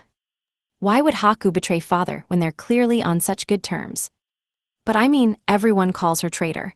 Even Itetsu did. I have others call me traitor on purpose. There are surprisingly many traitorous fools who ask to join me due to that. Convenient, no? Haku said with a bright smile. It seemed Haku Lavirio's modus operandi was to beat down the actual traitors who rebelled against father until they couldn't function properly, then send her homegrown heroes to land the finishing blow. The dead couldn't talk, and the traitorous cores were killed by heroes, so only Haku was left to build up a bad reputation for arranging it all. Okay, I understand everything now. Didn't realize it went that deep. Only a few know this much. Do not go spreading it around much, please. Right. If not even Core 112 knew, then this must have been a plan she set in motion long ago. But either way, at least this meant we wouldn't have to fight father one day. Oh, and yes, could I borrow Ikika for 3 days? Haku asked. Ikika, why? To earn money. I have been paying you out of my personal funds up until now, but this incident is so large in scale, I do not know what amount of money would suffice.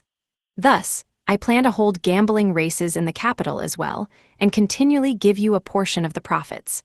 I would like Ikika to instruct me on the know-how for it all. Okay, yeah. Ikika would be the best person for that job. Things will differ a bit as I plan to have monsters race instead, but I expect her advice to prove invaluable nonetheless. How does 30 gold sound? Starting up a whole business just to pay Keima is pretty funny, Rokyuko said with a giggle. It is a necessary investment. If I do use monsters, I will be able to entrust a portion of the management to House Orklov, which will be rather convenient. Their Lord Dane is a tamer, and I can have him send the mattress in return for this job. Apparently it was convenient in many ways. Haku wouldn't treat Ikika poorly or anything, so this seemed safe to me. And most importantly, this is passive income. Passive income, passive income. All right, you can have her. I'll get the shifts ready, Rokyuko said. But remember, it's just for 3 days, sister. Yes, thank you. You may use Dolce to fill in the gaps. And so I lent Ikika out for 30 golds, with Dolce planning to take her place. Work hard, Ikika. It's also we can have some sweet passive income. Ikika's perspective. Ikika came to work at the imperial capital as instructed. She speedily did a day's work, then went to report directly to Haku. In her hand was a report summarizing the know-how for the races. "Lady Haku, I'm here with my super-duper normal report," she called out. "Excellent work, I shall take the report. Incidentally, how is the town?" "Don't worry, girl, what you're scared of hasn't happened. Rokyuko's pawing at his pants, but Master's protecting his virginity like nothing else. He won't touch her till you say the word, Lady Haku." Haku nodded to herself. "That's the spirit. I suppose my glare will keep him in check for the next 100 years or so, at the very least." "Nah, that's too cruel for Rokyuko. Girl's gotta quench her thirst. And aren't you gonna have to pull Dolce and the others out since the excuse about Holy Kingdom assassins won't fly anymore?" Ikika said with some exasperated shakes of her head. "You jest. Now let us move on to the next stage of your report. I have high hopes for something incredible, as I went out of my way to put up an excuse for summoning you. Don't let me down, O Infiltration Captain Soren of the Imperial Spy Division," Haku said, reaching out to Ikika's neck and popping her slave collar off. "I go by Ikika now, but you got it. Master's secrets are your secrets," Ikika said, popping her neck out. It had been too long since she was free. Afterward, "It's me, Onikage Supana, the writer known for being a fan of Hololive. This is Volume 16. LDM has come this far thanks to all of your support, but shore up your resolve. Next up is the final volume. Thus, I have been putting in the work to resolve all my foreshadowing and mysteries. Volume 16 had a lot, but before I go into it, a spoiler warning for those who read the afterword first. Okay, this volume leaps straight into invading the Holy Kingdom. You could call this the Holy Kingdom arc, but in truth it's not actually finished in the web novel, at the time of my writing this, so I started to prioritize writing the LN. Though to complicate matters, the plot is really different in the LN by this point, and my head is a mess trying to keep it all in order. I ended up needing to post updates only once a week for the WN to give myself time to keep things straight. From this point on, I'll be doing a bit of backporting to the WN. So it'll be kind of a reverse novelization, where the online version gets the print version's text. I had the idea for them going on a trip while possessing Narakin and Rokyufa while thinking about what I could do to have Keima and Rokyuko flirt a lot, which led to me realizing that if they used different bodies, Rokyuko could remain pure, and thus Haku would narrowly allow it. Though naturally, if he went all the way with Rokyufa, Rokyuko's reactions back home would make it obvious, and Haku would learn about it. Let's keep it family-friendly.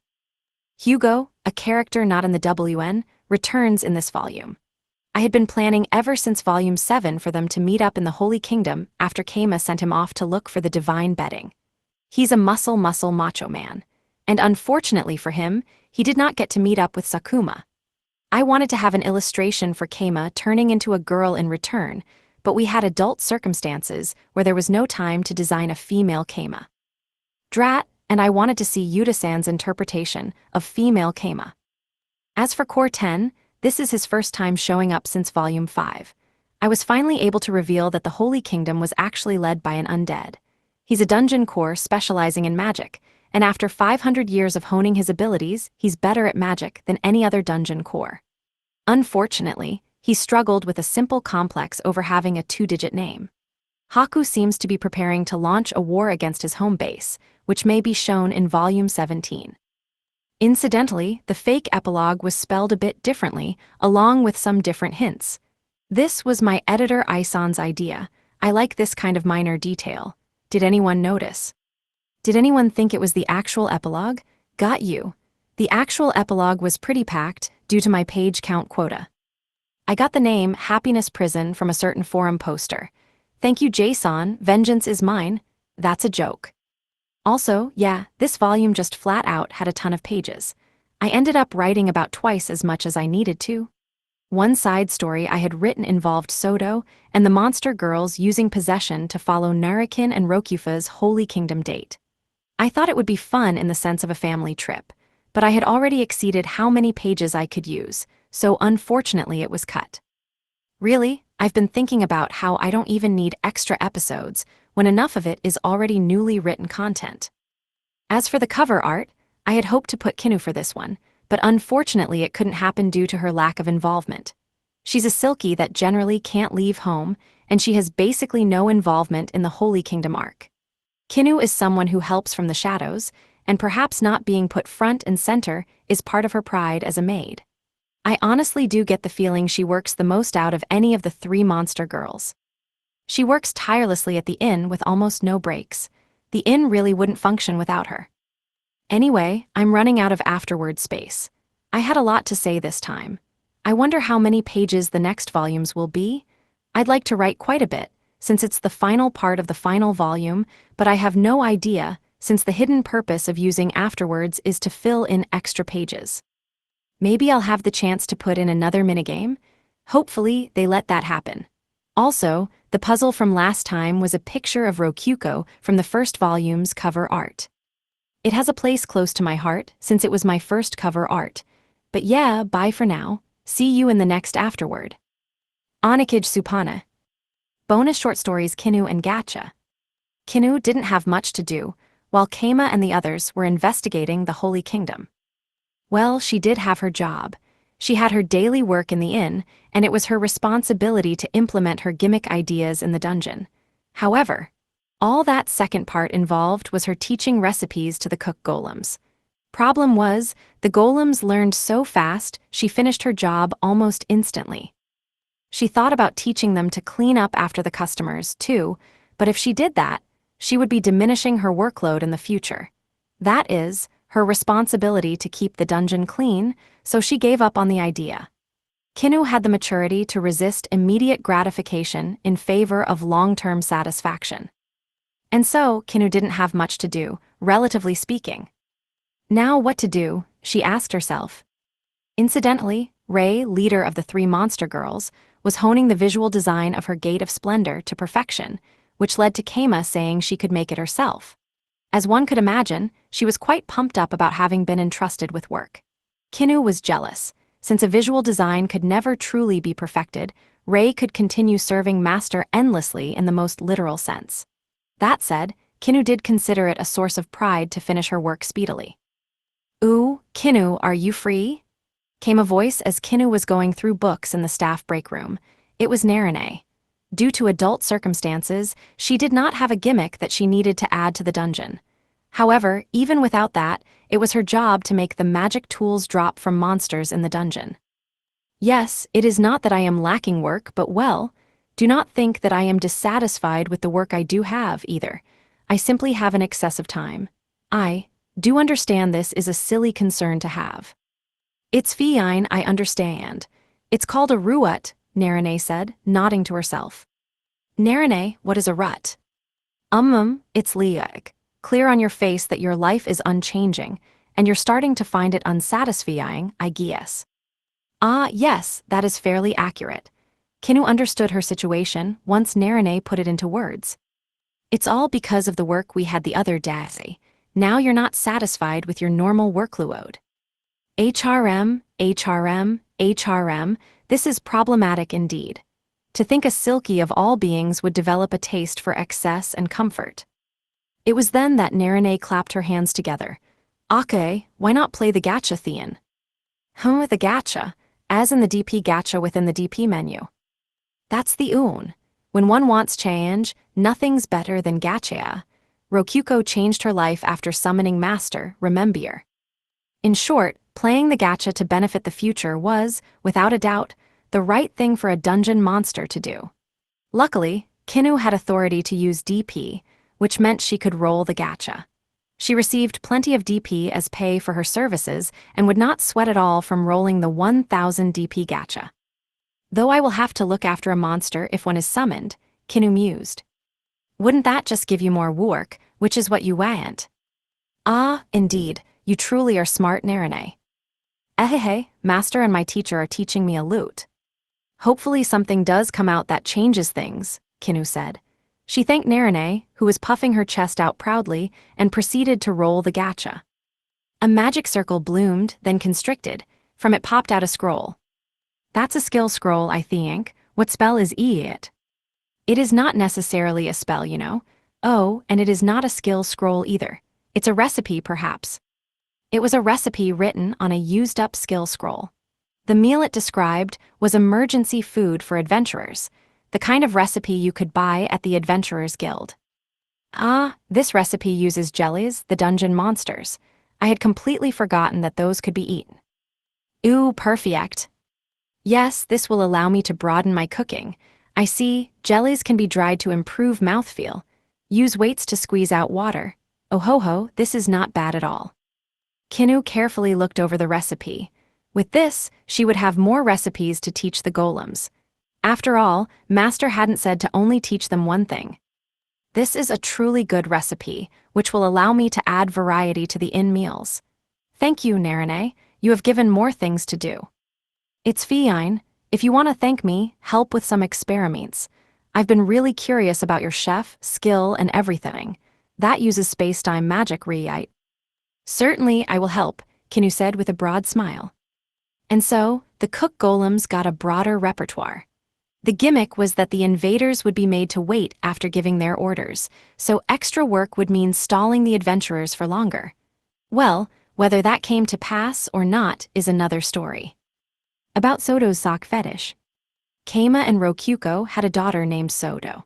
This daughter loved socks without discrimination. She loved men and women's socks equally. But her favorite socks were none other than Kinnu's, taken off right after a long day of work. Ah, Kinnu, your socks really are the best. You're a hard worker that loves cleanliness but never uses purification, and that makes your socks top tier.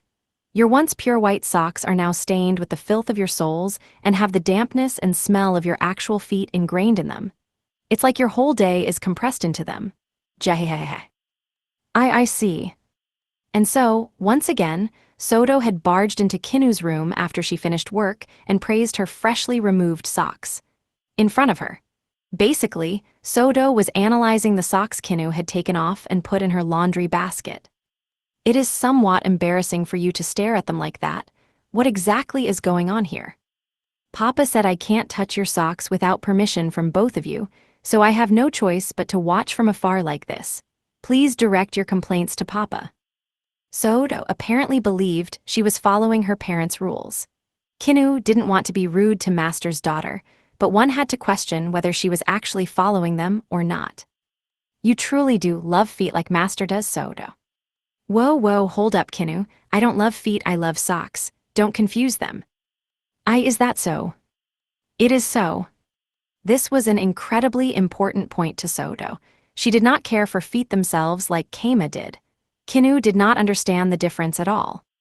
Of course, I am concerned with whose feet wore them, and I certainly like feet more than other parts, but to me they exist only to give warmth and fragrance to socks. They are not the target of my fetish. This feels a bit above me. They are like the wood chips in a barbecue, or no, like the cellar for wine. To put it in your terms, Kinnu, it's like the difference between a house and its residents. Even for Kinnu, a house fairy, she didn't want to clean just any old house. She felt even more enlivened when cleaning the house of someone precious to her. All that said, I do not believe it is right for one to enter a maid's room and fish through her laundry, so I will be reporting this to Master, Kinnu said, smiling with a hand on her cheek. Wah, no fair. You're going to try and keep these wonderful socks to yourself. They are my socks, you know, and they are laundry, not to mention, you just said it yourself, direct complaints to Mazer. NGH, I certainly did. I can't believe I made this blunder. And so, Sodo was forbidden from barging into people's rooms, and as a result, Kinnu's socks rose even further in value. And between you and me, it was from this point on that Sodo was spotted trying to crawl on the floor and catch glimpses of Kinnu's socks. Wataru the hero being invited to the Church of Light. This happened a bit before Wataru met Keima and the others. A priest had invited Wataru to the Church of Light. Wataru the hero, I am overjoyed to have been afforded the opportunity to meet you. Right, so you're from the Holy Kingdom. Indeed, I am an ardent believer in the Church of Light, and while we are reviled by the Lavirio Empire, our faith worships the producer of heroes, the god of light himself. Right, I did think about dropping by to say hello at some point. The god of light did, he helped me out, Wataru said with a fake smile, but the priest took that as approval. By the way, what kind of church is the Church of Light exactly? Well, we dedicate ourselves to destroying dungeons. Of course, there are many other aspects of our culture. For example, right, we practice polyamory, and both male and female heroes can create harems easily. We have a platoon of battle-ready beauties in the form of the High Priestess candidates, and we guarantee all of them to be perfect partners for any hero. High Priestess candidates? Indeed, well, they have not become the High Priestess herself, but there can only be one High Priestess, so? But of course, given your high stature, it would not be out of the question for the current High Priestess to bear your child. Wataru had expected the church to be highly chaste, so all this harem business was really catching him off guard. I see. Well, I suppose some people like that kind of thing. Indeed, for it is humanity's duty to bear powerful children. The priest smiled, thinking his sales talk was going well. Wataru's fake smile was faltering. As a hero, you are also guaranteed an archpriest status in the church. How jealous I am. You will even receive 5 gold a month in pay. 5 gold? Indeed, and 1 gold coin is enough for a second-tier citizen to live for a full year. You would be getting 5 a month, alongside living arrangements, exemption from taxes, and many other rights. You would also have authority over medpriests and below, so you can promote those you like and distance those you don't. Should an outsider like me really have that power? Of course, after all, you are a hero. First women, then money and power. Wataru sighed. It was already clear that the Church of Light was rotten to the core. However, this was taken as a sigh of awe, and the priest continued his sales talk with a grin. Right. You are even given priority access when it comes to conquering dungeons. It's wonderful. Priority access for dungeons. Indeed, when dungeons are discovered in our country, we begin to conquer them. While this usually involves much red tape, we have systems in place to allow heroes to destroy the dungeon cores. Heroes? Yes, heroes were blessed upon destroying dungeon cores and awakened to new powers. Thus, you need to fiddle with no red tape whatsoever. You may simply set foot in the dungeon and destroy the core. It is quite convenient. The God of Light certainly had told Wataru that heroes destroyed dungeons. He also mentioned that he would get more power for doing so. However, it said that if cities are directly above dungeons, the ground might collapse in itself, which would be dangerous for everyone. What do you do in those cases? In those cases, the country will take full responsibility for the citizens. There is nothing for the heroes to worry about. The city would be at fault for building in such a place. We build cities near dungeons only after conquering them. In other words, they apparently didn't care what happened to foreign cities, or more specifically, the Empire cities. When conquering dungeons outside of the Holy Kingdom, we ask for permission from the locals, and if granted, we can accept them as new citizens of the Holy Kingdom. We pardon them for offering up their dungeon, in other words. Of course, we necessitate that they join the Church of Light, but if you are concerned about this, you need only ensure you acquire their permission. I see. Oh, but not demihumans, not demihumans. In particular, beastkin have no fate but to become slaves. They are cursed followers of the god of chaos, who once bred with beasts, the priest said, laughing. Wataru had no idea what was funny. Now then, hero, let us go to paradise in life, the Holy Kingdom. No. But why, have you not heard all I've said? The priest shouted in shock. You said all the pros, but none of the cons. There are naturally no cons to our divine Church of Light. If you have any problems, we will strive to rectify them. For a hero, we will do all we can. Wataru sighed, since the priest's response made it hard to tell what flaws were really there. Then, he continued. Well, the truth is, I do like beastkin. Then you may buy as many as you like as slaves. You may use them freely as well. Enslaving the people I love? No way, I wouldn't be able to bear it. Fix this. You'll strive to grant my wish, no? Very well, I will hold a conference in the Holy Kingdom about this. I'm talking about freeing all beastkin slaves here. Can you do that? I will remain optimistic. Well, see you when you finish then, Wataru said, standing up and figuring that the priest definitely could not. The priest did not follow him. As for how that ended up, the Holy Kingdom began considering Wataru a fallen hero, corrupted by the Empire's beliefs. Well, I gave them a chance, but they were so suspicious I didn't feel like going. I see, Narine replied. All of that had just been a topic that came up on one of their dates. Ask the maid chief. There was a famous inn located in the town of Gorin, and the maid chef who kept the place running was named Kinu. She supported the inn with her group of cute silky subordinates, while also serving as the head chef of the inn's cafeteria. One day, someone came before. Chief, I want to clean. You must grow satisfied with things as they are, Hannah. But if I give up, then I'll never get to clean. Isn't it nice that everything is clean, Nicole? At this rate, we'll have to unseal the forbidden technique of dirtying things so we can clean up after ourselves. If you do that, you will be forbidden from cleaning for a week, Pio. In reality, it was all of the Silkies. They bemoaned that their greedy superior was stealing all the work and tried discussing things with that very superior. And by discussing, I mean raging. This is tyranny, we must stand against it, right, Nicole? We'll never stop until things improve. We'll work overnight for free, no overtime. Right, Pio? But isn't constantly working like a betrayal to master? The Pope of Bedism? Tell them, Chief. Indeed, staying up all night and working overtime are sinful, evil things to do. Master will scold you all. There was no going against Master. And so, the day ended in failure for the Silkies. Then came the next day. For some reason, Niku went to Kinu. I'm not growing taller, though that's good for being a Dakimakura, she said. Then what is the problem? Kinu asked, pausing her work to listen.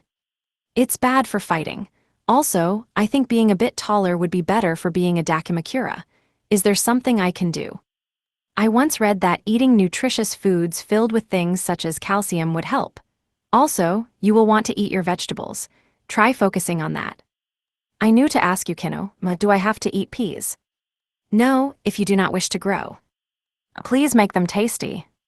And so, Kinu began making hamburgers with peas. From there, Narine consulted her about food she could eat while working, and the nuns asked if she could feed the adventurers foods that would make them more vigorous. Kinu didn't mind consultations about food, but she got the feeling the nuns were kind of overstepping their bounds there. Kinu, can I ask something? Her thoughts were interrupted by none other than Rei, the high priestess of Bedism. Oh, you wish to ask me something, too, Rei. It feels that many people want to consult me about things today. I came because I heard you opened up a consultation office. That is my first time hearing that. Who was saying that? The Silkies. Izzo. That solved everything. Kinu planned out her next move while listening to Rei's consultation about how she had heard about snacks made with blood and wanted to try them out.